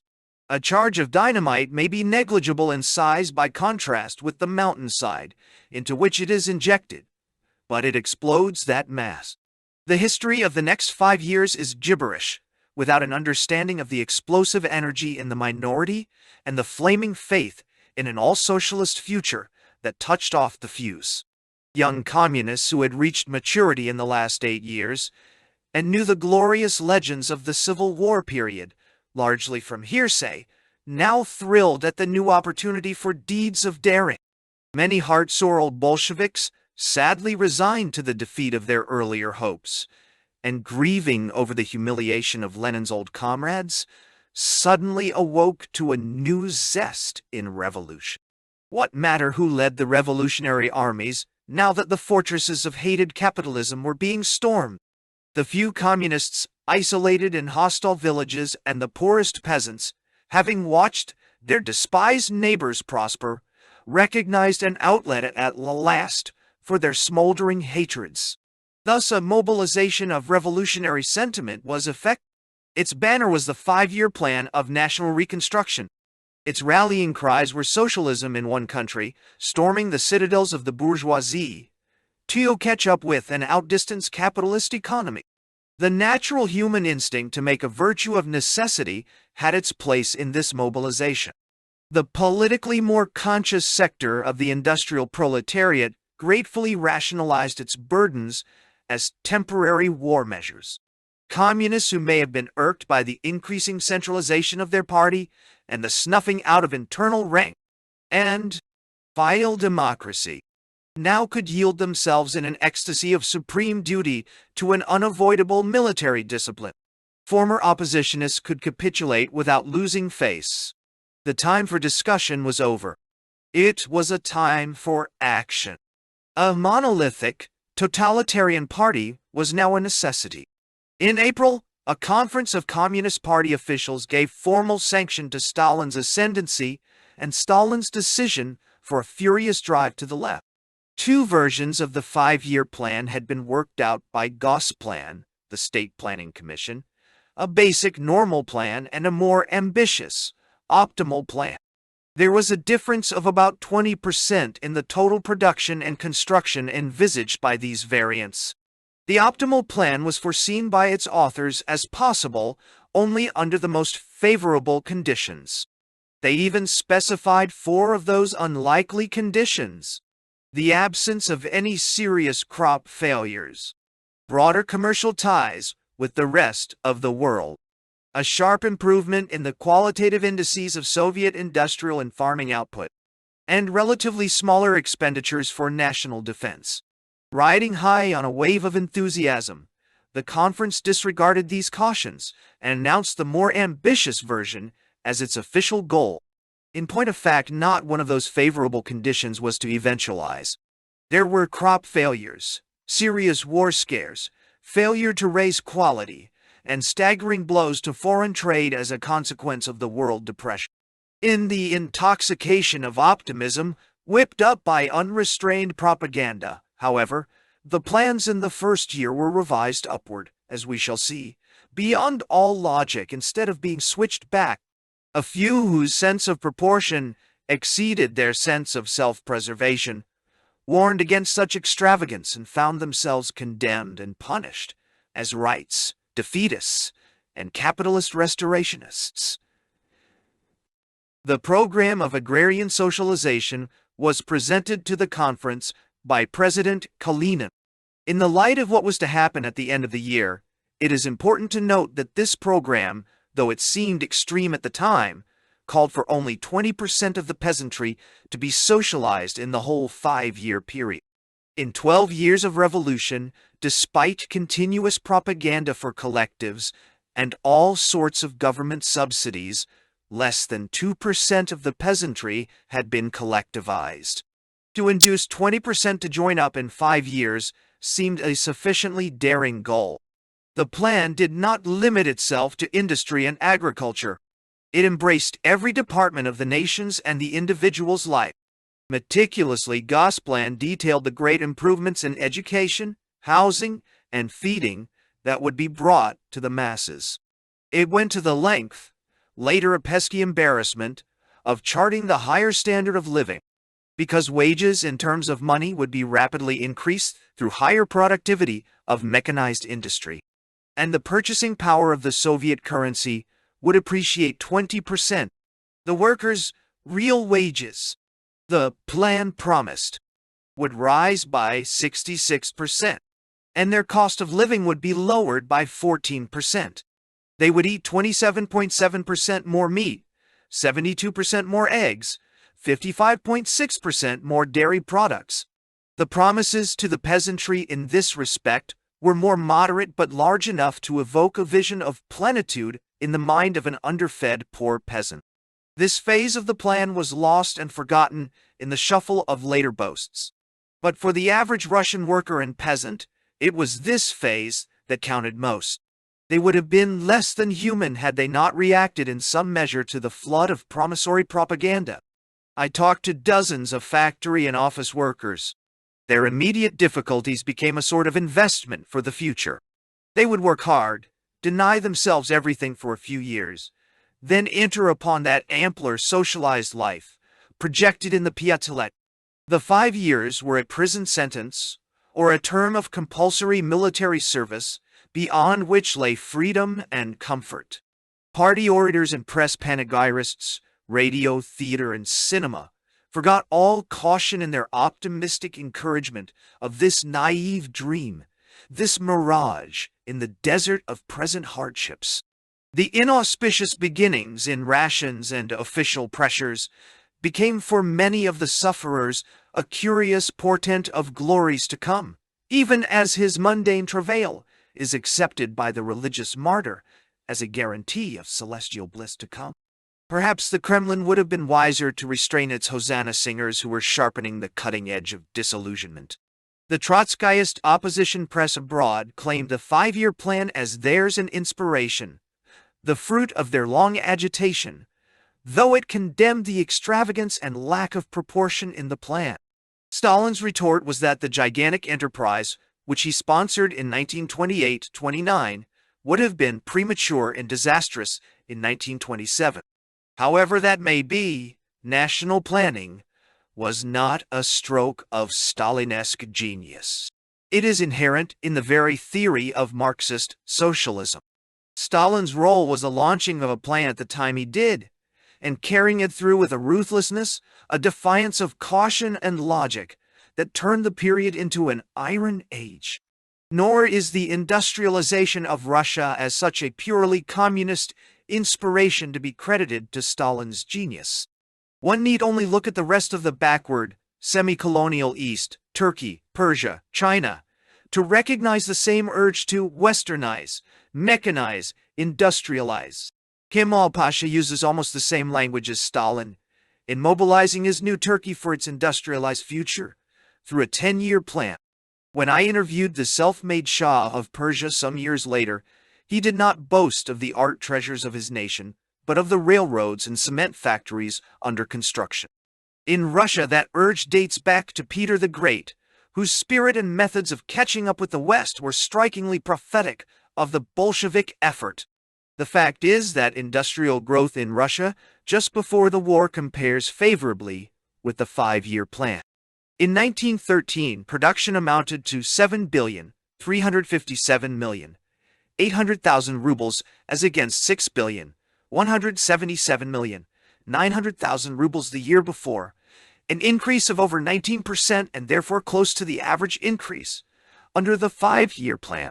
Indeed, if one remembers that the rubles were stable, the quality of the output vastly better, the over-advertised triumphs of the 5-year plan, considered merely as to quantity and quality, lose some of their effulgence. The real difference, of course, is in the social institutions, which emerged in the process rather than industrialization itself.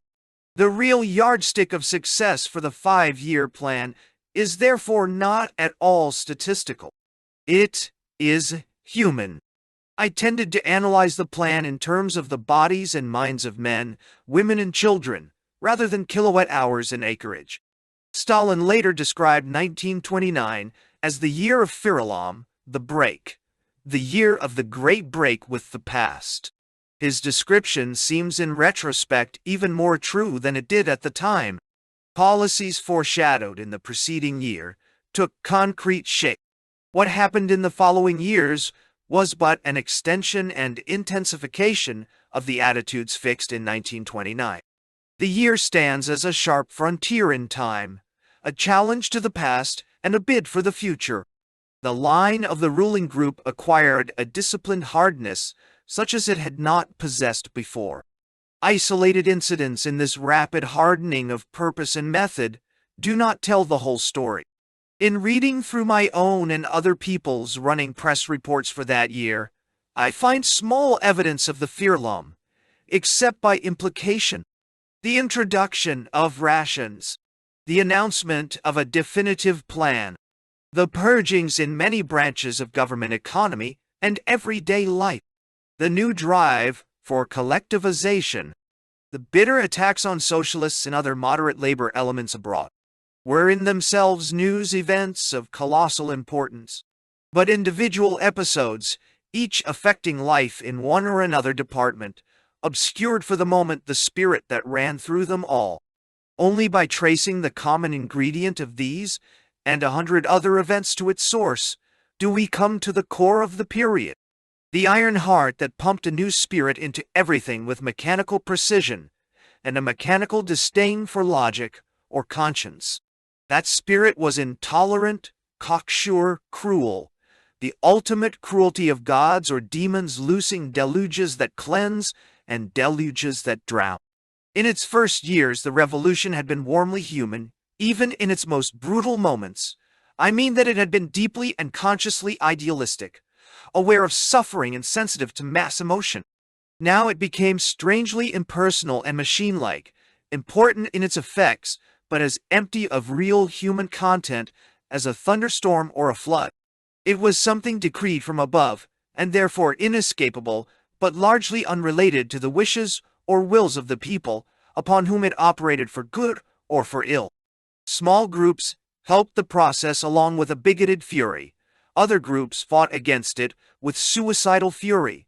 The population as a whole simply accepted it helplessly as a natural calamity.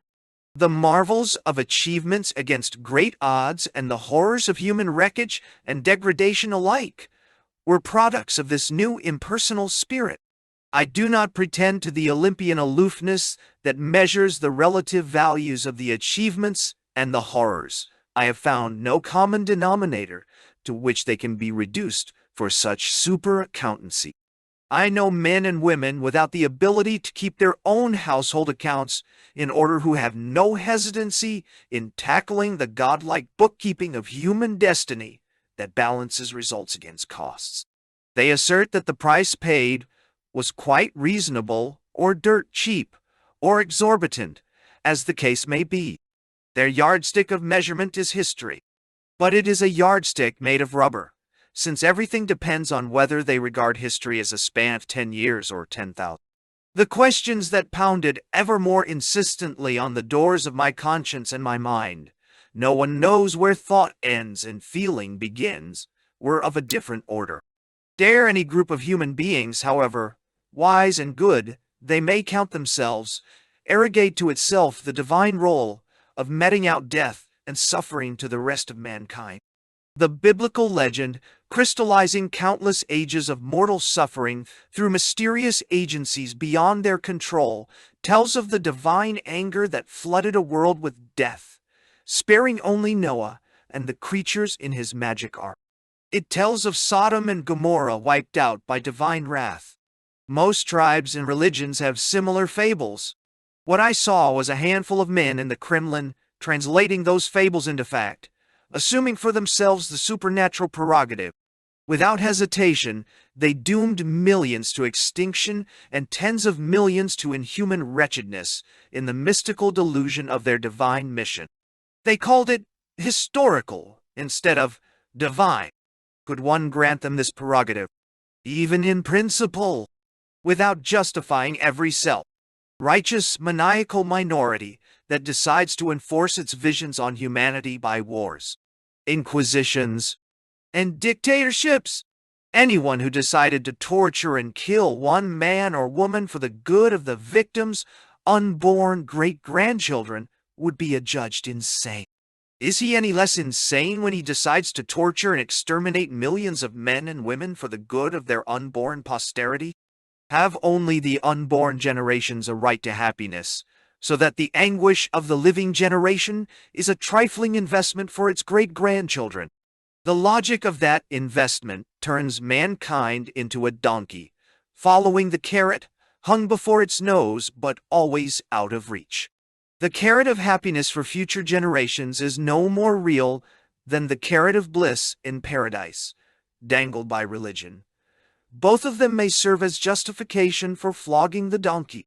1,000 things may snatch the theoretical happiness from the coming generation. It may even have a different concept of happiness than the group now brandishing the sword of history. Only the anguish of the living generation is real and indubitable. Sentimentality? All life is sentimental, if it is worth bothering about at all. If human life has no intrinsic value, then revolutions are senseless, ideals a mirage. Surely it is as sentimental to grow excited over the bliss in store for unborn millions as over the misery of existing millions. If it is permissible to exterminate a sector of humanity for the sake of history, then there is no sensible reason for drawing the line at 5 million or 500 million. Drown them all, comrades, leaving only a he-Stalin and a she-Stalin in their monolithic arc to start things over again from scratch. I did not raise such issues in my cabled reports of the Soviet scene, published in some 1,200 newspapers the world over. Imagine the consternation of an editor in Kalamazoo or Bangkok if he were to find my speculations on life, death, and history tacked on to a routine dispatch about 28 more kuliks and speculators executed this week, bringing the known total for the month to 114. Philosophical doubts are not precisely spot news. The conventions of news reporting call for sharp-edged facts. Behind the neat matter-of-fact dispatches as cold as a coroner's report were my private perplexities, so far behind that only a few of my more perspicacious friends at home detected them. The lineaments of the fear alarm were outlined for me gradually in its cumulative works. They will grow clearer as this narrative proceeds. At this point, it is necessary to summarize a few of its more decisive principles of action, all of them related expressions of the new dehumanized spirit that turned words like idealism, compassion, love into insulting epithets. Those principles, implicit or openly expressed, were: first, the Communist Party became sacrosanct, its shifting policies, the party line, invested with a mystical validity beyond logic. This was a far throw from the earlier conception of party discipline. That discipline had been utilitarian, intended to assure unity of action after a question had been discussed and decided. Mental reservations, as long as they were not translated into action, were not in themselves treacherous. Communists were expected to sink their differences of opinion, but not necessarily to believe differently overnight. Now there were no longer differences of view. There were only heresies. Decisions molded through discussion gave way to inspired pronouncements from on high. Reason gave way to faith. Second, Stalin became the personification of that sanctity, the inspired oracle, and the repository of all wisdom. The word vождь, meaning not merely leader but the leader, with all the implications of the title Deuce in Italy or later Führer in Germany, was applied more frequently to Stalin. Soon, our Voxd acquired all the overtones of heavenly inspiration in the Soviet land that Il Duce has in the fascist land. In the deification of Stalin, the logic of dictatorship was carried to its final level. Third, the conviction that human life as such is valueless, merely the raw stuff of history, took a firmer hold on the ruling group. Larger purposes seemed to them to transcend mere flesh and blood, so that any number of people might be sacrificed on the altar of the true faith. A strange pride in the capacity to kill for the cause developed, and it called itself Bolshevik ruthlessness or Leninist firmness. Fourth, social origin. Proper proletarian or poor peasant parentage became the measure of personal value. A fierce pride in respectable family descent, a fiercer persecution of enemy blood grew into phobias. The same government that boasted of its creches and kindergartens doomed hundreds of thousands of children born under the hammer. And, sickle to misery and death because of their hereditary taint, barred them from schools, sent them into exile with their parents. The sins of the fathers were visited upon Soviet children, and the stain of original sin was declared ineradicable. Fifth, class war was proclaimed as the supreme method of social advance, being artificially stimulated where it did not exist. The Marxian analysis of society recognized class struggle as a social fact, arising because of inherent conflicts of economic interests. The Kremlin went a lot further. It proceeded to nurture hothouse class struggles, as it were, if necessary, inventing antagonisms and enemies where there were none. Sixth, in the non-Soviet world, revolutionary individuals or organizations, which did not accept Moscow's leadership, were thereafter to be considered social fascists, and more poisonous even than the capitalists. In practice, this involved continuous warfare against social democrats, moderate labor organizations, communists of other than the Stalinist denominations, a warfare which shattered the strength of labor and gave fascism unobstructed right of way. I do not mean that these principles were formulated anywhere in this fashion, though they each found expression at one time or another in language more vigorous than I have used. They were various aspects of the temper of the new period, irreconcilable, hard-boiled, relentless, without a doubt or a regret to relieve the harshness. The revolution once had warm blood in its veins, it now preferred molten iron. The great shaggy head of Karl Marx receded in the May Day decorations in 1929, leaving Lenin and Stalin dominant. Russia is a nation of icon worshippers. Symbols have a potency beyond anything in the West. The prominence given to different saints and miracle workers, living and dead, corresponds with mathematical exactitude to their current influence. This May Day saw Stalin lifted to a place of equality with Lenin in the outward symbolism of the faith.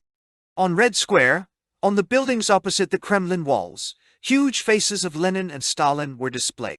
Their gigantic full-length portraits were mounted on scaffolding on Theater Square, looming high above the Metropole Hotel on one side and the Grand Hotel on the other.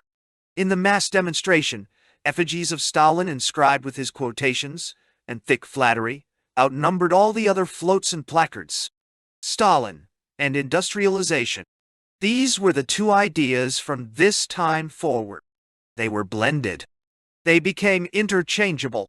Stalin's dark, fleshy visage came to mean smokestacks, oil derricks, scaffolding, tractors, and each of these things came to mean Stalin.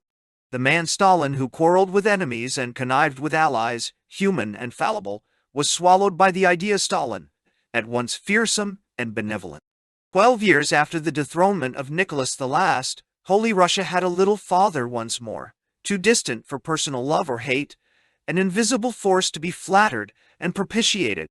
The very memory of the man's former insignificance now seemed too bizarre to be credible. It was fitting that history should be frantically rewritten to magnify his importance.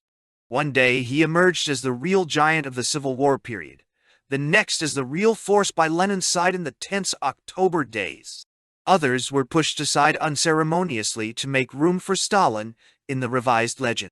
The focusing of all wisdom and all authority in one man at the top was reflected in every department of Soviet life. More dictatorial power was extended to individual directors in factories and institutions. Even the pretense of rank-and-file control of the ruling party was forgotten. Everywhere respect for mass opinion and notions of popular participation in factory management were thrown overboard. The process went under the brave label of tightening discipline for the sake of efficiency, the standard excuse for dictatorship and authoritarian methods in all countries where democratic notions are outlawed. Even as in Italy, foreign correspondents whose personal liberties and privileges were left intact exclaimed over the splendid discipline. They wrote home about the amazing concentration of national energies and marveled at the fine faith that accepts without murmur decisions which mean new sacrifices and further tightening of the belt. I was among those correspondents. Only this I can say in extenuation, that in my case, these phrases were not cynical formulas of friendship for those in power, dashed off between cocktails and dinner and forgot. They were earnest attempts to explain to myself more than to others. I had need at least to conciliate my radical conscience. Each day the screws were turned a little more tightly on the intellectuals. Members of the Academy of Science, though their special fields were as far from sociology as medicine or botany, had to prove their fealty to Marxism if they were to survive not merely as academicians, but as functioning scientists. Writers, composers, painters, actors were given to understand unequivocally that they could not remain above the 5-year plan battle. Neutrality was tantamount to treachery and punished as such. The homes of technicians and intellectuals were searched. They were hauled to the Ogpu for questioning on the slightest suspicion or none. Not only the declassed millions, but millions of fully enfranchised citizens, because they did not labor with their hands, were thus treated as prisoners of war. And the soldiers themselves, the workers at the benches, were submitted to a new and ever more constricting discipline. By the end of May, the former head of the trade unions, Mikhail Tomsky, had resigned. Actually, his functions had been taken over by Shvernik, a Stalin underling, months before, and his expulsion in itself made little difference. But it put a period on the old type of trade unionism. The unions became mere bureaus for registering and regimenting the workers for the state, another whip in the hands of the rulers. They became, in effect, company unions, whose primary job was to help the bosses, in this case, the state. A strike, and desperate, underfed and overworked proletarians, occasionally resorted to strikes despite all the risks, must now be directed against the trade union no less than the administration. I watched the tightening control from above with growing misgivings.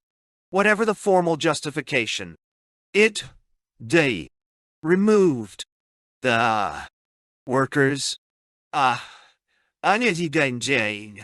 few steps more from the bestial dictatorship exercised in their name, and stripped them more thoroughly of the last possibility of defending their personal rights as workers against the larger rights of the organized and omnipotent state. The last pretense that the workers owned the state was dropped. The state frankly owned the workers. New techniques for raising the productivity of the workers were developed. Shock brigades or pace setters were organized in every factory and office, every mine and construction job. The brigadiers, or udarniki, worked harder, wasted less time, and set an example for their more indolent or less interested fellow workers. Patriotic devotion to the national cause was a large element in this brigadiering, which enlisted the communists and the more socially conscious workers. But the motives were not unmixed. Udarniki became a class apart on any job, compensated for their brigadiering by extra rations, priority in the distribution of deficit goods, first claim on new housing space, and other privileges. Their children were the first to receive milk or places in the schools. The best vacation resorts were set aside for their use. Shops on Moscow's principal streets began to display luxuries like boots and textiles, with placards announcing for sale to udarniki only. They became a sort of aristocracy within labor. Like so much else which happened in Russia, brigadiering has been romanticized by superficial enthusiasts as a spontaneous expression of popular fervor. It was that, in part, in even larger part, the udarniki themselves preferred to believe that duty, rather than the extra rations or a pair of boots, turned them into brigadiers. But the official approval was not often shared by the workers outside the brigades. For the run-of-the-mill proletarian, the Watakarian, the udarnik was frequently someone who curried favor with the administration and forced down wages per unit of production by setting new standards of speed. I recall a conversation with our friend H, a young woman working at a sewing machine in a Moscow clothing factory. Well, I asked her, "Have you joined a brigade?" "No, not me." "In a all brigade, and why?" "Why not?" "Oh, I work hard enough as it is for my bread and water. Besides, all the tolikers are becoming udarniki. I've got too much pride to join." Wow.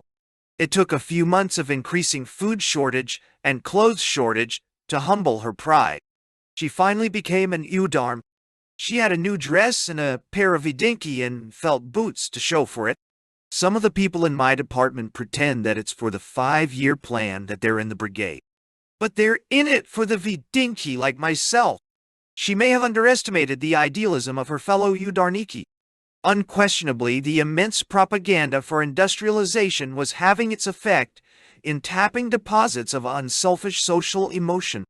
That it did not suffice to stimulate the best efforts of the workers may be judged from the fact that ultimately the Kremlin had to appeal more directly to the motives of self-aggrandizement through old-fashioned goads to personal initiative like piecework, bonuses for better work, and docking for inferior work. Another of the techniques for stimulating production introduced at this time was socialist competition. Factories in the same industry, departments in a single factory, sometimes entire industries, challenged one another to contests in fulfilling production plans. The press and factory bulletin boards gave the progress of such contests as much prominence as American papers give baseball scores. The winning side received banners and loving cups and had to maintain its records or lose the trophy. Even poets undertook socialist competition in producing verses to inspire the udarniki. Novels and plays appeared in which shock brigadiers were the heroes, and socialist production contests, the plot and counterplot. This intensification of labor, whatever its motives or its methods, had a magnificent sweep. The sheer magnitude of the effort was imposing. It was like a mobilization of an entire nation for war.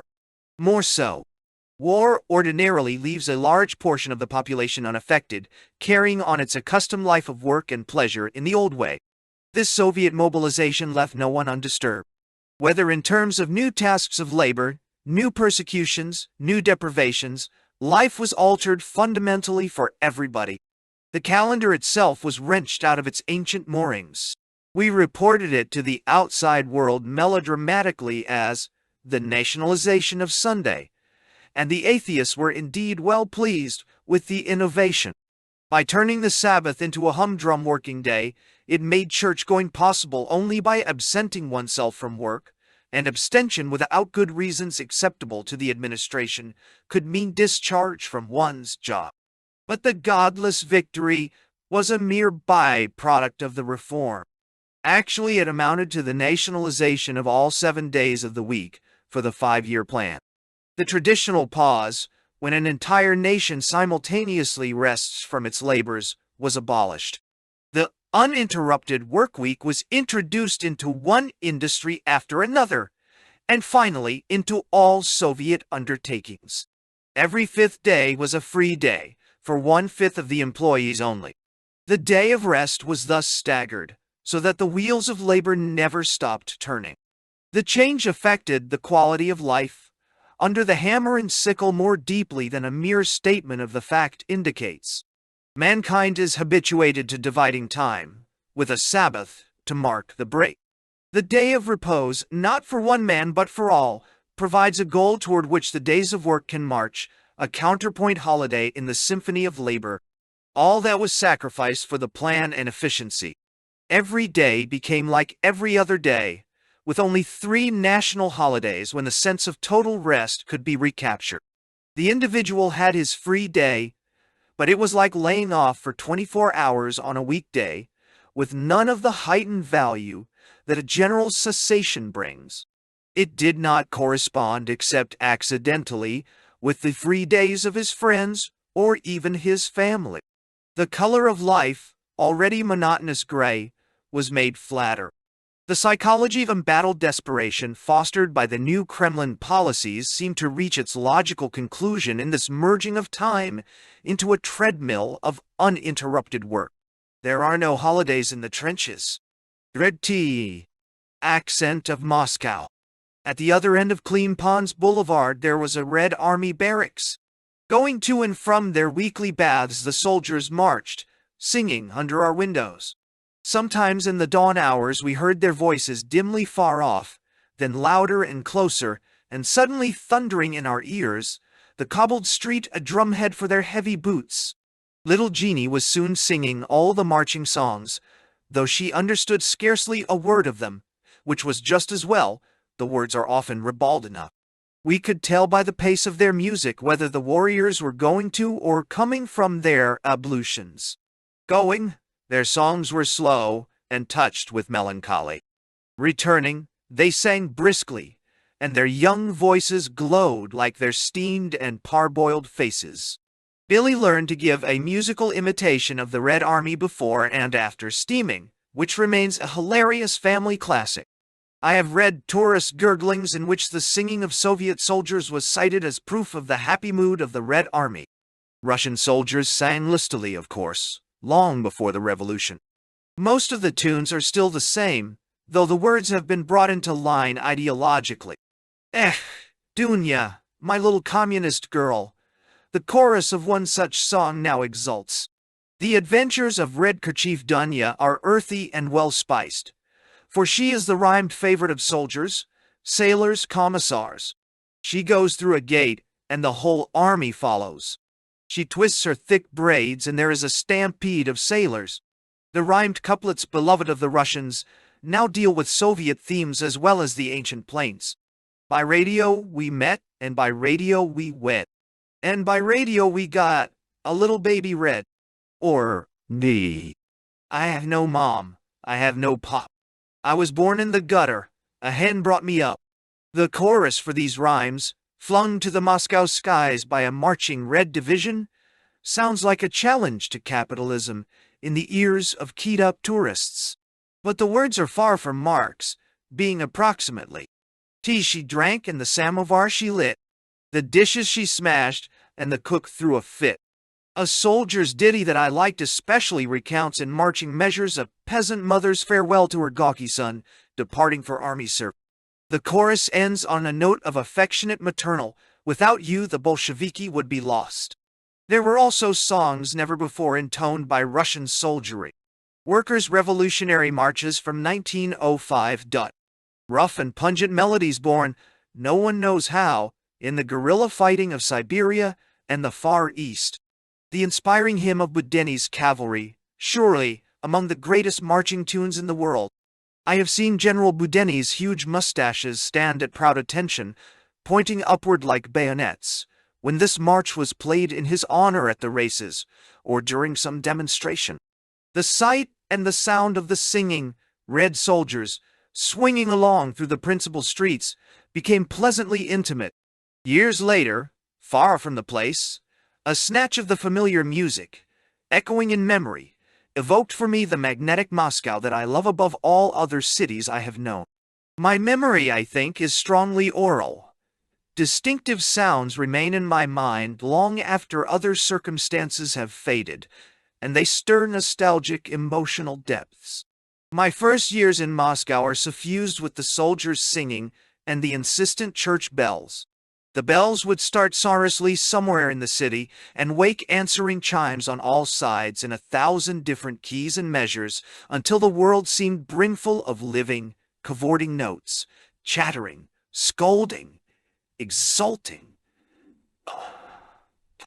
Later, the ringing was prohibited as a public nuisance, and the bells themselves were hauled down and melted for their metals. But somewhere, a few timid bells had been overlooked in the sweep, and occasionally they tinkled forlornly in the twilight, woven into the sound. Memory is also the hoarse caw of the black crows swarming over the city and the cries of bearded Tartars in our backyard. Stereojoku we buy old things. The old things. Clothes men were silenced about the same time as the bells. Only the crows could not be liquidated. They continued to rise like clouds of cinders when the Kremlin cannons boomed a salute. The American jazz melody Hallelujah, strangely Russianized, pulses through the memory too. Something desperately secretive about its forced gaiety. It was played at half-illicit house parties and in bourgeois hotels, so that it came to have a counterpoint of yearning for the forbidden fleshpots of the capitalist world. And the International, whose powerful, challenging voice was something deeply personal for me, speaking of mornings on East Broadway in the Socialist Sunday School, on Red Square in the Opera House, wherever it was played, my mind followed it automatically with the words I had learned as a schoolboy. Arise, ye prisoners of starvation, arise, ye wretched of the earth, for justice thunders condemnation, a better world's in birth. No more tradition's chain shall bind us, arise, ye slaves, no more in thrall. The earth shall rise on new foundation, we have been naught, we shall be all. 'Tis the final conflict. Let each stand in his place. The international party shall be the human race. The obbligato to my sound memory, however, was the off-key whining of little Sashka next door. We became accustomed to it in the way one becomes accustomed to a chronic neuralgia. His voice was a needle that threaded our home life with its zigzag of fine wire. Moscow was becoming more crowded every day, and the job of getting around the city more disagreeable. Eventually, it forced the correspondents to import automobiles. But at this point, the New York Times correspondent was the only one in the American Corps thus provided. After a day of struggle on Soviet streetcars, the loss of a leg in France seemed a small price to pay for a motorcar in Moscow.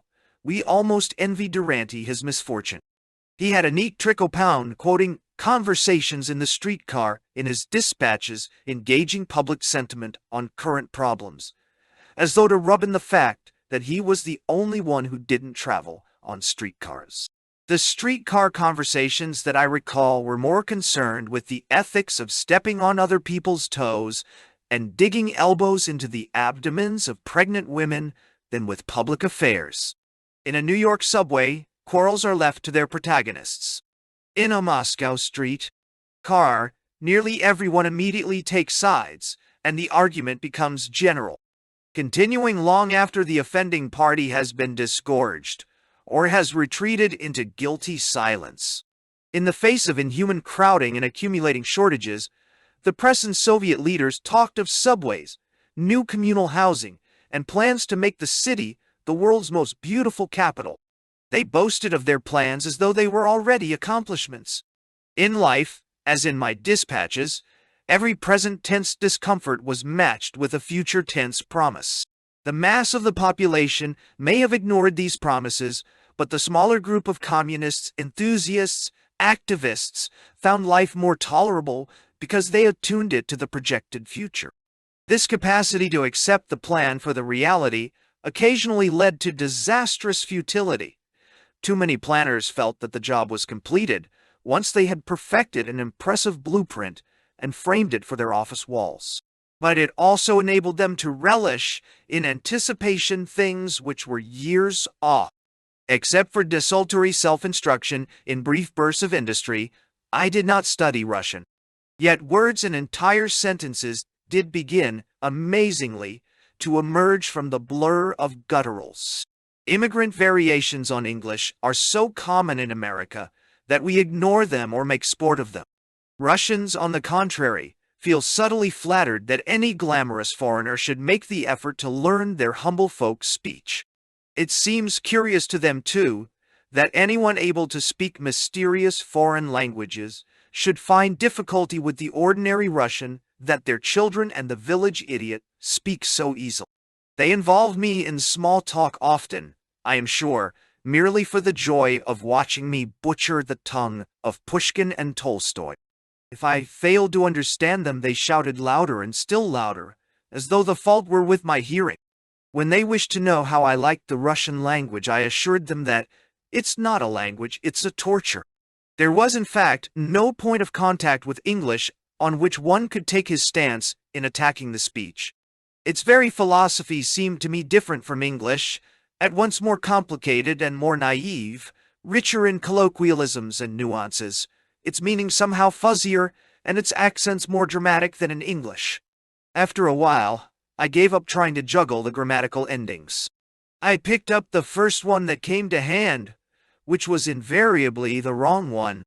Billy and I were constantly asked about our relative progress, and time reduced the reply to a formula. Gene speaks better, but Billy speaks more. The semi-haze of language that separated me from Russians lifted, and I felt less of a stranger among them. The arguments in trolley cars and the grumblings on food lines, the casual remarks overheard on streets, and the floods of amiable cabmen's obscenity began to make sense. The language in newspapers and on the radio, being strongly political, seemed to me different enough from everyday speech to constitute a new tongue. Russians told me that for them, too, it was almost a foreign language.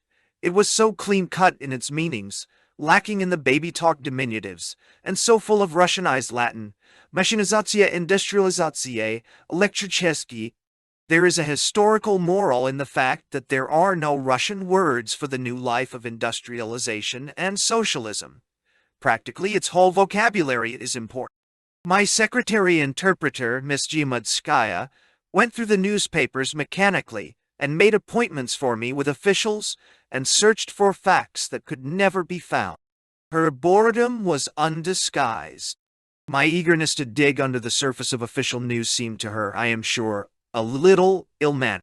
Here I was receiving first-category rations, practically immune against the GPU, allowed to go abroad whenever I wished, but instead of being grateful, I insisted ungraciously on prying into the Kremlin's private affairs. Besides the economic and political news, which were the staples of my daily work, I enjoyed seeking out and transmitting human interest material that seemed to me authentically Russian, the very stuff of Chekhov and Gogol and Dostoevsky. Among the carbon copies of stories which survived somehow from those first years, if only I had had the sense to save them all, there are a great many which begin, like an episode out of the most morbid pages in Dostoevsky, or words to that effect. Little did Dostoevsky dream that one day he would be the mainstay of foreign writers unable to understand or explain events in Bolshevik Russia. One such story recounted the suicide of a former general in the Tsar's army, the 50-year-old Georgy N. Kovoshchinsky. He wrote a rambling 10-page letter to his Soviet employers in the Leather Trust and shot himself through the brain. There is a tale by Chekhov in which a petty chinovnik or functionary sneezes in the theater and sprays a shining bald head in front of him. He is shocked to discover when the man turns around that the head belongs to the pompous director of his bureau, who frowns, wipes his pate, and forgets about it. The chinovnik apologizes profusely, passionately. He can think of nothing else and no longer follows what is going on behind the footlights. Then he returns home to brood on the enormity of what he did, and in the end, of course, kills himself. Citizen Kovoshchinsky's story is proof that Chekhov did not exaggerate. At a conference of officials of his trust, the ex-general suddenly remembered that he had failed to carry out instructions transmitted to him months before. He had placed the letter in his pocket and did not think of it again until this conference. No one had noticed the mistake, and there had been no harm done. But the general, now a chinovnik, was completely shaken up. 3 days, he tortured himself with thoughts of his unworthiness, and the losses which might have accrued. Then he wrote the 10-page letter, confessing his crime, and blew out his brains. A career begun amidst the brilliant trappings of the old regime, thus ended ridiculously in the littered offices of a Soviet bureau. Other episodes were equally fascinating for the very opposite reason, because of their close relation to the revolutionary upheaval, a political assassination which did not receive nearly the attention it deserved, sticks in my mind. It was a perfect parallel in many ways to the shooting of Hetman Petliura several months earlier in Paris by a young Jewish watchmaker named Schwarzbart. Early in 1929, the press recorded briefly the shooting of Jacob Slashchev, Red Army commander, in his own apartment in Moscow. A few days later, it was disclosed that a 24-year-old Jew named Kohlenberg was under arrest for the murder. Beyond that, the affair was veiled from public view by the strictest official silence. But in time, I managed to piece together the ironical story. In the Civil War days, Slashchev had been General Slashchev and had fought against the Reds under Denikin and under Wrangel. He won a reputation as a man without mercy, and was credited with the summary executions of thousands of communists, and with instigating endless pogroms on the Jews. About 1922, however, he changed sides, and the Bolsheviks, sadly in need of trained military men, gladly accepted his services. He taught in their military academy and won himself a place of honor and respect in the Red Army. The Soviet government had forgiven him, but the surviving victims of his earlier cruelties had not. In one of General Slashchev's pogroms, the father and one son, in a wealthy Jewish family near Kherson, had been murdered. Another son, then 15, had escaped. For 9 long years he nursed passionately the dream of vengeance. The boy's name was Kohlenberg, and his dream came true when he shot the white, now red, general in Moscow. These were the things that gave news in Moscow their special quality of the bizarre and their atmosphere of significance. Everything that occurred had its specific Soviet angle. There was the strange funeral on Red Square of Captain Paxton Hibben, whom I had known in New York. Born in Indianapolis, a relative of President Hibben of Princeton, a former American diplomat at the Tsar's court, he was interred as a red hero in the New Virgin's Monastery, on the fringe of Moscow, near the graves of many Romanovs. He died in New York, but it was his last wish that he be buried in the Russia he loved. There was the endless piquancy of the aged Professor Pavlov, the great physiologist, incessantly defying the new masters, flaunting his faith in God under the noses of the godless, openly scolding the proletarian government which supported his work and took pride in his achievements. The Kremlin had begun to liquidate the bourgeois character of the Academy of Sciences by expelling some of the academicians and diluting the membership with Bolshevik additions. Professor Pavlov raised no objections to Bukharin, Pokrovsky, and Ryazanov, but he denounced other candidates as ignoramuses whose admission would disgrace the Academy founded by Peter the Great. The liquidation went on despite his thunders.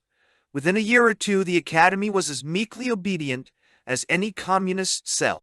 But the spectacle of one man who was permitted to speak his mind among 160 million was sufficiently exciting.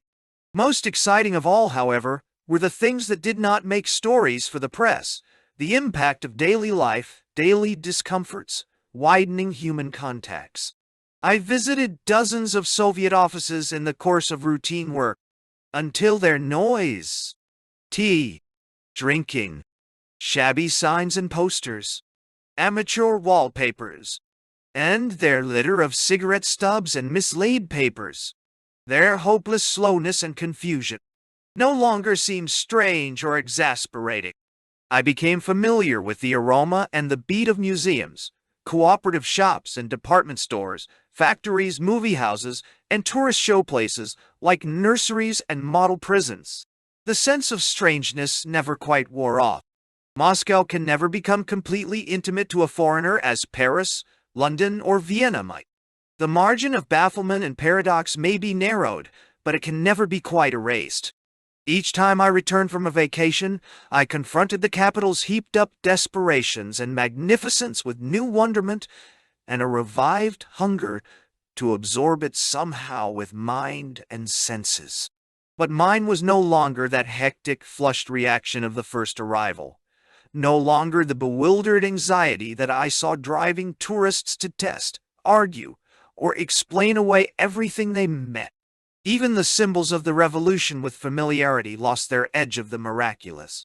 The existences of individual men and women, somehow overlooked in the obsession of sociological research and the to-do about historical novelties, began to register on my mind. So gradually that I was not aware of it, I began to see the physical and social landscape through Russian eyes.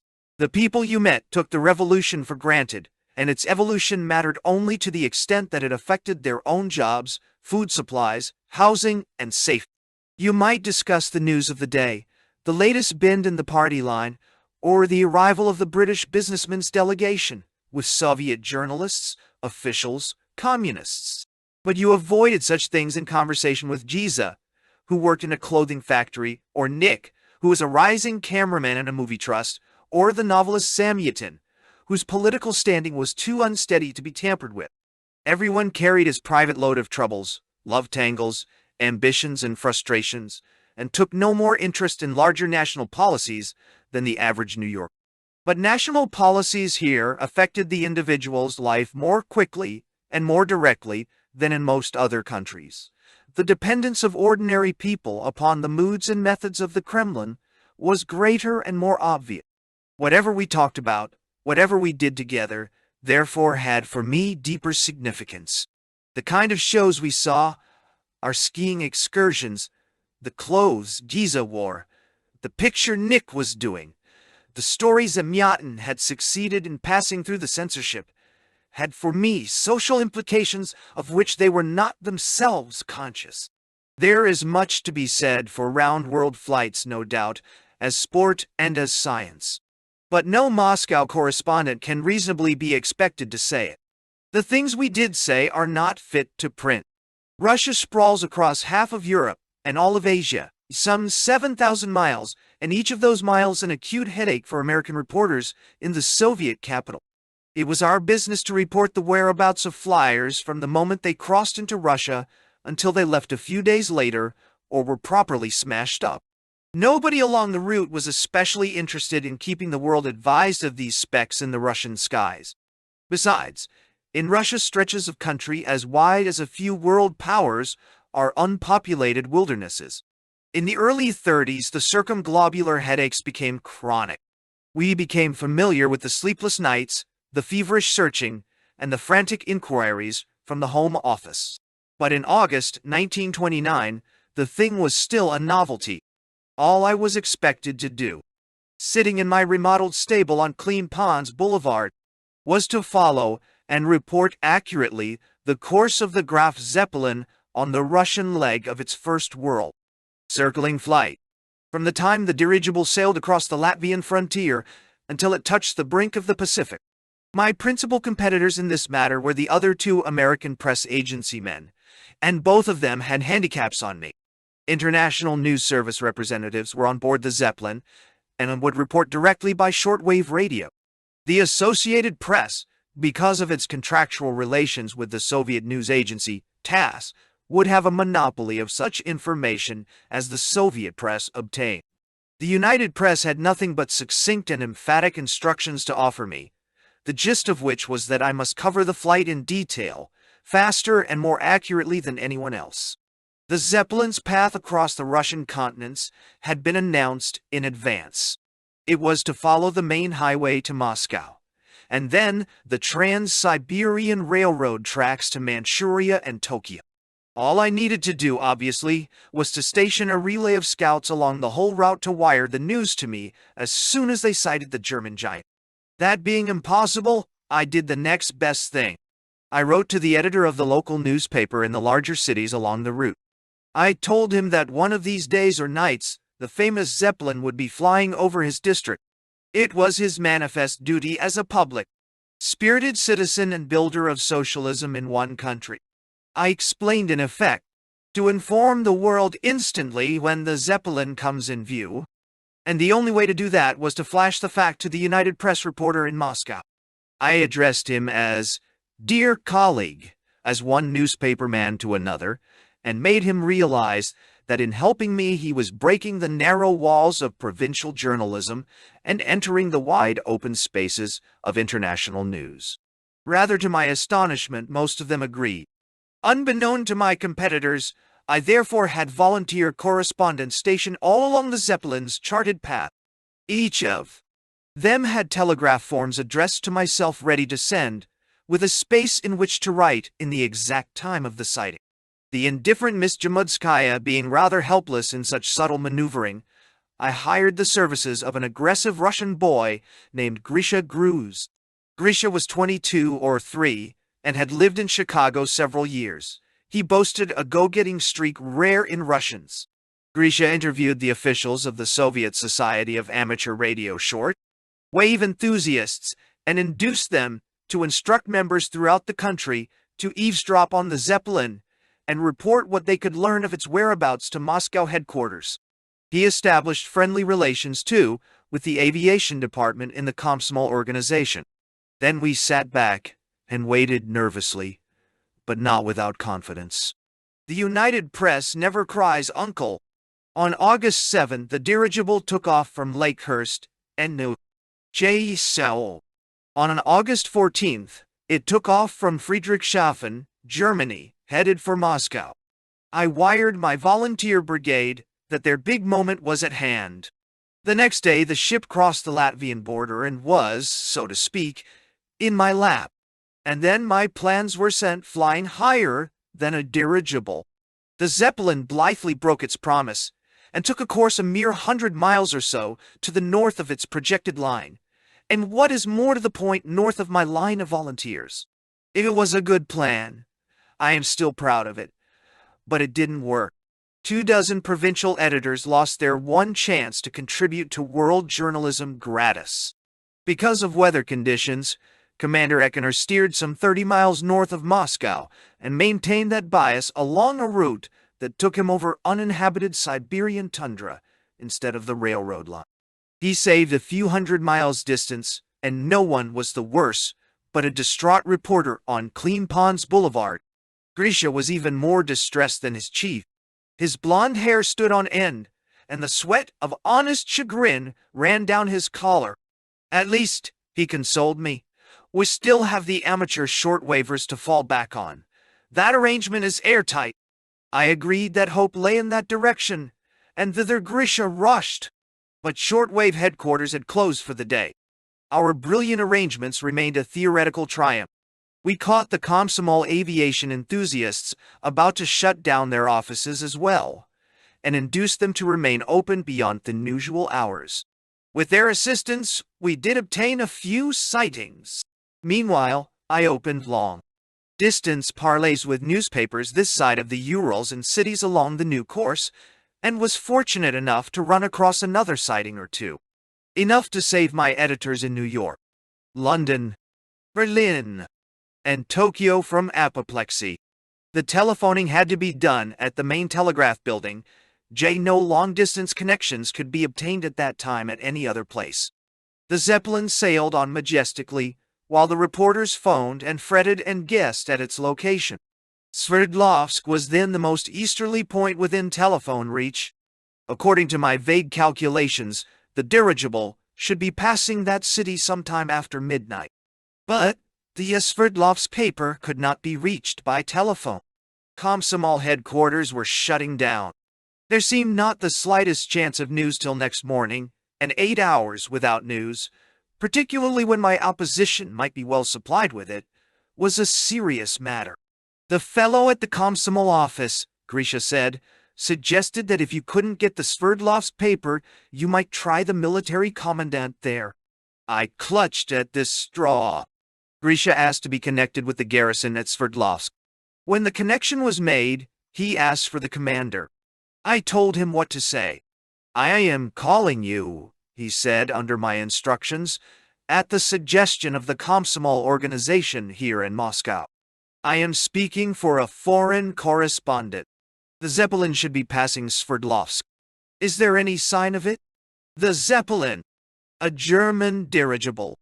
You never heard of it. Well, you're hearing of it now. We'll be obliged if you watch for it and we'll call you back.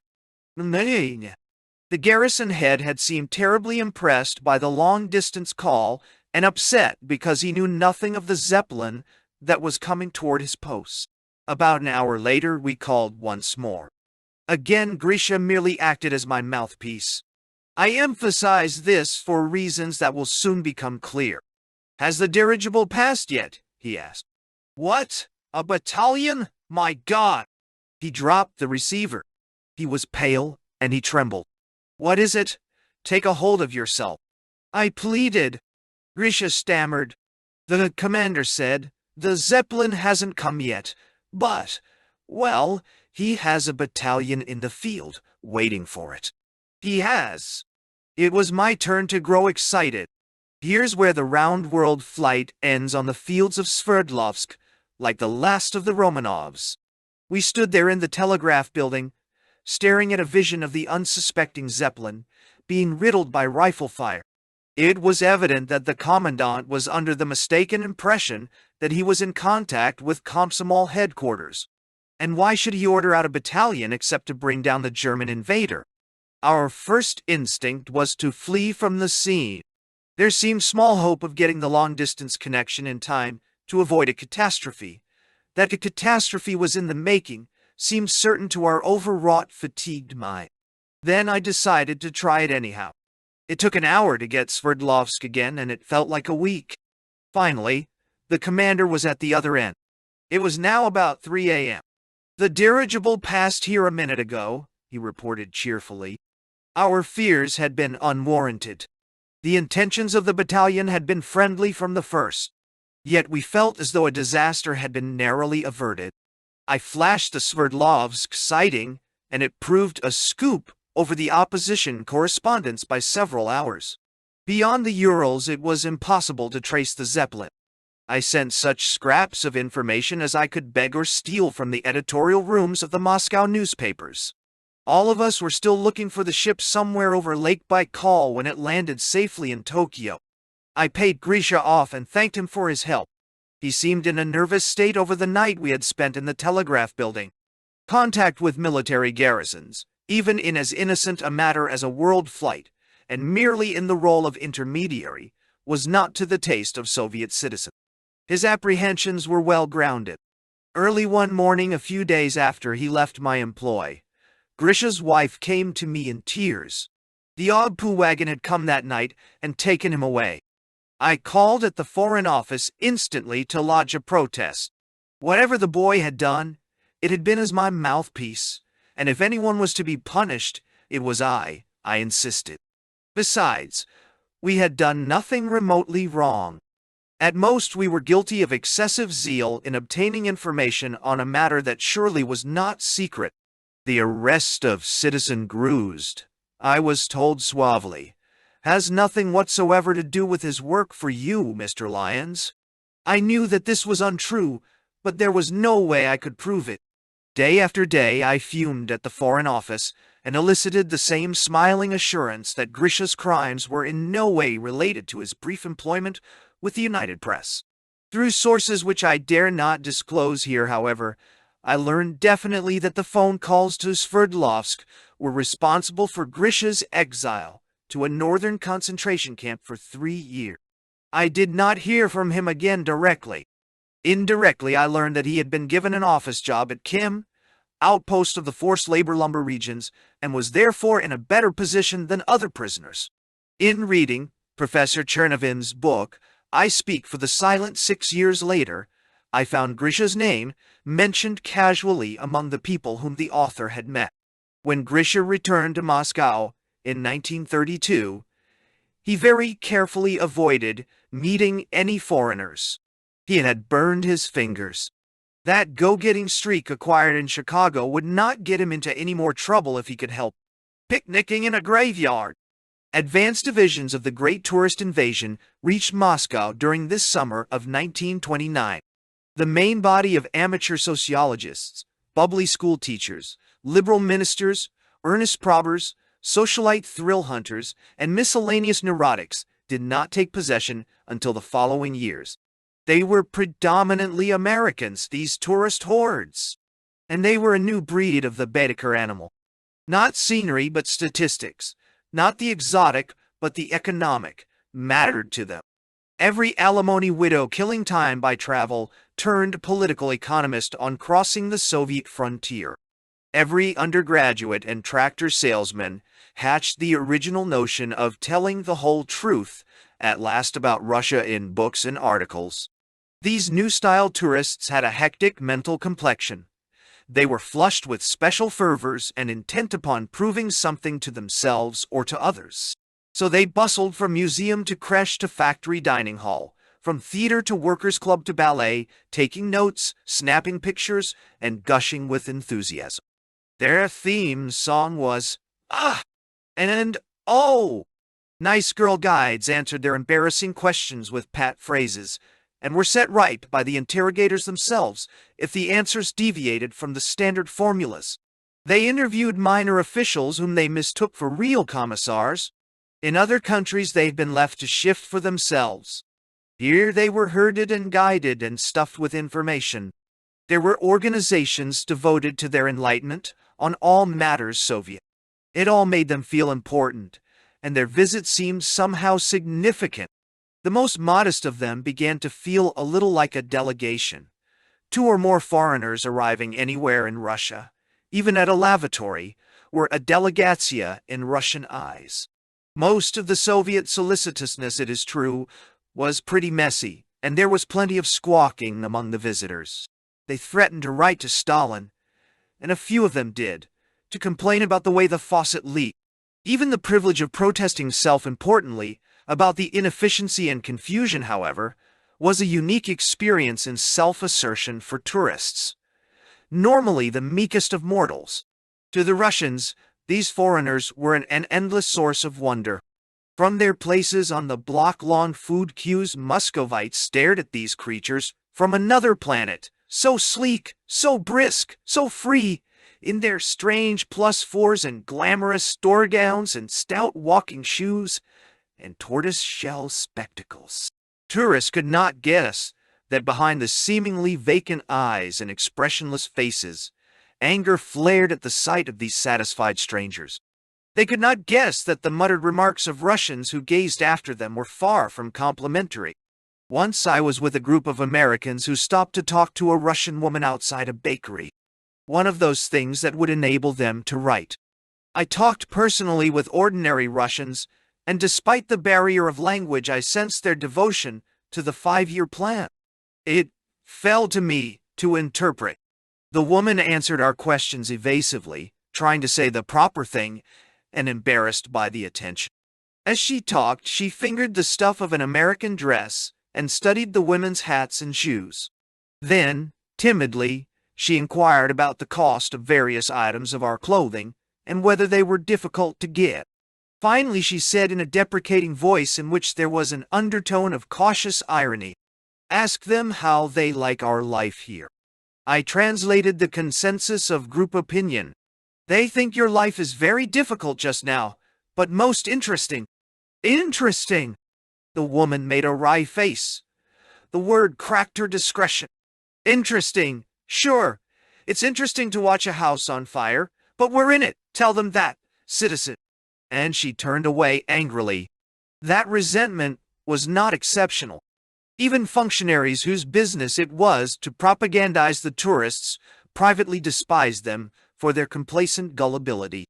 Americans and Englishmen and Germans, who raised a row because there was no toilet paper in their rooms, were eloquent in justifying hardships for Russians. They were prepared to see the 5-year plan through to the bitter end if it killed every last Russian in the land. Between mouthfuls of chicken, a la Kievsky, they said, "What if it does mean the sacrifice of a generation? Or 2 generations? If it helps the construction of socialism?" Loudly and lustily, they exercised their precious freedom of speech to prove that it was all right to muzzle Russians. To me, there was from the first something obscene in the invasion of smug foreigners in this time of national distress. Often, I liked them individually. They brought a welcome whiff of home. Entertaining visiting firemen was one of Billy's and my own chief occupations during tourist seasons, and we enjoyed most of it thoroughly. Why, some of those who came to us with letters of introduction we now count among our dearest friends. All the same, there seemed to me a scavenger element in the business of prying into a nation's open wounds and exclaiming over the lovely Russian sacrifices. I had been in the country long enough, apparently, to see through Russian eyes. If only these tourists showed some sympathy and humility in the face of a nation's travail. Their gushing enthusiasm seemed to me an insult to those who suffered, and I knew many men and women who smarted under that insult. Rare, indeed, was the tourist with enough sense of humor to recognize the absurdity of the whole procedure. Rarer yet was the tourist with enough humanity to feel decently apologetic to the Russians, before whom he paraded his well-fed, well-dressed body. For the most part, the attitude of tourists implied that the current miseries were a divertisement staged for their edification. They guarded their foreign passports like the apple of their eye while sizzling with enthusiasm over this new Soviet civilization. They gave their caste off-store clothes to guides and other deserving natives while packing away statistics of Soviet production marvels. It was almost cozy, combining the joy of travel with the pleasures of social research. Too few of them realized that they were picnicking in a graveyard. They should be sent in batches to Solovki and Nariman cattle cars that might knock the smugness out of our fellow countrymen, an incisive American engineer said, and I agreed warmly. The most insufferable of the breed were the twittering American intellectuals of the left. At the drop of a hat, they were ready to argue solid facts out of existence. They asked questions, and if the answer was out of line with their convictions, they proceeded gently to set you straight. Condescendingly, they explained that the talk of food stringency in concentration camps was exaggerated. You know? No. Why? All told me. They were even astounded to find Rega in inventions credited by Weintin, Moscow, correspondence, and Undy put it etigay all down to a bourgeois mentality.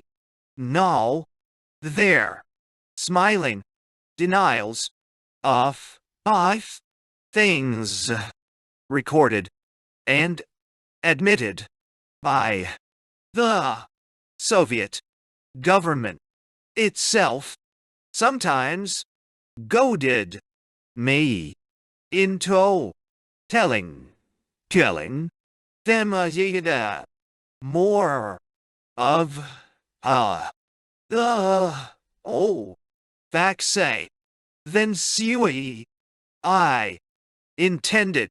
I was furious with them and with myself for being driven into disclosing more than I did in my published dispatches. The most redoubtable contingent in this summer's invasion consisted of 90-odd American politicians, journalists, educators, salesmen, and assorted big thrill hunters calling themselves for some mysterious reason a businessman's delegation. Its outstanding figure was Albert Ottinger, a former attorney general of New York State, then considered gubernatorial timber. A loud, bustling, thick-set little man of the backslapping school, he provided the window dressing for the supposed delegation. The contingent was honeycombed with professional friends of the new Russia who had made a business of being go-betweens for the Soviets, men who were used by the Kremlin but distrusted. It was the largest organized group of Americans that had ever arrived on the Soviet scene, and the government went the limit in entertaining them.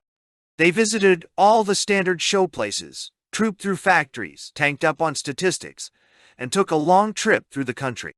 On their return to Moscow, The authorities tendered them a banquet which was to remain an indelible memory in the American colony. Billy helped the Grand Hotel Dance Orchestra to learn the Star-Spangled Banner for the occasion. For all her efforts, it sounded like a Russian folk song in syncopated rhythm when the great moment arrived. Important Soviet trade and cultural bureaucrats were present. A meal in Grand Ducal style was served. Then there were speeches, mutual eulogies, and fervent promises that the two greatest republics on earth would get together. The main speech, of course, was Mr. Ottinger's. This well-meaning gentleman had been a politician too long to change his spots, and he orated for all the world as if he were seeking the Soviet nomination for governor. His peroration is memorable. Having enlarged on the wonders he had witnessed in the USS Repression, he raised his arm, turned his eyes heavenward, and exclaimed, "And I trust, my friends, that with God's help you will carry your wonderful 5-year plan to a great success." I don't know how God felt about this invocation, but the godless Bolshevik officials were most embarrassed. I knew a great many members of this delegation, having worked with some of them in the American radical and liberal movements. Through them I learned with a shock that hurt more than I cared to acknowledge that I had already been ostracized by my former comrades in New York. The press department in Moscow, it is true, reckoned me among the most friendly correspondents, despite occasional clashes. But pro-Soviet circles in New York had cast me off. My writing evidently conveyed more than I was myself aware. The doubts and questioning that were under the surface of my mind showed up in an ironic phrase, a cynical turn of thought, a stress on the untidy side of Soviet life which had passed not only the official censors, but the far more rigorous censorship I was applying to myself. The instinct of my former friends was correct. They had smelled out the waning of my imported beliefs. So they disowned me in a panic before the friendship might disturb their own comfortable faith. Loyalty to my own years as Soviet propagandist was at the bottom of my efforts to clean up the Soviet picture for foreign perusal. Consistency is an overrated virtue. I needed many years to recognize that intellectual integrity must take precedence over surface consistencies. But the anxiety to retain my standing among my radical friends, too, was a strong element in my attitude. I recalled the unreasoned hatreds that had flared in my own heart against those who dared to question the sublime wisdom and untarnished idealism of the Kremlin. The fear that such hatreds might now be directed against me was most unpleasant. The need to satisfy my former comrades as to my basic loyalty to the revolution was always with me. Kenneth Durant, in particular, was looking over my shoulder as I typed my stories, bitter, biting, intolerant, and I knew that I could count on neither understanding nor forgiveness. The circumstance that he was still writing me in the old affectionate, comradely manner seemed to me a solacing proof that I was not the political renegade others made me out. Then I learned the truth from one of the delegates. Durant's friendly correspondence was a blind, while privately he spread tales about my apostasy. The news was like a physical blow. I wrote him a long letter in which I tried to explain my sentiments and asked whether it was true that he was attacking me.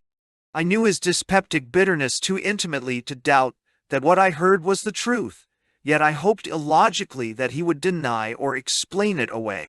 It was easier, I tried to make him see, to remain unmoved by colossal miseries from a point 5,000 miles off than when they are under your eyes. If my reactions to the Russian realities were not to his taste, did he not know me well enough to grant at least that I was acting honestly within my own rights? The answer was prompt and incisive. It was one of those masterpieces of satirical invective I had watched him indite against many another man during the 4 years we worked together. The gist of it was that I was an ingrate, as though he expected me to suppress what I saw and felt out of gratitude to him. Thus I knew that forever after I would be among the private demons to whose extermination Durand's inverted Quakerism was dedicated. The friendly correspondence had been a Machiavellian trick. For months, The shock of this break in a long friendship was with me. It rankled. It was not the loss of one man's good opinion that bothered me, but the proof that I had cut the bridges between myself and the communist milieu in America. At the moment, it was depressing. I had lost the comfortable feeling of belonging to a group. Excommunication from a church is a painful matter, even if the communicant's faith has faltered. But in the long run it proved a wholesome purge. The lacings of the straitjacket of conformity on my mind and conscience were loosened. Durand's inquisitorial eyes no longer peered over my shoulder as I wrote my stories. The Journalists' Club, an organization of Soviet newspaper writers, presented a hilarious skit to an invited audience. It showed a Soviet citizen abroad trying to study the life of foreigners, but everywhere meeting only more Russians. Every time he thinks he has cornered a genuine specimen of the genus foreigner, it turns out to be another Russian on some economic or scientific mission. In the final scene, the traveler returns to Moscow and announces that the only place to study the life of foreigners is among the American correspondents and engineers in the U.S. Air. The allusion was twofold: to the growing number of Russians sent to foreign lands to buy machinery or study technique, and to the greater number of foreign specialists drawn into Russia. There is a magic word in the new Russia, komandirovka. It is a shiny business-like word with a foreign look to it, and has a fascination for modern Russians among their new technical toys. It may be roughly translated as assignment, though it carries overtones of self-importance and military precision to the Russian ear. The simplest errand from one town to another becomes a komandirovka and transforms the errand boy into an official. At any given moment, 100,000 Russian functionaries are on trains and ships, rushing slowly from one city to another on urgent komandirovkas, drawing the additional pay allowed while traveling and indulging the sense of expanded prestige that comes with an urgent mission. Elsewhere, most such missions are accomplished by letters or telephone calls. But the method of komandirovka or face negotiation flatters the Russian weakness for dramatizing commonplaces and turning the simplest matters into problems. The word has cost the Soviet regime millions of rubles, but it has given 100,000 portfolio, bearing citizens the illusion of accomplishing things. They shuttle back and forth between Moscow and Leningrad, Moscow and Vladivostok, carrying little pieces of paper with big seals and flowing signatures on them. Their assignments are always urgent or super urgent, and a lot of poor devils are forced off trains to make room for them. The most sought-after assignment, naturally, was the foreign komandirovka. The needs of the plan opened enormous opportunities for visits beyond the Soviet frontiers.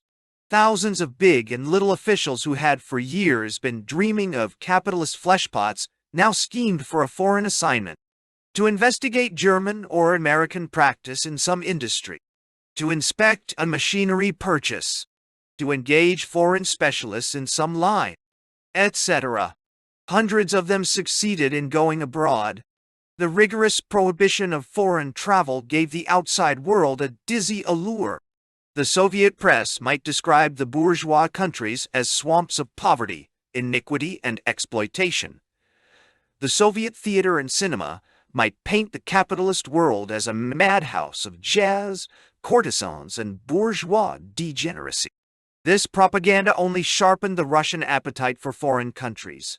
Those supposed treasure houses of victuals, soft textiles, limousines, and uninhibited fun. There was endless talk among Russians in the first flush of the plan about these foreign visits. Za granice, literally beyond the frontiers, loomed large on the horizons of hope. Those chosen seemed to their fellows the favorites of fate, like winners in the sweepstakes. They returned self-conscious in new clothes, wearing collars and neckties, and bringing foreign 5 and 10-cent luxuries to amaze their friends. At public meetings in clubs and factories, they talked of the misery and exploitation out there, giving abroad credit only for its high industrial skill. In private, they glowed with the excitement of remembering well-stocked stores and movie palaces, nightclubs, and fashionable clothes. but a large proportion of them did not return at all. The lure of the unaccustomed plenitude, the sudden release from the pressures of discipline and fear, went to their heads. They became émigrés, cut off forever from their families and friends in the Soviet Union. Desertions became so extensive that the Kremlin tightened the selective process. Only the more trustworthy were chosen for foreign komandirovkas. If there was a shadow of doubt, their wives were not allowed to accompany them, serving as host taggees for the speedy return of their husbands. Many a wife, however, was sacrificed by officials who could not face Soviet life again after the intoxication of a lopsided but relatively free world. In the end, the government prescribed death as the punishment for officials who did not return in time, should the deserters return to their native soil. Thereafter, an emissary outstaying his leave unduly knew that he must remain an émigré forever. The American colony took on mushroom luxuriance as the plan got well underway. Notwithstanding the absence of diplomatic relations, the juiciest plums in the way of technical aid contracts went to American firms. By the end of the first year of the plan, our specialists were at work on the whole industrialization front, directing construction projects, installing machinery, teaching Russians to run American machines, acting as foremen, or negotiating new contracts. Scores of skilled workers were imported as foremen, teachers, rationalizers. A fairly good foreign mechanic could pass muster as an engineer, at the least a technician, with the emoluments in cash and prestige that the title carried. A year earlier, we knew every American in Moscow. The arrival of another compatriot was an event, but now their number was too large for such close contact. They filled the best hotels, special apartment houses were told off for their use, or they shared quarters with Russians in houses belonging to their production trust. Construction experts, road builders, steel specialists, textile technicians. By twos and by the dozen, they flocked to the land of the hammer and sickle. Most of them hard-headed, opened-eyed men who knew their jobs inside out, but neither knew nor cared 2 cents about economic theories and social ideals. This political naivety or indifference proved to be their strongest card in the difficult game of working with Russian bureaucrats and adjusting themselves to the peculiar living conditions in the new land. The Kremlin leaders came to value the single-track minds of these strange political Americans who were neither for nor against Bolshevism, but merely doing a technical job well. In the various sabotage trials involving suspicion of foreign collusion, Americans were never even mentioned. The phlegmatic cigar-smoking American, honest, efficient, but politically illiterate, became a standardized type in the Soviet theater and screenplays of the 5-year plan era. Doing business with a bureaucratic government was not always easy, and a great deal of friction inevitably developed.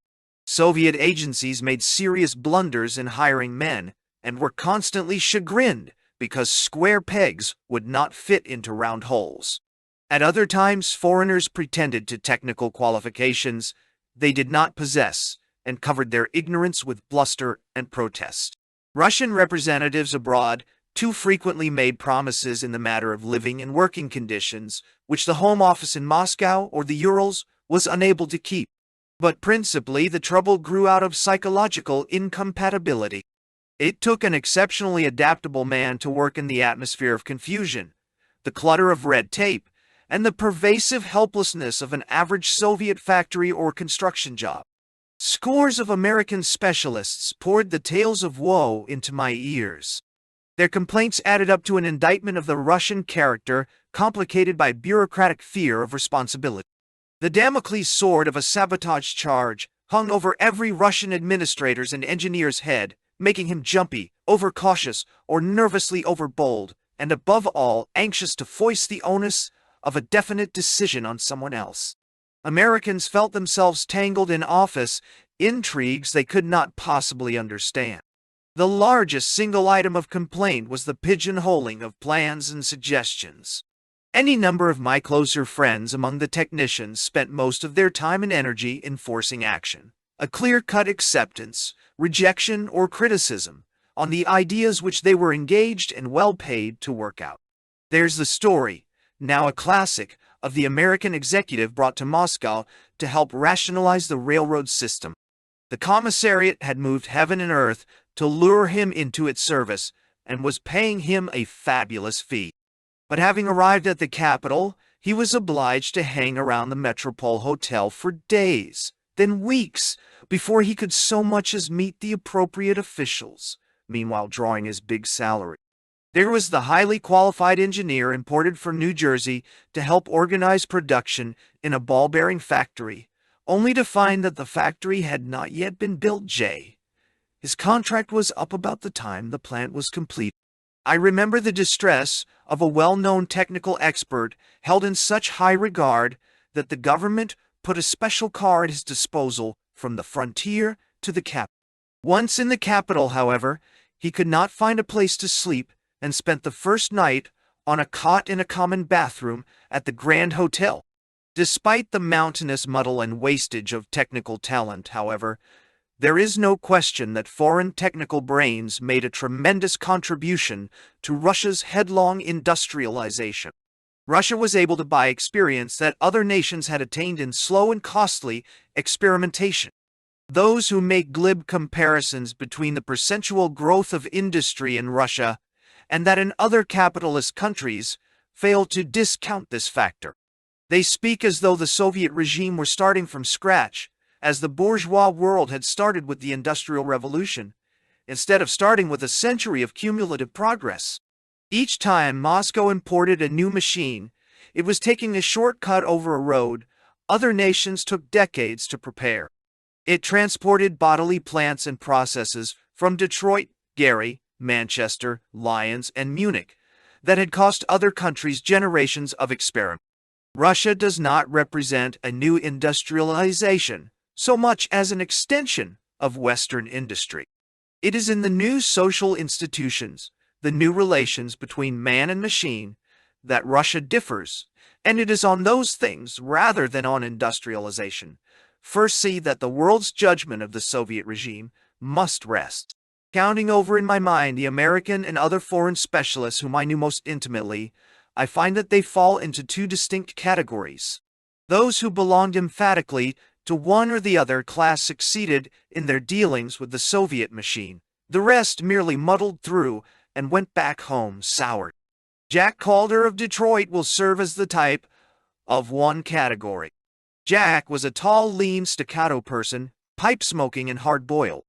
Enough of a diplomat to avoid offending his Soviet employers, he nevertheless talked sharply to those in power and used the big stick against those under his direction. His was the self-confidence of precise knowledge and executive ability. He worked hard and drove astonished Russians to follow his pace and ignored politics. He considered himself a hired expert paid to do specific jobs and limited his Russian interests to those practical tasks. Though startled and sometimes infuriated by his clean-cut concentration of purpose, the Russians soon learned to appreciate him and his type. The construction of the world's largest tractory plantes in Stalingrad was one his outstanding achievement, and indeed the Kremlin rushed him to critical points in show their construction again and again. They, though, recognize that Paul needed and welcomed authority and responsibility and gave him plenty of both. A few years later, the Vakhtangov Theater put on the play Tempo the American Engineer. Carter, who figures in the story, was modeled frankly on Calder, and it was a characterization of which no American need be ashamed. I shall not embarrass anyone by naming an exemplar of the other category, no less successful, if much less useful. Those familiar with Moscow, Kharkov, and other cities in these years will instantly fill in appropriate names. The type is readily recognizable. He devoted more energy to social work than to the job for which he was hired. He made speeches, wrote articles, professed a new, foreign enthusiasm for the Soviet cause, and denounced slackers, saboteurs, and infidels with bourgeois mentalities. Ostentatiously, he hobnobbed with communists, ingratiated himself by flattery and a great display of public spirit. Some of these Soviet Rotarians may, in addition, have known the specialty for which they were being paid, but most of them were second-rate and consciously or instinctively hid their technical shortcomings in the din and glare of ideological fireworks. They served the government as showpieces of its success in winning over bourgeois engineers to the Soviet cause. A few no doubt yelled themselves into a sincere belief in Bolshevism. The rest were self-important frauds, clowning endlessly to safeguard their jobs. For the most part, they were heartily despised by the hard-working, close-mouthed, and efficient Calders. The problems of physical adjustment faced by the specialists were often formidable. The government took the sensible view that foreigners must as far as possible be provided with a standard of living to which they were accustomed at home. In more remote sections of the country, this policy could rarely be put into effect. Foreigners shared the miserable barracks and limited diets and other hardships with Russians.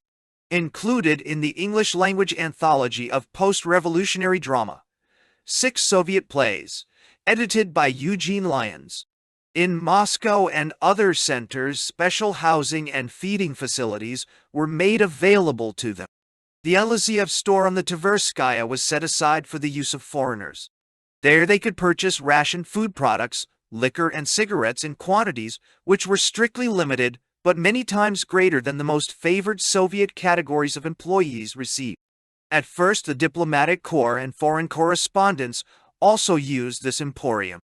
Then a separate provision shop on the Petrovka was organized for diplomats and journalists, the Elysiev remaining at the disposal of the specialists. Access to these stores set the lucky privileged few apart from the harassed population.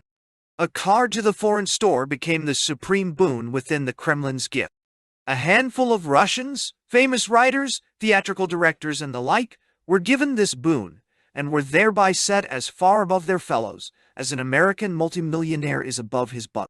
The foreigner entitled to buy at the Elysiev or an equivalent shop in another city found himself sought after by practical ladies of easy virtue for his food supply, much as a wealthy man under capitalism might be sought after for his bank account. Many a citizen of the USA wondered in the wee hours of the night whether the Tanya or Aluya or Irina by his side loved him or loved his food card more.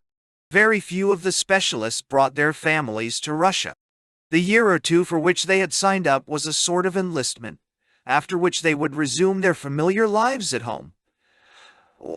But most of them came relish the exile. In Kalamazoo or Des Moines, they were hard-worked nobodies struggling to make both ends meet. In Moscow, they were a privileged class. In the fast-growing inflation, their dollar incomes made them rich men in comparison with their ruble-earning neighbors. Their special rations, comfortable hotel rooms or individual apartments, imported clothes, and foreign knickknacks enabled them to live on a level of affluence beyond the dream of Russia. Their freedom from the restraints imposed on the native population, their right to speak their minds and dance foxtrots and tell political anecdotes without glancing over their shoulders, also set them off glamorously from Russians. Small wonder that many of them developed grand ducal complexes. The hotels for foreigners were haunted by lovely women, all too willing to be seduced by a foreigner, almost any foreigner. It was an open secret that most, if not all, these women worked for the Ogpu. The rare exception was promptly drawn into the Secret Service as soon as she formed a liaison. It was part of the price she paid for the silk stockings, the 3 full meals a day, the comfortable home that a foreigner could give her. Most of these girls were the daughters of former people, and therefore outlaws. They could not or would not accept the rigors of the new existence and thirsted for the counterfeit capitalist atmosphere in which foreigners lived. At the core of their life was the glowing dream of escape abroad. Sooner or later some foreigner, if not her present bedmate, then the next, or the one after, would marry her and transport her to the wonder world beyond the barred doors of the Soviet Union. For a few of them the dream came true. I was to run into them sometimes in New York in subsequent years. A little wistful over their lost fatherland, and usually disappointed in the bourgeois dreamland.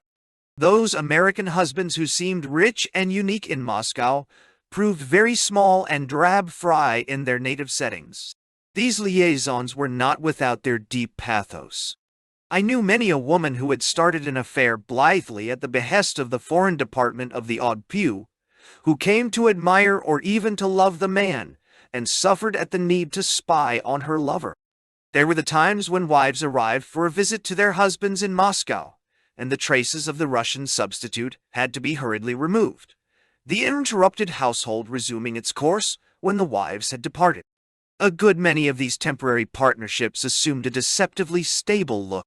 Friends who were with the American Army of Occupation in Germany tell me of the tragic separations from German girls, which the end of the occupation occasioned. Much of the same tragedy was enacted as members of the Foreign Army of Technical Experts in Russia ended their service. 2 + 2 = 5. Industrialization went forward with a great roar and frenzied war whoops. Reports of building, factory output, new collectives, and state farms elbowed all other news off the front pages. There was a constant beating of alarm drums, a breach on one or another economic front, cries of sabotage, sudden arrests, and shooting of engineers and administrators. Notwithstanding, plans were everywhere being fulfilled and even surpassed. New energies and enthusiasms, new threats as well, were having their effect.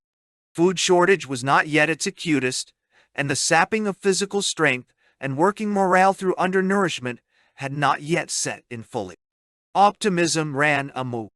Every new statistical success gave another justification for the coercive policies by which it was achieved. Every setback was another stimulus to the same policies. The slogan, "The 5-year plan in 4 years," was advanced, and the magic symbols 5114 and 2G225 were posted and shouted throughout the land. The formula 22225 instantly riveted my attention. It seemed to me at once bold and preposterous, the daring and the paradox and the tragic absurdity of the Soviet scene, its mystical simplicity, its defiance of logic, all reduced to nose-thumbing arithmetic. 222T5, in electric lights on Moscow house fronts, in foot-high letters on billboards, spelled planned error, hyperbole, perverse optimism, and something childishly headstrong and stirringly imaginative. 222T5, a slogan born in premature success, tobogganing toward horror, and destined to end up, lamely, as 222C5. The preliminary triumphs which evoked the slogan 222T5 were in many ways disastrous. They corroborated the taskmaster's inherited conviction that any miracles could be worked through the sorcery of naked force. At the same time, the first triumphs encouraged a costly revision of plans upward beyond the range of reason. Under their pseudo-scientific exterior pound charts and blueprints, the planners were religious mystics in a trance of ardor. Their optimism was hyperbolic. The maximal version of the plan, for instance, called for 10 million tons of pig iron in the 5th year. They boosted it arbitrarily to 17 million. How far out of line this was may be judged from the fact that actual production in the final year was just over 6 million, and that the goal for the end of the second 5-year plan was to be only 16 million. The coal schedule they boosted by fiat from the original 75 million tons to 90 million. Only 64 million were obtained. Right down the line, Analogous increases were ordered, to be wiped out a little sheepishly when the intoxication of the first victories wore off. On the agrarian side, the same excess of zeal prevailed. The hope for the collectivization of 1/10, then 1/5, of the peasantry by 1933 had seemed overambitious when announced earlier in the year. Now it was ordained that fully 1/2 the peasantry must be herded in collectives by 1932, with class war as the persuasive weapon, wielded by the Ogpu and the Red Army, where necessary. Great peasant masses did rush blindly for shelter under the collective roofs. From every village in the nation came boastful accounts of peasants erasing the boundary lines between their private strips of land, pooling their animals and their implements for joint cultivation. Always the boasts concluded with grim references to kulaks and kulak agents, who blocked collectivization and must therefore be destroyed.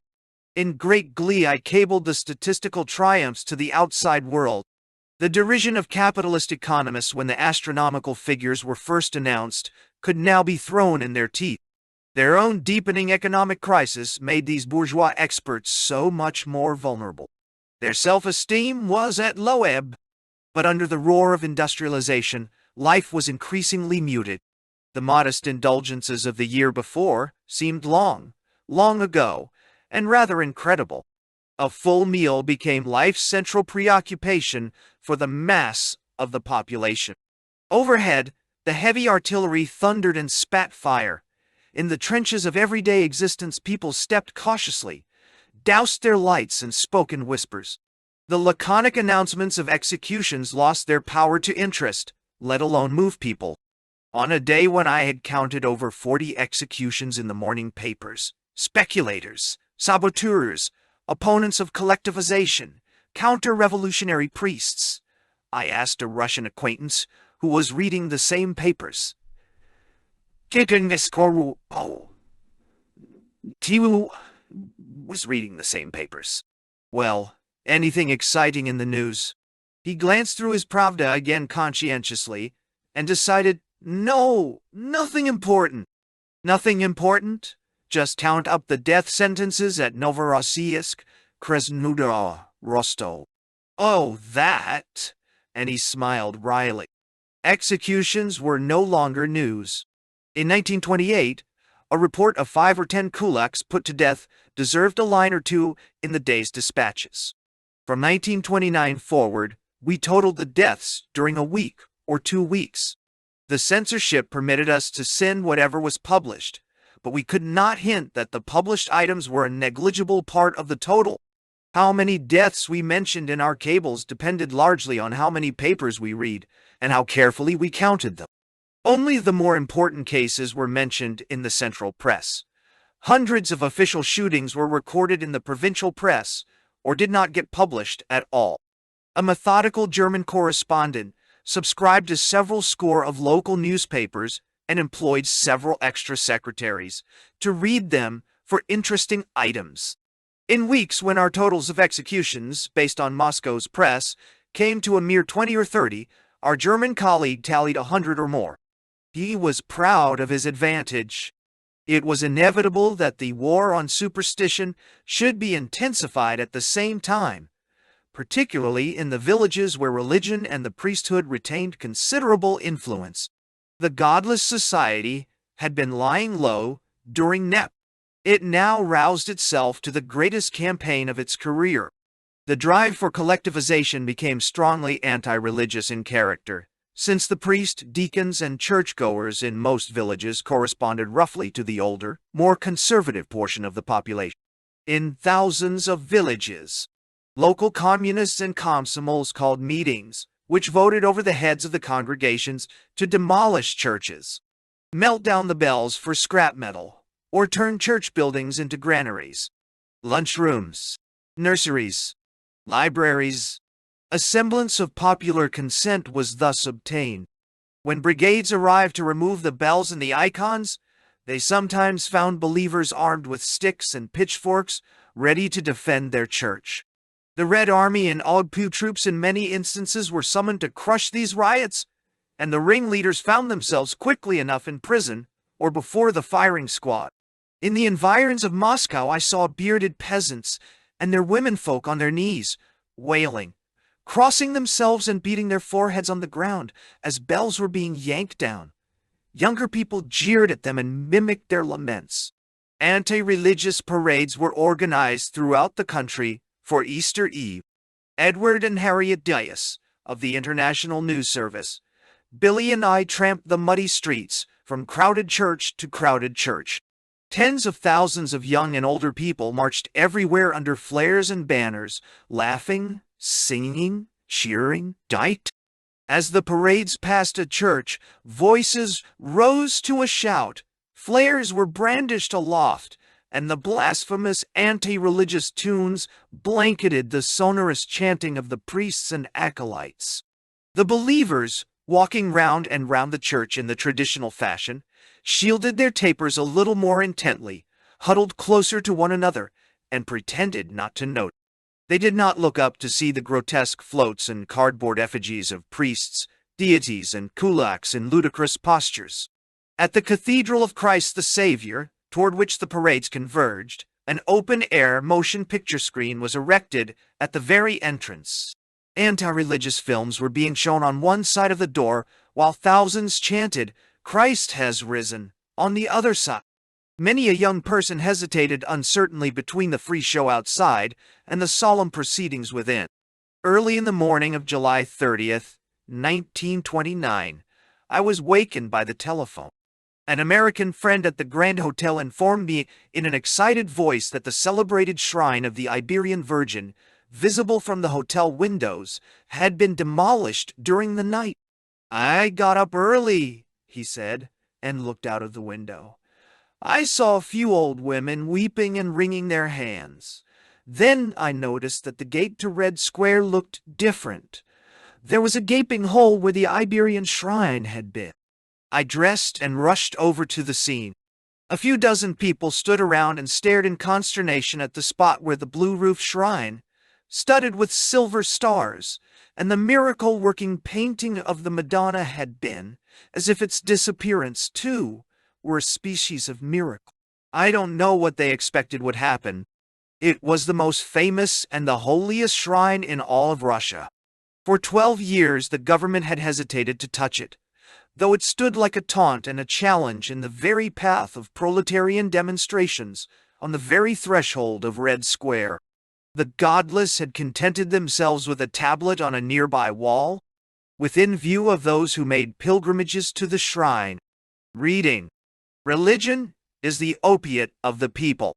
Now, without warning, the Iberian Virgin had been removed and thrown into the storehouse of a small church in another district, and her shrine destroyed.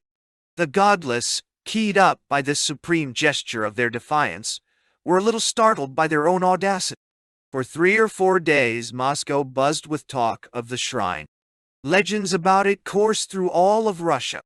Then it was forgotten. No clearer demonstration of the general indifference to religion and the helplessness of the dwindling number of believers could have been given. Russians were infinitely more concerned with the loss of their strips of private land and other economic possessions than the demolition of their icon. The renewed drive against religion drew more attention abroad than any other phase of Stalin's great offensive. Inside Russia, it was a very minor note in the picture. The business of a handful of fanatic godless and a small sector of the believers. My Russian friends and closer acquaintances were most of them writers, actors, dancers, technicians. I saw a good deal of the impact of the mounting difficulties of living through their effect on these people. The promises of higher living standards, meticulously outlined in the original plan, were never so much as mentioned now. Human destiny seemed reduced to impersonal figures and skeleton percentages. Amusement and the simple amenities of life were politically immoral. The theater and literature took on a more somber, desperate tinge, became in fact as coldly abstract as the graphs and percentages on the front page. Plays carried over from the NEP period, if they emphasized private instead of social emotion, were for the most part stamped out.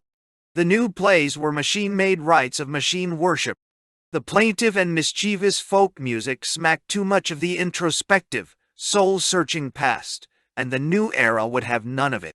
It became practically counter-revolutionary to sing it or to play it on the accordion. The vigorous, self-confident revolutionary tunes had right of way. If the population thirsted for its ancient melodies, so much the worse for their backward gullets. Even Tchaikovsky was kicked out as too sentimental. The depredations of know-nothing fanaticism in the domains of culture occupied a large place in my personal view of the Soviet landscape. My own interests and contacts were disproportionately in those areas of Russian life. The increase of literacy among the Uzbeks or Samoyeds was automatically bracketed in my mind with the rapid deterioration of literary and journalistic standards. Reading was not an abstract value, but related to the books and papers available to the newly literate. I could not help viewing those figures on enlarged cinema and theatrical facilities for remoter towns in direct relation to the type of pictures and plays permitted by the censors. But the afflictions in the cultural domains ran truly parallel with conditions in most other departments of life. Under the dictatorship of the proletariat, existence is so integrated that close observation of one sector gives an accurate clue to all the rest, just as the pulse may be taken on any vein as an index to the condition of the whole body. The novelist, Boris Pilnyak, was singled out for an organized attack on the literary front. He had been overtaken by the worst disaster that can befall a Soviet writer. He was being praised by the wrong people abroad. Accidentally, the manuscript of his story Mahogany had gotten to Berlin and been published there before it was issued in Moscow. It was a too realistic description of the difficulties and desperations of life in a Soviet provincial town, and the Russian émigré press was moved to say nice things about it. No sooner had one Soviet paper given the signal, therefore, than the entire press and the whole writing fraternity converged on Pilnyak in a yelping pack. The politicians of literature, organized in RAP, Association of Proletarian Writers, led the onslaught. Every writer with an active will to survive was obliged in self-defense to spit at Pilnyak. All but a few did, and the conspicuous abstention of the intrepid few marked them as class enemies. Neither the content nor the quality of the story in question mattered. Few of those who barked angrily had even read it. Their synthetic indignation was distinctly second-hand. Ultimately, the self-same story, only slightly medicated, was woven into the novel The Volga Flows to the Caspian Sea, and was praised by the very critics who now snarled at the author. Rap, in English, the name is singularly appropriate, had set out to achieve the seizure of power in literature. The narrow orthodoxy of this period made that objective all too easy. According to its catechism, it was not enough for an artist to approve and celebrate the communist goal. He must devote himself to the prescribed details of the immediate economic and political methods for reaching that goal. Indeed, emphasis on the freedom and beauty to come was in Rap's opinion a waste of artistic energy that should be invested in practical tasks. Enough of the sky and the strangeness of things. Give us more plain nails. The Rap poet Bezimensky shrieked.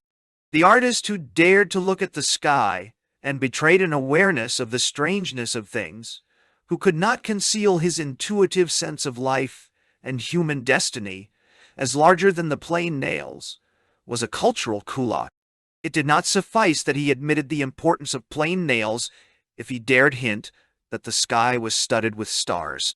At the head of Rap, and by that token the Stalin of Soviet culture, was a certain Leopold Auerbach, whose literary style, according to Max Eastman, has that rare and generous quality that you sometimes find in a business college sophomore studying to become a publicity writer for a scenic railway. That good-natured pedestrian pedant, Sergei Dinamov, was raised to editorship of the AL, powerful literary gazette. Third-rate journalist with a talent for toe-licking and a good memory for the latest official theses became the czars in every branch of creative art. I met Pilnyak about this time. A big, blond, unwieldy fellow with a huge smile and a huge appetite for wine, women, and life. Arrested for counter-revolution and embezzlement in 1937. Though he had Volga German blood in his veins, he was Russian in a salty, elemental way, one of those who could scarcely breathe, let alone write, except on and about his native soil.